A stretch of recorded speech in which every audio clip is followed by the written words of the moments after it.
by golden energy. Additionally, moving the large body of the original elf mother tree Andahir from the ground seemed to drain its divine power further. Its golden glow dimmed significantly, and even the golden domain could no longer be maintained and had disappeared. However, the void mother tree Ganashir only took one step and nearly moved over 100 meters. With a loud rustling, the huge golden branches swung and instantly turned several griffin knights, who were trying to hold them back in midair, into blood mist. The power was still terrifying and frightening. Scatter. Go further away. Everyone, spread out.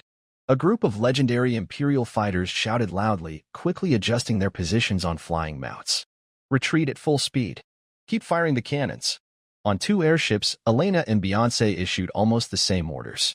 The airships needed to dodge immediately because they were only about 7 or 8 miles apart.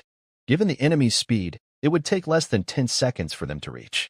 As the airships turned to retreat, their side-mounted heavy cannons continued to fire like a barrage.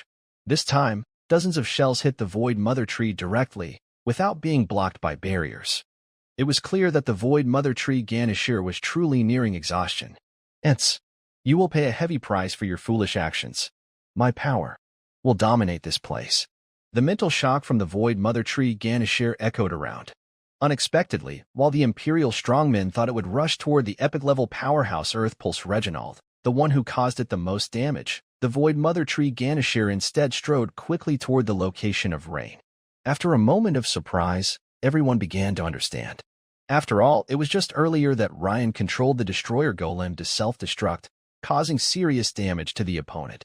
The movement of the Void Mother Tree Ganashir was too shocking.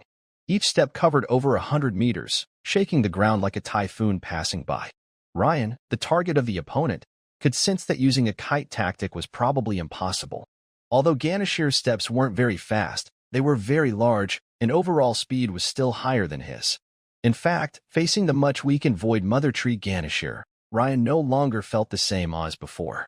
On one hand, he unlocked the 5th form of his mutated dragon bloodline. On the other hand, more importantly, because his bloodline concentration had reached the pure blood level, the core skill description of the Dragon Vein Mage also changed. Dragon Soul Heavy Strike effect, when activating this skill. The mental energy cost of casting magic doubles, but all magic cast during this time will deal some true damage.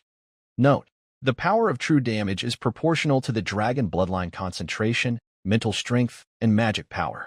Note: during transformation into a giant dragon, all attacks are considered magic attacks. Exactly. This is what the second note refers to. In other words, as long as Ryan activates Dragon Soul Heavy Strike in advance, after transforming into a giant dragon, all his attacks, including physical attacks and dragon breath, will be considered magic attacks and will carry true damage. This is also the reason Ryan dares to fight God's avatars in close combat. Ryan's eyes narrowed as he faced the rapidly approaching Ganashir. Suddenly, his entire form began to change dramatically. Roar. Ryan's body suddenly expanded, muscles bulging, dragon scales appearing. His height, originally about 2 meters, rapidly grew to 5 meters, then 10, 20 meters. Until his length exceeded 30 meters, the growth slowed down. What appeared before everyone was a true giant dragon, entirely dark silver, with dense, thick scales, each larger than a human palm, shining with a mysterious metallic luster. Beneath the dark silver scales, the dragon's body is smooth and muscular, with flowing lines. Around it, circles of dark silver energy arcs glow, and each sharp claw at the end of its limb shines with a cold light. What is more special is that the giant dragon has 2 heads. One is a normal dark silver head, and the other is a semi-transparent void dragon head. Besides the color, both heads look exactly the same. Each has 2 slightly curved horns on top, with 3 smaller horns lined up in the middle. Facing the strongest enemy ever, Ryan immediately shifted into his 5th form. He also activated the double-headed form, reaching his current strongest state, the double-headed giant dragon. A powerful, oppressive aura spread out, making the approaching Void Mother Tree Ganashir slow down a bit. It also drew the attention of the Empire's strongest warriors, who all looked on in amazement. This kind of form. Reginald, who was casting his 3rd Earth-type Dawn attack, saw this and almost lost his spell mid-cast.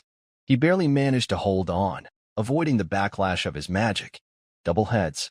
Rosa, the injured Empire Fortress, saw this and forced a smile while supporting her nearly shattered body with her knightly sword. She knew that with this move, the Empire was safe.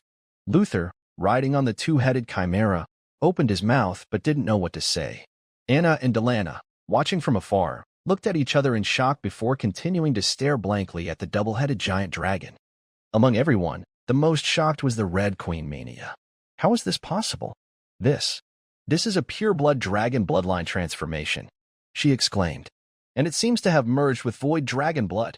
As a royal bloodline descendant, Queen Mania immediately saw what was happening. Her beautiful eyes widened, and her small cherry mouth opened as if she could fit an apple inside. In that moment, countless thoughts raced through her mind. Could it be her brother's illegitimate child from outside? But the ages don't match. Or maybe her imperial nephew has an outside illegitimate child. Or perhaps it's a descendant from other royal family members with bloodline reversion? Next to Menia, her dragon companion Tassa also opened his eyes wide, but he looked as if he suddenly understood something. No wonder, just now he smelled that strange scent. It was indeed correct.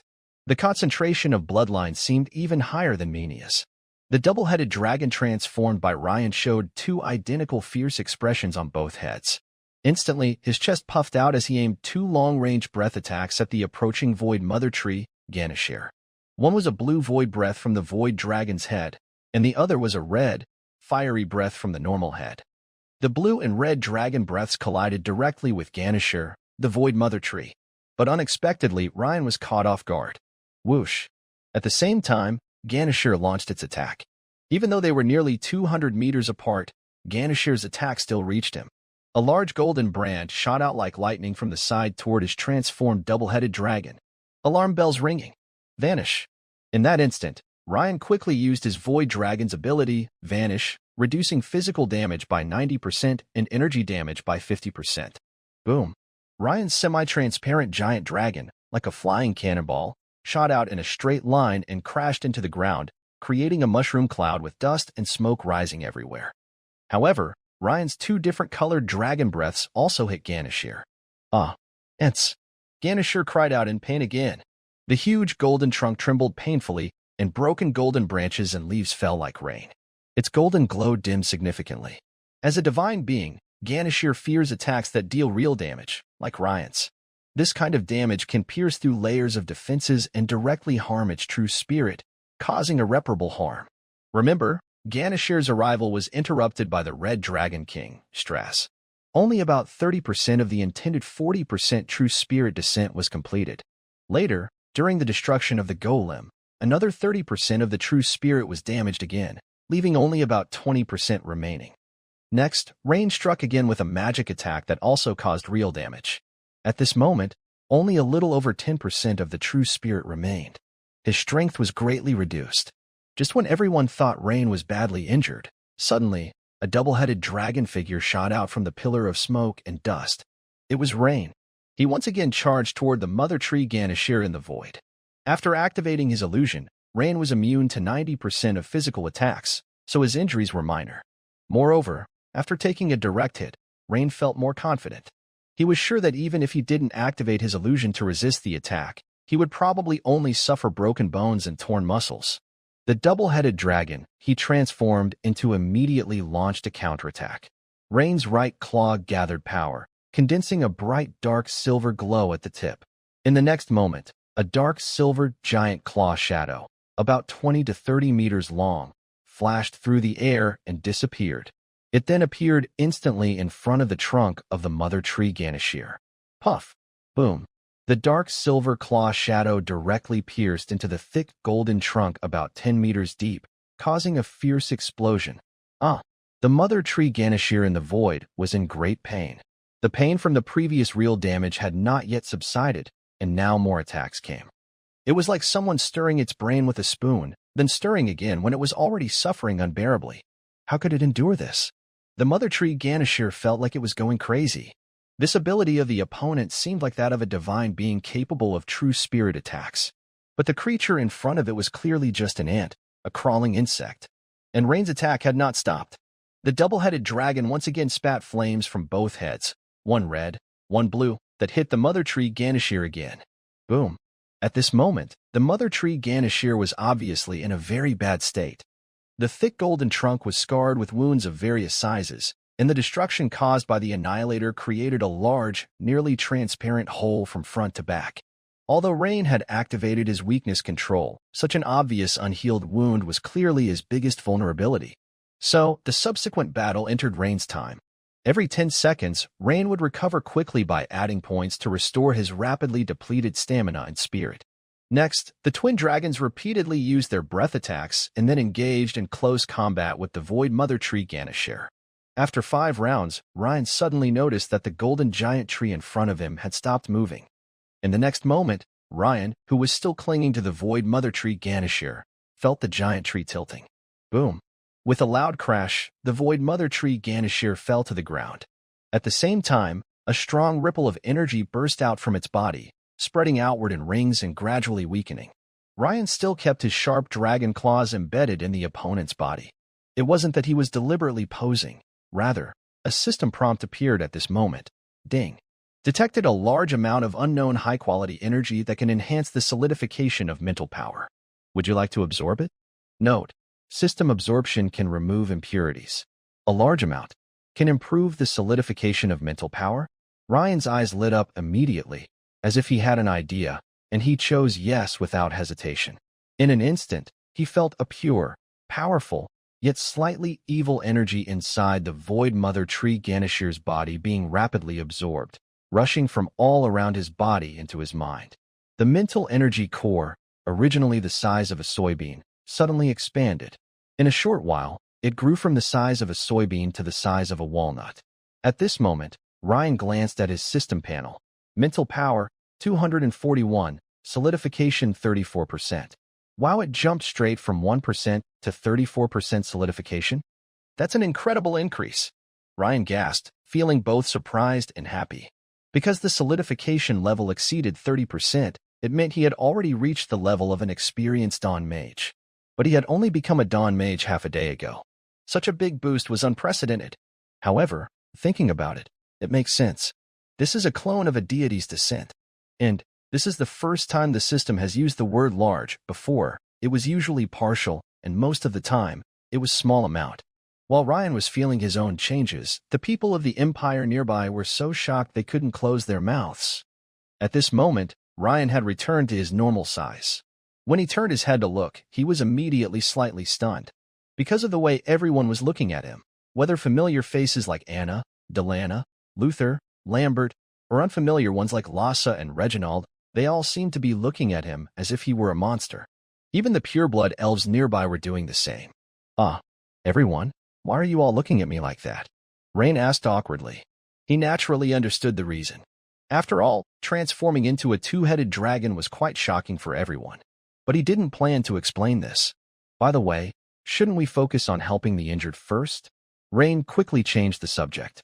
His reminder immediately snapped everyone back to their senses. After the big battle, although they had won, there were many injured. The number of injured on the Empire's side wasn't large. Most of the wounded were pure-blood elves. Rain, Anna hurried over, her beautiful eyes seeming to see Rain in a new way, constantly examining him from head to toe. I'm still me, aren't I? Don't worry, I haven't been taken over by the evil god. Rain smiled, stepped forward, ruffled Anna's lovely hair, then hugged her gently, giving her a light kiss on her smooth forehead to comfort her. It seemed that the familiar embrace reminded Anna of something, and she squinted her eyes, feeling much more at ease. However, her face blushed shyly at Rain's public kiss, and she buried her head again in his chest. Rain, are you really a royal descendant of the Dragon Empire? After a moment, Anna whispered this question into Rain's ear. Of course not, Rain replied with a quiet laugh. He finally understood what the girl was worried about. She was worried she wasn't good enough for him? You're not Cinderella, and I'm not a prince, he thought silently. Seeing Anna and Rain cuddling together, Luther and Lambert, among others, didn't come forward to disturb them. At this moment, several high druids, supporting each other, wearing leaf armor and crowned with leaves, approached accompanied by Anna, Delana. The other person's gaze flicked back and forth between Ryan and Anna. The oldest of the druid elders, a kind-looking man, smiled warmly and said, Lord Ryan, thank you for your help to the elves. You have saved us from disaster. You will always be our friend and our most honored guest. As he spoke, he led several other great druids behind him to bow deeply to Ryan. "Esteemed elders, I only did what I should," Ryan replied, feeling surprised by their respectful gesture. This act also startled Ryan, who was talking with Anna at the time. For a moment, Ryan didn't know what to say. Anna seemed just as confused as he was. In fact, this was Anna's first time meeting such high-ranking elves. Drenna stepped in to ease the situation and smiled, saying, "Ryan, this is our elf druid elder, Oben Moonblade."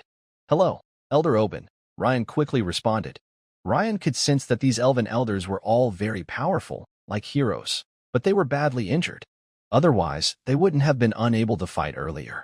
Suddenly, Anna looked at a female elf elder with a slightly nervous but excited expression and asked, "Nesha Elder, is that you?" Ryan was a bit confused. Anna's relative? He hadn't heard about her before. "Yes, Nesha Elder is one of the most legendary female druids among our elves. She is also my mother's teacher's teacher," Anna explained quickly, noticing Ryan's confusion. The beautiful elf woman with faint crow's feet at the corners of her eyes stepped forward, holding Anna's hand and smiling. "Child, you must be Darren Eaglemoon's daughter, right?" Yes, I am," Anna replied, surprised by how kind she was. She had always felt a little insecure about being a half-elf, especially among the elves, who had mixed opinions about half-bloods. "Good girl. Drenna told me you love the druid way. Would you like to become my disciple?" The elf woman asked gently. "Really? I can really do that?" Anna exclaimed happily, almost unable to believe it. Her eyes looked involuntarily at Ryan beside her. Rain naturally nodded with a smile. "But I am a half-elf, and my talent is really good. Good enough to become your disciple?" Anna said nervously. Anna's words made everyone around smile. Rain clearly saw her friendly gesture. He had helped the elf race a lot, so it would be strange if she showed no reaction. Even if Anna's druid talent was poor, the Elder Council would immediately accept her as a disciple. In fact, if Anna hadn't mentioned Elder Nesha first, Elder Auburn would have also suggested taking her as a disciple. Such an innocent child, Nesha Inga smiled and gently patted Anna's head. A faint green light flashed, and her smile grew brighter. "Child, don't worry. You have very good druid talent," Nesha confidently encouraged. "Really? That's wonderful. Elder Nesha, I want to become your disciple." Anna's eyes brightened with approval, and she nodded eagerly. Anna always hoped to help Rain in some way. But even more so, during their last visit to Meister, Rain's strength greatly exceeded her expectations. And this time, Rain's displayed strength might be something she could never catch up with no matter how hard she tried. Still, Anna wanted to improve her own strength as much as possible. At least, she didn't want to be a burden to Rain. When Rain heard the name Darren Eaglemoon mentioned by Elder Nesha, he immediately remembered the last time he learned about Anna's mother from Riggin, one of the Dragonscale Brotherhood brothers. From the Golden Age bar in the Four Rings of the Imperial Capital, through a teleportation array located in the underground cellar. Rain silently recalled. Earlier, it was because of his lack of strength. But now, he believed he had enough power to start investigating. This time, even if he faced the second prince directly, he felt confident he could handle it. At that moment, a mature and gentle female voice came from nearby. "Rain, do you remember me?"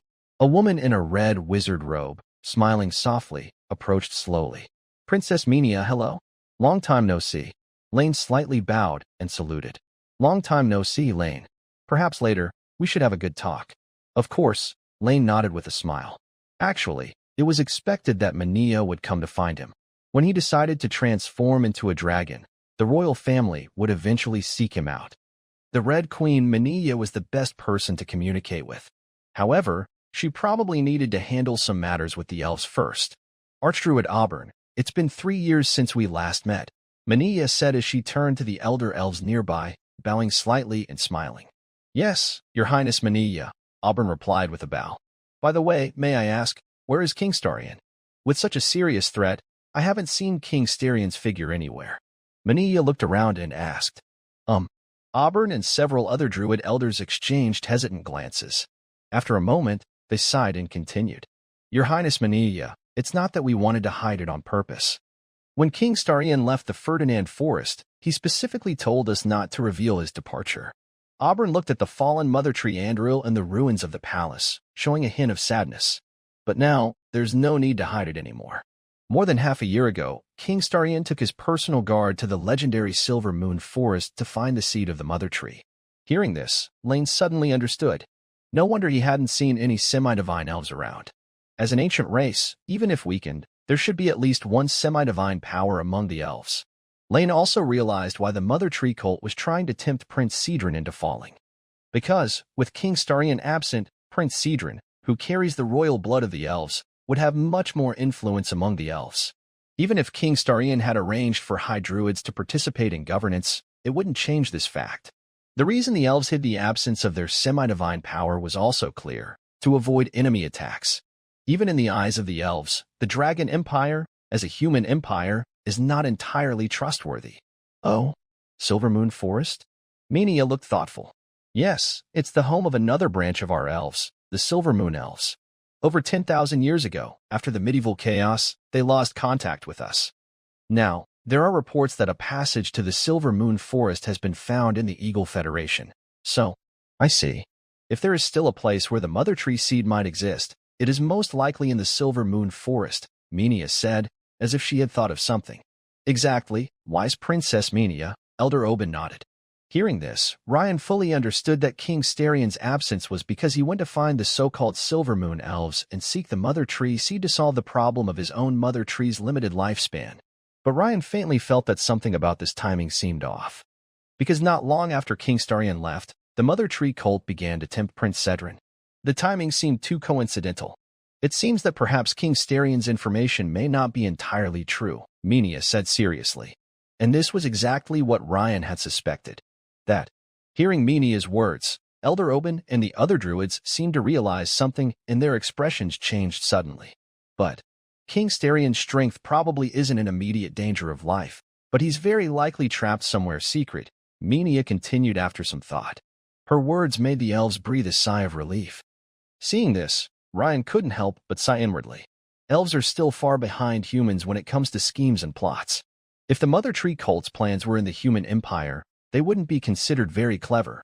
But, by the way, why is it that the Mother Tree of the elves can be so easily overpowered by that visitor?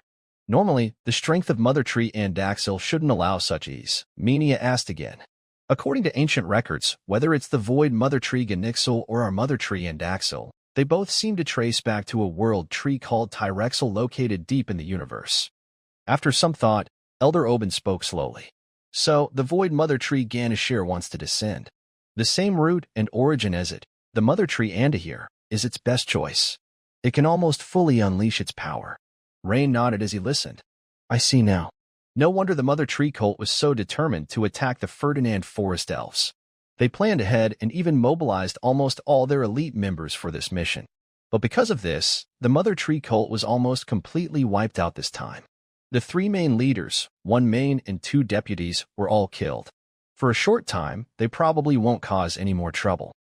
Suddenly, Rain seemed to sense something and turned his head quickly. The others also looked over. They saw that Prince Cedron, who was defeated by Rain and whose life status was unknown, was actually alive. He was clutching his chest, staggering toward the fallen Mother Tree Andahir, looking completely lost and broken. But unlike before, his eyes now seemed clearer, no longer empty and vacant. Also, his breath was very weak, so the powerful people nearby didn't step forward to stop him. The other pureblood elves looked at their prince with complicated expressions, seeming unsure of what to say. They knew that their prince had been tempted by the cult in an attempt to help the Mother Tree regenerate. At the same time, because of Prince Cedron's actions, their tribe suffered a huge loss. Almost half of their already small population was gone. Suddenly, Prince Cedron knelt beside the Mother Tree Andahir, crying and confessing, "It's all my fault. I am a sinner of the elves. I woke up, but it's too late. Mother Tree, please forgive me." Just as Elder Oben and the others were moved and ready to go forward to comfort Prince Cedron, suddenly, Prince Cedron emitted a strong green glow, which then turned into tiny green stars that seemed to blend into the Mother Tree of the elves and Hill.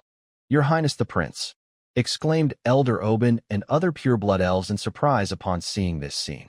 Although Prince Cedron made a serious mistake this time, most pureblood elves, including Elder Oben, did not want to cause him too much trouble.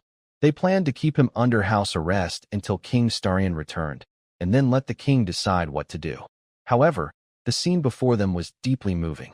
Many pureblood elves quickly ran toward the Mother Tree of the elves, Andahil, and the spot where Prince Seterin had disappeared.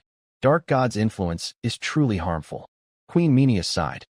Even a strong elf like Prince Seterin can be tempted or misled by dark gods, which is why the Empire is so firm against evil cults. If such cults spread widely and deceive the people, causing dark gods to truly descend, it would be disastrous. While everyone was feeling strangely sad about the prince's death, suddenly, the ancient mother tree of the elves, and hill, emitted a faint green light. At first, it was barely noticeable, only strong epic-level beings could sense it. But soon, the light grew stronger and stronger.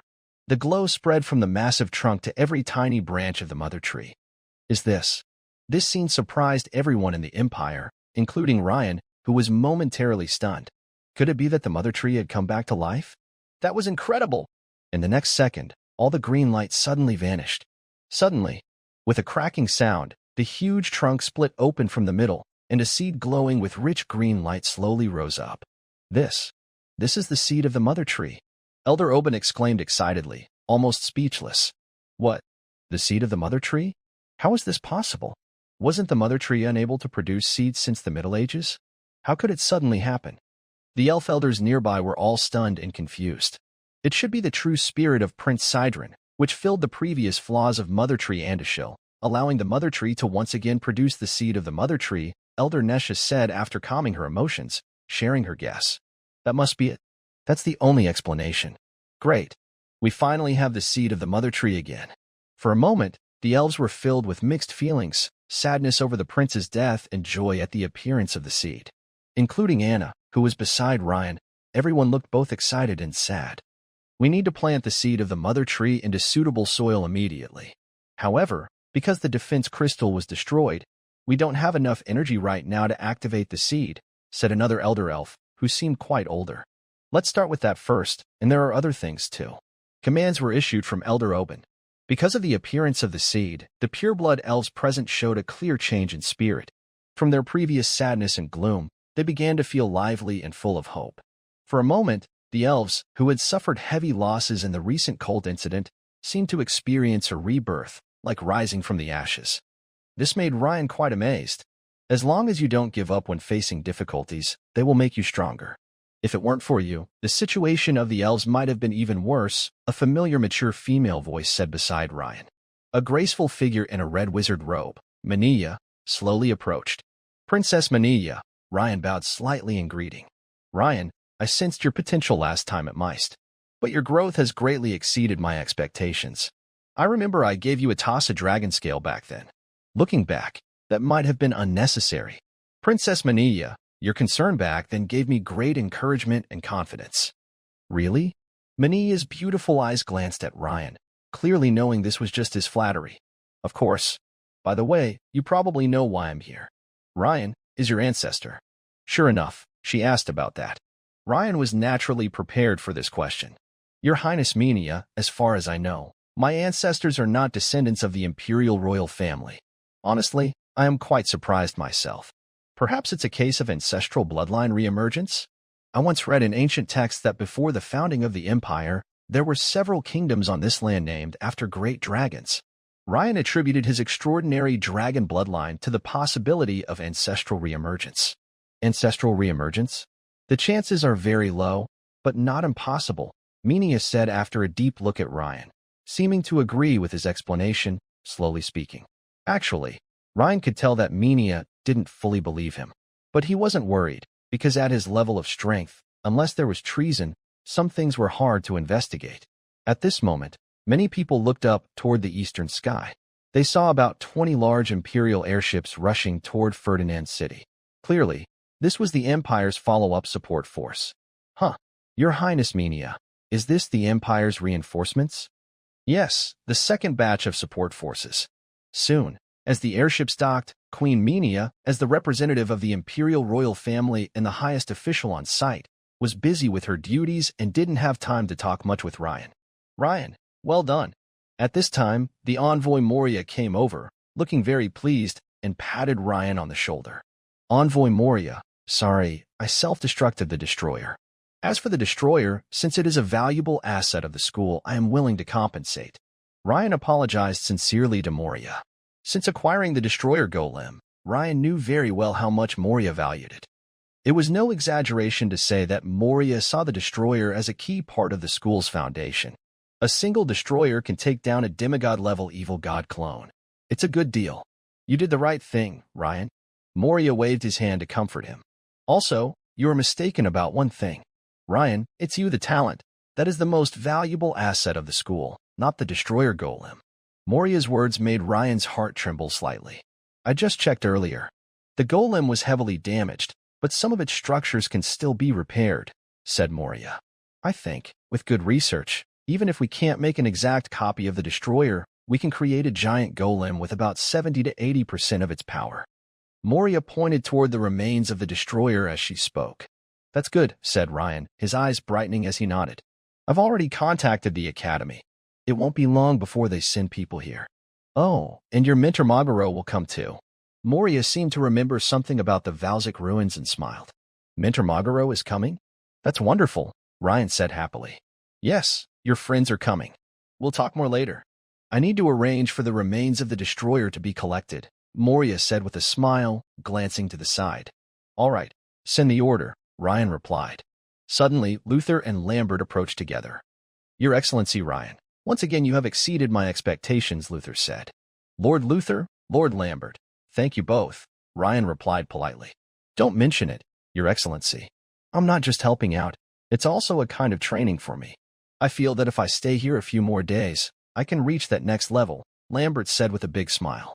Oh, that's great. Congratulations in advance, Lord Lambert, Ryan said with a raised eyebrow, offering his congratulations. He wasn't too surprised. Since the last time, Lambert had been very close to reaching the Sword Saint level. After experiencing several battles and even being bathed in the after-effects of the semi-god war, it's normal for him to gain insights. Lord Lambert, you? Luther looked surprised, not knowing this situation. His face showed shock. Whether it's my misfortune or luck to become friends with you two, it's really quite discouraging, Luther said with a troubled shake of his head. Hearing this, Ryan and Lambert both chuckled. After a while, Lambert and Luther left separately.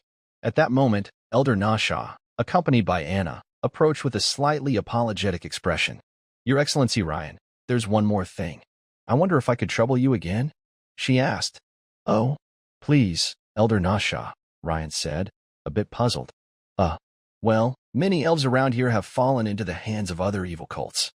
But in a short time, we probably can't save them all. So we just reached an agreement with the Empire to begin a joint rescue immediately. And I heard that you came to Ferdinand Forest for Anna. At this point, Elder Nesha looked at Anna beside her. Ryan immediately understood. The elves hoped he would join the rescue, but the Empire seemed to say that his visit was a personal matter, and he would lead the subsequent actions himself. That's why Elder Nesha came to find him personally. Of course, all this isn't free. We will give you a generous reward. Meanwhile, not far from Ferdinand City, at a camp, a group of robed people, with black flame patterns on their cuffs, were quickly leaving, led by an old man. The Mother Tree cult's plan probably failed this time. We should retreat. Vicar, how could that be? The Mother Tree cult mobilized all their forces. How could they fail? Several subordinates nearby looked confused. After all, they had seen the huge golden tree in the sky earlier, something at least at a semi-divine level. If they failed, how strong is the Empire? The Empire just sent over more than 20 large airships. If the Mother Tree cult had the advantage, what do you think would happen? The old man didn't answer directly but asked back. Of course, there would be a fight. One subordinate immediately replied. As soon as he finished, others nodded in understanding. Because after several Empire airships arrived over Ferdinand City, no battle had broken out. Clearly, the situation there was under the Empire's control. Master, you're truly wise. Retreat quickly. Yes, sir. Meanwhile, at a hidden camp several dozen kilometers northwest of Ferdinand City. Master, should we retreat now? There are probably quite a few scattered elves nearby, and we retreat immediately, a middle-aged man in black knight armor said firmly. If I am not mistaken, the elves are likely to join the Dragon Empire in searching Ferdinand Forest immediately. Staying here at this time is not a wise decision. But, didn't we see that huge red dragon escape injured? Yes, but we haven't received any signals from the Mother Tree sect or the spies. Something must have gone wrong. For safety, we should retreat quickly. Understood, my lord. Similar scenes kept happening throughout Ferdinand Forest. While Ryan and other strong fighters from the Empire conducted a sweep for the cultists, their results were limited. Most cult groups had already left. Only the Plague sect members remained at their camp, and they were quickly surrounded and destroyed by the Empire and elves, rescuing many captured pureblood elves. When Ryan returned to Ferdinand's city, Elder Oberon and Elder Nesha immediately approached him. Lord Ryan, thank you very much for your continuous help. This is a token of our appreciation, Elder Oberon said, pointing to a tray held by a pureblood elf woman. On the tray were 2 items. First was the heart of the ancient tree he had seen before, but now there were 10 of them. The second was a talisman. Although Ryan didn't touch it, he could clearly feel the powerful energy waves emanating from it. It was clearly a rare and valuable high-level magic artifact. Anna, standing nearby, blinked her beautiful eyes. As an elf, she naturally understood how valuable these gifts were. The ancient tree hearts were obviously very precious. The second item, the talisman called Ferdinand's Heart, was a gift from the elves to their most honored guests. With it, the holder could make a request to the elves. It was also a high-level magic artifact itself. Lord Oberon, these items are too precious. I believe I was only doing what I should, Ryan said, waving his hand to decline. Lord Ryan. After some humility, the elf's attitude was surprisingly firm, insisting that Ryan accept the gifts. Elder Oberon, may I choose a different reward instead? Ryan looked at the fern-leaf shoulder guard on the other person and suddenly thought of something. Hearing Ryan's words, Elder Oben and Elder Nesha exchanged glances. Could it be that Lord Ryan's polite refusal was just a cover, and his real goal was to obtain a more valuable treasure? Elder Oben, I heard Anna say that the elves have their own unique understanding and skills in making leather armor. If it's not a secret, could you arrange for me to learn from a master leatherworker? I want to study how the elves make leather armor. What? This unexpected answer made Elder Oben and Elder Nesha both widen their eyes in surprise. Lord Ryan actually refused such a precious gift and instead wanted to learn leatherworking? Lord Ryan, are you talking about making leather armor? Elder Oben asked again, calming himself down. Yes, I want to find a master elf leatherworker to learn from. As for the gift here, I will accept the amulet, and the rest can be considered as the cost of learning. Is that okay? Lord Ryan, actually, Elder Nesha is one of our top leathercraft masters. But as for this gift, Elder Oben continued to persuade. Anna, meanwhile, gently tugged on Ryan's sleeve excitedly and whispered, Ryan, are you really going to learn leatherworking from the teacher? In the end, Ryan, unable to refuse politely, accepted the amulet and 3 ancient tree hearts. Elder Oben said that all materials Ryan needed for learning leatherworking would be supplied free of charge by the elves. Soon, Ryan directly gave the 3 ancient tree hearts to Moria. This naturally made Moria very happy, as the ancient tree hearts could be used to make radiation shielding devices. This way, more people could enter and explore the Valzig ruins at once. Ferdinand City, outside a warehouse in the palace garden. Ryan was demonstrating his leatherworking skills to Elder Nesha, while Anna watched with interest, fascinated by Ryan's skillful movements. By the way, Anna was hearing for the first time that Ryan could make leather armor. In the scene, Ryan quickly crafted 2 types of fish scale chest armor, one from fish scales and another from thick leather. Elder Nasha examined the fish scale armor carefully and nodded in approval, saying, Sir Ryan, I think I now understand your skill in making leather armor. First, your craftsmanship for specific armor parts, like the chest plate, has reached a master level. Even I wouldn't do much better. It can be called flawless. Hearing her praise, Anna's beautiful eyes widened in surprise as she looked at Ryan as if seeing him for the first time. Elder Nasha continued, However, your weakness is also clear. You have almost no experience making other parts of armor. Ryan nodded in agreement, having no objections. At that time, he was in a hurry. To gain skill points quickly, he chose to craft complex, high-difficulty chest armor. He had not learned or mastered other armor parts, like boots or leg guards. I think the first step should be to learn how to make armor for all body parts. After that, I can teach you the craft of elf leatherworking. Does that sound good? Elder Nasha smiled.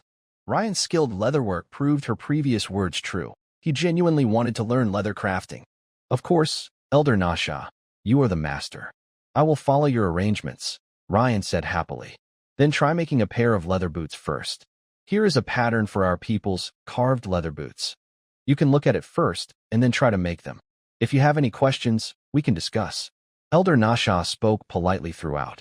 Because of Ryan's contribution to the elves, not only she, but almost all pureblood elves bowed and paid respects when they saw him.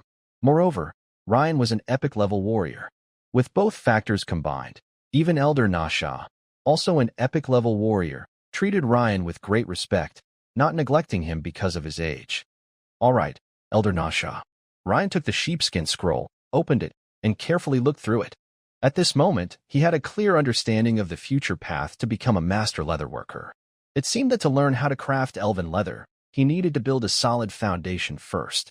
In other words, he should first promote from a leatherworker to a master leatherworker, reaching the level of Old Henry, before moving on to the next stage of learning. Of course, this was not too difficult for him. He just needed to keep practicing and making the leather armor parts he hadn't crafted before. With system support, this would not take him long. Sure enough, after about an hour, Ryan successfully made a pair of embossed leather boots. Then, after more than 3 hours, he learned how to craft embossed bracers. This quick learning pace made Elder Nasha and Anna both fall silent for a moment. Finally, Anna understood why. Despite being a talented druid within the elf race, she was falling behind Ryan in strength growth. It turned out it wasn't her problem. Ryan was simply too extraordinary. Elder Nasha found it a bit easier to accept. After all, if Ryan didn't have something special about him, how could he have reached the level of a Tier 4 Dawn Mage at such a young age? He must have some exceptional qualities. After half a day, when Ryan finished crafting a pair of embossed leather gloves, the system notification sounded. Detected that the host meets the prerequisites to promote to Master Leatherworker. 1. Leatherworker level 5 or above. 2. Agility over 7. Strength over 8. Constitution over 6. 3. Mastery of crafting leather armor for different body parts. All conditions are met. Would you like to promote to Master Leatherworker? Note: after promotion, the new profession panel for Master Leatherworker will replace the original Leatherworker panel. There was no need to hesitate about switching professions. Ryan immediately chose yes. Ding. Promotion successful. Promoted to Master Leatherworker. Strength +1. Agility +2. Gain core skill. Leather armor crafting LV1. Leather armor crafting LV1. Passive: your success rate in making leather armor improves because of your frequent practice. Due to previous experience in multiple careers, especially in crafting, and receiving few attribute points for promotions, Ryan was not surprised by the core skill he gained. At the same time, the original Leatherworker panel disappeared and was replaced by a new Leather Master panel. Of course, both are basic panels. Below the panel, there was a new icon. The icon depicted a simple leather armor chest piece. Underneath, there was a small line of text: core skill, leather armor crafting LV1, passive, leather armor crafting LV1, passive, effect. Increases the success rate of leather armor crafting by an additional 10%. Quite standard, Ryan thought with a slight nod. Although he had already become a leather armor master, reaching Henry's level, Ryan was in no rush to become an elf leather craftsman. For him, gaining attribute points and skill points through his profession was the most important. Especially after experiencing a great battle, he now only had 3 attribute points left. This was after defeating the Void Mother Tree Ganashir's clone, which caused the Dragonvein Wizard to level up twice, earning 2 attribute points and 2 skill points. Currently, with the level ups, Ryan had a total of 3 attribute points, 14 skill points, and 532 gold skill points. Yes, in the fight against Ganashir, Ryan earned a reward of 144 gold skill points. 3 days later, Ryan handed Anna a dark-colored leather armor top decorated with vine patterns. Wow, it's beautiful. Ryan, is this the Moonlight Cloak? Anna's bright eyes looked at the dark leather armor with excitement. Yes, Anna, do you like it? I'm giving it to you. This Moonlight Cloak not only offers good defense but also helps hide in the jungle, making it a common outfit among elven druids. Of course, for Anna, this Moonlight Cloak was handmade by Ryan and held special meaning. I love it. Anna nodded eagerly. After receiving it, she quickly tried it on. The dark leather armor fit very snugly, just right in size, outlining Anna's slender figure. Even at the chest area, it was just perfect. Too loose would be slack, too tight would be uncomfortable. Anna happily spun around and took a walk, but then she suddenly seemed to remember something and asked with curiosity, Rain, You look so good in this. But you didn't ask me for my size? How did you? But in the next second, she couldn't continue, because she suddenly thought of something and blushed deeply. Rain just made a gesture, which made Anna too shy to lift her head.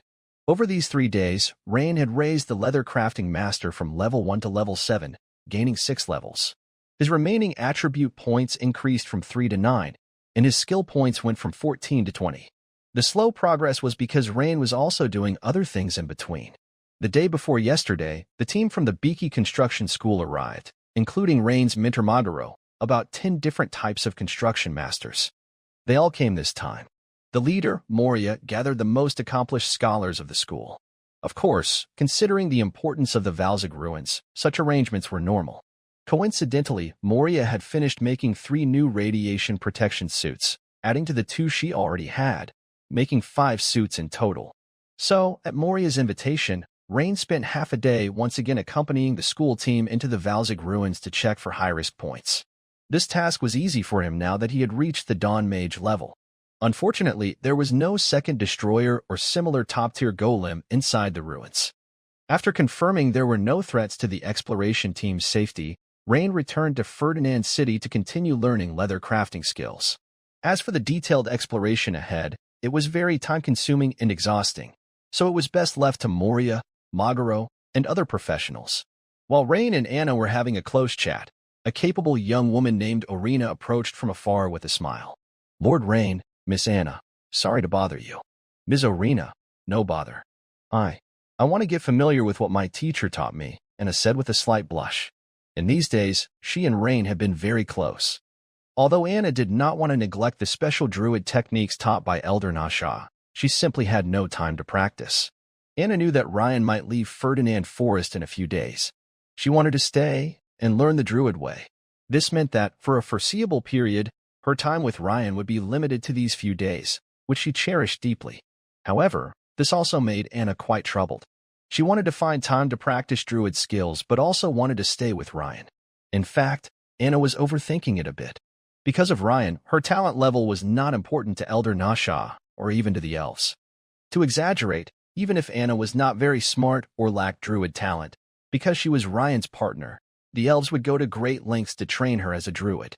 "Lord Ryan, the Imperial High Military Council has promoted you to the rank of Vice General yesterday, although your specific duties are not yet decided. You are currently still serving within the Empire's sword bearers," said Olena.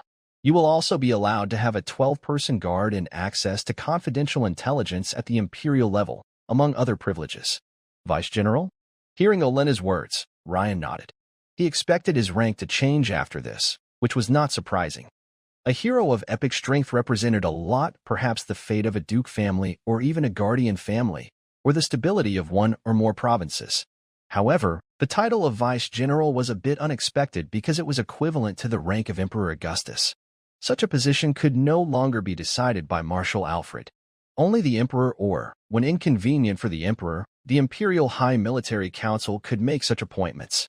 This meant Ryan had stepped beyond the sword-bearers and entered the highest echelons of the Empire's leadership.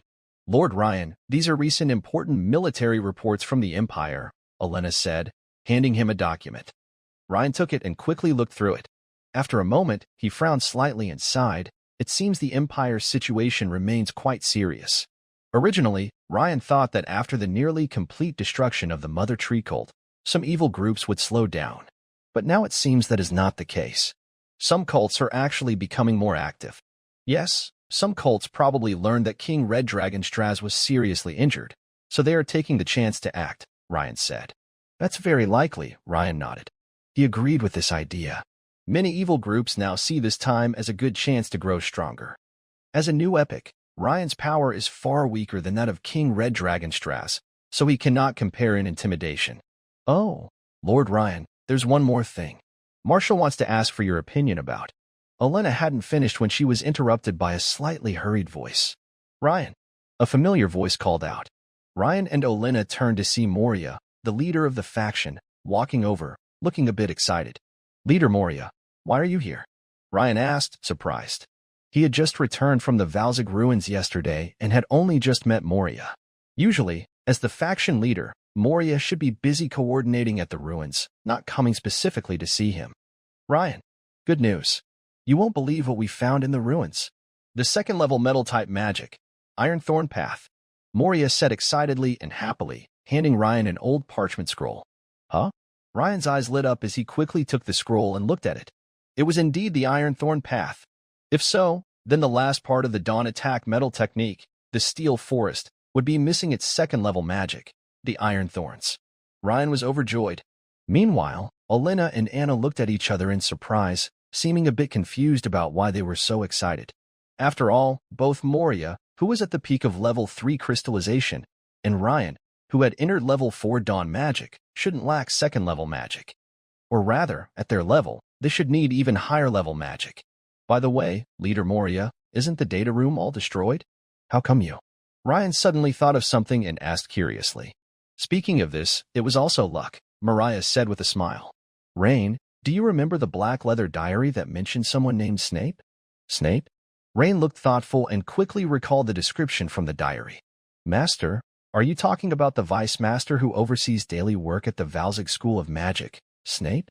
Rain asked, seeming to remember something. Could it be that this was found in his office? Exactly. In this Vice Master's office, we also found a safe, inside which we discovered the second-level magic spell, Iron Thorn Path. In addition, we found 2 important blueprints, one of which is about the Destroyer. Now, our chances of repairing the Destroyer have greatly increased, Mariah said with a big smile. This discovery was quite surprising for him. Not only can the Destroyer be repaired, but the Dawn Attack technique, which uses metal, is also just missing the last piece to complete. That's great, Rain said happily. Rain was quite upset about the destruction of the Destroyer, so hearing it could be fixed made him very happy. Especially because the Destroyer's strong fighting power is almost equal to that of an Imperial Guardian, and in some ways, it might even be better.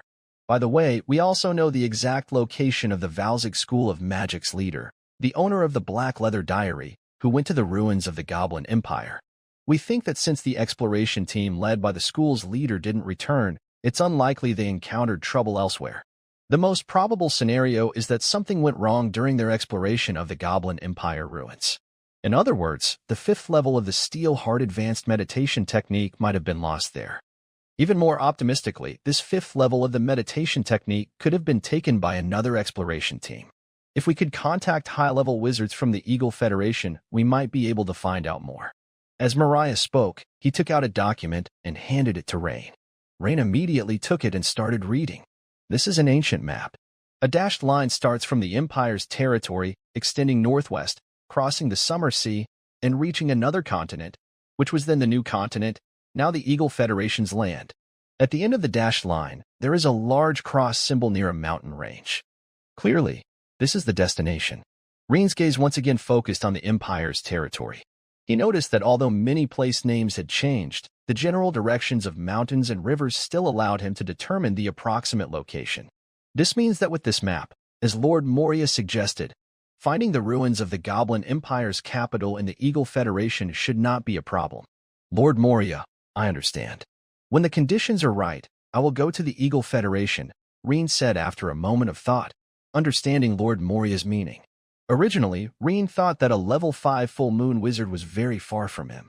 But now it seems that might not be the case. He has a system that can absorb energy from scattered divine power, which accelerates his strength growth far beyond expectations. Given this, the importance of the 5th level of the Iron Heart meditation technique is becoming more apparent. No rush. For now, we should focus on gathering information. We don't know the current situation of the Goblin Empire ruins. Perhaps, the Eagle Federation has already explored it thoroughly. Or, for some reason, they haven't discovered it yet. Yes, I will prepare the initial work, Reen nodded and said. After Lord Moria left, Reen suddenly remembered that Elena seemed to have something to report. By the way, Elena, you just mentioned.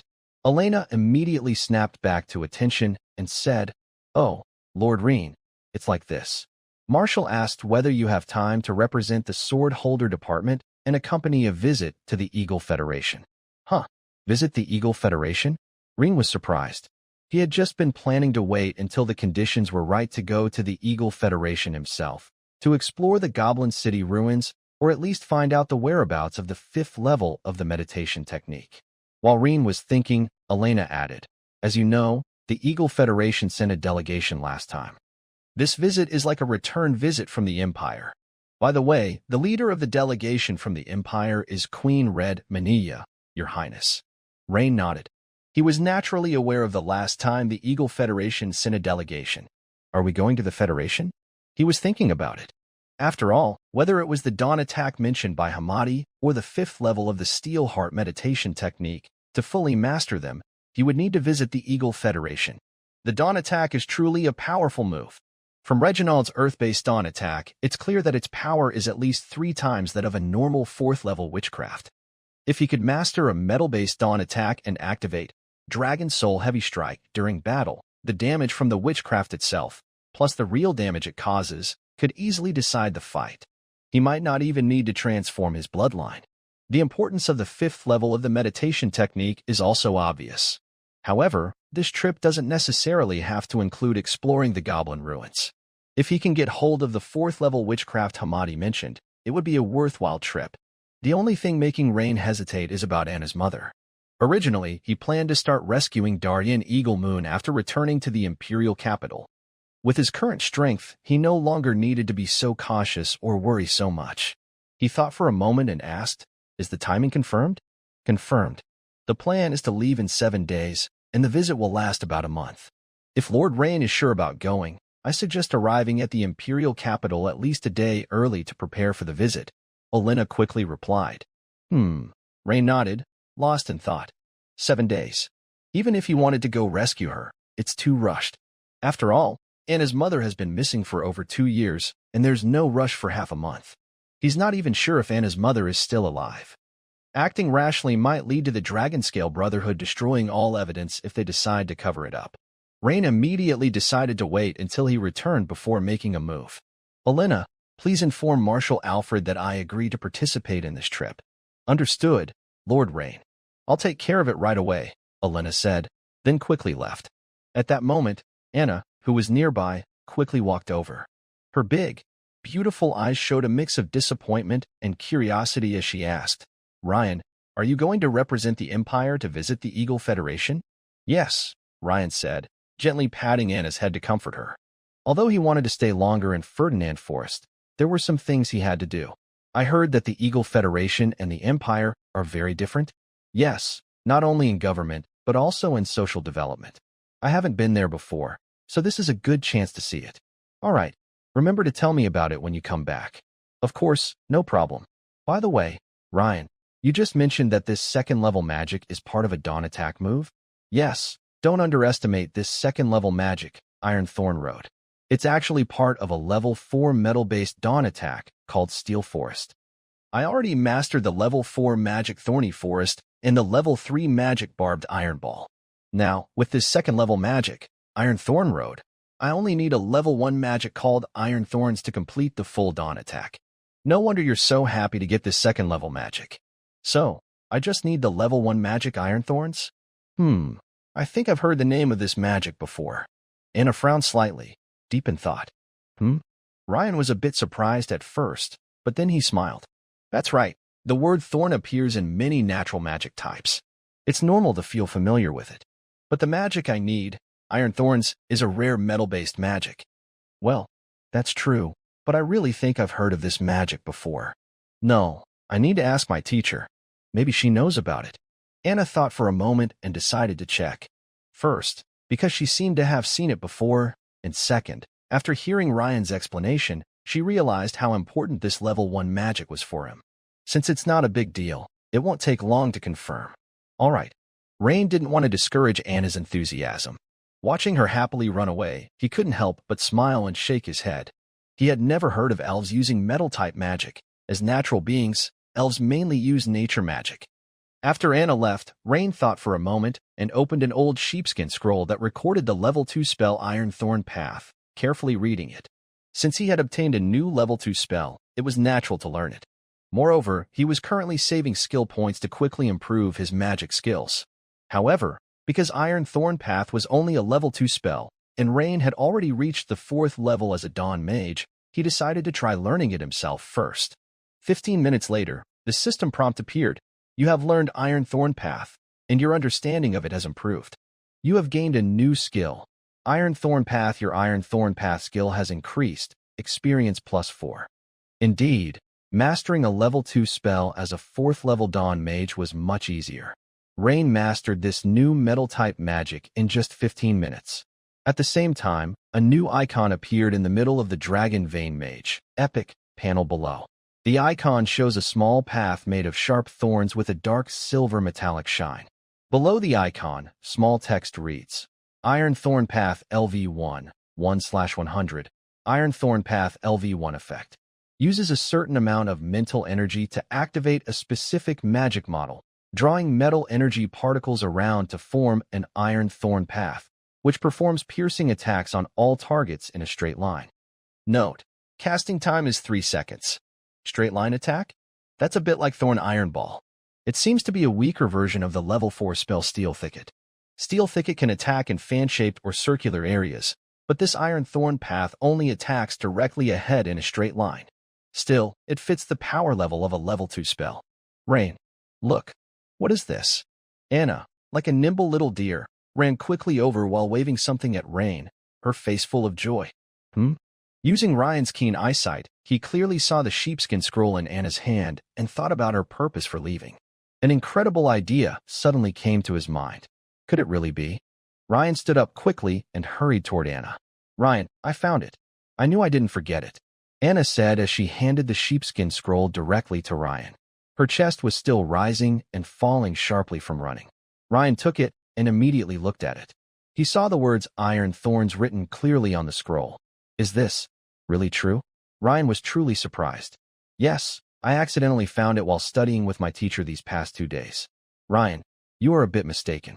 Although we mainly use natural magic, it doesn't mean that all the books in the library are about natural magic. There are many other types of magic as well, Anna said with a playful smile. I see I was thinking too much. Anna, thank you. Ryan gently picked up Anna and then gave her a deep kiss. 5 days later. During these 5 days, Ryan didn't work on making leather armor, but practiced the 2 new spells he had learned repeatedly. Now, Ryan had raised the level of the new level 2 spell path of Iron Thorns from level 1 to level 5, 76/2000. Since reaching level 5, the progress of Path of Iron Thorns slowed down. Meanwhile, the level 1 spell Iron Thorns, which was easier, Ryan raised to level 6, 23/3000. This means Ryan only needed 7 points and 6 points, a total of 13 skill points, to raise both new spells to level 20. He currently had 14 skill points. Although he could continue practicing and gradually improve, Ryan was about to visit the Eagle Federation. Most importantly, faced with the temptation of the Dawn attack, Ryan didn't want to wait any longer. After some thought, Ryan invested 7 skill points plus 8 gold skill points into the level 2 spell path of Iron Thorns. As the second level magic skill Iron Thorn Path was upgraded from level 1 to level 20, a powerful memory of this magic flooded into Ryan's mind instantly. For a moment, Ryan felt as if he had entered a mysterious space, continuously practicing the second-level magic Iron Thorn Path. After a few minutes, Ryan allocated 6 skill points and 8 gold skill points into the first-level magic Iron Thorn. Since the level 4 magic Steel Thorn Forest became a natural talent magic when Ryan reached the Dawn Wizard level, now, with the last 2 second-level magic Iron Thorn Path and first-level magic Iron Thorn, both reaching level 20. All 4 different levels of magic are now capable of unleashing the Dawn attack. Next, Ryan plans to keep trying and learn how to connect and release all 4 types of magic together. This part is actually the most confident step for Ryan, because after spending 16 gold skill points, he still has a full 516 gold skill points left. Ryan looked around the garden and headed straight forward. Soon, he found an open forest clearing and began his practice. First-level magic, Iron Thorn. Second-level magic, Iron Thorn Path. Third-level magic, Thorn Iron Ball. Level 4 magic, Steel Thorn Forest. After more than 10 minutes, the system prompt sounded. Ding. The host has grasped the prototype of the Dawn attack. Do you want to spend 286 gold skill points to refine and perfect it? Wow, it actually costs 286 points. Ryan couldn't help but widen his eyes in surprise. That's too much. Remember, the crystallized attack, serrated web, only cost 79 gold skill points to refine. This time, it's more than 3 times that amount. I used to think 500 plus gold skill points was a lot, but now it doesn't seem that much, Ryan silently thought. Of course, despite his internal doubts, Ryan quickly chose yes. Saving so many gold skill points was meant to be used. Improving his strength naturally wasn't something to hold back on. As before, the system's simulation and refinement essentially involve adapting the Dawn Kill technique Steel Forest specifically for Ryan, making it more suitable for him. This adaptation allows Ryan to perform the technique faster, with slightly increased power. Even if it costs a lot, Ryan knows it is worth it. If another Dawn Mage had done this, it would probably take at least 100 years. As he adds points, a powerful surge of magical training memories floods into Ryan's mind, as if he has repeatedly practiced the coordination of these 4 spells in a mysterious space for 200 or 300 years. When Ryan opens his eyes again, his understanding of these 4 spells is completely integrated. Ding! Simulation successful. Host has mastered the Metal-type Dawn Kill technique Steel Forest. Finally, I have my own Dawn Kill technique, Ryan says happily. He can't hold back his excitement and plans to find a good place to demonstrate his first mastered Dawn Kill technique. Since he is in a corner of the elf royal garden, performing the technique here would be too loud and might disturb the high-level elves. So Ryan rides his Bloodwing to a forest clearing several dozen kilometers away. As he recites the spell, the metal energy around him begins to surge intensely. Dawn Kill technique, Steel Forest. Ryan gently places his hand on the ground. In the next moment, a dark silver ring-shaped ripple quickly spreads out from his position at incredible speed. 50 meters. 100 meters, 200 meters, 220 meters. Shush, shush, shush. From the air, it looks like a giant circle where all the trees, bushes, and low plants turn into metal. The clearing suddenly fills with various sized, sharp, metallic-looking trees and thorns. For a moment, it seems like Ryan is surrounded by a forest of steel. A few seconds later, boom, the steel forest shatters. All the trees, shrubs, and even vines within the covered area turned into fragments. The only thing left was a large, empty circular wasteland. At this moment, a trembling groundhog peeked out of its burrow, looking at the bare ground, then quickly retreated inside. Something like petrification, Ryan thought to himself. It's similar to metallization. From the previous effects, it seemed as if the original bushes and trees were all covered with a layer of metal. On the open ground, metal bushes would quickly grow. In either case, dense metal spikes would rapidly form on the surface, plus a piercing effect. Ryan was naturally satisfied with the power of this dawn attack. Oh, Ryan's face changed suddenly. He quickly mounted Bloodwing and hurried away from the scene. He had been looking for a quiet place, but didn't expect to completely destroy a large part of the forest. The elves valued protecting the natural environment the most, and druids were extreme environmentalists. Ryan had to leave quickly. Otherwise, he might not face trouble, but Anna could complain. A few minutes after Ryan left, several high druids arrived at the scene, inspecting it with serious expressions. However, when Elder Nessa arrived, her face looked strange, as if she had a faint idea of something. That afternoon, at Ferdinand City's airship dock, a group was seeing Ryan off. By the way, is that large open space in the forest yours? Anna whispered to Ryan, her bright eye seeming to say, "It must be you." Ahem. Just an accident, Ryan replied with a slight blush. Yes, the teacher also guessed it was you, so this matter was let go. Ryan, be careful on your trip. Anna looked at him with reluctance. Yes. As the sword-wielding airship slowly took off, Ryan finished his trip to Ferdinand Forest. His gains were undoubtedly huge. Right now, his cabin was filled with plenty of elven leather materials, all gifted freely by the elves.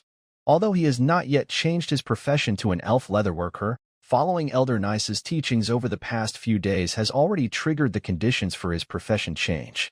This means that as long as he follows the steps carefully, he can smoothly complete the profession transition. Meanwhile, in the imperial capital of Tamriel, at the Hamadi residence. In the study, Hamadi, looking anxious, asked his subordinate again, "Has Count Rain not returned yet?" "No, sir," the servant replied respectfully. "We have arranged 2 teams to guard the Count's residence around the clock. As soon as he returns, we will know immediately." Report any news immediately, Hamadi said after a moment, then waved dismissively at the servant with a slightly annoyed look. He continued pacing back and forth in the study. After a while, he let out a long sigh and said, "Sigh, when will Lord Rain come back? If he doesn't return soon, we can't proceed." A few days ago, he received news from his superior, Royce, that the Empire would send a delegation to visit the Federation. After discussing, they both agreed this was a great opportunity to invite Rain to the Federation. As for how to manage the delegation, if it was just about securing a spot, it wouldn't be too difficult for them. But the problem was Lord Rain hadn't returned since he went to Ferdinand Forest, and this matter needed Rain's approval before proceeding. Otherwise, it could backfire. They had been waiting all this time. But more importantly, just yesterday, Royce seriously told him that he must persuade Rain to join the delegation. The reason was that information from Ferdinand Forest indicated that Rain's potential was even higher than they had expected. This shocked Hamadi. His potential was greater than previously estimated. Could he be the top talent in the Federation's recruitment list? Hamadi understood very well what this meant. "Lord Viscount, Count Rain has returned." Suddenly, a servant's slightly hurried report came from outside the door. "Great. Prepare the carriage immediately," Hamadi said happily, quickly giving the order. Inside the inner circle of the imperial capital, in the study of the second prince's residence. "Your Highness, I have confirmed it. I found 2 imperial soldiers who participated in the battle and paid them a large sum of money. They confirmed that Ryan transformed into a double-headed dragon and delivered the final to the evil god's clone." Buchanan said with a grim face, but his mind was drifting away. Since a few days ago, when he received the news that Bostaff had died in battle, he had been very frightened. You must know, Bostaff was a figure comparable to the Empire's guardian, and he was not even a match for Ryan. Then came a series of shocking news that made him even more surprised. Even the second prince was very surprised when he heard the news, and immediately ordered a thorough investigation into what happened in Ferdinand Forest. But the more they investigated, the more Buchanan's heart pounded with fear. Ryan was truly a monster. According to their descriptions, the dragon form Ryan transformed into was completely different from the Imperial Dragon Knights they had seen before. One of the dragon's heads was nearly transparent. After Buchanan finished explaining, Prince Everton nodded and said, "That's right. This is quite different from the official reports from the Empire." That's also why he asked Buchanan to investigate in detail. As the second prince, he could access top-secret information about Ferdinand Forest, but the reports only briefly mentioned Ryan's battle and the outcome. That made him suspicious. "Buchanan, do you remember that Void Dragon? I have a feeling that the previous report was not entirely truthful. Now I see I was right. Someone is hiding something about Ryan." After carefully reviewing the investigation report Buchanan handed him, Prince Everton was certain. "Oh, could it be the sword-bearer? Marshal Alfred?" Buchanan raised his eyebrows and immediately brightened his eyes, giving an answer. "No, the sword-bearer doesn't have that much power." Prince Everton shook his head and said. In Ferdinand Forest, the leaders of the imperial reinforcements were Lhasa and Reginald. Neither of these 2 imperial guardians is from the sword-bearer system. Even Alfred doesn't have that much influence. But later, Lady Menia arrived at Ferdinand Forest, and from then on, she took full charge. Buchanan frowned and looked puzzled. Regarding Buchanan's words, the second Prince Everton fell silent and pondered. After a while, he softly murmured, "Could it be that Aunt Menia is hiding something from Rain?" Hearing this, Buchanan was momentarily stunned, then lowered his head even more. He felt he had no right to speak on this matter. Queen Menia is not an ordinary person. She is part of the noble imperial family and also the aunt of His Royal Highness the Second Prince. This is clearly a family matter for the prince. The second prince waved his hand, signaling Buchanan to step back, and continued to think. If that's true, what is Aunt Menia's real goal? He wondered. Remember, the multi-headed dragon has long disappeared from the records of the dragon race, once being a major enemy of the 5-colored dragons of the Dragon Empire. Aunt Menia couldn't possibly be unaware of this. And then, during the fight, a semi-transparent dragon had appeared.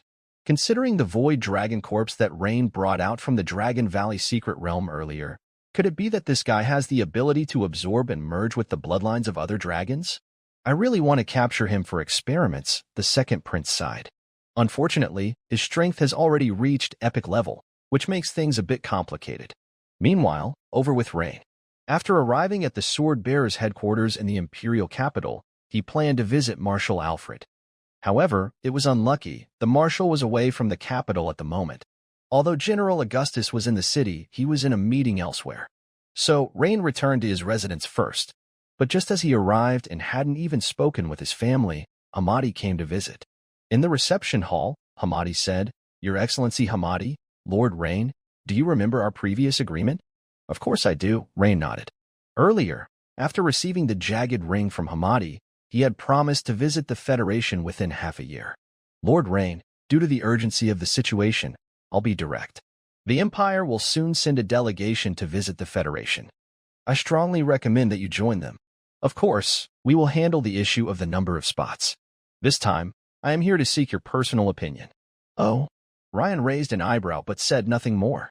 It seems the secret agents from the Federation are unaware that he will also join this delegation. That makes sense. The original candidate for the Sword-Bearer Envoy was supposed to be General Augustus, and he only agreed a few days ago. Of course, Ryan mainly wants to hear the other person's reasons. "Is it so urgent?" "Yes, Lord Ryan, the situation is worse than you think. The Empire and the Federation still have strong support, so they can control some dangers. But you might not know, outside the Empire's borders, many tribes have fallen completely and become followers of the evil gods. Like the Ferdinand Forest incident this time. Without the Empire's help, how do you think the situation would have developed?" Hamadi asked. Ryan nodded, agreeing with Hamadi's view. This matches what he learned from internal secret intelligence after being promoted to vice director. Many primitive tribes on the islands have been tempted and fallen, joining the evil god's side. So, in the near future, there will definitely be divine avatars of evil gods descending. At that time, the Dragon Empire will face great danger and challenges. Lord Ryan, we sincerely hope you can go to the Federation soon. Since that's the case, then okay. As for the delegation quota, I probably don't need to trouble Lord Hamadi. I can handle it myself. But I also have something I need Lord Hamadi's help with, Ryan said with a smile. Hearing Ryan agree, even though Hamadi tried to hide it, a slight smile at the corner of his eye betrayed that he was not as calm as his face appeared. He quickly said, "Lord Ryan, please go ahead. As long as it doesn't violate principles, I can guarantee there will be no problem." "Oh, that's great." Ryan smiled slightly and nodded. "This time, I want to learn more about the Federation, so I plan to travel freely around their territory." He paused slightly after speaking, but Hamadi's expression became serious and said, "Lord Ryan, when you say more freely, what do you mean?" As a spy, he was still very worried about the phrase going around. "Your Excellency Hamadi, please rest assured. I won't go to the Federal Military Secrets Department. I just want to explore the local customs and learn about a few more cities." Rain naturally understood what Hamadi was most concerned about and explained with a smile. "Then there should be no problem, Your Excellency Rain," Hamadi said, relieved. He planned to report this matter immediately later. After seeing Hamadi off, Rain took out a map from nearby. The purpose of his recent conversation with Hamadi was to investigate the situation at the ruins of the Goblin Empire's capital. Many years had passed, and he needed to find out whether the site had been excavated by the Federation or not. This matter was not suitable for a sword wielder to get involved in. Even diplomatic personnel with immunity could not move freely on foreign territory, and Rain needed such a privilege. It seemed there was no big problem now. The map in front of him was a full map of the Federation, brought by Olena from the sword wielder headquarters. Since the Federation had many spies in the Empire, naturally, the Empire also had many informants and eyes in the Federation. Rain pointed to a spot on the map and softly said, "It should be here." Following his finger, you could see it was near a place called the Threshered Gorge. Rain was quite sure that the location of the Goblin Empire's capital ruins was on one side of Threshered Gorge. Fortunately, not far from Threshered Gorge was a large Federation city called Zataya. "This is good. I can go there as a tourist," he thought. "Though I wonder if I will pass through here." Rain was not very clear about the Empire's return routes, but he could ask in advance. In the next day and a half, Rain didn't have many official duties. Instead, he chose to spend time with his family. The beautiful woman Jennifer and the savage girl Lagri were still busy with the Merchant Guild in Munster and were not in the imperial capital. However, Jennifer sent a letter reporting recent guild activities and mentioned she was starting to prepare a new shop in the imperial city. Clea is also not in the imperial capital. She is traveling with her Royal Academy mentor to the Nam province for training. 2 days later, early morning, at the imperial capital's Royal Airship docking station, a group of people is seeing off a large, sleek airship as it takes off, with 3 airships on each side. The 7 airship formation is quickly heading east. On the airship, inside a luxurious cabin, Ryan is looking at the latest itinerary. For confidentiality, even Ryan only just received the itinerary. First to the big city of Weston on the Federation's west coast, then to the Federation's capital, and to Hull. The last stop is Zataya, which is more convenient. But this return trip is a bit unusual, Ryan thinks. He notices that, besides the Red Queen Menia, the Earth Pulse, Reginald, whom he met last time, has also joined the delegation. This means, including him, the Empire's delegation has 3 epic-level fighters. Within the Empire's territory, where various evil cults are quite active, having 3 epic fighters in one delegation seems a bit odd. Suddenly, there is a knocking sound outside the cabin. Lord Ryan, Lady Menia request your presence. A servant bows outside the door. All right. Soon, Ryan follows the servant to the delegation leader, the Red Queen Menia's cabin. The door is open. Menia, dressed in a red wizard's robe, is sitting sideways by the porthole, looking out at the scenery. Hearing footsteps, Menia turns her head to Ryan, smiling and nodding, saying, "Ryan, you're here? Sit." "Your Highness Menia," Ryan slightly bows. "This is honey wine from Envimar. Try it. It has a unique flavor." Menia points to the amber-colored drink on the table. "Yes, thank you." Ryan takes a small sip. Indeed, a rich honey aroma mixed with a refreshing taste from some fruit brew lingers in his mouth. "Ryan, do you remember that 3-headed sea dragon with the magic tail?" "Of course. I remember it was you who first drove away the 3-headed sea dragon." Regarding the 3-headed sea dragon of the magic tail, Ryan was deeply impressed when he was in Mestis. "Well, about 3 days later, after we arrive at Weston on the Federation's west coast, we will cooperate with the Federation to defeat the enemy." Hearing Menia's words, Ryan raised his eyebrows in surprise. "Your Highness Menia, do you mean we should first meet the team at the Federation's big city, Weston, and then head to the west coast to eliminate the 3-headed sea dragon?" At first, he thought it was just a simple visit. Now it seems that the purpose of this imperial visit is not simple, or rather, its significance is more important than he initially thought. Yes, although we have repeatedly driven back the magic tail 3-headed sea dragon from attacking the imperial coast, the enemy relies on the sea's terrain to escape each time. Over this period, the strength of the 3-headed sea dragon has gradually recovered. Now it has learned to be smarter, attacking alternately on the eastern coast of the Empire and the western coast of the Federation. This poses a big threat to both us and the Federation. So, this time, we will join forces to completely eliminate it. In a way, this is also the first real cooperation between the Empire and the Federation. "I see," Ryan said with a look of realization. He had wondered before why the Empire sent Queen Red Menia as the head of the delegation to the Federation. Even as a return visit, such a high level was unusual. Now he understood the reason. This mission was not just a simple visit but carried deeper cooperation meaning. Recalling what Hamadi had said earlier about the increasingly severe environment, it was forcing the 2 strongest nations to work together. "By the way, Ryan, you are now a level 4 Dawn Mage, right?" Menia looked at Ryan with her beautiful eyes. "Yes, Your Highness Menia," Ryan nodded. There was no need to hide this, and he couldn't hide it either. When fighting the 3-headed sea dragon, try not to use your bloodline transformation. The double-headed dragon thing. I already suppressed it during the Ferdinand Forest incident last time." "Huh?" Ryan looked at Menia in surprise. "Do you mean?" Ryan asked back. "There are some complicated details inside, but you only need to remember this one point. Try not to use the 2-headed dragon transformation, especially in front of the Imperial Royal family." Menia looked deeply at Ryan and then said no more. "Okay," Ryan nodded. He naturally sensed that Queen Menia did not hold any hostility toward him.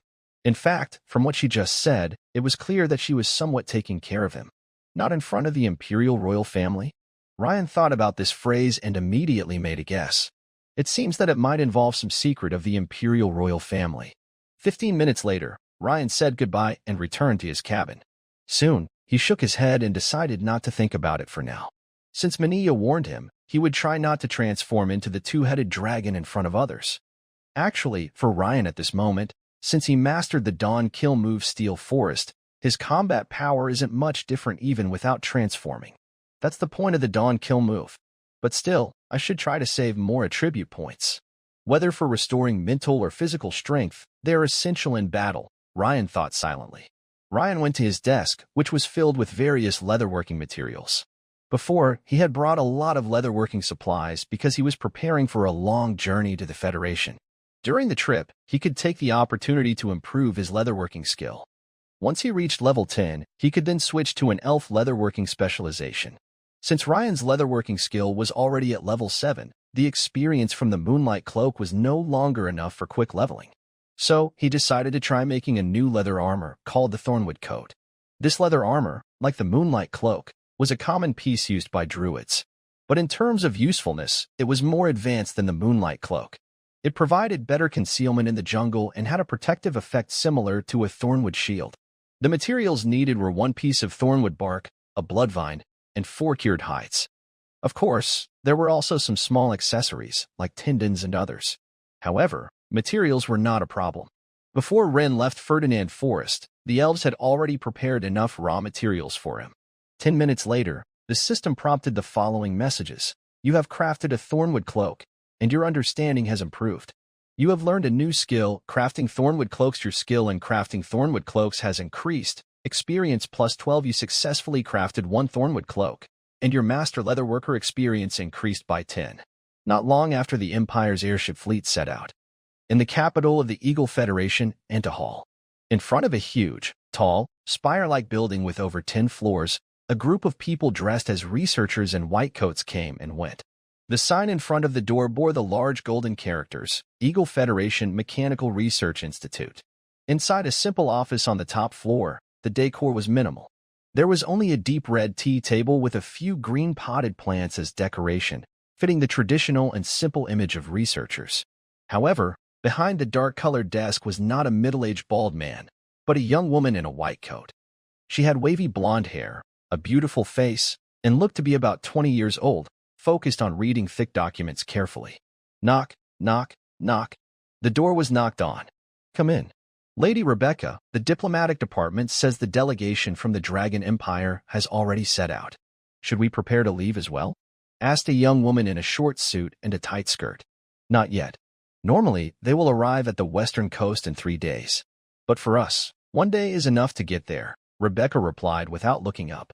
All right. By the way, Lady Rebecca, the intelligence department says that the key person from the Dragon Empire, Ren, will also come this time. The intelligence department hopes we can communicate more with them. If we can make them interested in our research and have them stay voluntarily, that would be perfect. Huh? Seeming interested in the topic, Rebecca put down her documents and looked up at her secretary with bright eyes. As one of the top research institutes in the Federation and a talented metal mage at the early stage of Tier 3 crystallization, Rebecca Hayden understood very well the importance of high-level metal mages to the Federation's Mechanical Research Institute. Especially this person, she had already heard about it from her mother. That's good news. By the way, our Research Institute's task this time is to deploy the newly developed Ajax into combat, right? Yes, Lord Rebecca. Prepare the others. We leave in an hour.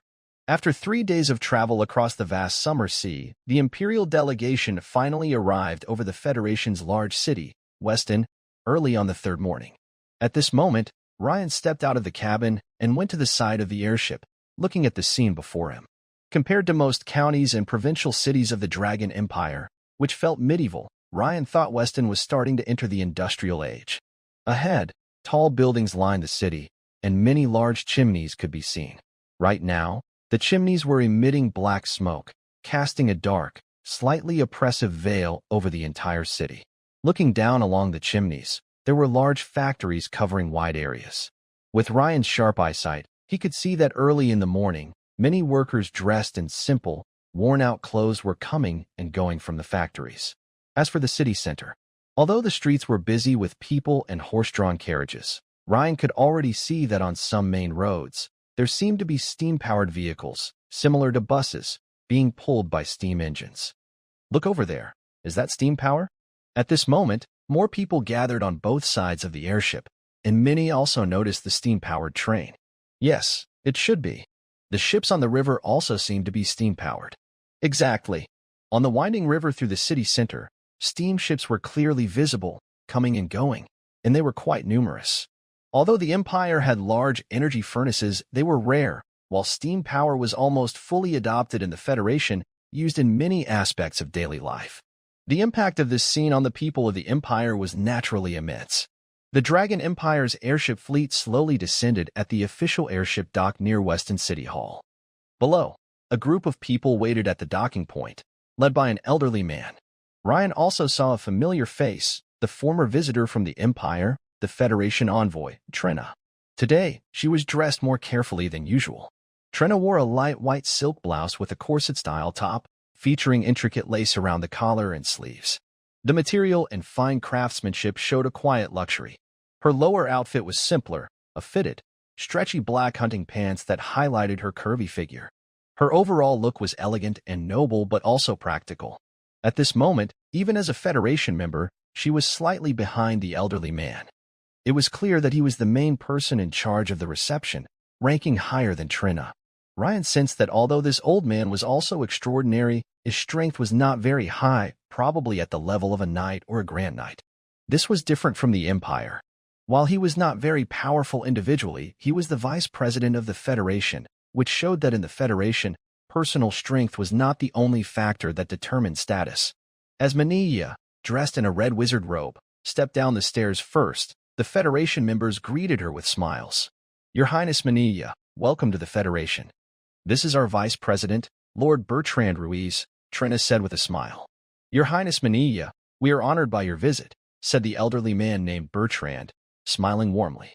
"Lord Bertrand, you are too kind. It's my pleasure to visit the Federation," Mania replied with a gentle smile. Next was the official diplomatic exchange, and Mania briefly introduced her accompanying staff. "This is our protector from the Dragon Empire, His Grace Reginald.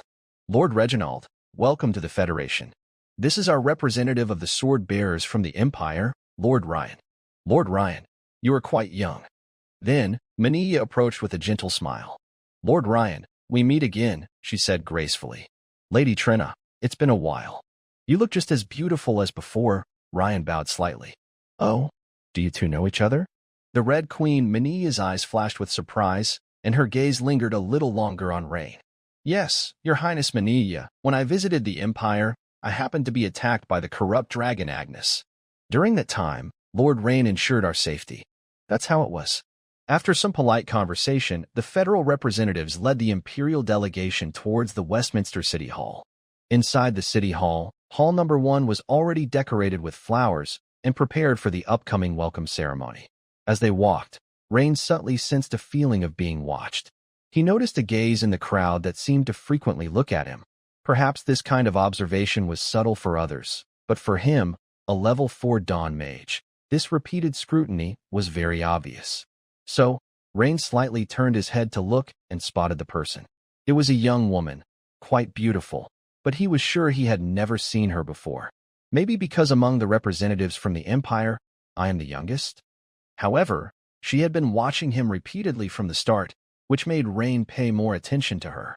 Interestingly, he recognized the faint particles surrounding her very familiar. They were also metal-based particles. A metal element mage? Interesting. Rain couldn't help but think.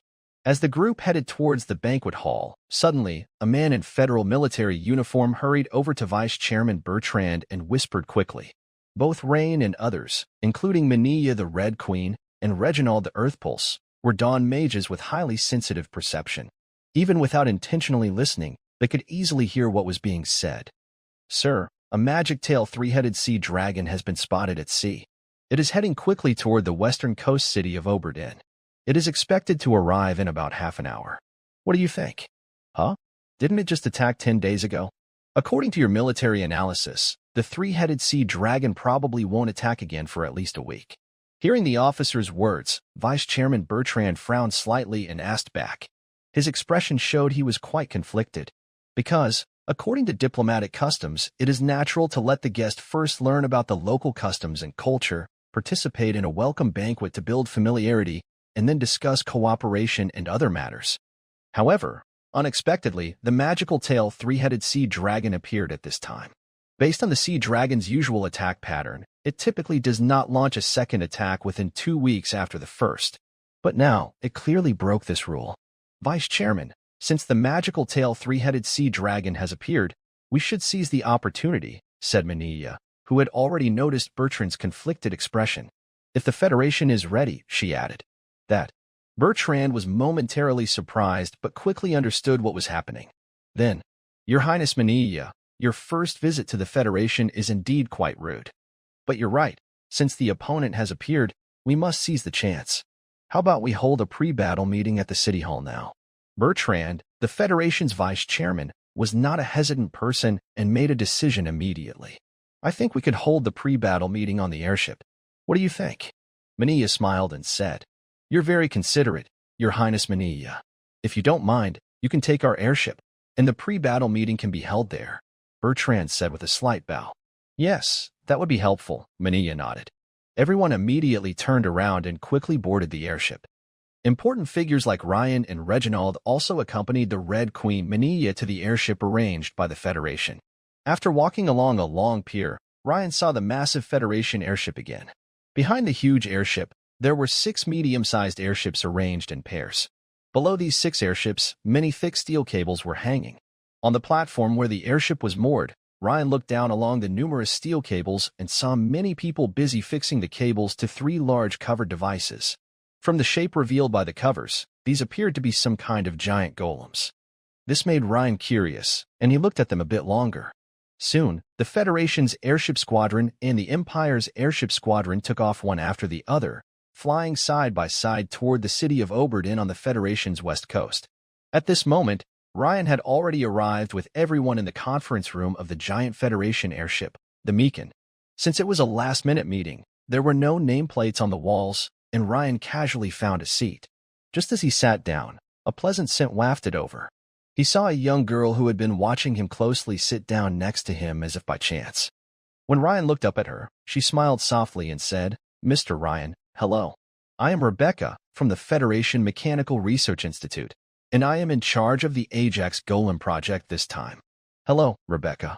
Although Ryan could tell that Rebecca had approached him voluntarily, he had expected this. Back in Tameril, the imperial capital, Hamadi had already communicated with him, so it was natural that someone from the Federation would come to talk. However, Ryan didn't expect that the person wasn't a serious intelligence agent like Hamadi, but rather a talented young girl skilled in golems. Honestly, Ryan was very interested in the so-called Ajax Golem developed by the Federation. Although he hadn't seen its actual combat power yet, judging by its size, it should be quite strong in battle. He wondered whether it was better than the Destruction Golem. I heard that you are also a metal-type wizard, Mr. Ryan. Are you interested in golem making? The girl asked, her bright eyes shining. Oh, it seems Miss Rebecca knows me well. I am indeed very interested in golems. That's great. Maybe we can exchange some ideas. While they were talking, the meeting officially began. Honorable Prince Menia, please allow me to first introduce the Federation's preparations and plans. A Federation officer, clearly a senior general, quickly explained. This time, we have prepared 3 newly developed Ajax superlarge golems to face the 3-headed sea dragon. Of course, this is mainly a tactic to attract the attention of the 3-headed sea dragon. At the same time, we hope the Empire can cut off the enemy's retreat, trapping the 3-headed sea dragon on the coast of Oberdin to prevent it from escaping back into the sea. Cutting off the enemy's retreat? That's not a problem. But to avoid the magic tail 3-headed sea dragon noticing our encirclement, we need to go around from a farther area, which will take about 5 minutes, Menia nodded and said. So, do you think the Ajax Golem can withstand the 3-headed sea dragon for 5 minutes? The Empire had already tried to surround the magic tail 3-headed sea dragon from all sides. But the problem is, the magic tail 3-headed sea dragon is very clever.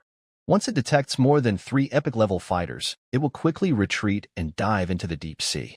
The senior officer hesitated for a moment, then looked at Vice Chairman Bertrand of the Federation. But before Bertrand could speak, the girl beside Ryan suddenly stood up and said, Honorable Princess Menia, the Ajax Supergiant Golem is the highest achievement of our Federation's mechanical research so far. If controlled by crystallized wizards, each can display epic-level strength. Although they are only at the early epic stage, 3 of them should be enough to face the 3-headed sea dragon for 15 minutes. The speaker was Rebecca, the girl who had just sat next to Ryan. Ryan looked at her in surprise. He didn't expect this girl to be so brave, daring to express her opinion directly to Queen Menia. After hearing her words, Queen Menia examined her and nodded, saying, I think you misunderstood me. I don't doubt the combat power of the Federation's latest golems, but using them against the three-headed sea dragon might still be risky. I have a question. Why has the activity pattern of the magic tail three-headed sea dragon suddenly changed? Minia looked around at everyone and spoke slowly. Hearing this, everyone's faces changed slightly, and they whispered among themselves. Yeah, this doesn't make sense. Princess Minia hit the nail on the head. Could it be? Some people seem to have thought of something. Queen Minia looked at the Vice Speaker Bertrand and the Legislator Tarina and said, I suspect that the enemy's strength has probably recovered quite a bit. You mean? Hearing Minia's words, Bertrand's heart sank. Everyone present also looked serious. It is known that the previous magic-tailed three-headed sea dragon showed terrifying combat power, but that was likely in the late epic stage. However, if the enemy's strength has also recovered some, they might have reached the peak of the epic level. The threat level would rise sharply. Moreover, the most important point is that the current tactical plan was based on the strength demonstrated by the magic-tailed three-headed sea dragon. In other words, if what Queen Minia said is true and the three-headed sea dragon has indeed recovered to the epic peak, then even Rebecca, who was most confident in the golems, does not believe their three Ajax supersized golems can withstand the enemy. Of course, this is just my personal judgment. What I want to say is that perhaps we should prepare more thoroughly. Hearing Minia's words, Vice Speaker Bertrand whispered something to Tarina beside him, then turned to Minia and said, Princess Minia, we have already contacted Lord Tyriopol.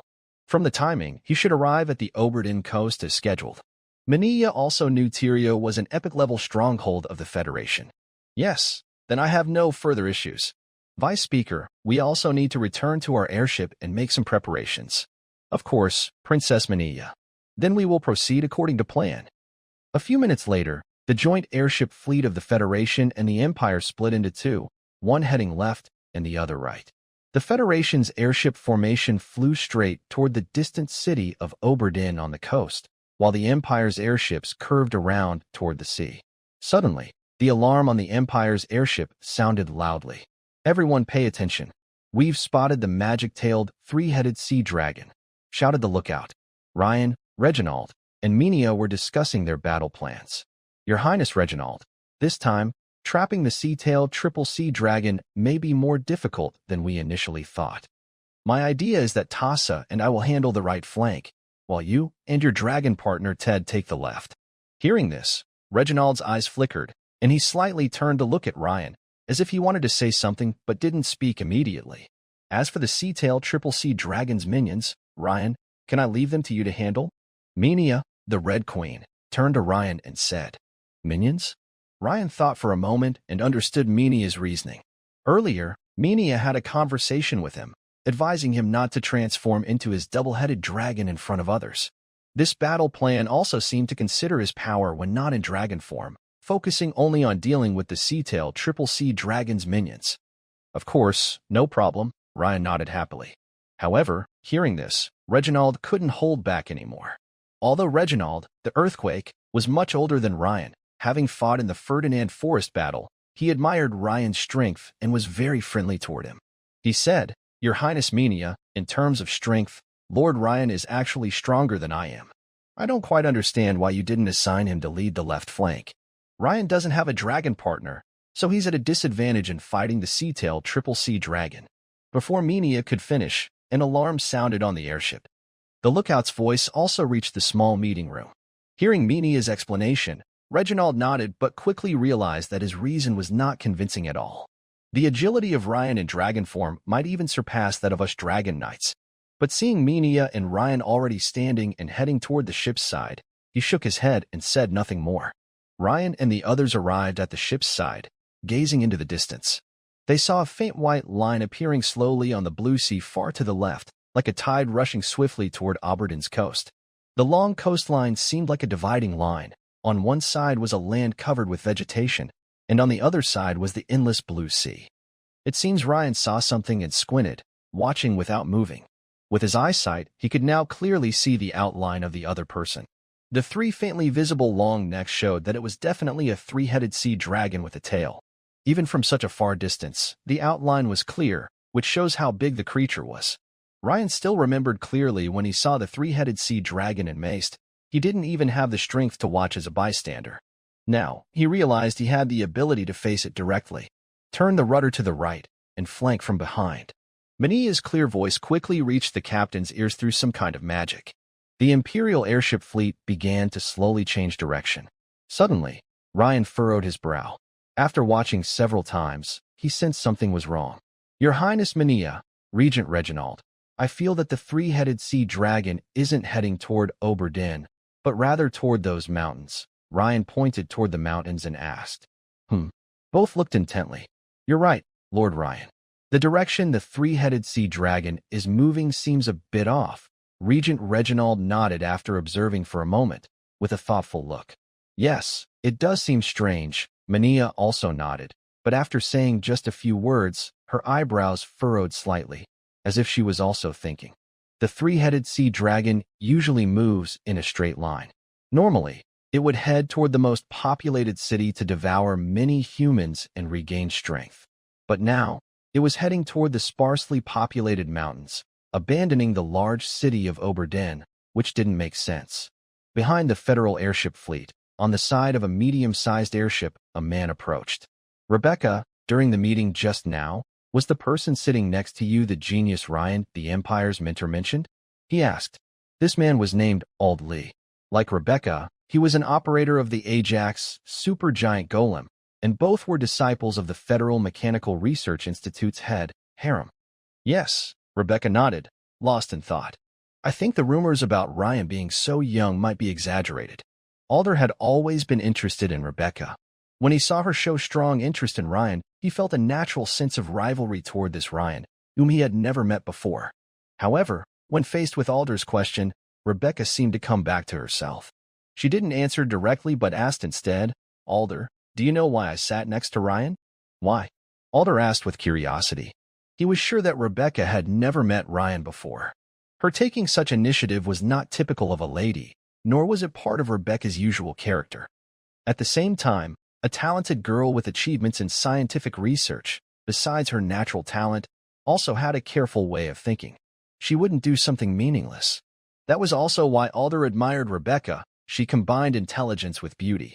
Because I wanted to sense his level of strength, Rebecca said softly. Alder looked surprised, as if he suddenly understood. But then, he became even more curious and quickly asked, Oh? And what was the result? The result isn't what you want to know, Rebecca replied. Although the information says he's a crystallized level mage, I feel. It doesn't quite seem that way. Doesn't seem like it? That's normal. Looking at Ryan's age, he appears to be about a year or two younger than you. Alder then gave a gentlemanly smile, seeming to relax. Even you, a rare genius girl in the Federation, have just entered the crystallized mage level. If he's stronger than you, that would be strange. He also shared his reasonable guess and subtly praised Rebecca.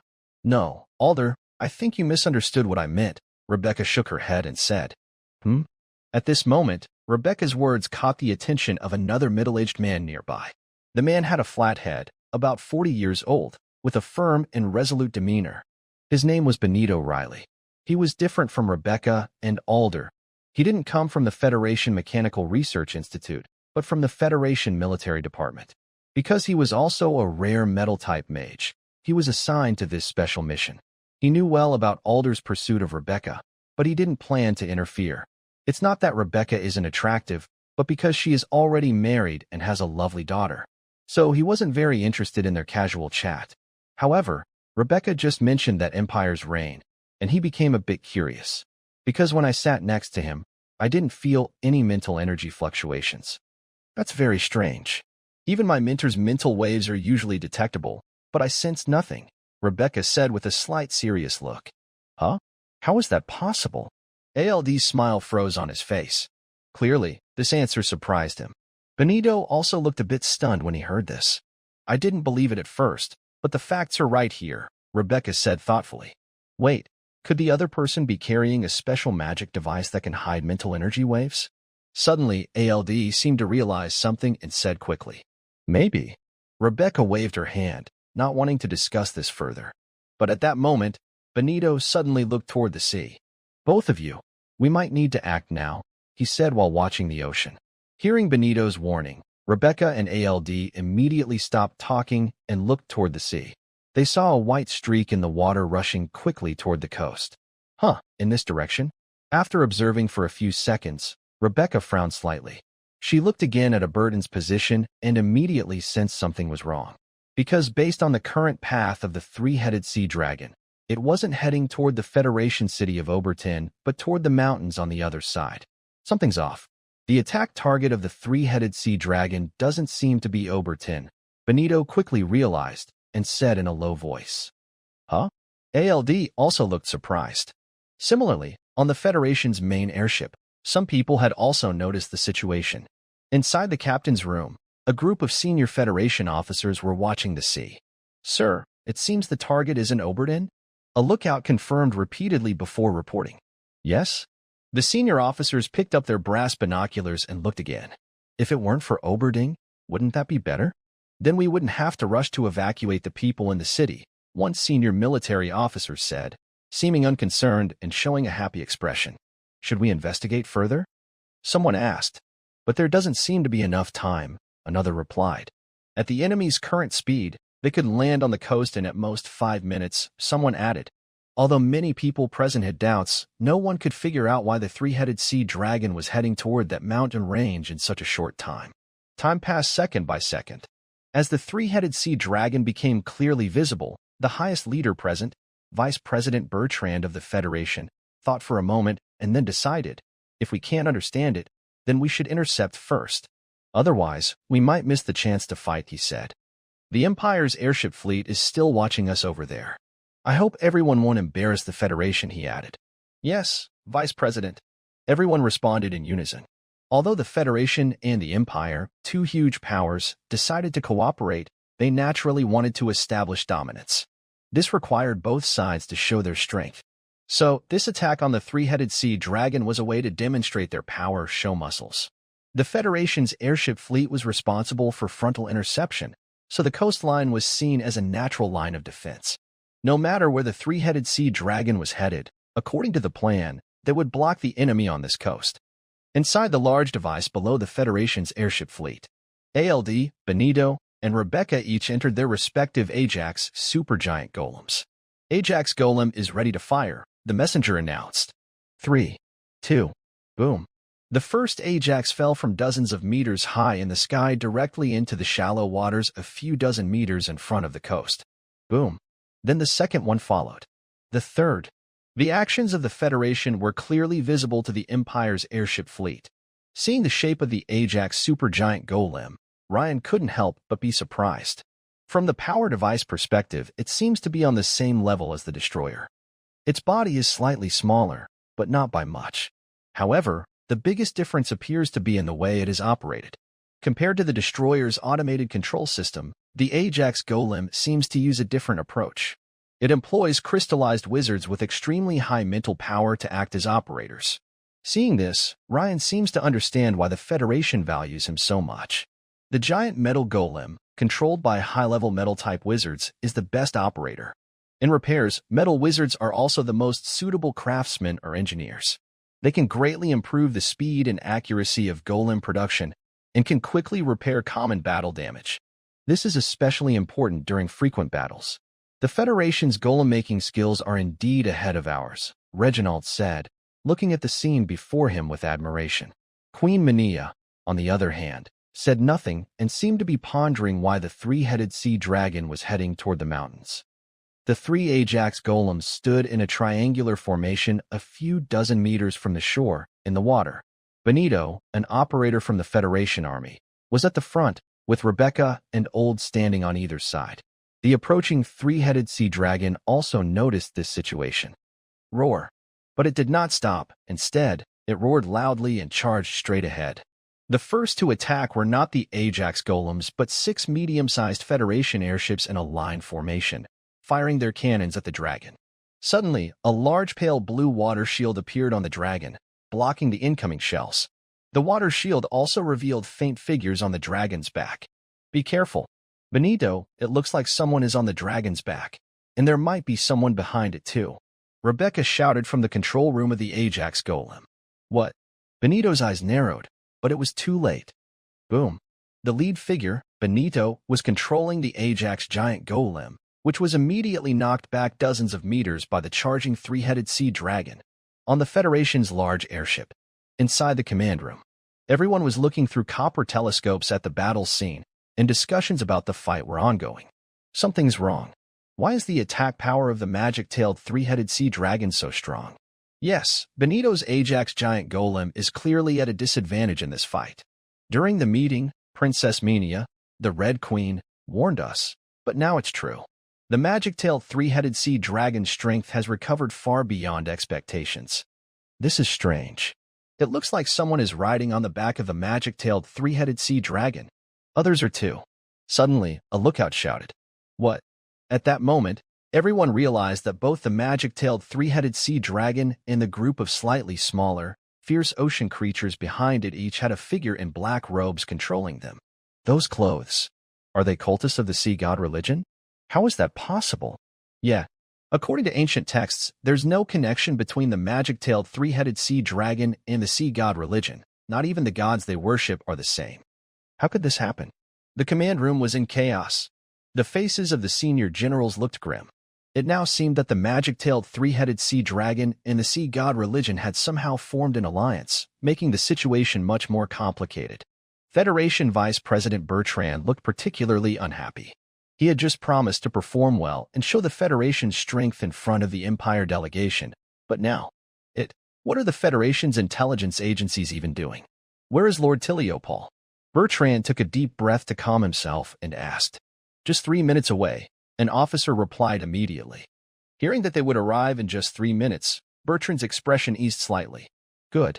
Quickly contact Benito and the other 2 golem operators, and try to hold off the magic-tailed three-headed sea dragon and the sea god religion for 3 minutes. Vice Speaker, do you think we should contact the Dragon Empire and ask them to abandon their encirclement first, so the Dragon Knights can come to support us? A senior general thought carefully and cautiously suggested. That's not a good idea. The Empire's airship fleet is positioned on the flank of the three-headed sea dragon of the Magic Tail. If we let the enemy's Dragon Knights attack directly, they will likely retreat toward the open sea. Then, this siege operation will be a complete failure. And the Federation will also bear responsibility for this first failed cooperation. Vice Speaker Bertrand shook his head and said, This is a very important first step in cooperation, affecting future relations. Originally, according to calculations by the Empire Mechanical Research Institute, 3 Ajax supersized golems could hold off the three-headed sea dragon of the Magic Tail for at least 15 minutes, and there was even a chance to trap and kill it. But now, unexpected events keep happening, and the situation is slipping out of control. Once His Majesty Tiriopol arrives, the situation should stabilize. Meanwhile, on the Empire's airship fleet, Queen Minia, perhaps because she had been thinking deeply just now, was not very surprised when she saw this scene. Instead, she started introducing Rain. The three-headed sea dragon of the Magic Tail is said in ancient texts to be a servant of the sea god Thalage. So, in ancient times, the three-headed sea dragon was also called Thalage's child. Now it seems that with the revival of the goddess of the Dark Sea, the sea god cult has somehow reached an agreement with the three-headed sea dragon before us. It's even possible that this dragon has been tamed by the goddess of the Dark Sea and has become her servant. Huh? The goddess of the Dark Sea? Rain was deeply impressed by the black-robed girl who had appeared as the enemy. Including the 2 previous encounters, if they meet again, that will be the 3rd time. But, to be honest, Rain didn't have a bad impression of her. Because every time the goddess of the Dark Sea appeared, he seemed to gain something valuable. Also, for some reason, probably because of his increased strength, Rain felt that when he saw the goddess of the Dark Sea and the three-headed sea dragon, he was not afraid but instead felt eager to fight. Meanwhile, on the coast, a fierce battle was raging. Although the puppet of Ajax controlled by Benito was instantly knocked away, the puppet itself was quite heavy. The three-headed sea dragon's tail also paused slightly because of the impact, creating an opportunity for ALD and Rebecca. 2 Ajaxes immediately leapt from the left and right towards the three-headed sea dragon, each grabbing one of its dragon heads and swinging large steel fists, launching attacks similar to steel fist combos. Bang, bang, bang. The repeated heavy punches didn't cause serious damage to the tough, thick-skinned sea dragon, but it was enough to keep it from escaping for a short time, causing it to roar angrily. However, the middle dragon head, lacking restraint, immediately launched a counterattack. It aimed its breath at the Ajax puppet controlled by ALD on the right, spitting out a powerful stream of energy. Be careful. Rebecca sensed the energy fluctuation and immediately changed her expression in alarm. Don't worry, Rebecca. Just as ALD confidently controlled Ajax to dodge, suddenly, the black-robed old man on the back of the three-headed sea dragon smiled slightly and then pointed at ALD's puppet. A dozen transparent black water snakes appeared suddenly and quickly wrapped around ALD's puppet's legs, anchoring it firmly in place. Before ALD could think of a way to respond, in the next moment, a strong, pale blue breath shot toward ALD's Ajax puppet. Bang! ALD's Ajax struggled to raise its arms and cross them over its chest, but was immediately knocked flying, with large dents appearing on its solid metal surface. Not good. The power and speed of this level of magic are probably from a Dawn Mage. Rebecca's heart raced when she saw the black water snakes entangling ALD's puppet. The situation in front of her was extremely dangerous, because besides the three-headed sea dragon, there was also a high-level member of the Sea God's Church at the 4th level, watching closely nearby. If her Ajax puppet continued to fight, it would be like dancing on the edge of a sword, risking severe damage at any moment. Where are Benito's people? Even if they were knocked away, according to the tactical plan, they should have already taken their positions, Rebecca thought anxiously. However, perhaps because they underestimated Rebecca and her team, after the black-robed old man made his move once, he did not cast any more spells. Instead, after ALD was knocked into the air, the dragon's left head lost control and immediately spat out a fierce white icy breath toward Rebecca. This is frost breath. Faced with the frost breath that most frightened the golem, Rebecca had to give up fighting the sea dragon on her right and quickly flew back. At that moment, Rebecca noticed in her peripheral vision that Benito behind her had already been surrounded by more than 10 large sea creatures. Although these sea creatures didn't seem to be at an epic level, they were close. With so many of them, no wonder Benito couldn't break through quickly to help. Hold on for 3 more minutes. Lord Tyriopol will arrive soon, came the command from the control room of the giant airship. 3 minutes? But given the current situation, even 1 minute seems impossible, ALD said anxiously. On the Empire's airship fleet, Princess Minia, the situation on the Federation's side looks a bit bad. Should we act early? Rain asked when he saw what was happening. The strength of the Federation's Ajax golems was already mostly revealed. The golems had good defense, but their attack power was a bit weaker, so they couldn't do much damage to the nearly equally strong three-headed sea dragon with a tail. Plus, the cultists of the Sea God Church were helping nearby, so relying only on these 3 golems, the Federation might soon be unable to hold on. No need. The Federation hasn't contacted us. They should have emergency plans, like the absence of Lord Tyriopol. Minia shook her head and said. Also, if we deploy now, and the three-headed sea dragon escapes when it sees trouble, that will be our problem. To explain more clearly, Minia added another sentence. While they were talking, the battle on the coast suddenly changed. The three-headed sea dragon, no longer restrained, spat out its third head. But this time, it didn't attack any Ajax golem. Instead, it spat toward the sky. A thick fog immediately spread out, like ink dropped into a glass of clear water. The air around the three-headed sea dragon suddenly filled with dense fog, which quickly expanded hundreds of meters, covering all 3 Ajax golems and everything nearby. Hurry! Activate the detection device, Rebecca immediately warned. Suddenly, a circular disc rose above the heads of the 3 golems, followed by the sound of an engine starting. Faint red images of three-headed sea dragons and other sea creatures appeared before the 3 of them. Oh, ALD, the three-headed sea dragon is just to your right front. Be careful. Unfortunately, it was too late. Bang, bang, bang. A series of fierce impacts sounded. Boom. A large metal golem was thrown out, and one of the Ajax golem's arms was torn off.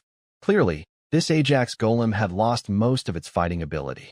In just 1 minute, 3 Ajax defenses of the Federation were almost defeated. There was a mental link between the Ajax golem and its operator.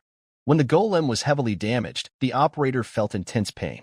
ALD's scream of pain made Rebecca and Benito's faces change suddenly.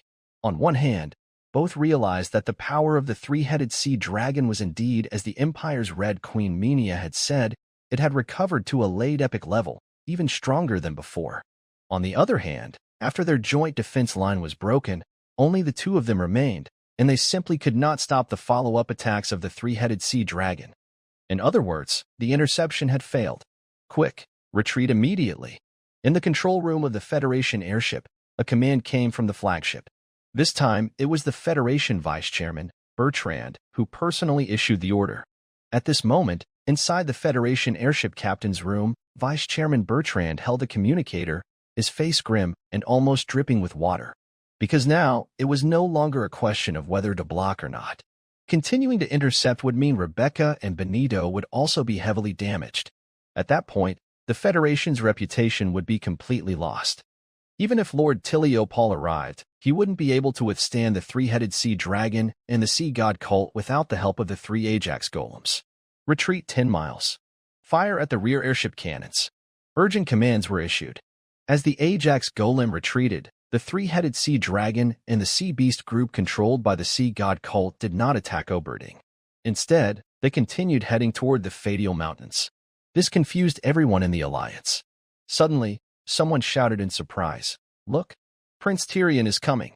A silver light sphere rapidly flew from the sky behind them. On the Empire's airship. "Hey, that's a sword saint," Reen said curiously upon seeing the silver glow. "Yes, I once traveled through the Eagle Federation. Tyrion is a famous sword saint there, very powerful," Reginald explained. On the coast, the silver sphere quickly approached the three-headed sea dragon. 2 undamaged Ajax golems immediately moved to support from both sides. Huh? A Federation sword saint? The old man in black robes on the three-headed sea dragon was surprised. He was sure that their internal operation was very secretive, unlikely to leak out. So, encountering a Federation air fleet was already a coincidence. Now meeting a Federation sword saint, this was too much of a coincidence. Could it be that the Federation was also conducting an important operation nearby?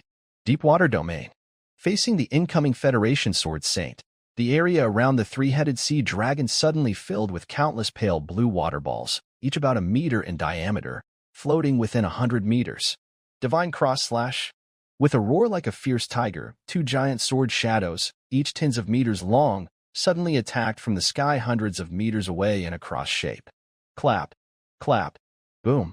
The giant sword shadows collided with the dense blue water balls, causing a fierce explosion that swept outward. Before the dust settled, a tall, muscular man with blonde hair and a thick beard, about 2 meters 2 in height, appeared holding a double-edged sword. He landed about 100 meters in front of the three-headed sea dragon. This was Tyrion Paul, the Federation sword saint. Although he blocked the sea dragon's advance, his face was unusually serious. He had initially planned to seize the opportunity during the surprise attack to unleash his strongest move and secure victory. But now, it seemed he was facing a tough battle. Because even his ultimate move, the Divine Cross Slash, seemed unable to fully break through the domain of the Demon Tail three-headed sea dragon. After striking about 4/5 of its body, the sword's faith in the Divine Cross Slash was completely worn down by countless light blue water spheres. However, Therios' strike was not entirely useless. At least it made the Demon Tail three-headed sea dragon and the black-robed old man behind it look more serious. For a moment, neither side made a move. Meanwhile, on the Empire's airship, almost ready, His Majesty Reginald. "It's time to act." Minia first spoke to Reginald beside her. Then she turned to Rin and said, "But, Run, plans have changed. You stay on the airship for now. I have a feeling the enemy might have other tricks up their sleeve. Act according to the situation." "All right. Your Highness Minia." Rin hesitated briefly before nodding in agreement. He also sensed something was off. At this moment, the Empire's fleet of airships had already reached less than 10 kilometers behind the Demon Tail three-headed sea dragon. Clearly, the enemy should have noticed them by now, but they showed no intention of retreating. This was unusual. Could it be that the enemy isn't afraid of being attacked from both front and back? He was curious to see what actions the enemy might take. Feeling the summons, 2 giant dragons, one red and one yellow, rose into the air from the last 2 airships of the fleet. Minia and Reginald quickly mounted their respective dragon partners and flew rapidly toward the Demon Tail three-headed sea dragon. At this moment, the black-robed old man on the back of the Demon Tail three-headed sea dragon shifted his gaze away from the Federation sword saint in front of him and looked surprisingly at the sky behind. Are those 2 dragon riders from the Dragoon Empire? He had always thought the enemy was only the Federation, but he didn't expect there to be Imperial Dragon Riders as well. His expression darkened, and after a moment of thought, he looked at the nearby Fadil mountain range, then quickly performed a gesture. Soon, a complex pattern appeared before him, an emergency communication magic array. Activate the awakening ritual immediately. The black-robed old man commanded the magic array. In response, a message instantly came from the other end of the array. Understood, Your Holiness the Vice Pope. Over 100 meters away, the Federation's sword Saint Tyrio saw the old man in black whisper a few words to the three-headed sea dragon on the back of the demon tail. He immediately felt a sense of unease. It seemed that something bad was about to happen. Just as he was about to try to interfere, the other side stopped communicating. Tyrio had just taken a step forward, but then paused. He looked at the rapidly growing figures of the two giant dragons in the distance and thought. This time, according to the news, the Red Queen Menia and Earthquake Reginald from the Dragon Empire are here. Two veteran dragon riders. If we wait longer, it might be better for us. In the control room where Baraka and Ald were, commands from the command center on the Federation's giant airship were also received. The two dragon riders from the Empire are already surrounding the three-headed sea dragon. They should complete the encirclement in about 2 minutes. Great. Benito couldn't help but breathe a sigh of relief. The brief and intense fight just now had completely shaken his confidence. But suddenly, something strange happened on the scene. Roar. Suddenly, the three-headed sea dragon stopped attacking. Its three huge heads seemed to sense something and roared excitedly one after another. This scene naturally drew the attention of everyone in the Federation, who wondered why the enemy was acting this way. Normally, they should have seized the opportunity to break out before the Empire's Red Queen Menia and the two dragon riders arrived. That would have been the best choice. But now, meanwhile, Tyrio from the Federation was feeling increasingly uneasy. It seemed that something frightening was about to happen. Soon, everyone sensed that something was wrong.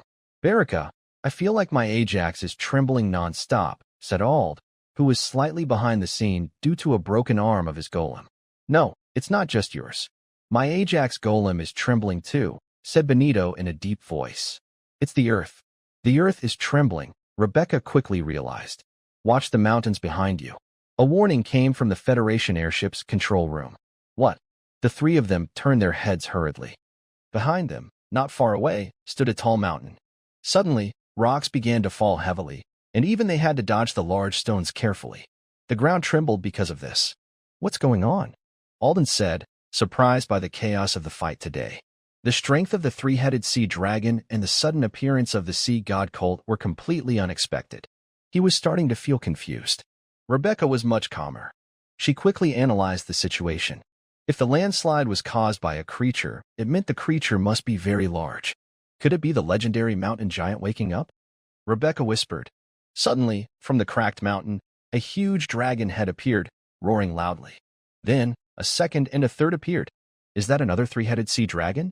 Alden asked in shock. Why is it so huge? Rebecca wondered. Compared to the one we fought earlier, this one looks like a child, someone said. And look, the scales on this creature are white. Seeing this, even Benito, who was from the army, was stunned.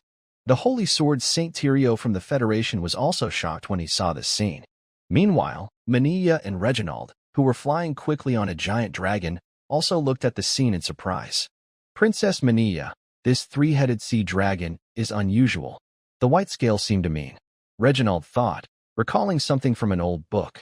Yes, it's not ordinary. If I remember correctly, it should be the ancient king of three-headed sea dragons, known as the Ice Sea Monster, Gazrian, Menia said with a sharp look in her eyes. Reginald listened carefully and suddenly remembered something. His eyes widened. That's right. I didn't expect it to be this mythic creature, a demigod. No, the creature has been sealed for a long time, and its power has greatly decreased. I can feel that its current strength is not at the demigod level, Menia said, shaking her head. The opponent is really tough to deal with.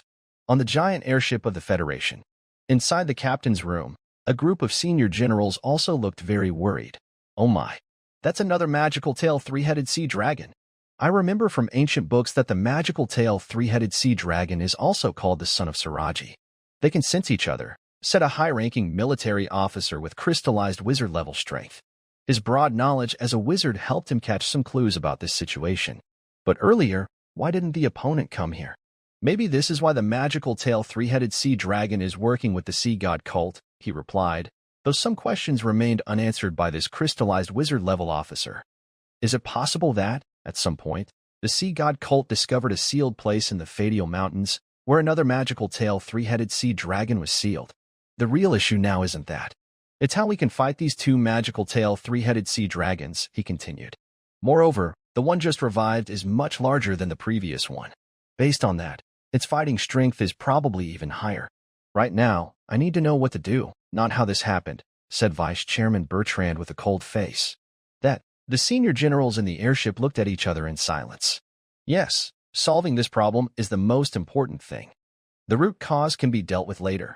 But it's not that they didn't want to give constructive advice. In the face of absolute strength, their main concern was just to survive the upcoming battle. Winning? That was almost impossible to think about. Although the situation is far beyond expectations, it's not to the point of collapse, said a middle-aged general in a deep voice. With 2 dragon riders from the Empire, plus His Majesty Tilio, we have 3 veteran epic-level fighters. The opponent has 2 magical tail three-headed sea dragons, plus a cult epic. Overall, our strength is fairly balanced. He did not mention the 2 Ajax golems, and everyone understood that these 2 golems nearly offset the remaining sea beasts and followers of the sea god cult. That's right. Although the siege failed, there is no danger of collapse. Someone nearby quickly understood this point and agreed. Is that the real issue? Vice President Bertrand asked seriously. We gathered many elites and spent so much effort. Are we just going to watch the sea god cult revive an even stronger three-headed sea dragon with a tail? Everyone, don't forget the importance of this action. This made the high-ranking imperial generals present false silent. They remembered that even among the Federation's top leaders, not everyone was willing to cooperate with the Empire. Of course, perhaps more people favored cooperation than opposed it, but many still had objections. The main goal of their current action was to achieve a big victory to show that cooperation was the best choice. Vice President, Princess Minia is calling. A messenger ran into the captain's room. Read it. Vice President Bertrand raised an eyebrow. The newly revived three-headed sea dragon is the ancient king of three-headed sea dragons, known as Gazrian, the ice sea monster. It has just been revived, so its strength has greatly decreased. But once it escapes, it won't take long before it recovers, just like the previous three-headed sea dragon, reaching semi-divine level. When the messenger finished, many senior generals gasped. What? A semi-divine level monster? Don't panic. Princess Minia also said that since its strength is now greatly reduced, it's likely only at the late epic stage, at most at the peak of epic. But at the peak of epic, we have no one who can resist it.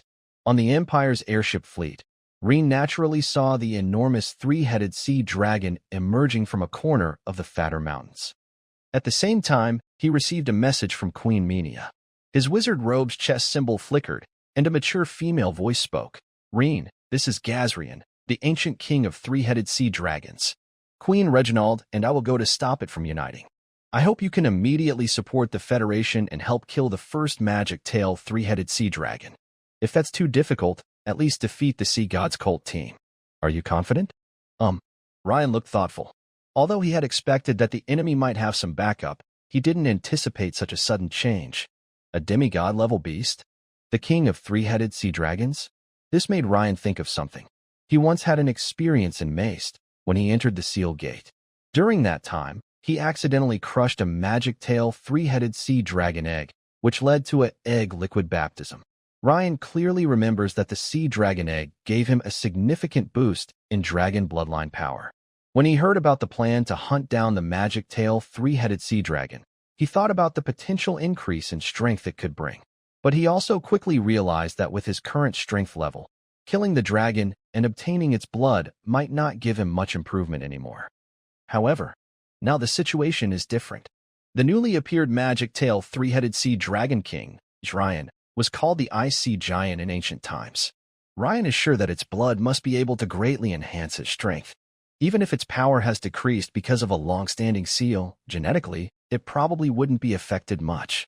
Additionally, from Mania's description, Dryan at its peak was at least on the same level as the king of red dragons, Strass. In fact, it might even be above Strass. So, Ryan is now considering whether to directly face Dryan or follow Queen Minia's advice to deal with the magic tail three-headed sea dragon and the sea god's cult. After a moment of thought, Ryan made his decision and said, "All right, Princess Minia, I will set out immediately." Yes, if there's really an emergency, Ryan, you can transform without hesitation. Minia hesitated slightly before adding, "Understood, I will do that." Actually, Ryan was thinking the same. Although Minia's language was vague, he already knew that the imperial royal family seemed to have some taboos regarding the multi-headed dragon bloodline. However, he couldn't give up using this trump card when facing a crisis. After all, life is only one. As for the royal family, that could be dealt with later, once they survive. When Ryan agreed, Minia immediately relayed the news to the Federation. For Minia and Reginald, who knew Ryan's true strength, it was very feasible for Ryan to help the Federation deal with the three-headed sea dragon Mao and the sea god cult. It was mainly a matter of time.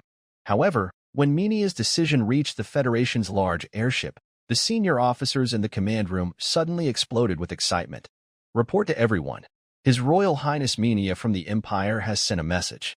She and Lord Reginald, the Earth Pulse, will try to stop the revival of the Sea Dragon King Gazarian and the Sea God cult's forces from merging," a messenger quickly reported. Additionally, Her Royal Highness Minia has sent Lord Ryan to support. She hopes he can work with the Federation to defeat the Sea God cult. What? Defeat the Mao three-headed Sea Dragon and the Sea God cult's forces? Her Royal Highness Minia and Lord Reginald are going to stop the ancient three-headed Sea Dragon King Gazarian? If neither of the two dragon riders shows up, how can they possibly defeat the Sea God cult's forces? And who is this Ryan? Have you heard of him? Many senior Federation officers looked at each other in confusion. They had never heard of Ryan's name before. Ryan is a young man from the Dragon Empire, a rising star. It's said his combat power is comparable to that of a hero, a general from the intelligence department said in a deep voice. Young man? Yes, the one sitting next to Rebecca during the meeting. Is it him? That's nonsense. Even if a young person is talented, they're only at Rebecca's level.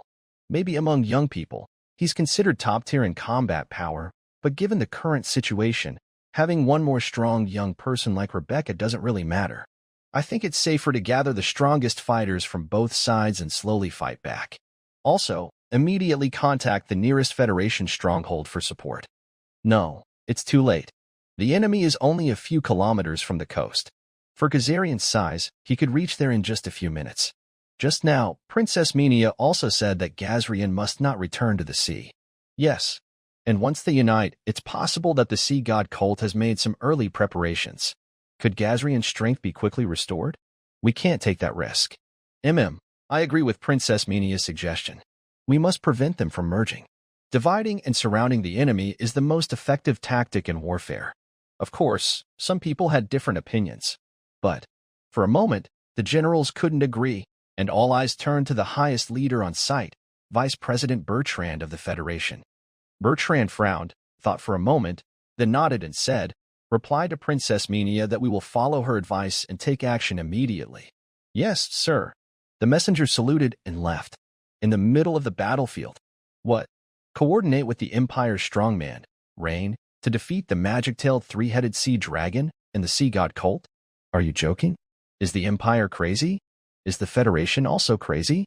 ALD, who was dodging falling rocks in the back, gasped when he heard the command from the control room. Benito, also in the control room, remained silent after hearing the order.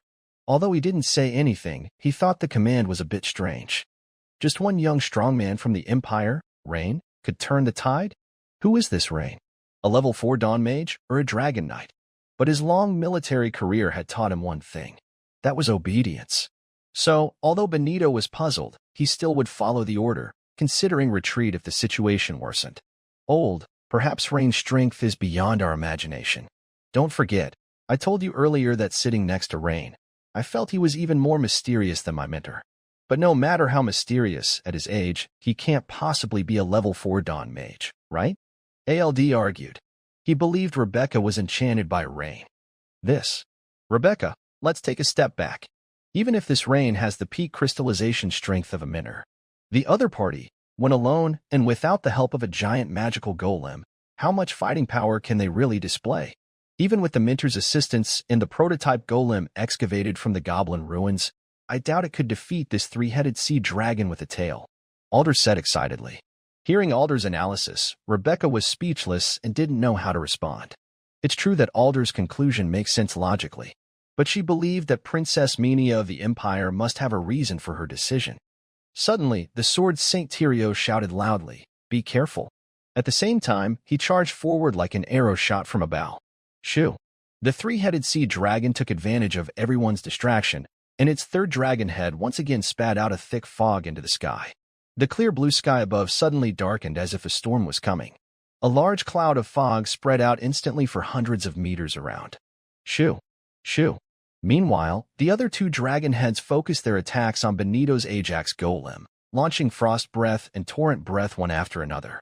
The Federation sword Saint Tyrio immediately understood their plan. The Sea God Church and the three-headed sea dragon wanted to take this chance to destroy another Ajax golem, then break through from the side and join with the giant beast named Gazrian. Bladestorm! Tyrio shouted loudly, swinging his great sword, which spun rapidly. A tornado formed quickly, expanding from over 10 meters to more than 30 meters, and then to over 50 meters. Next, this huge sword-shaped tornado made of hundreds of silver sword lights rushed toward the foggy area ahead. Suddenly, the fog was stirred violently. Where the sword tornado passed, the fog cleared instantly. Even some of the priests and sea creatures caught off guard were injured by the sword light, with wounds opening, blood splattering, and screams ringing out. Bang!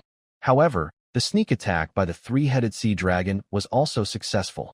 Benito's controlled Ajax golem was hit by Frost Breath, slowing down as it tried to dodge. Then, the three-headed sea dragon launched a swift charge. The metal, cooled by low temperatures, became very fragile. After this collision, the golem was not only knocked dozens of meters away, but also had its metal arms shattered. For a moment, the only intact Ajax golem on the scene was Rebecca's. Although Sword Saint Tyrio caused many sea beasts to fall, the Federation suffered greater losses overall. Including the epic strongman from the sea god cult, the victory balance was gradually tipping in favor of the three-headed sea dragon of the magic tail. Rebecca couldn't help but curse loudly. She wondered when ALD had made a bad analysis. His previous words had distracted Benito, which might explain why the situation was worsening so quickly. Meanwhile, Ryan was riding the blood feather horn eagle towards the area where the sea beasts and the sea god cult were gathered. However, flying wasn't the eagle's strong suit, so its speed in the air was not very fast. For a moment, even Rebecca lost confidence. At the same time, Queen Menia and Reginald, the Earth Pulse, had arrived at the Fatter Mountains in front of Gazrian, the ancient three-headed sea dragon king. Gazrian had already emerged from the mountains. Standing over 100 meters tall, like a small mountain, it was the largest creature Reginald had seen after the Mother Tree. But whether it was the Elven Mother Tree or the Void Mother Tree, both are plants, and this was a giant beast, so they couldn't be directly compared. "Your Majesty Reginald, please take action first," said Menia. "Understood, Princess Menia," Reginald nodded seriously. Although many earth magic spells like mud, swamp, and earth walls are good at restricting enemies, this time was different. The opponent's size was too large. Unless several Dawn mages cast their spells together, these wouldn't be very effective. To prevent the enemy from joining forces, besides delaying their movement, another way was to provoke them, make the beast chase after you. Reginald knew very well that only by using Dawn Earth magic could he have a chance. So he launched his Dawn magic attack. He controlled Ted, the large yellow dragon beneath him, and quickly moved to Gazrian's left wing, immediately beginning to chant a spell. First-level Witchcraft, Mud Technique. With Reginald's loud chant, the icy giant Gazarian's surrounding ground instantly turned soft and muddy. Second-level Witchcraft, Earthbind. The swamp-like ground suddenly became sticky, and although Gazarian was not restrained, each step he took was much slower than before. Third-level Witchcraft, Giant Stone Technique. Suddenly, a huge stone with a diameter of over 10 meters appeared in the air in front of Reginald. The stone spun rapidly while continuously absorbing earth element energy and quickly expanded. Fourth-level Witchcraft, Earth Hand. A pair of large, yellowish hands suddenly burst out from the ground in front of Reginald and grabbed the now several times larger stone, as if preparing to throw it backward. Morning light attack. Giant rock throw. As the final chant finished, Reginald, known as Earth Pulse, pointed heavily at the icy giant Gazarian ahead. The large yellowish hands hurled the giant stone forcefully. Whoosh! With a loud tearing sound, the stone streaked through the air with a long yellowtail flame, rushing toward Gazarian. Boom! The giant stone hit instantly. Because Gazarian had just awakened, his reaction was slightly slow, and the stone struck his chest directly. Roar! White scales on Gazarian's chest shattered in large patches, creating a huge dent, and he let out a furious roar from the intense pain. Meanwhile, the yellow dragon Tate immediately spat a breath attack, striking the opponent's body. However, after this hit, Reginald's expression grew even more serious. The damage caused was much less than he had expected. This meant that Gazarian's strength, although fallen from the demigod level, still remained at the peak of the epic level, not the late epic as he had previously guessed. Princess Menia, be careful.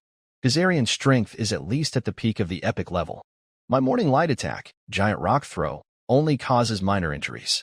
In fact, without Reginald's message, the Red Queen Menia, who was standing to Gazarian's right, had already observed the opponent's strength level. The painful icy monster Gazarian immediately focused all its attention on Reginald, who had been looking out at the sea. Faced with 3 enormous dragon heads staring at him, Reginald felt a sudden tightness in his chest and quickly prepared a defensive spell. Chaish! Suddenly, the 3 dragon heads spat out large clusters of white ice crystals, releasing a powerful, chilling aura. Don't resist directly. Your Majesty Reginald, this is ice frost solidification, Menia warned while quickly casting her spell. Hearing her warning, Reginald immediately gave up his defensive spell and commanded his dragon partner, Ted, to dodge swiftly. However, the ice crystal breath from the 3 dragon heads covered a wide area. Even though Ted tried to dodge, some of the ice crystals touched the edge of his right wing. In an instant, the part of the wing touched by the ice crystals froze over with thick frost, which quickly spread from less than a meter to 4 or 5 meters. Ted, Reginald's dragon companion, let out a pained cry as his body shook violently mid-flight. Fortunately, Menia's warning was timely, and Ted's injuries were not severe. But at this moment, one of Gazarian's dragon heads suddenly lunged forward like lightning, covering dozens of meters in an instant. It opened its bloodthirsty mouth and lunged fiercely at Ted. Suddenly, a red beam of light flashed. The dragon head's forehead was pierced by a fist-sized hole. The surrounding flesh was scorched black by the intense heat of the flames. The attacker was none other than Menia, the Red Queen. She had used her signature powerful piercing fire attack, the blazing light wave cone. Roar!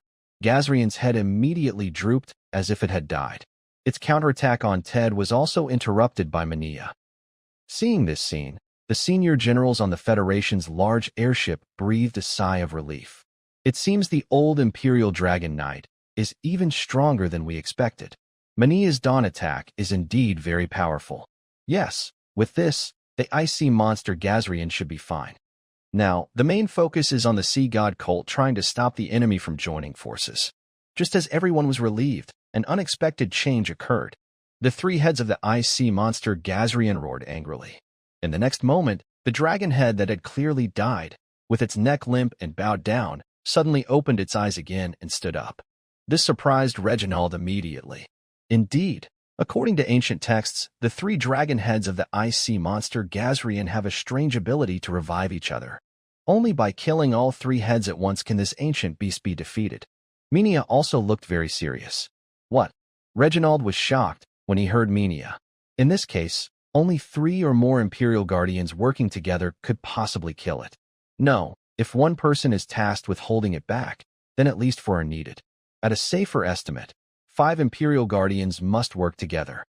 On the Federation's large airship, the senior generals and Vice President Bertrand in the captain's room also saw this scene and were stunned. Couldn't Princess Menia of the Empire, with her powerful dawn attack, kill one of the heads of this ice sea monster Gazarian?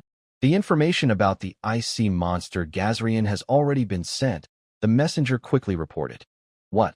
To completely kill it, 3 heads must be destroyed in quick succession? A young general whispered upon seeing the data.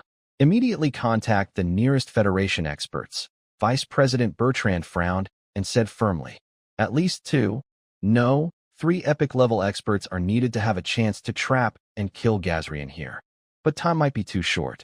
A nearby general warned. The closest Federation epic-level experts probably won't arrive for at least half an hour. Regardless of whether they arrive in time or not, contact them immediately. On the side of the fatter mountain range, Minia's attack naturally angered Gazrian. It turned 90 degrees and abandoned its attempt to join the magic-tailed three-headed sea dragon nearby. Instead, it charged straight toward Minia, who was riding the red dragon Tassa. The recent attack truly hurt it. Queen Minia saw this and didn't panic. Instead, she felt relieved. Although her attack didn't have the expected effect, she had achieved her previous tactical plan. At this moment, the icy monster Gazrian gave up on joining the sea god's followers and started chasing her, which could be seen as a successful blockade. However, after a short while, it seemed to realize something, or perhaps the anger from being hurt was fading. Gazrian suddenly stopped chasing and turned around again, heading back toward the ocean and the sea god's team. Suddenly, another large stone with a yellowish comet tail struck Gazrian. This caused it to abandon the attempt to join and instead pursue Reginald, who was riding a large yellow dragon. For a moment, Minia and Reginald, both protectors of the Empire, attacked from opposite sides, drawing Gazrian's attention. But soon, they realized a problem.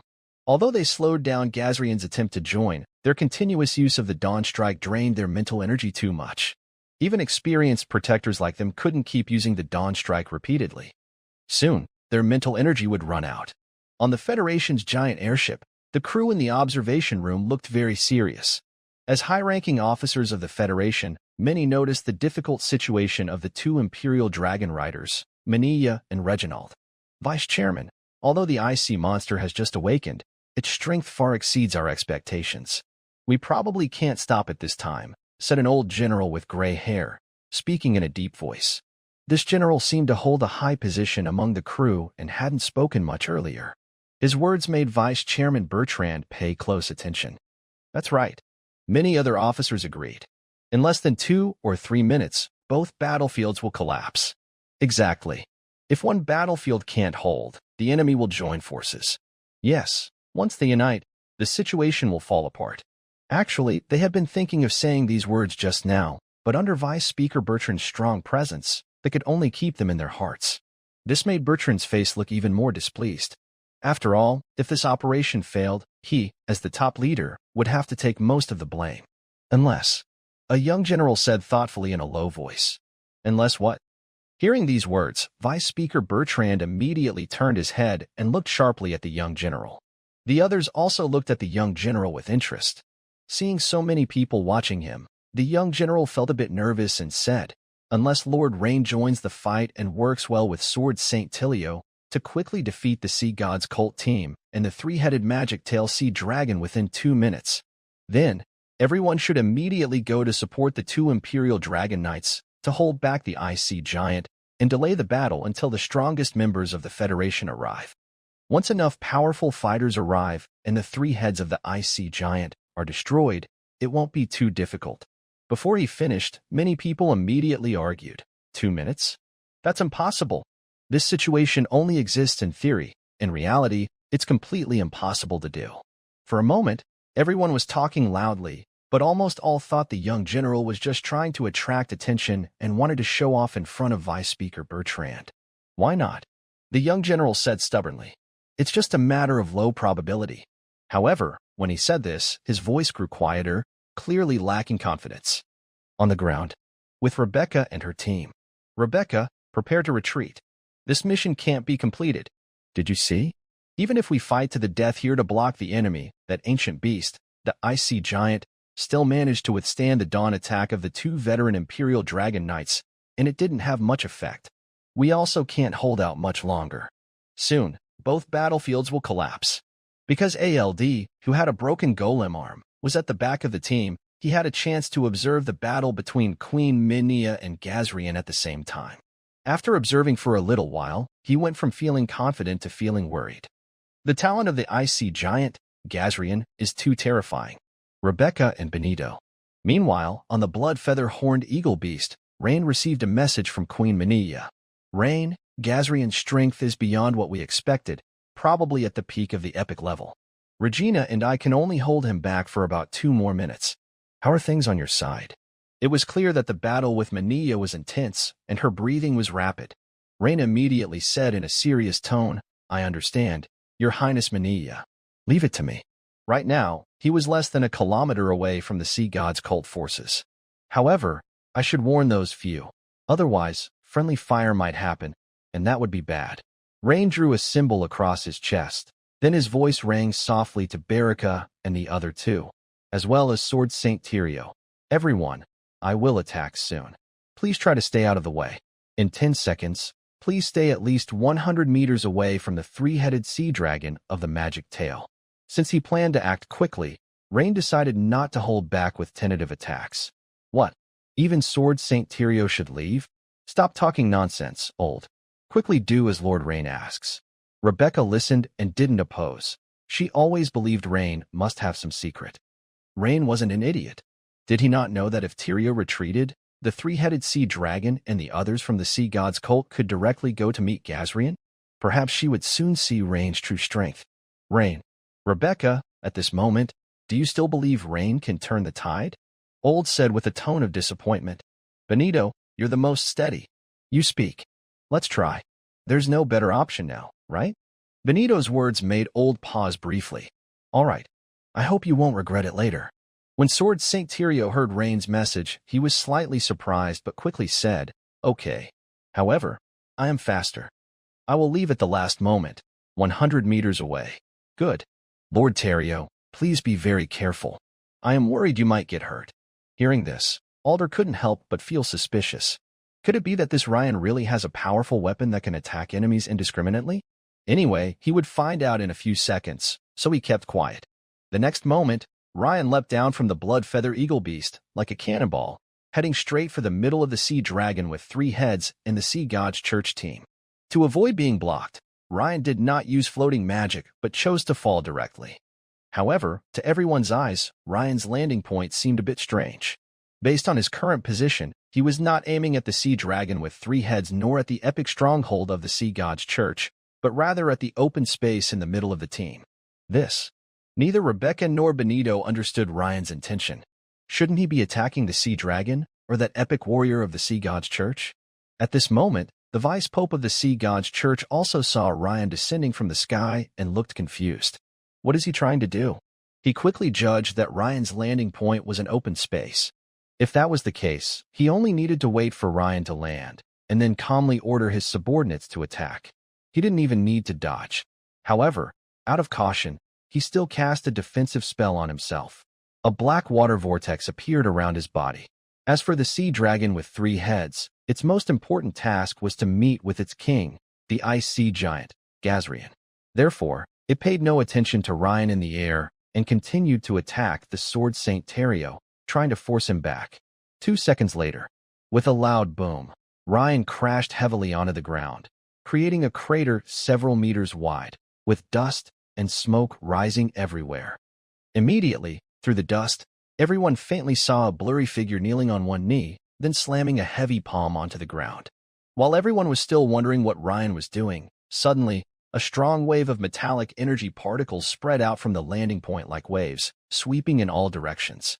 The giant sea beasts and members of the sea god's church attacking him suddenly felt their movements seemed out of control. From Rebecca and Benito's perspective, at this moment, a layer of dark silver metal covered the bodies of these sea beasts and followers of the sea god cult. For a moment, these people and sea creatures seemed to have turned into metal beings and metal sea monsters. Not good. The only one to react on the scene was the vice priest of the sea god cult. His black water vortex shield was quickly eroded by the dark silver ripples of metal. However, the shield only held for half a second before he, overwhelmed with horror, seized the chance to crush the black ring on his ring finger. Meanwhile, the 3-headed magic tail sea dragon paused in confusion, turning its 3 heads to look at Ryan behind it, as if trying to understand what was happening. But in the next second, its towering body, dozens of meters high, was also covered in dark silver metal. The Sword Saint Tyrio, who was just fighting the 3-headed sea dragon, widened his eyes in shock, as if he had seen a ghost, and quickly retreated. As a sword saint, his finely honed senses told him that if he were covered in this dark silver metal, he would be seriously injured or even destroyed. This was just the first step of a rare metal-based dawn attack called the Silver Ripple. In an instant, a sudden change occurred. Shoo! Within 100 meters radius, dense, sharp metal plants suddenly sprouted and grew rapidly, piercing through everyone and all sea beasts in the area. The metallic plants, arranged at different heights, looked like a forest of steel, covering the entire region. The fierce sea beasts and followers of the sea god cult were caught so quickly that they didn't even have time to scream. Their bodies were pierced with countless wounds and instantly fell silent. Only the three-headed magic tail sea dragon let out a piercing scream. It seemed that because Ryan was paying special attention to it, its body was now pierced by towering metallic trees dozens of meters high. The various sized holes oozed blood, and although the magic tail sea dragon tried to use its innate healing ability, the damage from real injuries tore at its soul as if it was being ripped apart. Nearby, the vice priest of the sea god cult was also struggling, clutching his head in pain. He showed no obvious injuries, as if the ring he crushed, a cursed artifact, had offset most of the damage from the Steel Forest Dawn attack. But the problem is, true damage cannot be defended against. So, at this moment, he is also suffering the pain of his soul being torn apart. Life force is really resilient. As the caster, Ryan naturally sensed that only the three-headed sea dragon with a magic tail and the epic-level stronghold of the sea god cult survived within the area covered by his Dawn attack, Steel Forest. This was a bit different from his plan to wipe them out in one. Then I'll just do it again. Just as the Steel Forest had just dissipated, Ryan struck the ground with a heavy palm. Like last time, ripples of metal spread out instantly, covering the surroundings. Snick, snick. Before the pain could fully subside, the three-headed sea dragon and the deputy leader of the sea god cult were once again pierced by trees, bushes, and thorns made of dense, pointed metal. This time, even the three-headed sea dragon couldn't hold on. After being stabbed by an unusually tall tree, it was lifted into the air, and all three heads drooped immediately. The old man of the sea god cult, with wide-open eyes, looked up painfully at the sky. A tall metal cactus protruding from his chest, he seemed doomed. Ryan used his Dawn attack, Steel Forest, twice in quick succession, instantly killing the sea god cult team and the three-headed sea dragon, but he felt a dizzy spell in his head. Using the Dragon Soul, Heavy Strike doubles the mental energy consumption. Calculating this, I've used Dawn attack 4 times. No wonder I can barely hold on. Ryan immediately added 1 point to his mental attributes. Instantly, the dizziness disappeared, and he returned to his best, energized state. Adding Recovery, Dragon Soul Heavy Strike, and Dawn attack together is a perfect combo. If one doesn't work, do it twice. If twice doesn't work, do it 3 times. Just crush the enemy. Seeing this scene, everyone present, including Sword Saint Tilio, seemed stunned as if struck by lightning. They couldn't believe what was happening before their eyes. This can't be real. The opponent is so young and is a Dawn mage. And he also mastered the Dawn attack. How could Ryan be so strong? Ald muttered to himself, lost in shock. He had doubted Ryan repeatedly before, but now he felt like a fool realizing he was the one underestimated. Even the Sword Saint Tyrio couldn't handle the magic-tailed three-headed sea dragon. He was defeated in just 2 moves. That Ryan is so terrifying. Benito's eyes widened with fear.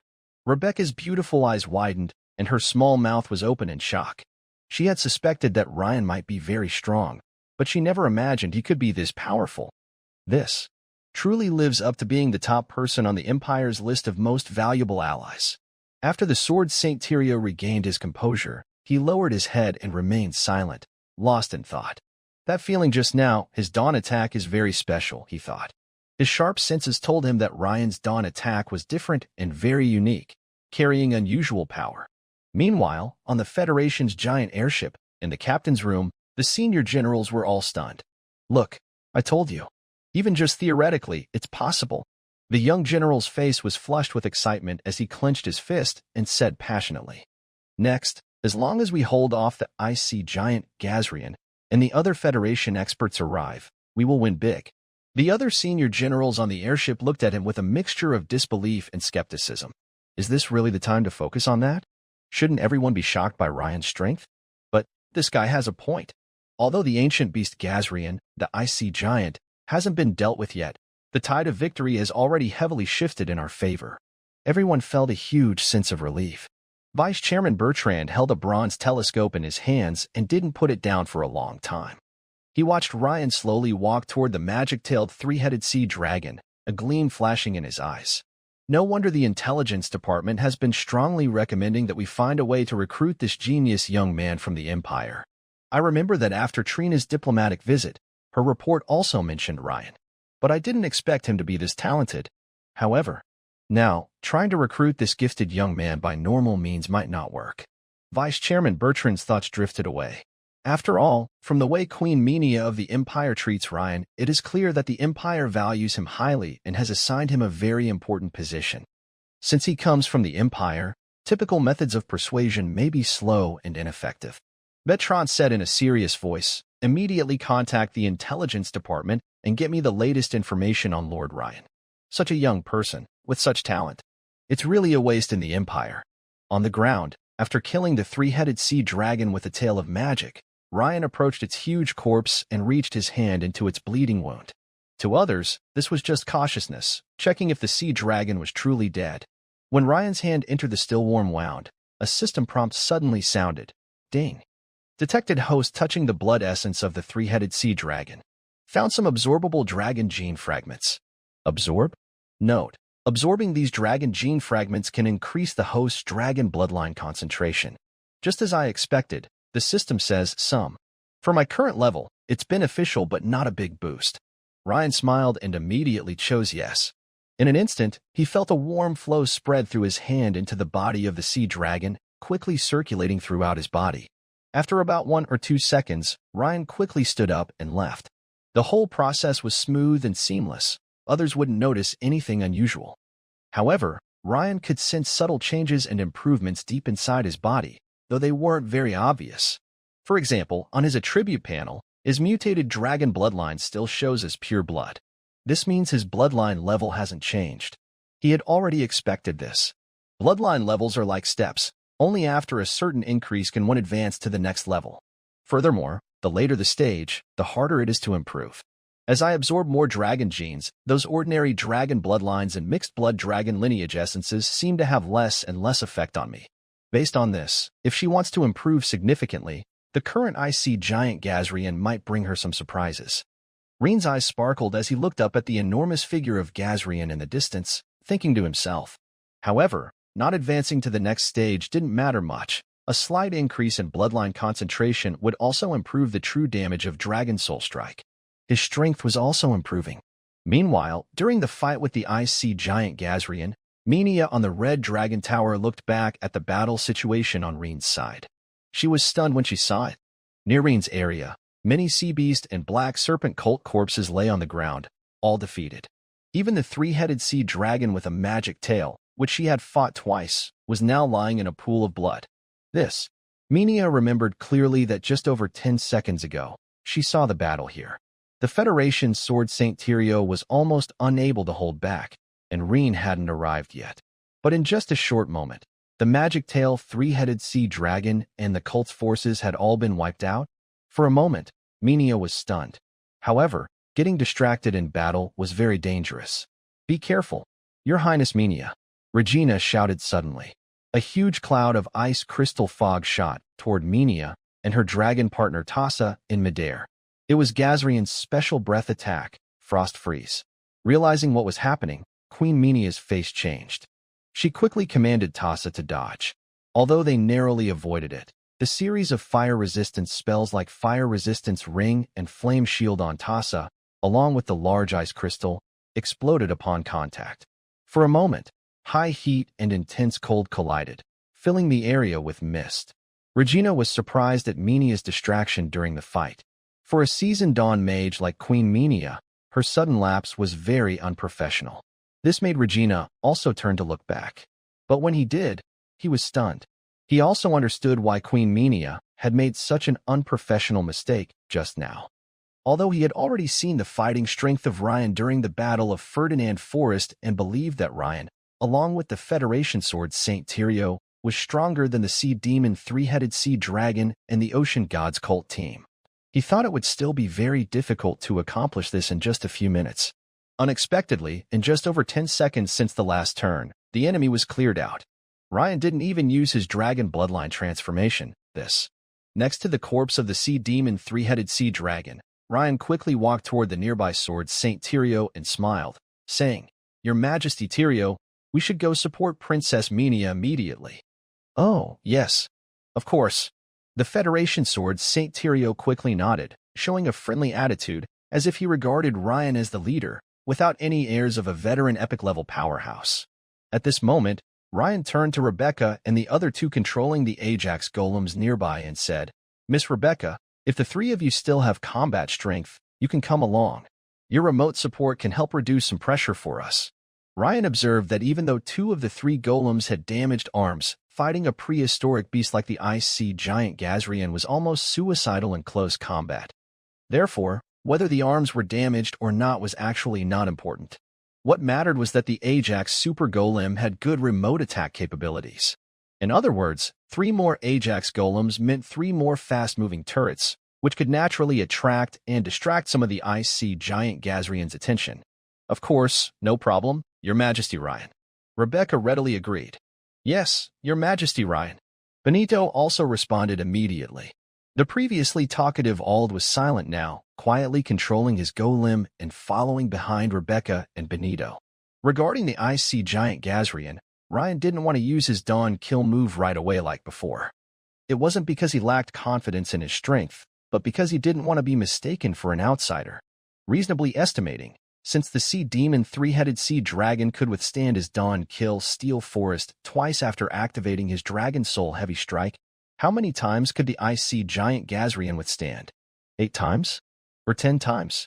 Even if Ryan can add points and perform multiple dawn strike attacks in a row, the question is he still human? Or, in others' eyes, is he still a normal person? Ryan has defeated the 3-headed sea demon tail and the Sea God's cult team, using dawn strike twice, which is considered normal among dawn mages and even seen as a sign of talent. However, performing dawn strike 8 or 10 times in a row to kill the ice sea giant gazer would make people doubt perhaps Ryan is a divine being or something else, certainly not seen as human anymore. Ryan does not want this. Additionally, Ryan worries that the ice sea giant gazer might have some powerful counterattack. To him, it's very possible, and he sees no need to take that risk. The 2 figures and 3 golems quickly head toward the ice sea giant gazer. Meanwhile, no one notices that the old Sea God's cult member, who was lying in a pool of blood, suddenly loosens his right hand, which was clenched tightly. A large black pearl slips from his palm and slowly rolls onto the ground nearby. When the black pearl touches the blood, a strange aura begins to spread. Soon, a shadow of a girl in a black robe appears from the pearl and quickly grows to human size. The girl in black robes first surveys the scene with a thoughtful look, seeming to understand something. Her deep eyes focus on the red-robed Queen of Fire, Mania, who is fighting the ice sea giant gazer in the distance, then glance at Ryan's departing figure. Her beautiful face shows some displeasure, as if recalling an unpleasant memory. Suddenly, her figure dissolves like foam into the air. At this moment, Ryan, who is moving forward, pauses slightly and suddenly stops. He quickly turns his head to look behind him, but sees nothing. Ryan had a faint feeling that someone was watching him from behind. "What's wrong, Lord Ryan?" Sir Tilio, the Sword Saint, asks with confusion as he notices Ryan suddenly stop. "Nothing." Reen briefly thought and then waved his hand, signaling silence. He observed Sirio, the Sword Saint, nearby, and noticed that he hadn't sensed anything unusual. As an experienced old Sword Saint of the Federation, Sirio's perception was very sharp. Since even he didn't notice anything, it was probably just his imagination. Maybe that powerful priest of the Sea God cult looked at him one last time before dying. Meanwhile, several kilometers away, on a small hill in the Fatter Mountains, more than 10 members of the Black Robe cult watched secretly from a distance, observing the battle between the ice sea monster Gazrian and the Empire's Dragon Knights, their faces serious. Behind them was a black magic circle about 10 meters wide, clearly the special circle used earlier to awaken Gazrian, the ice sea monster. It was obvious they were the ones the Vice Pope of the Sea God cult had summoned earlier. "Lord Jonas, the Vice Pope is dead. What should we do now?" one cult member asked, looking shocked. The middle-aged man named Jonas was clearly their leader. He looked at the scene with a grim face, his eyes flickering. No one expected that the situation, which was going well, would be completely turned around by a young man. Both the Sea Dragon with 3 heads and the elite team, led by the Vice Pope, had been wiped out in just over 10 seconds by this terrifying young man. It was unbelievable. Where did such a monster come from? Although they could quietly retreat now to save their lives, The strict punishments from their cult rules made them shiver just thinking about it. Most importantly, the strongest creature, Gazrian the Ice Sea Monster, hadn't been seriously injured. In Jonas's view, they still had a chance to turn the tide. But they needed to think carefully about their next move. While he was lost in thought, a young girl in a black robe suddenly appeared floating a few meters above the magic circle behind them. Her aura was unusual, and Jonas was momentarily stunned. Then he turned his head and immediately knelt down. Great goddess of the dark sea, humble follower Jonas pays you the highest respect. The others quickly reacted, kneeling and bowing to the girl in black, repeating Jonas's words. Followers, now I need you to do one thing. Use this magic circle. Let the mortals below truly feel the power of the Lord of the Underworld. Understood. Great goddess of the Underworld. Jonas, filled with excitement, immediately began organizing his followers to adjust the magic circle. Some of the believers held small knives and stood at key points of the circle. Their faces were red, showing a look of intense devotion. Soon, it seemed the magic circle was properly adjusted. The followers of the sea god started to chant softly. Those standing at the key points of the circle suddenly cut their wrists with their knives. Blood dripped down and began to flow into the circle below. After a few seconds, the intricate lines of the circle started to glow with a dark light. More importantly, the ghostly figure of a girl in a black robe above the circle began to become more solid and clear. The situation on Mount Fatter was not observed by the lookout on the large Federation airship because it was too far away, and there was some interference from a protective magic circle. Meanwhile, Ryan and Tilio quickly arrived near the location of the ice sea monster Gazarian. Minia and Reginald used the mobility of their giant dragon to hold Gazarian from two sides, maintaining a kind of balance. If Gazarian was angered by one of them and chased after, the other would attack with full force to draw Gazarian's attention back. This back and forth kept Gazarian spinning around, and it seemed that maintaining this situation for a short time was not a big problem. But both Ryan and Tilio knew very well that this couldn't last long, because right now, they were both giving their all. Your Highness Tilio, shall I go to the other two positions with you? Lord Ryan, do you mean that we each take one position and take turns attracting Gazarian's attention, so everyone has time to adjust? Tilio, the Sword Saint, immediately understood Ryan's idea. Exactly. Good idea, Tilio nodded and smiled. He had just come from a long journey and a battle, so his stamina was quite low. If he had to attack fiercely again right now, honestly, he would struggle. So, when he heard Ryan's safer suggestion, he nodded in agreement. At this moment, Queen Minya also sent a message. Reen, just now you. Forget it, let's talk about this later. Minya was clearly very curious about how Reen managed to do what he just did. However, she also knew it wasn't the right time to discuss it now. While you and His Highness Tilio hold the other two positions to keep the enemy busy, Regina and I need to make some adjustments. Understood, Your Highness Minya. Clearly, Minya's plan matched Reen's thoughts perfectly.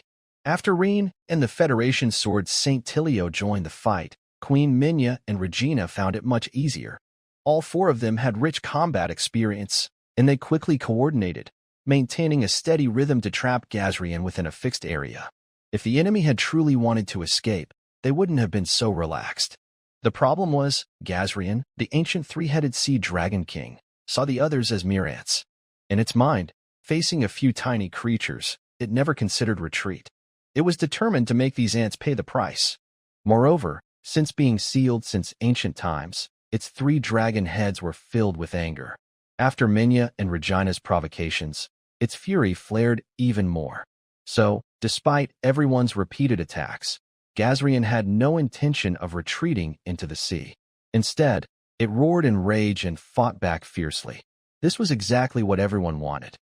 In the sky, inside the command room of the Federation's massive airship, the situation has stabilized. It looks like we will gain a lot from this battle. Yes, the young man named Reen from the Empire is truly impressive. Many Federation generals sighed in relief as the situation became more stable. Vice President Bertrand watched the battlefield below for the first time with a slight smile. As long as they kept the situation under control now, their forces within Federation territory would only grow stronger. How much longer until the epic-level fighters arrive? Bertrand asked. About 20 more minutes. Good. Bertrand nodded slightly. As long as they could hold out for these 20 minutes, the battle would mostly be decided. In the center of the battlefield, Thanks to Ryan's timely support, after just a few minutes of adjustments, Minia and Reginald nearly recovered. Minia said, "Everyone, it's almost ready. Maybe we can try to push the enemy a little." Clearly, Queen Minia, the Red Queen, also knows that the icy giant Gazrian is not easy to deal with. The opponent must have some secret weapon. However, with the current attack strength of everyone, they haven't felt threatened yet. Additionally, ancient texts do not record all the abilities of the icy giant, so she needs to observe it herself. I agree. Good. No problem. Hearing Minia's telepathic message, everyone had no objections and was eager to try. For Ryan, the ancient beast in front of him would likely help increase his bloodline power again. For others, killing the famous icy giant from ancient times would be a great honor. Left head, that's mine. Ryan, you handle the middle head. Reginald, Your Majesty, attack the right head. As for Thilio, Your Majesty, focus on finishing it off. According to ancient records, only by destroying all 3 heads of Gazrian can they have a chance to kill this ancient beast completely. Under Queen Minia's command, the 4 immediately launched a coordinated attack. Blazing Wave Cone. A red beam flashed in front of Minia and shot toward Gazrian's right dragon head. Rock Throw. A huge boulder, like a meteor, crashed toward Gazrian's left head. Steel Forest. A forest of dark gold metal spikes surged toward Gazrian's middle head. Faced with this crisis, the icy giant Gazrian seemed to regain some clarity in an instant. It roared loudly with all 3 dragon heads, looking up at the sky. A glowing halo made of ice crystals appeared on its massive body. In the next moment, the halo rapidly expanded up and down, forming an ice crystal sphere that covered Gazrian's huge body. In an instant, the red beam, large rocks, and steel forest hit the giant ice crystal sphere almost simultaneously. Boom, boom. 2 mushroom clouds appeared one after the other. Finally, the Federation sword Saint Tyrio, who was responsible for delivering the final, had already charged forward. However, he was surprised to see Gazrian unharmed amidst the smoke and dust. Even the crystal ball on Gazrian's body showed no change, indicating that this ice crystal had extremely strong defense. Despite being hit by 3 dawn kill attacks, it still did not. Not broken. Tyrio quickly transmitted his voice. Not broken? Reginald's face changed. He knew the power of his giant rock throw and was aware of Minia and Ryan's strength, but he didn't expect that even with the 3 of them working together, the opponent remained completely unharmed. Your Highness Minia, is there any record in ancient books? There's no record, Minia replied, but I think our actions at least revealed one of the opponent's hidden cards. Also, this level of cold ice energy manipulation might not be a big deal for the peak icy giant, but for it now, it's definitely not an easy task. Exactly, Ryan nodded while watching the huge crystal ball. Queen Minia's words echoed what he wanted to say. Since that's the case, I want to test the upper limit of this opponent's crystal ball defense. Tyrio, the Federation sword saint, who had not yet taken action, took a deep breath. He didn't believe that the opponent's defense could be so strong. In the next moment, he moved like a lightning bolt, rushing rapidly toward Gazrian. Divine Cross Slash. 2 intersecting, tens of meters long silver sword light shot toward the ice crystal ball on the giant icy monster's body. Clearly, after charging, Tyrio's attack power had increased significantly. Shoo. Shoo. Unlike the collision of magic, the clash between the Divine Cross Slash and the crystal ball did not produce a mushroom cloud. Everyone could clearly see the 2 silver sword lights piercing into the crystal ball. Suddenly, a crisp cracking sound was heard, and a cross shape appeared on the surface of the large crystal ball. Did it succeed? Did it break through? Hearing the cracking sound, Rebecca and the other 2 from the giant golem of Ajax showed expressions of surprise. After all, the 3 who just attacked, Queen Minia and Ryan, belonged to the Dragon Empire. But this time was different. The attacker was Tyrio, the Federation sword saint. And most importantly, he succeeded. We still need our Federation sword saint to act. Since just now, Ald, who had been silent, seemed to snap out of some suppressed emotion and said excitedly. However, Rain, standing nearby, faintly sensed something was wrong.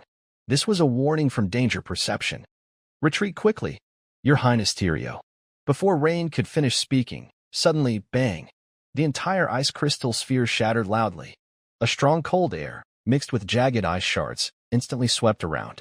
Sword Saint Tyrio reacted quickly, swinging his sword to block, but the endless silver sword light couldn't stop the dense, exploding ice shards. Ugh! In an instant, more than 10 ice crystals pierced his body, and he was blasted several dozen meters away by the powerful icy wind. In midair, Tyrio's eyebrows, hair, and surface of his body began to frost over and freeze rapidly. This sudden change stunned Rebecca and the others. Naturally, this also caused the senior generals on the Federation's giant airship to look shocked. From the scene where Sword Saint Tyrio was knocked back, it was clear the enemy was seriously injured, perhaps quite badly. If the Federation lost an old Sword Saint in this battle, even if they won in the end, there would be no real celebration. That would be a victory for the Dragon Empire, not the Federation's. Your Highness Tyrio, how are you? Rain quickly moved to protect Tyrio in front of him. I'm fine. Just a minor injury. But I'm afraid I won't be able to hold back like before in the next fight, Tyrio said as he quickly got up after landing, though his movements were noticeably stiffer than before. Blood was still dripping from the corner of his mouth, now turning into blood-colored ice shards. Tyrio could clearly feel an unusual cold invading his body from the outside. He knew he was a Sword Saint, with a body hardened through countless trials, yet it couldn't withstand this cold invasion. The enemy's cold air is too terrifying. I need some time to force out the cold that has entered my body, Tyrio warned Rain. Meanwhile, far away, at the corner of the Fadil Mountains, the figure of the girl in black robes on the magic array became more focused, and the strong energy fluctuation just now naturally caught her attention. Wow, they actually forced out Gazrian's ice crystal shield. Yes, these people are all elites among mortals, and Gazrian has been weakened after a long seal. With this increase and decrease, the gap in strength has narrowed significantly. However, this is a good thing. It seems I won't need to use much effort to control Gazrian. The black-robed girl waved her hand, and black whirlpools appeared around her. These whirlpools varied in size, but all seemed to trap something inside, with white figures constantly surging within. Go. With the clear and pleasant voice of the goddess Hela from the undersea, hundreds of black whirlpools slowly floated up, forming a large cloud of darkness that quickly drifted toward the center of the battlefield. At the center of the battlefield, just as Ryan and the others continued to hold back, suddenly, a large cloud of darkness quickly drifted from the side of the Fatter Mountains.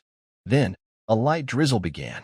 Because the weather by the sea is always unpredictable, and everyone's attention was focused on Gazrian, no one initially noticed the abnormality of the rain. But soon, the drizzle turned into heavy rain, and fog began to spread. The sky darkened further, and in a very short time, except for Gazrian's huge body flickering in and out of sight, the area beyond 10 meters around was becoming increasingly unclear. This naturally drew everyone's attention. This rain feels a bit strange, said Tyrio, the Sword Saint, with a frown, warning. These raindrops are unusual. There's an indescribable smell inside. Ryan sensed the drops falling into his palm and communicated. Yes, this rain, even these clouds, are a bit off. Suddenly, Ryan felt a cold aura approaching rapidly from behind. He immediately turned around, only to see a white figure with an indistinct face appearing in the rain curtain about 7 or 8 meters behind him.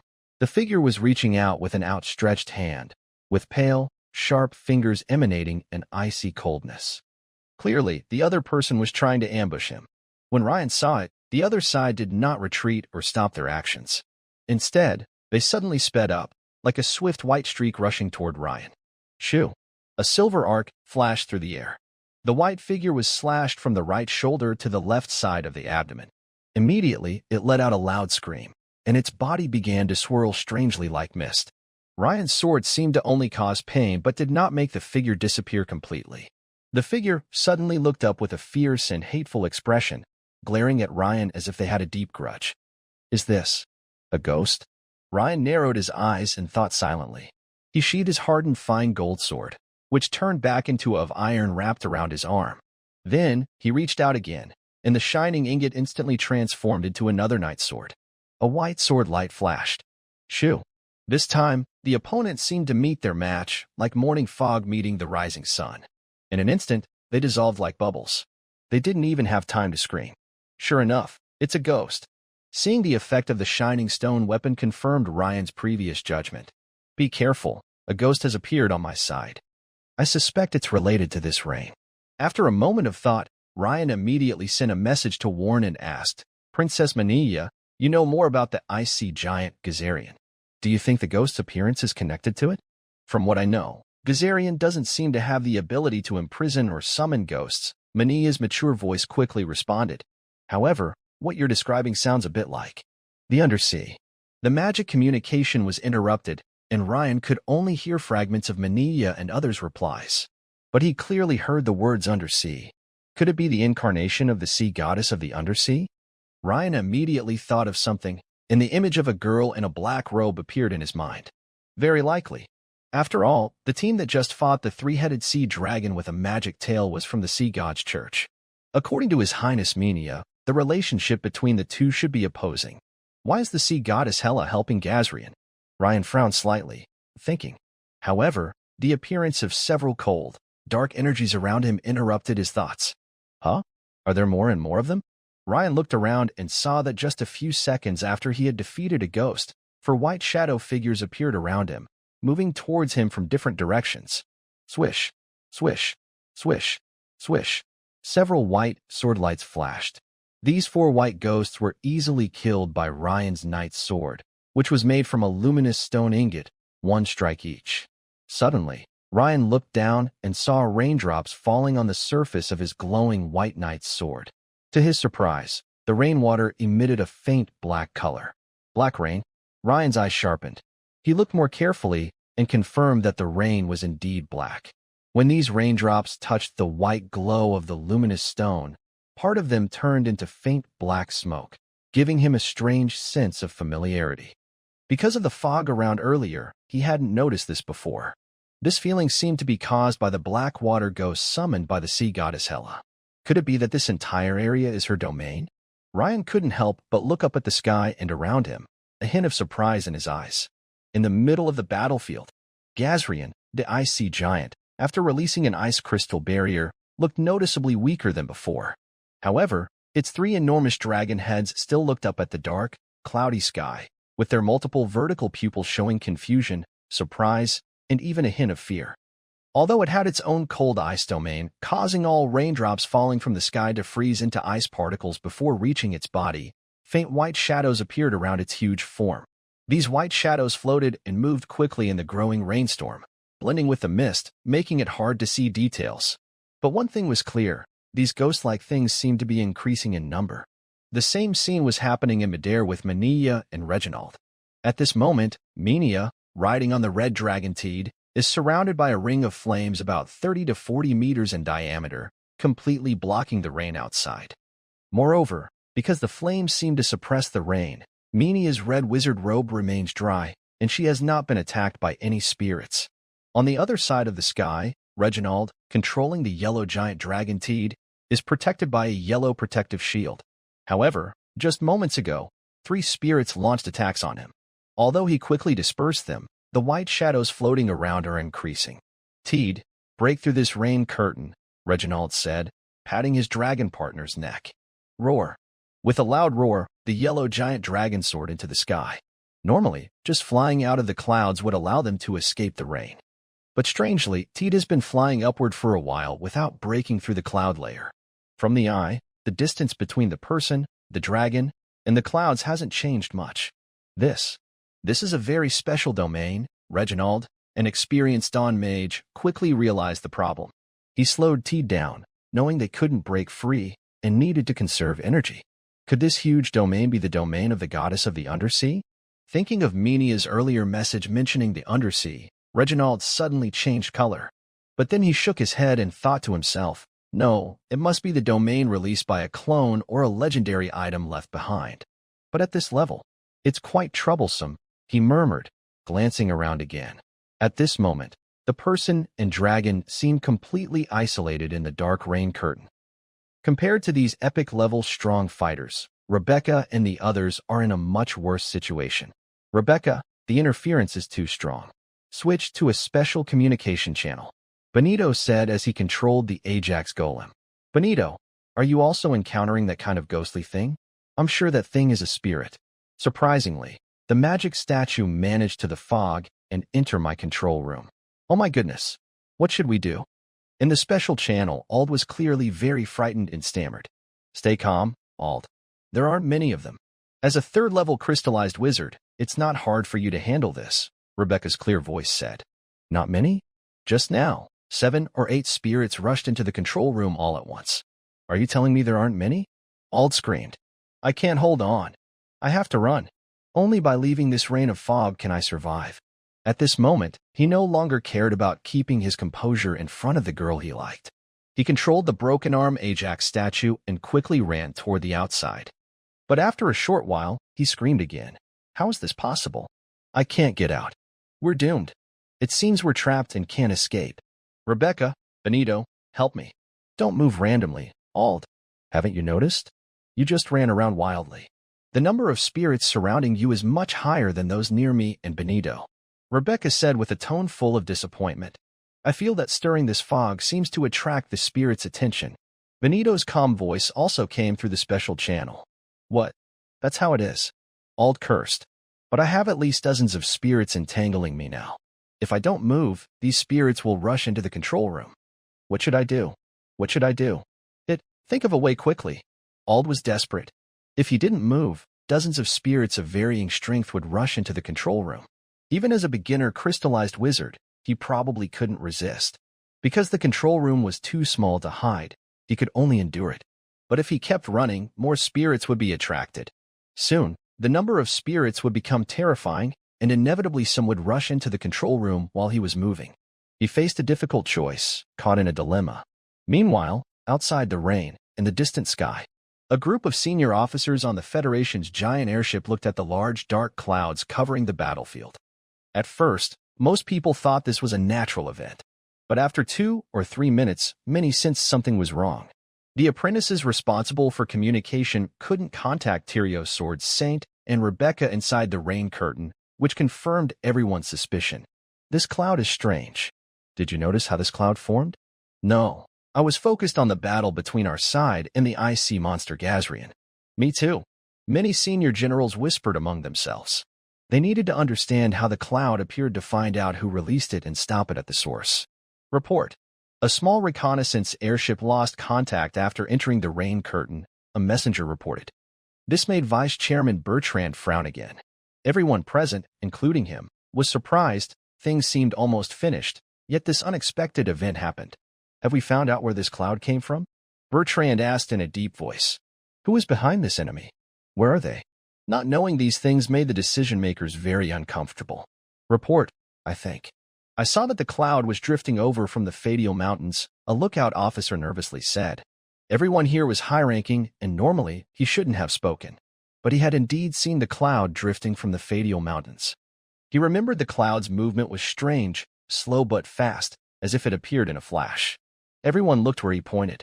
Huh? Isn't that where Gazrian first escaped from the IC monster? Could there be some secret over there? Vice Chairman, I'll go check.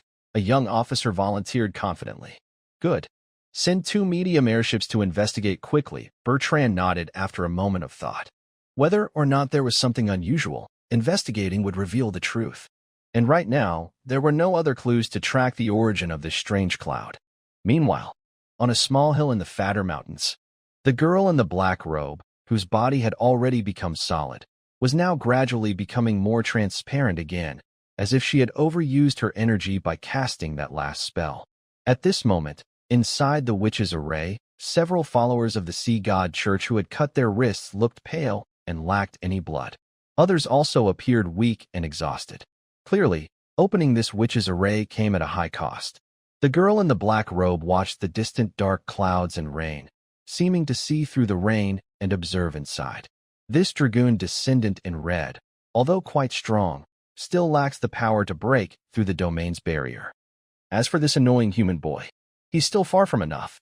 Her beautiful eyes, behind the rain, lingered slightly on Ryan, as if recalling some unpleasant images, and she snorted coldly. Only Gazrian has the strength to break through the domain. But once he does, he will become much weaker again. If I bring him under my command, it will be much easier.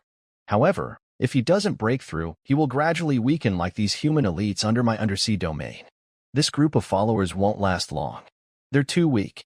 The black-robed girl, who was actually Hela, the goddess of the undersea, turned a glance at the followers supporting the witch's array and showed a hint of disdain. Almost there, just a little more time.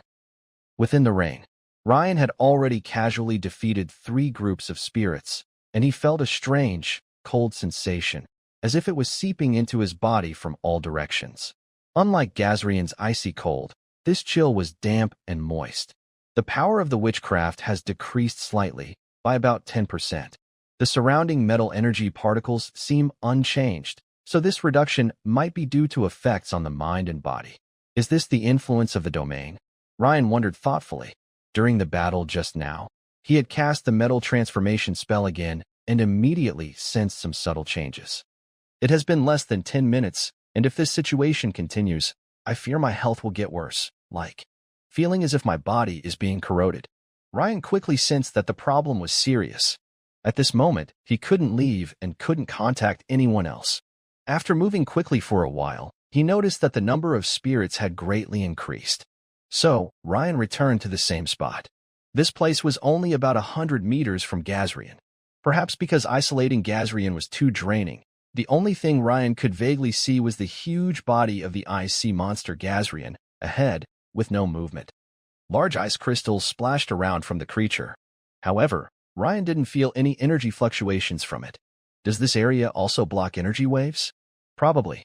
If it didn't, we would have found each other quickly. Ryan nodded slightly, thinking to himself. If that's the case, this area not only has many spirits but also gradually weakens the strength of anyone inside, and it has a strong isolating effect. It's really powerful. However, this also creates an environment where I can freely and continuously use the level 4 Dawn Sun attack without fear of being discovered by others, completely unafraid of being found. Ryan looked again toward the ice sea monster, a sharp light flashing in his eyes. Earlier, on the way to the Federation, Ryan had raised his leatherworker profession level from LV7 to LV9, earning 2 more attribute points and skill points.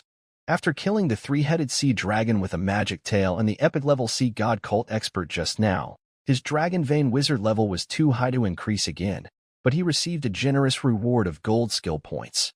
Now, he had 11 attribute points, 22 skill points, and 427 gold skill points. Basically, when in good mental condition, I can handle the double mental energy cost of activating Dragon Soul Strike and perform 2 Dawn Sun attacks in a row. Based on this calculation, if I perform the Dawn Strike 5 times in a row, I can unleash it 10 times in total. Although Princess Minia previously mentioned that, according to ancient texts, defeating Gazrayan requires killing all 3 of his heads at once. However, I rely not just on the damage of magic, but on the true damage it causes. Even if Gazrayan is very strong, I believe that after 10 consecutive Dawn Strikes, the accumulated true damage will be enough to defeat him. If the opponent is weak enough, I can also quickly shape 3 throwing spears using metal transformation magic to kill all 3 of his heads at once. As for the potential threats like the Undersea Goddess or the Sea God cult, after killing Gazran, I will absorb dragon genes, which should make me stronger. Plus, I still have many attribute points left, so the situation should improve even more. After thinking for a moment, Ryan quickly headed toward Gazran's direction. Soon, a huge white figure appeared in the distance through the rain and fog like a tall building, revealing itself to Ryan. The enormous body and incredible strength of the ice sea giant Gazran cannot be fully hidden even within the undersea realm. After looking at Gazran again, Ryan silently recited a spell. In the next second, his dark silver hand, glowing with intense metallic energy particles, slammed heavily onto the ground. Boom! Immediately, ripples of dark silver metal spread out from his hand, covering a large fan-shaped area in front of him. This time, Ryan precisely controlled the range of the Dawn Strike Steel Forest attack. Soon, the dark silver ripples covered Gazran's enormous body, climbing quickly along his thick legs and upward. At this moment, the ice sea giant Gazran naturally sensed the sudden attack. As a former demigod-level creature, even without fighting back, the cold aura and white ice crystal halo emanating from his body began to resist the dark silver ripples on their own. This caused the ripples to spread more slowly, crawling up to his neck at a snail's pace. Ryan narrowed his eyes, deciding not to try covering Gazran's huge body completely. Instead, he activated the Dawn Strike Steel Forest spell for a sudden burst. Suddenly, jagged, sharp metal spikes burst out rapidly from the dark silver metal-covered area.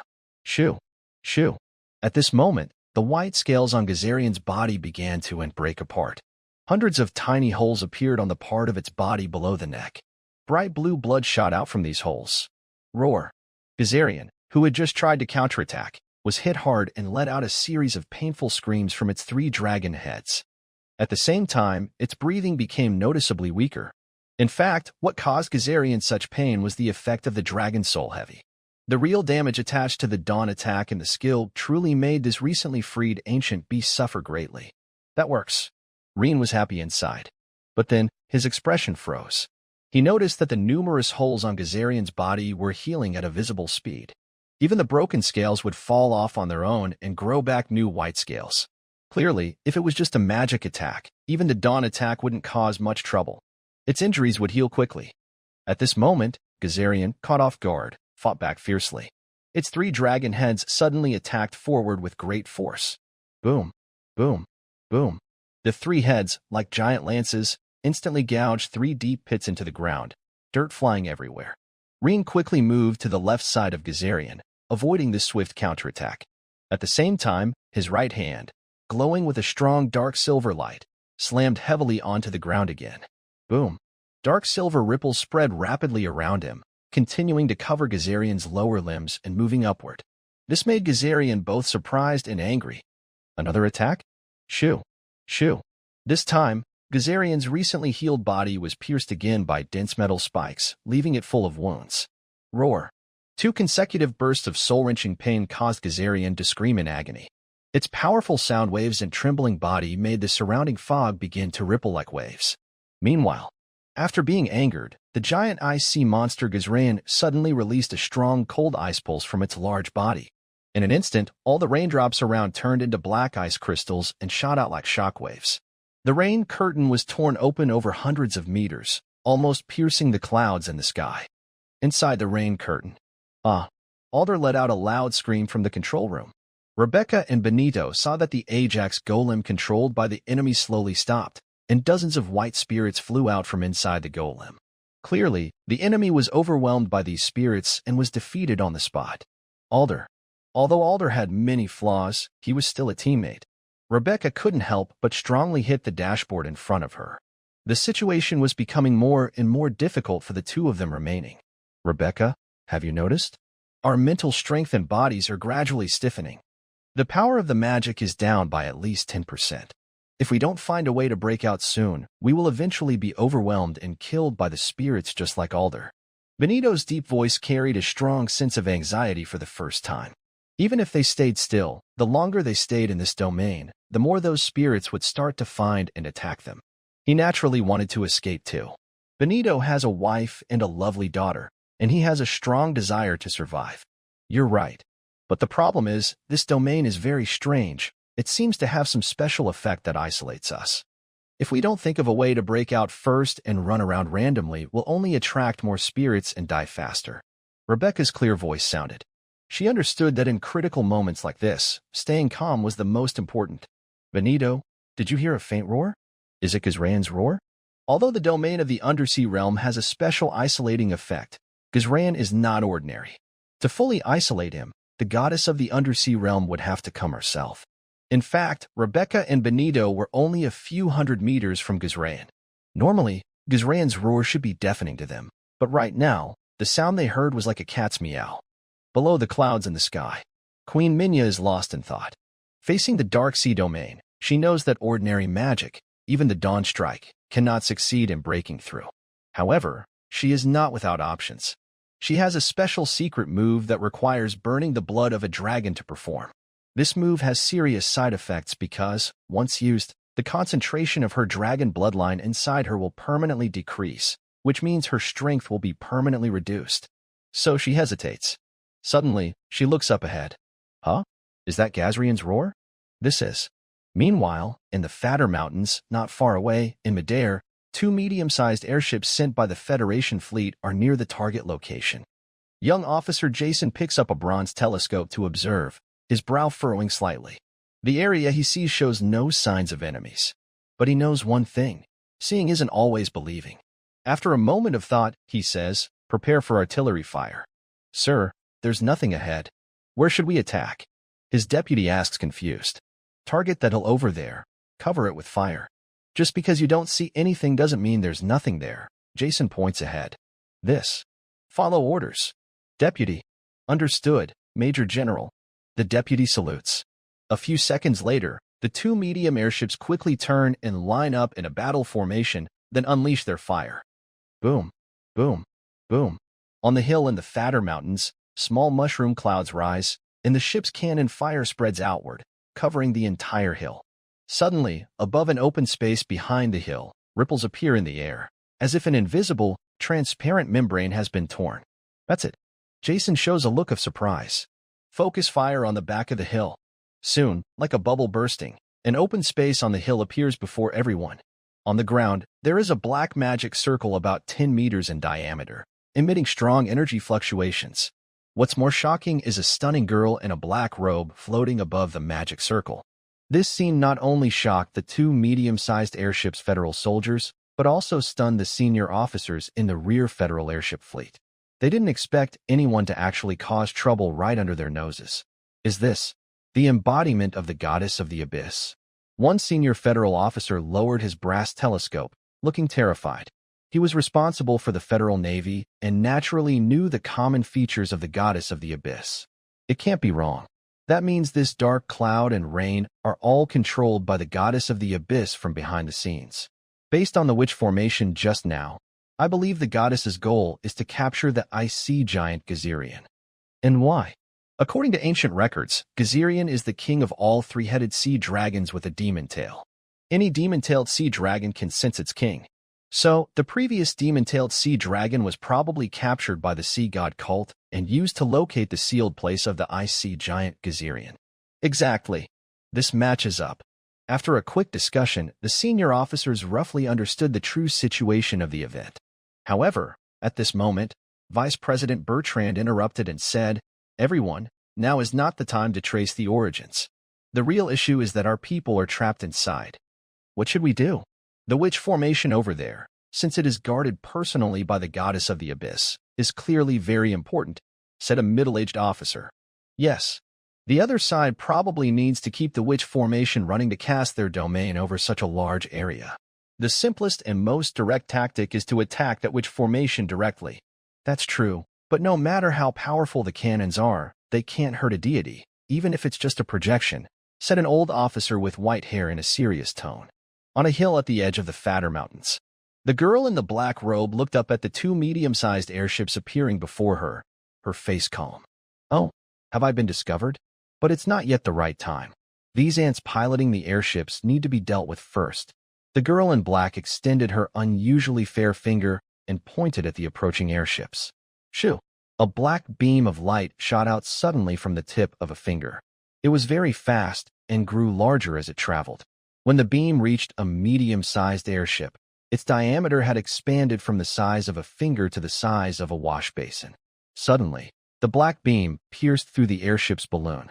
The airship immediately tilted and started falling quickly toward the ground. Just by pointing, he destroyed the airship. Young Major Jason's face changed dramatically. He immediately shouted, "Quick! Accelerate and dodge!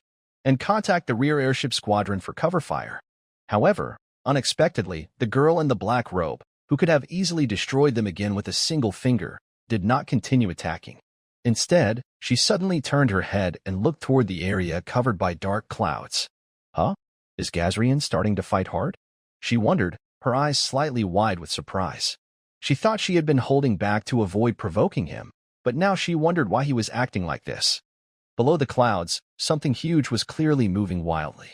This was because Gazerian, the ice sea monster, had been hit repeatedly by Rain Chincy's special attacks, which caused real damage to its soul, making it almost go berserk. The chaotic, indiscriminate attacks from its frenzy had gradually reached the limit of what her clone could control. In the middle of the battlefield, Rain suddenly appeared behind Gazerian. He added a bit to his mental strength. A warm flow ran through his body, instantly bringing him to his best condition. He then slammed his palm onto the ground again, causing a ripple of dark silver metal to spread outward. Fifth wave. When Rain activated the Dragon Soul Heavy Strike and used the fifth dawn attack, Steel Forest, Gazerian's body suddenly froze with a mass of white ice crystals. These crystals quickly gathered into large chunks. In an instant, Gazerian was encased in a huge, a regular block of ice over 100 meters tall. At the same time, Rain's dawn attack suddenly exploded. In that moment, the surface of the ice block grew a large number of dark silver, spiky metal plants. But what surprised Ryan was that his steel forest technique seemed to have no effect on the frozen Gazarian. The large ice block in front of him, aside from some falling ice chips, showed no damage through the transparent ice, and Gazarian's white scales remained intact. Is this some kind of survival skill of Gazarian? Likely. As a giant beast that has existed since ancient times, it must have some special means of protection. Seeing this, Ryan immediately understood what was happening. However, he was not discouraged. This was expected, after all.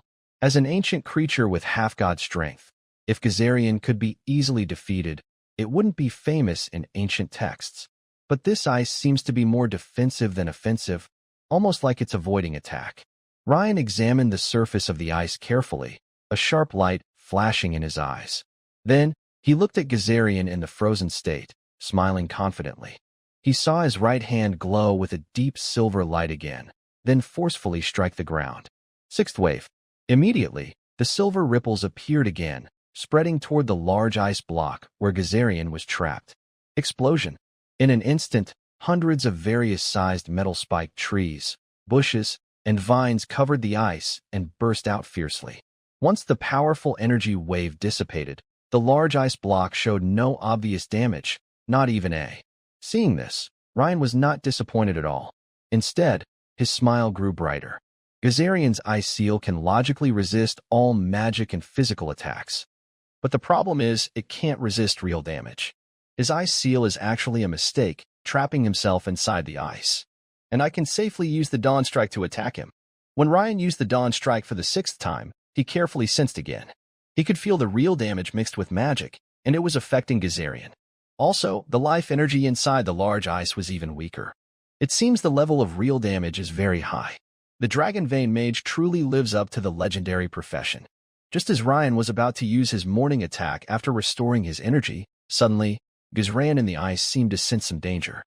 The huge, extremely hard ice cracked open. A long, 100-meter wide started from the center of the ice and stretched upward.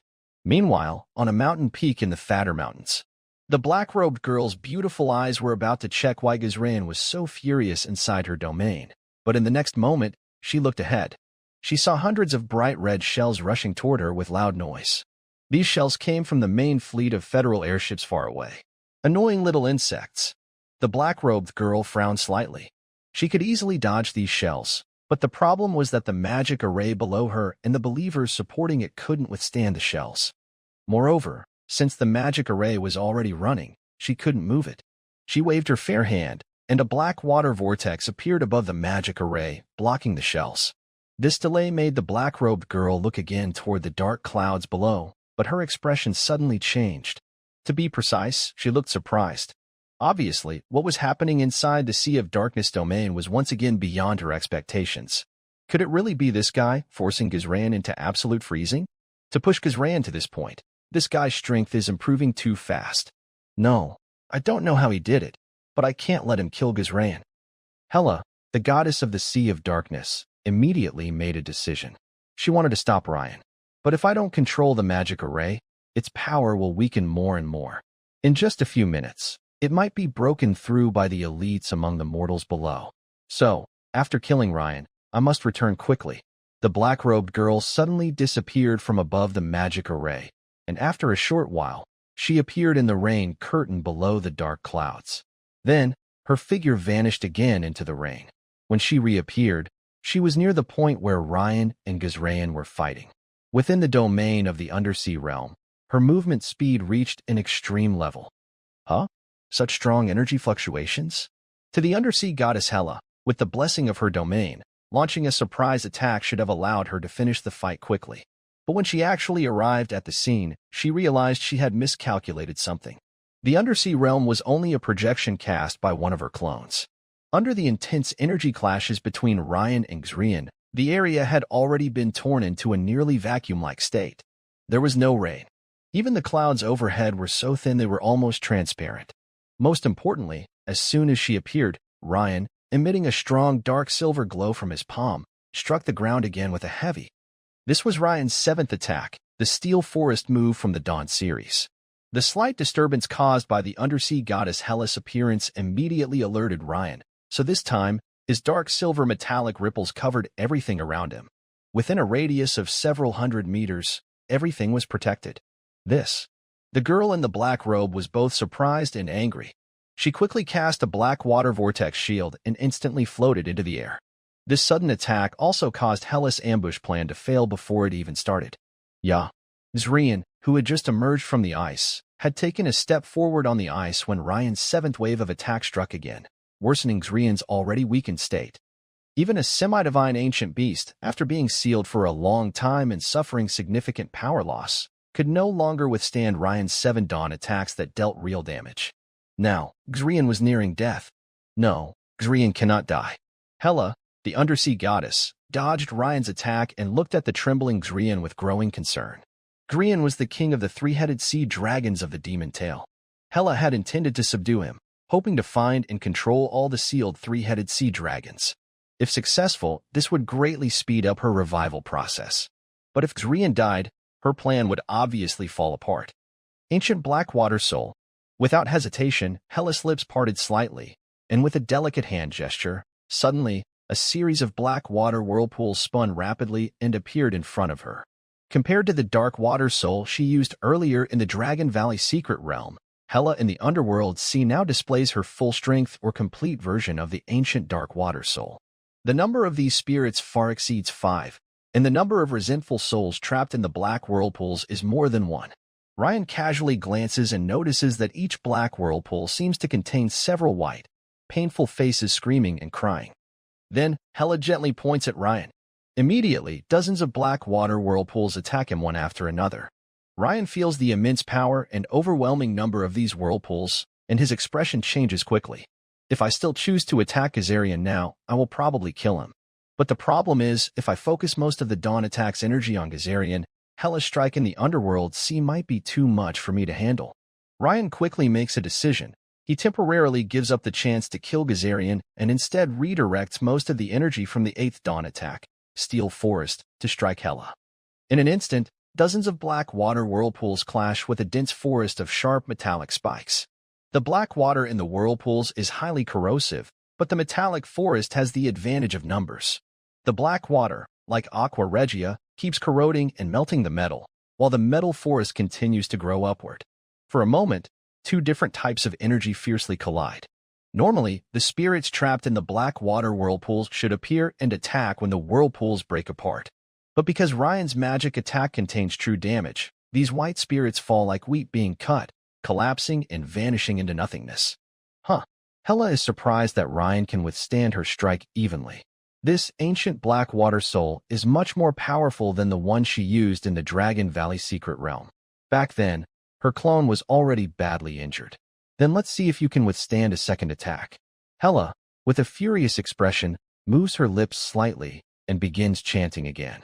As the energy within the Underworld Sea is heavily gathered here, the energy in other areas inevitably decreases. In many places, the rainfall has clearly decreased. Even the dark clouds in the sky have become thinner and lighter. This indicates that the weakness in the undersea realm has become obvious. Hela knows this is a problem, but the main point is she needs to quickly deal with Ryan, or else, if the opponent kills Gzran, all her previous plans will be for nothing. In the rain curtain, the power of the undersea realm is weakening? The Red Queen Minia, riding on the red dragon Tassa, slightly opened her beautiful eyes, clearly surprised by this situation. For a moment, she couldn't figure out the reason. But the next second, she patted her giant dragon partner, and both she and Tassa instantly soared into the sky. Good opportunity, let's rush out first. With a spiral flame beam, it suddenly pierced through the clouds in front of them. Then, Minia and Tassa successfully broke out of the undersea realm that had trapped them for a long time. Yay! This made Tassa excitedly roar to the sky. The same scene also happened to Reginald, the earthquake. But his situation with his giant dragon Ted was worse than Minia's. The undersea realm had weakened his mental strength by at least 20%, so Reginald exerted all his effort just to barely escape. As soon as he broke through the clouds, he saw Minia already in midair, which made him quite happy. Your Highness Minia, when did you come out? Did you weaken the undersea realm just now? Lord Reginald, it wasn't me. I was a little earlier than you to escape. Menia shook her head and said, if it wasn't you, then maybe it was the strong person from the Federation? Because they were in Federation territory, Reginald naturally thought that a Federation expert had arrived to help them. It probably wasn't. Menia shook her head again. Look, Lord Tyrio, almost at the same time as you, also escaped. Besides him, I didn't see any other epic-level Federation experts around. Reginald looked down along Menia's gaze to the ground. He saw Tyrio, the Federation Sword Saint, just breaking out of the rain curtain. Apparently, he also happened to escape at the same time. This made Reginald think deeply. I guess it is because of the ice sea monster Gazrian.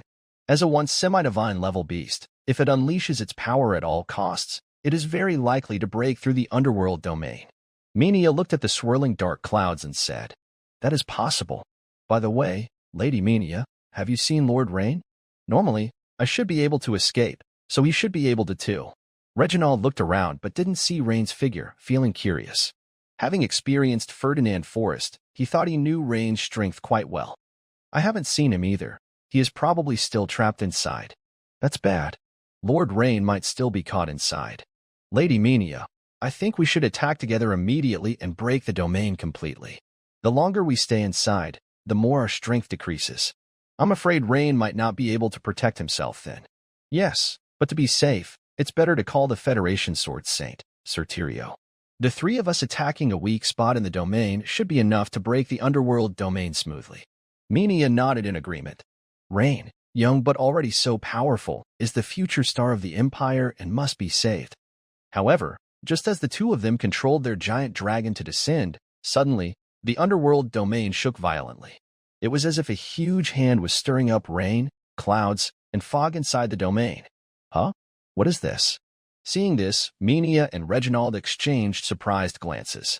In the core area of the rain curtain, Rain was fighting the black-robed girl, who was the transformed form of the underworld goddess Hela, for the second time. The intense energy fluctuations made the underworld domain even more unstable. The decreasing rain and the thin clouds above made the black-robed girl frown slightly. Meanwhile, Rain's peripheral vision kept glancing at Gazrian beside him. Although Gazrian didn't take the opportunity to attack or try to break through the underworld domain, he was healing in place, continuously spraying icy mist from 3 dragon heads onto himself. Even without relying on the eye, Rain could feel that Gazrian's aura was gradually growing stronger. Clearly, the 3 dragon-headed creatures releasing icy mist seemed to have a special ability to heal their own soul injuries. No, I can't let the goddess Hela of the underworld trap me. Although I don't know exactly what the relationship is between the goddess Hela and Gazrian, it's clear she doesn't want to see me kill the icy monster. Ryan squinted his eyes, thinking quickly. If I keep fighting, the wounds I caused the icy monster will heal very soon. Then, the monster might team up with Hela to attack me from both sides, and I would be in real trouble. Although Ryan wasn't sure if this would happen, he couldn't take the risk. Getting away from Hela is very difficult. Right now, in the underworld domain, Hela can almost instantly move anywhere, easily catching up to me or avoiding my Dawn Strike attack. It's hard to deal real damage to her. At that moment, Ryan's eyes lit up as he suddenly thought of something. He looked up toward Gazrian. There was no rain or fog around Gazrian, only a cold, icy aura spreading out. Wait, even though I am in the underworld domain, this small area around Gazrian doesn't seem to be affected by it. It might be because of the ice seal Gazrian just cast, combined with my multiple Dawn Strike attacks, which turned this area into almost a vacuum of energy. If that's the case, I can use my speed to move quickly through this area, avoiding Hela's pursuit, and maybe even find a chance to attack Gazrian again. Thinking this through, Ryan's figure flickered, creating several afterimages as he turned and rushed toward Gazrian. Giving up resistance and trying to run away? The girl in the black robe showed a slight smile and a mocking look. To Hela, this was a typical human reaction.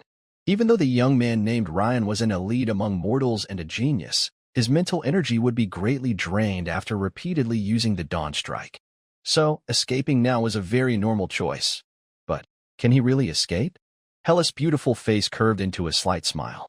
In the next moment, more black-robed girls appeared in the rain near Ren, even more than the shadow of Ren himself. They appeared one after another behind Ren, like cats playing with mice, seemingly trying to intimidate him mentally. However, when Ren stepped within a few dozen meters of Gazrian, Hela's expression changed. She realized she could no longer get closer. The body formed by rainwater just moments ago froze into ice as she entered that area. Now, a vivid ice sculpture of a black-robed girl appeared in that spot. Her other figures in the rain also stopped moving. Steel Forest. Ren seized the chance instantly. As he reached Gazran's side, he immediately used his 9th dawn attack. Dark silver ripples spread quickly, interrupting Gazran's recovery and causing more damage to its soul. Roar. Gazran roared in pain. Its white scales cracked extensively, and pale blue blood flowed from countless holes. Its 3 dragon heads wildly attacked the surroundings. The intense pain nearly made it lose its mind. Suddenly, its movements caused the rain, mist, and clouds nearby to surge violently. Not good. I can't let this guy attack Gazran again. Hela saw this and frowned deeply. She could tell that Gazran was in a very bad state now. Although its attack still looked fierce, its energy was already at a limit. She created 8 rainwater forms around Gazran's huge body within the rainstorm, several dozen meters away. Just as Ren was about to deliver a final to kill Gazran, a sharp cone of black water suddenly shot toward him. Unfamiliar with this magic, Ren had to abandon his dawn attack, quickly dodging again. The black water cone was extremely penetrating, creating a deep, bowl-sized hole in the ground. Ren felt a chill in his heart. Such strong power, even his 3rd-level combined magic iron armor might struggle to resist. As he moved quickly, multiple black water cones attacked from different directions again. At this moment, Ryan realized that all around him, there were black-robed girls transformed by the goddess of the undersea, Hela. This is really troublesome. This disrupted his original plan to quickly move around Gazrian and avoid the goddess of the undersea, Hela. His plan had been broken by her. In other words, he wouldn't have a chance to stop and use his dawn attack on Gazrian. As for other magic spells, although Ryan could cast them instantly, their power was too weak to kill Gazrian. It seems I have to use that move. Ryan quickly performed the top-level secret technique, Shadow Step, moving at high speed while saying, "Goddess of the undersea, Hela, it seems that as a deity, your strength isn't very impressive. Both your projections and clones were defeated by me twice before. This time, you." Ryan's goal was to make the goddess of the undersea, Hela, emotionally fluctuate strongly. If she got angry or lost her reason, he would have a chance. "Shut up, you insignificant insect." The black-robed girl trembled with anger. Clearly, Ryan's words made Hela recall her previous 2 embarrassing experiences. Did I hit a sore spot? Isn't what I said the truth? Ryan's slightly sarcastic tone caused Hela's emotions to almost spiral out of control, like a volcano about to erupt. Die. Hela, in an effort to improve her accuracy, summoned all the energy within her undersea domain. The shadowy figures made of rainwater instantly doubled, and more dense black water spikes shot toward Ryan. At the edge of the undersea domain, 2 Ajax golems stood motionless in the rain, but around them, more and more white spirits hovered. Suddenly, many spirits unusually began to leave actively, drifting into the depths of the rain curtain. Huh? Benito, the number of spirits here suddenly decreased. How about on your side? Rebecca, who had just been attacked by more than 10 spirits in the control room, was surprised to find that the number of spirits attacking her was greatly reduced. Same here. Rebecca, look outside. The rain curtain has also thinned a lot. Even the fog has become lighter. What's going on? Benito also exclaimed in surprise. I don't know, but it's definitely a good thing. Rebecca looked through the glass of the control room at the outside, her beautiful eyes filled with curiosity. Outside the rain curtain, in the sky. Your Highness Minya, it seems that Gazrian just roared, Reginald asked with a questioning tone, speaking to the Red Queen Minya. Normally, the undersea realm can block sound waves and energy fluctuations, so they shouldn't hear any movement inside. I heard it too, Minya nodded, confirming. If I'm not mistaken, the energy inside the undersea realm has been heavily drained, which is why it can't block the sounds inside. Could it be that the sea goddess is casting some secret magic on Gazrian? No, I also sensed a flicker of metallic energy particles just now. It should be Rin. Oh no, Rin is probably fighting both Gazrian and the sea goddess's avatars at the same time. Minya seemed to realize something, her face changing slightly, and she increased the speed of her dragon's dive. Reginald, upon hearing this, also frowned and closely followed Minya from behind. In their view, Rin alone facing the ice sea giant would likely not be able to match both Gazrian and the sea goddess's avatars, even if he used his trump card of transforming into a dragon during the Ferdinand Forest. They had to break through the undersea realm immediately to support him. Otherwise, this genius of the Empire, Ren, might fall in a foreign land. The two dragon knights quickly dove down and arrived beside the Federation's sword saint, Tilio. Your Highness Minya, Your Grace Reginald, you both escaped successfully. By the way, where's Lord Ren? Tilio looked around and noticed Ren's absence, asking curiously. Your Highness Tilio, Lord Ren is probably still trapped inside the undersea realm and is likely under attack. I hope the three of us can work together immediately to break the undersea realm. Is this the undersea realm? Tilio's eyes widened as he immediately understood what was happening. Yes, it seems to be controlled by the sea goddess's avatar. Can the three of us do it? Let's try and see. We have a good chance. The battle inside seems intense, and the energy distribution within the realm is already unstable.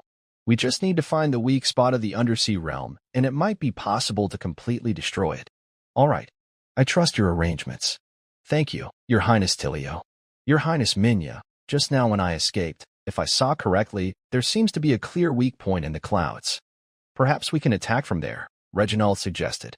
Then what are we waiting for? Let's go. Reginald quickly commanded his dragon partner, Ted, to summon the Federation sword Saint, Tilio, and they flew straight into the sky. Soon, the three of them, along with the two dragons, reached the central area of the dark clouds, where they saw a nearly transparent, thin region. Indeed, a weak spot. Sword Saint Tilio, with keen senses, immediately identified that this area of the undersea realm was quite fragile. Both of you, let's begin. Okay. Of course. The three epic-level experts each used their strongest moves, working together to strike the center of the undersea realm. Throwing a giant boulder, divine cross slash, blazing wave cone. In an instant, a red and a yellow sword light, along with a huge boulder, blasted toward the thinnest part of the clouds. Boom. Below, the icy giant beast Gazrian, which was trying to recover, suddenly felt a strong energy wave above its head, causing its alert bells to ring loudly. A red glow shot at incredible speed, but it missed all three of Gazrian's heads and directly hit its larger, more vulnerable body. However, the remaining large rocks and the silver cross-shaped sword light precisely struck one of Gazrian's heads. This sudden attack and change shocked the black-robed girl and Rain, who were fighting nearby. Great opportunity. Rain's eyes lit up, and he immediately transformed the hardened gold in his hand into a sharp spear, aiming it at the last dragon head and shooting. Puff. In an instant, Gazrian's three heads were all struck down. Its enormous body began to wobble and sway, losing stability. The surrounding icy domain, which had been instinctively protecting itself, also started to dissipate as the cold energy escaped rapidly. No. Hela, the goddess of the undersea realm, couldn't help but become furious. She looked up at the sky. Through the large hole in the clouds, she saw the three people and two dragons outside. Her gaze lingered especially on the Red Queen Mania, dressed in a red wizard robe. Annoying ants. Descendants of Dragon. But Hela knew very well that her plan had failed this time. If she stayed any longer, the clone she had hastily gathered might also be destroyed by these ants right in front of her. I will come back. The girl in the black robe looked deeply at Ryan, then several dozen figures in the arena began to vanish. Huh? They're leaving already? Ryan was slightly surprised. He thought the angry sea goddess Hela would stay to fight him, but unexpectedly she left so decisively this time. It seems her ability to control her emotions has improved. It's becoming harder to deal with her. At this moment, as the Sea of Darkness domain gradually disappeared, a dragon's roar echoed in the sky. It's Mania and the others. I need to hurry. Ryan's figure flashed and appeared beside the bloodied sea monster Gazrian, then reached his hand into a wound on the creature. As Ryan's hand entered the wound, touching the light blue blood, a hot, slightly prickly flow of energy suddenly surged through his hand and quickly spread through his arm to his whole body. Soon, after absorbing the heat, the system's prompt appeared on the screen. Host's bloodline has mutated. The special ability 2 heads has upgraded to 3 heads. Under the 5th form, the host will possess the special ability 3 heads. 3 heads effect. Besides the host's own head, the host can choose and grow 2 additional dragon heads of different attributes, gaining their abilities, including but not limited to breath attacks, innate powers, and melee combat skills. Note: currently, the host controls the heads of the Void Dragon, the Corruption Dragon, the Ancestor Dragon, and the Red Dragon. Huh? 3 heads? Ryan was quite surprised to see his ability upgrade from 2 heads to 3 heads. But at the same time, he was a bit confused. Because, logically, Gazrian, at the demigod level, should have enough bloodline power to increase his own concentration. According to the system, although the bloodline concentration increased, it didn't advance to the next level. Could it be that the pureblood dragon bloodline has reached its limit? No, that shouldn't be the case. Ryan looked thoughtful, examining the system prompt carefully again. When he saw the words bloodline mutation, he pondered deeply. Perhaps the problem lies in the fact that Gazrian's bloodline isn't purely dragon. So that's why my dragon bloodline didn't increase, but I gained this special ability of having 3 heads. Ryan thought he had found the reason. Of course, to get a more accurate answer, he would need to look up some ancient texts. But 3 giant dragon heads? Isn't that Gazrian's shape? No, it's not. After transforming, I have a dragon body with 3 heads, which looks a lot like the monster Ghidorah from a movie I saw in my past life. While Ryan was thinking, 2 dragons, 1 red and 1 yellow, landed one after the other in the sky. The 3 people first carefully examined the fallen icy monster Gazrian. After confirming it was dead, they all looked surprised. Gazrian is dead? They looked at each other, both showing confusion and surprise. Although the 3 of them worked together and their attack was very powerful, they only aimed to break the Dark Sea domain and never intended to kill Gazrian. At this moment, they also saw the different injuries on Gazrian's 3 heads.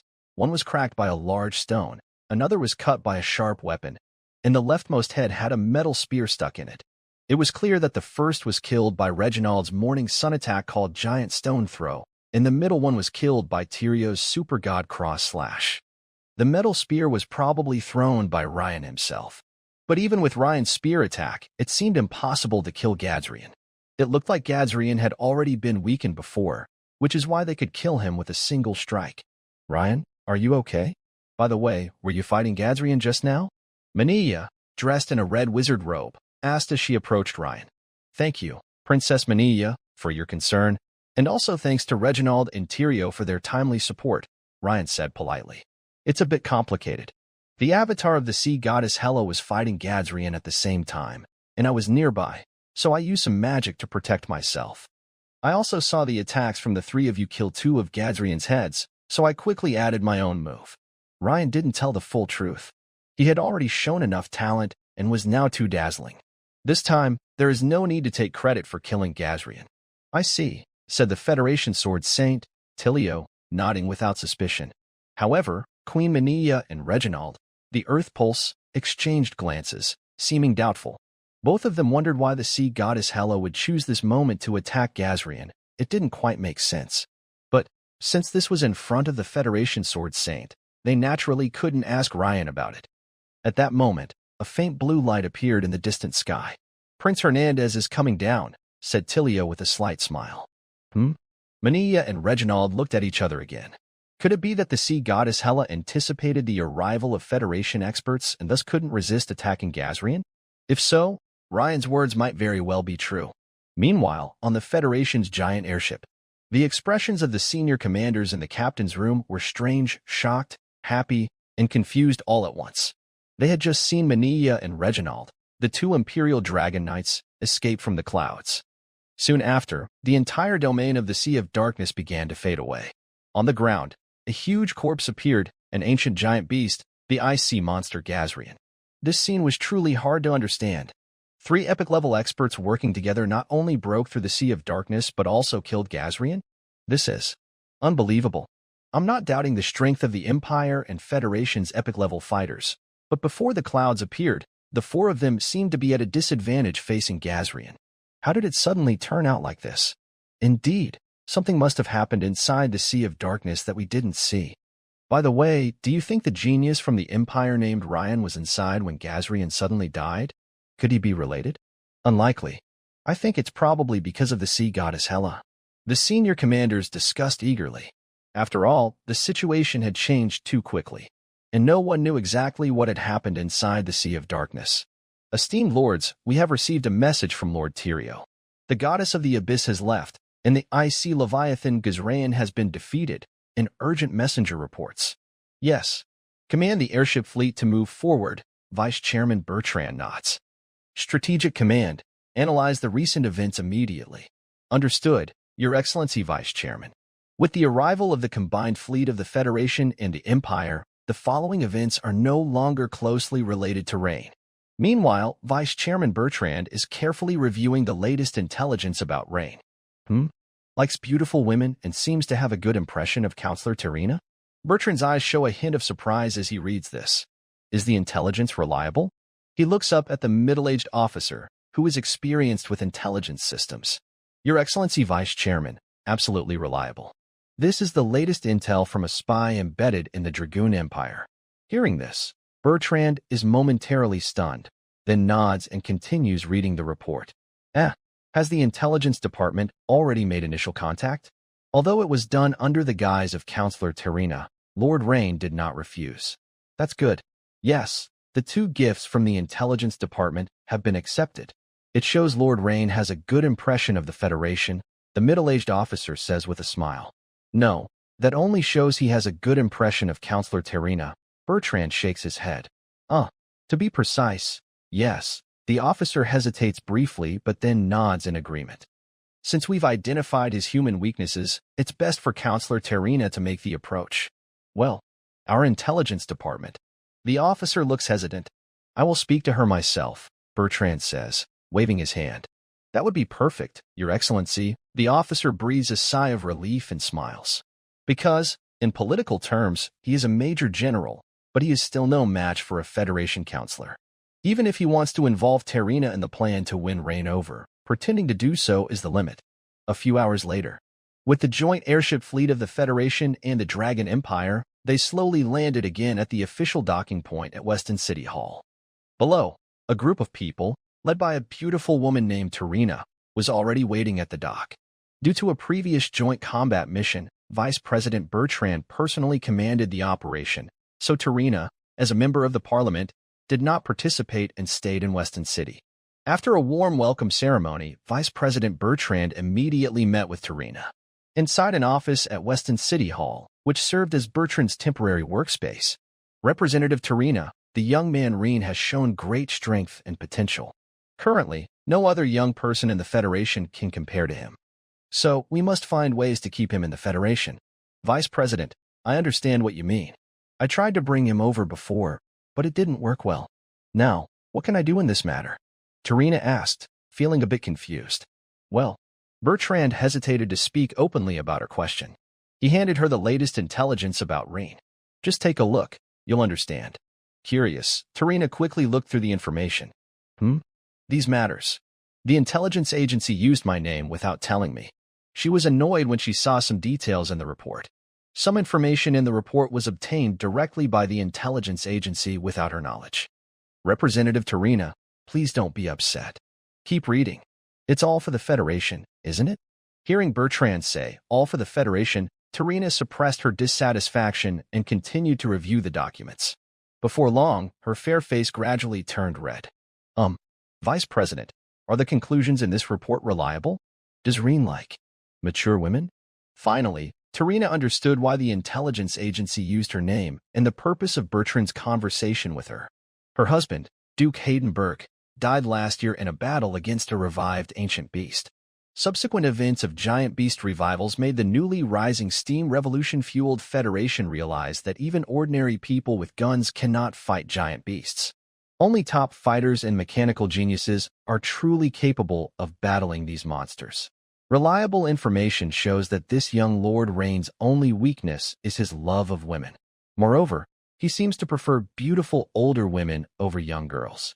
In the Empire, he has already taken more than 2 beautiful women under his command. Hearing this, Trina's face turned even redder. Although Vice Chairman Bertrand didn't explicitly say what she should do, clever as she was, Trina understood his meaning. Is there no young girl talented enough to attract him? Currently, no. Of course, we haven't specifically selected young girls across the Federation, but from Rebecca and Rain's interactions, even your daughter Rebecca, who is such an outstanding young lady, doesn't seem to interest Rain much. Instead, he seems more interested in you. Well, all right, I will try. Trina thought for a moment, then reluctantly nodded, her face flushed. When she returned from her visit to the Empire last time, she mentioned Rain to her daughter Rebecca. Rebecca seemed very interested in Rain. Otherwise, Rebecca wouldn't have joined this mission. Yes, I look forward to good news from Counselor Trina, Vice Chairman Bertrand said with a slight smile. When Trina was young, she was called the flower of Haydenburg Duchy. Even he, when young, had pursued her. After leaving Bertrand's office, Trina looked conflicted. It wasn't that she disliked Rain. In fact, when she encountered the corrupted dragon Agnes during her visit to the Dragoon Empire, Trina had a good impression of Rain, who fought the dragon alone. But the problem was, Rain was younger than her daughter Rebecca. If she really got involved with Rain, oh, what kind of situation was this? Maybe it would be better to maintain a vague relationship with Rain for now, she thought. Not only to persuade Rain to leave the Empire and join the Federation, but also to keep her reputation. That night, inside the banquet hall of Westing City Hall, the Federation held a grand reception for the Imperial delegation. Because of their first joint battle and great victory, the welcome party was very formal. The Federation's vice president and the leader of the Imperial delegation, Her Highness Minia, attended. This made Reen, who had planned to stay in the airship cabin to continue improving his leatherworking skills, also have to attend.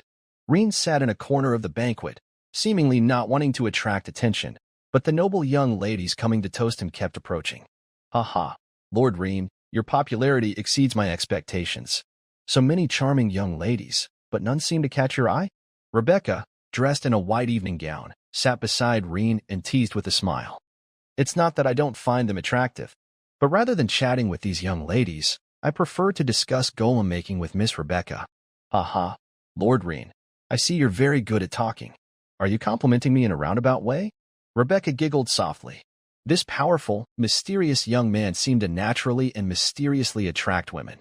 Rebecca's beautiful eyes kept glancing at Reen from time to time. At this moment, a beautiful, elegant woman, who was not dressed extravagantly but had a refined aura, approached gracefully. "Mother, why are you only arriving now?" Seeing Tarina, Rebecca happily moved forward and linked arms with her. "Huh?" Reen's eyes widened in surprise as he looked at the girl in front of him, then at the elegant woman beside her. "Rebecca, is Tarina the counselor your mother?" Reen asked in astonishment. "Yes, Lord Reen, didn't you notice before?" Rebecca playfully stood next to Tarina. Indeed, their beautiful faces looked quite similar, at least 6 or 7 points, standing together, like sisters. Well, I didn't expect that. Reen hadn't thought about this before, so he hadn't paid attention. At this moment, the elegant woman, Tarina, raised her glass and smiled as she toasted Reen. "Lord Reen, on behalf of the Federation, I thank you and the other noblemen for jointly defeating the IC monster. I really wish Lord Reen was from the Federation, not the Empire." You see that Teresa is wearing a light purple silk blouse with a corset-style top on the upper part and fitted black hunting pants on the lower part. She appears confident and elegant, with a curvy figure and a slim waist, showcasing her mature beauty.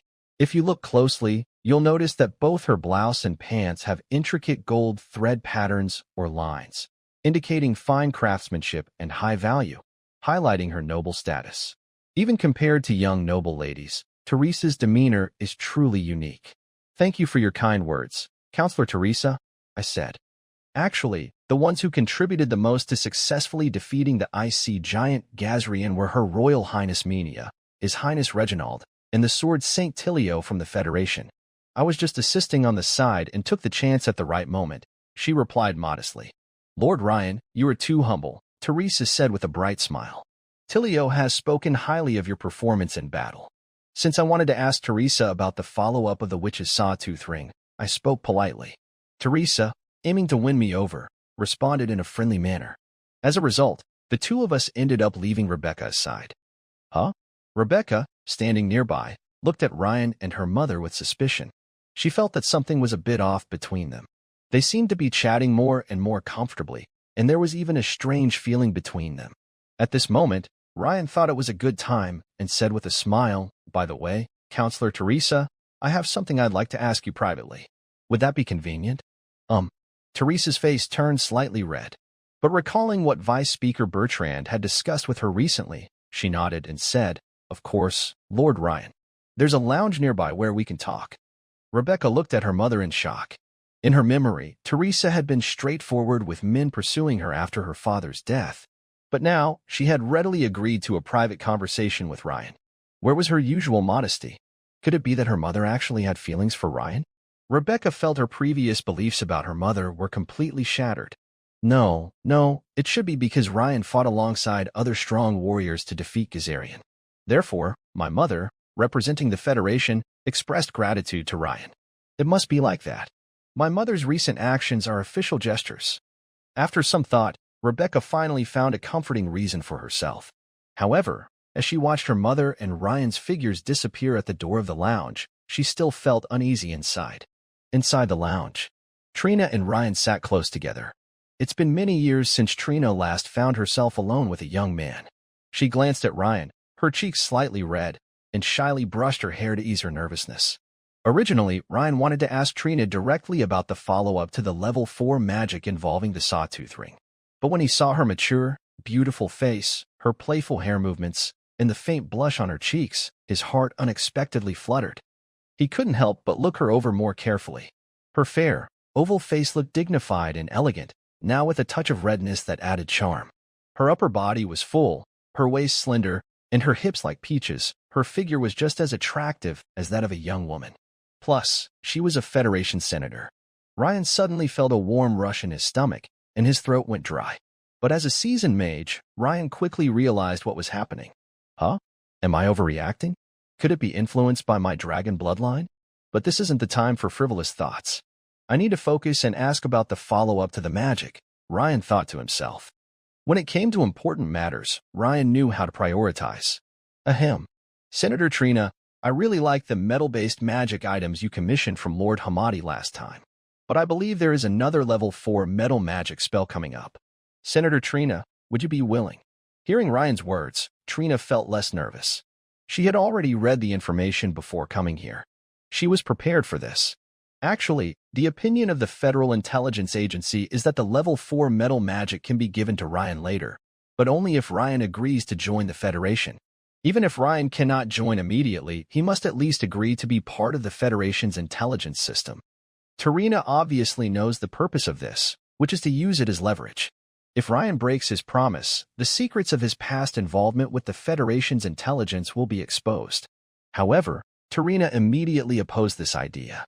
Her reason was simple. If she was in charge, things would be done her way. She also didn't think Ryan was someone who would accept threats. Of course, the level 4 metal magic will be kept here with me. If Ryan needs it after we arrive at Andahal, I will give it to him. Huh? When Ryan heard Tarina, he was slightly surprised. She agreed so easily? This was very unexpected for Ryan. A rare level 4 metal magic is extremely valuable. Even if the other person liked him, giving such a precious thing directly was unreasonable. Ryan knew well that some important matters should not be taken lightly. Good luck, like winning the lottery, simply doesn't happen. Thinking for a moment, Ryan's expression turned serious. Lady Tarina, please forgive me for being direct. What do I need to do? Seeing Ryan's serious look, Tarina hesitated for a moment and looked a bit embarrassed. Well, Ryan, I saw Rebecca talking with you just now. You're about the same age, and both of you are metal magic users. You probably have a lot in common, right? Huh? Ryan was confused. Why did she suddenly mention Rebecca? Cough. Rebecca is very proud. She rarely talks alone with young men. How do you feel about Rebecca? Seeing Ryan's puzzled expression, Tarina decided to be straightforward. Ryan was speechless. The current Tarina seems to be trying to introduce her daughter Rebecca to him. Honestly, Rebecca is very beautiful, but Ryan didn't feel any romantic interest towards her. Thinking of this, Ryan looked up again at the noble and elegant female senator beside him. If it were her, it's not impossible to consider. When Trina saw Ryan silent for a long time and instead examining her, her face flushed. She felt both shy and happy, but also a little annoyed. Sure enough, the information was correct. This young Lord Ryan liked women like her, which was a unique preference. It seemed that his previous plan to matchmake Rebecca was unlikely to succeed. Senator Trina, Miss Rebecca is very beautiful, but the topics I discussed with her were about golem creation. I think she might have a better partner, Ryan politely declined. Marrying someone he didn't really like just for a level for magic skill? Ryan immediately dismissed that idea. Do you have any other requests for me? Ryan asked. Lord Ryan, could you become the guardian knight of the Haydenburg Duchy? Trina considered and said.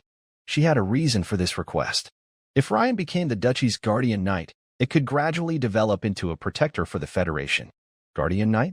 Ryan knew well what a guardian knight's duties involved. A family guardian knight, as the name suggests, protects a family. The only family he had promised to serve was the Crawley family, where Jennifer was from. But in fact, the Crawley family was now led by Jennifer, and since she was his person, it was fine. As for personal guard knights, the only one Ryan had agreed to was Kriya. Sorry, my position is quite sensitive, so I really can't agree to your request, Ms. Trina, Ryan said. How about this? I can agree to be your personal guard knight, Ryan thought for a moment and said. After all, her conditions weren't harsh, they were quite lenient.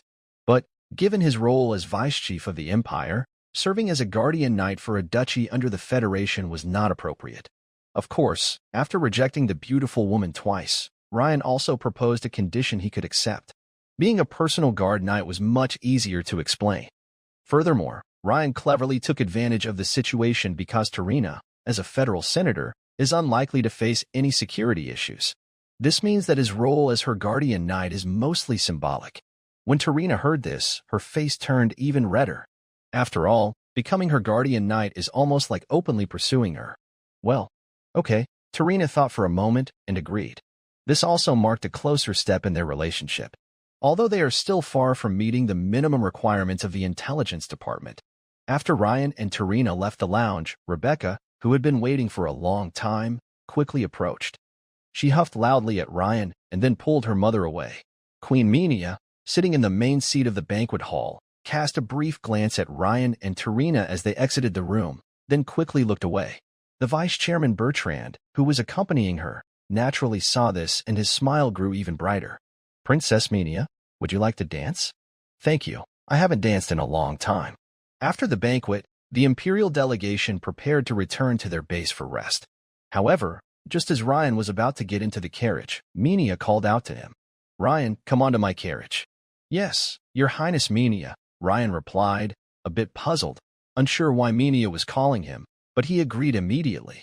He followed Menia, dressed in a red wizard's robe, and got into the same carriage. However, when Menia stepped into the carriage, the hem of her red robe spread open slightly as she moved her leg, releasing a gentle scent and revealing two smooth, white, and shapely long legs. Due to her bending over, the fitted wizard's robe outlined her rounded hips perfectly, catching Ryan's eye. Ryan couldn't help but pause slightly, marveling at Menia's figure, which was just as stunning as the beautiful Tarina. But he quickly shifted his gaze away. He knew that Queen Menia was an experienced Morningstar wizard with very keen senses. If he stared too long, she would notice, and that would be awkward. Once they sat down, Menia looked directly at Ryan with her beautiful eyes and said frankly, Ryan, be careful of the Federation's sweet-talking tricks. Menia's words made Ryan blush slightly, but under the dim oil lamp in the carriage, it was hard to see clearly. All right, Your Highness Menia. By the way, some private invitations can be declined. Try not to attend if possible. On the Federation side, many people are not welcoming us. Also, I received secret messages from spies in the Empire's Federation area. Some opposition groups might act soon. Oh, opposition groups? Ryan looked thoughtful. He knew there were also opponents within the Empire. Many powerful nobles still firmly oppose working with the Federation. Their reasons are complicated, involving both interests and old rivalries. Looking back to the origins of the Federation, it relates to past stories.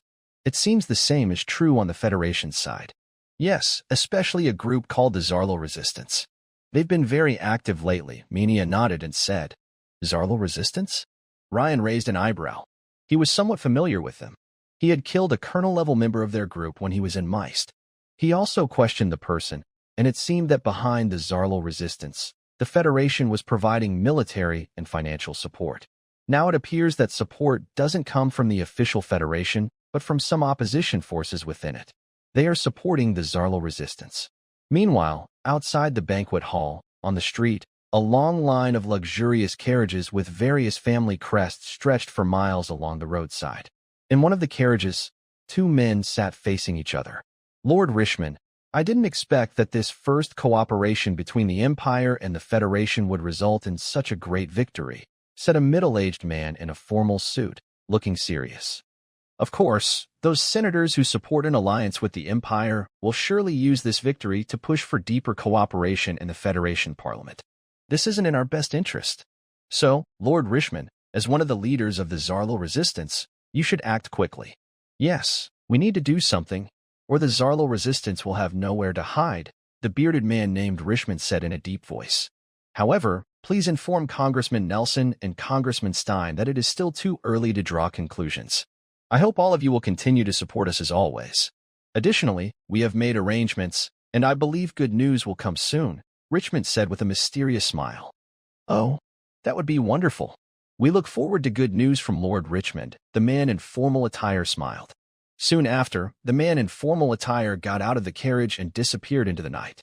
The next morning, the combined airship fleet of the Empire and the Federation set out again.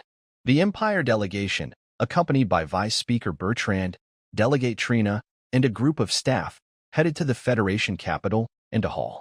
In Andahal, the leader of the Empire delegation, the Red Queen Minia, was scheduled to meet with the Federation speaker for talks. Of course, none of this concerned Rain.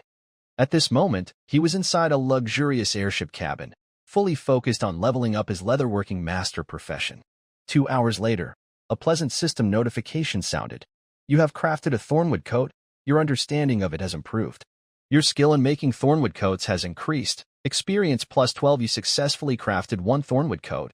Leatherworking master experience plus 10. Congratulations, your leatherworking master level has increased. Not bad. I finally reached level 10 as a leatherworking master. Rain placed the finished thornwood coat down, looked at the system prompt, and smiled. Now, he could finally switch to being an elf leatherworker. Thinking of something, Rain glanced at the bottom of his attribute panel, where his skill points were listed. After defeating the icy giant Gazrian, due to the high level of the Dragon Vein Wizard, his level only increased by 1, reaching level 16, but he was rewarded with a generous 247 gold skill points. Now, with his leatherworking master level up again, he gained 1 attribute point and 1 skill point.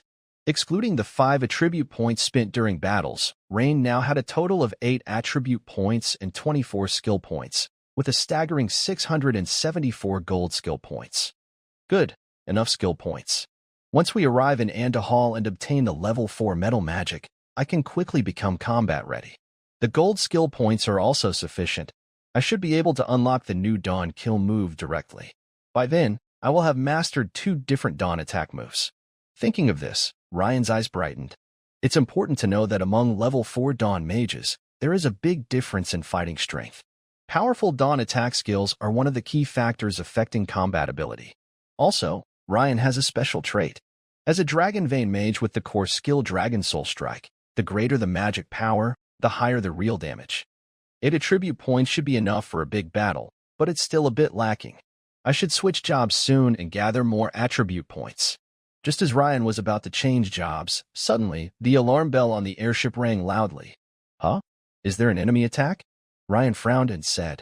Because, logically, with such a large combined fleet of Empire and Federation airships, it's unlikely that enemies would come to attack voluntarily. When Ryan reached the side of the ship, Minia and Reginald almost simultaneously stepped out of their cabins. They all looked into the distance. What caught Ryan's eye was a stretch of mountains below the airship formation. There was a mountain pass where thick smoke was pouring out, along with many red-hot rocks and lava occasionally erupting. As time went on, the volcanic smoke grew larger, like a black wave rushing into the sky, darkening half the sky. Is it a volcanic eruption? Reginald frowned. No, it's not just a volcano. Minia shook her head, sensing something. Ryan narrowed his eyes, feeling that near the volcano's opening, a huge shadow seemed to flash past. Suddenly, a loud roar of a dragon came from the volcano's mouth. This dragon roar seemed to cut through the distance, causing everyone on the airship fleet hundreds of kilometers away to feel their hearts tremble. Just as everyone was shocked, boom, a huge red figure leapt out of the volcano's mouth. Immediately, it spread enormous, fiery red wings that blocked the sky, causing lava and black smoke to erupt hundreds of meters behind it. Huh? A fire dragon? But why does it look so strange? Ryan exclaimed. He had seen fire dragons before, even fought them. But compared to the lava fire dragon Hermatos, which made him run in fear, this dragon was much larger and looked very odd. Instead of smooth, shiny red scales like typical dragons, its body was covered in a rough, reddish coating that looked like keratin or some kind of armor, with a bumpy surface. This must be an ancient fire dragon. It's been sleeping in volcanic lava for a long time and probably underwent some mutation, Minia said calmly, noticing its strange appearance and its 70 to 80 meter long body. The strange fire dragon that just emerged from the volcano first glided through the air, as if familiarizing itself with the surroundings. At that moment, its bright red vertical pupils spotted the mixed fleet of Federation and Empire airships nearby. The strange fire dragon spread its wings again and let out a loud, challenging roar, then sped toward the fleet. Although the fleet was made up of more than 20 airships of various sizes, they were very noticeable. It's hard not to notice everything. But Ryan keenly observed that the strange fire dragon's vertical red pupils flickered with a strange expression. This look was very odd, like a deep desire for something. Huh? It seems to be coming straight toward us. That's strange. Our mixed airship fleet looks tough to deal with. Usually, dragon creatures are quite intelligent and wouldn't start a fight with enemies of similar strength. Ryan felt a bit puzzled and began to think. After some thought, Ryan turned his head to look at Queen Minia beside him. Facing the suddenly awakened strange fire dragon, he felt that even the Federation might not be able to handle it alone. At this moment, Reginald, the earthquake, also spoke in a deep voice. Your Highness Minia, this strange fire dragon is quite powerful. It might be difficult for the Federation to deal with it alone. There's no rush. Let's wait a bit. Remember, this is Federation territory. Minia shook her head and said. Hearing Minia's words, Ryan immediately understood and nodded. Minia's meaning was clear. This is Federation land, and the fire dragon came at this particular time, which is very intriguing. Most importantly, this situation could give the Empire more leverage in future negotiations with the Federation. Between countries, interests are always the most important. Report. Your Highness Minia, the Federation is requesting us to speed up and leave the battlefield. Their airship fleet will handle the fire dragon. A messenger ran to the ship's side. Yes, speed up, Minia nodded. Hearing the message, Ryan couldn't help but admire Minia's judgment. As a member of the Imperial family, Minia has a natural sensitivity to politics. Unlike the last planned joint battle, this time was an unexpected event. Sure enough, the Federation would try to handle it on their own.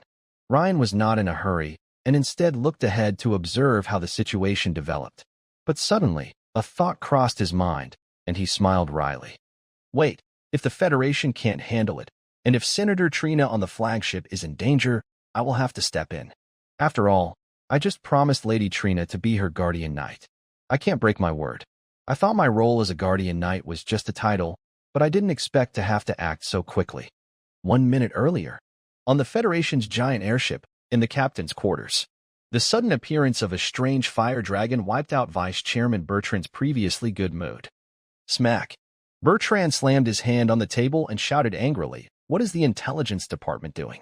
Just as our airship formation was passing, a strange fire dragon reawakened. Could this be a coincidence? What will the Imperial delegation think? Repeated incidents like this only make us look weak. It will put us at a disadvantage in negotiations with the Empire.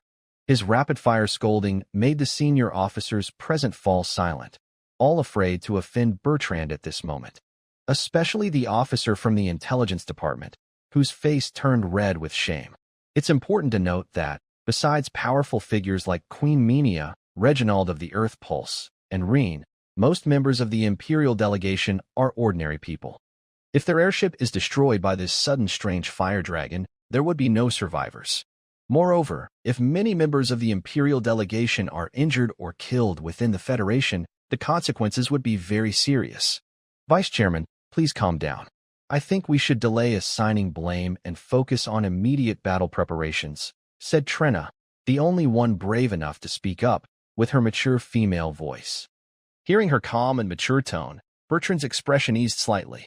He took a deep breath to calm his agitation and said in a low voice, Major General Rees, you will be in charge of the upcoming battle.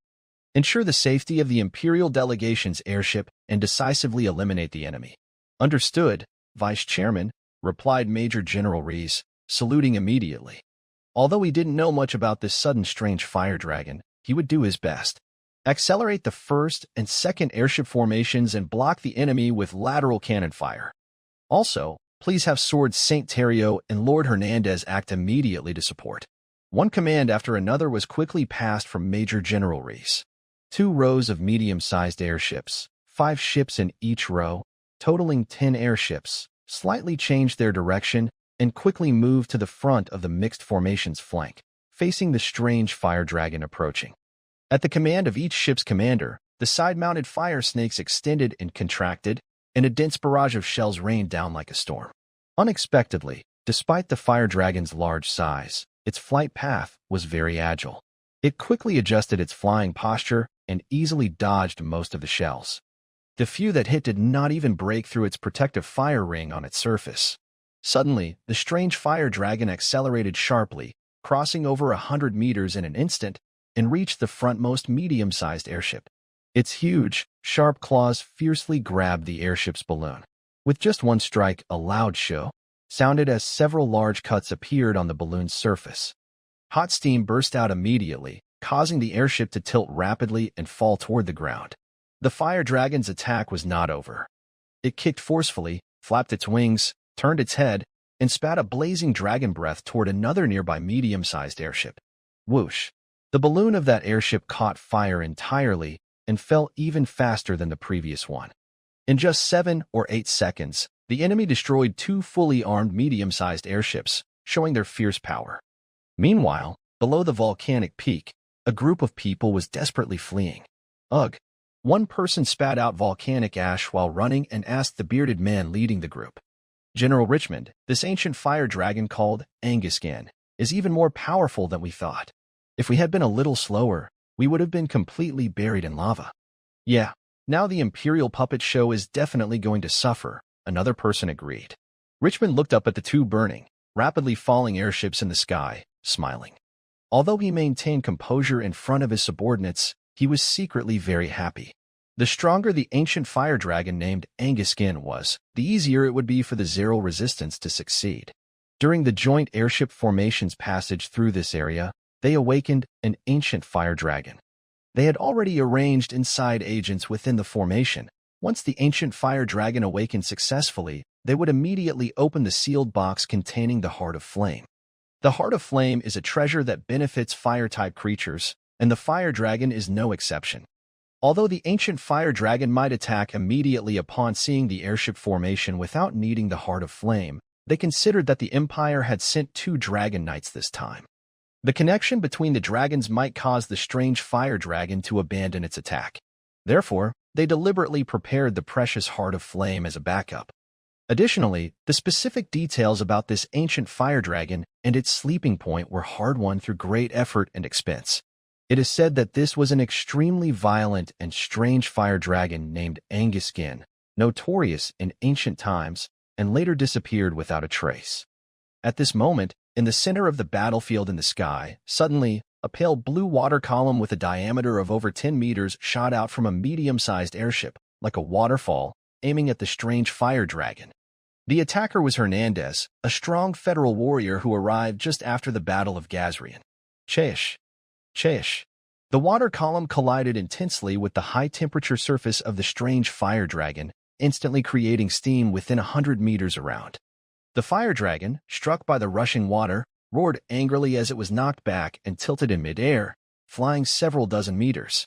Just as it spread its wings to adjust its posture for a counterattack, suddenly, a cross-shaped sword light, tens of meters long, shot through the steam like lightning. It turned out that the pale blue water column was a feint, and the real deadly move was this cross-shaped sword light. The attacker was naturally the Federation's sword saint, Tyrio. Roar! The strange fire dragon let out a painful roar. It saw that Tyrio's super divine cross slash had cut a cross-shaped wound across its lower abdomen. Strangely, no blood flowed from the wound. "What?"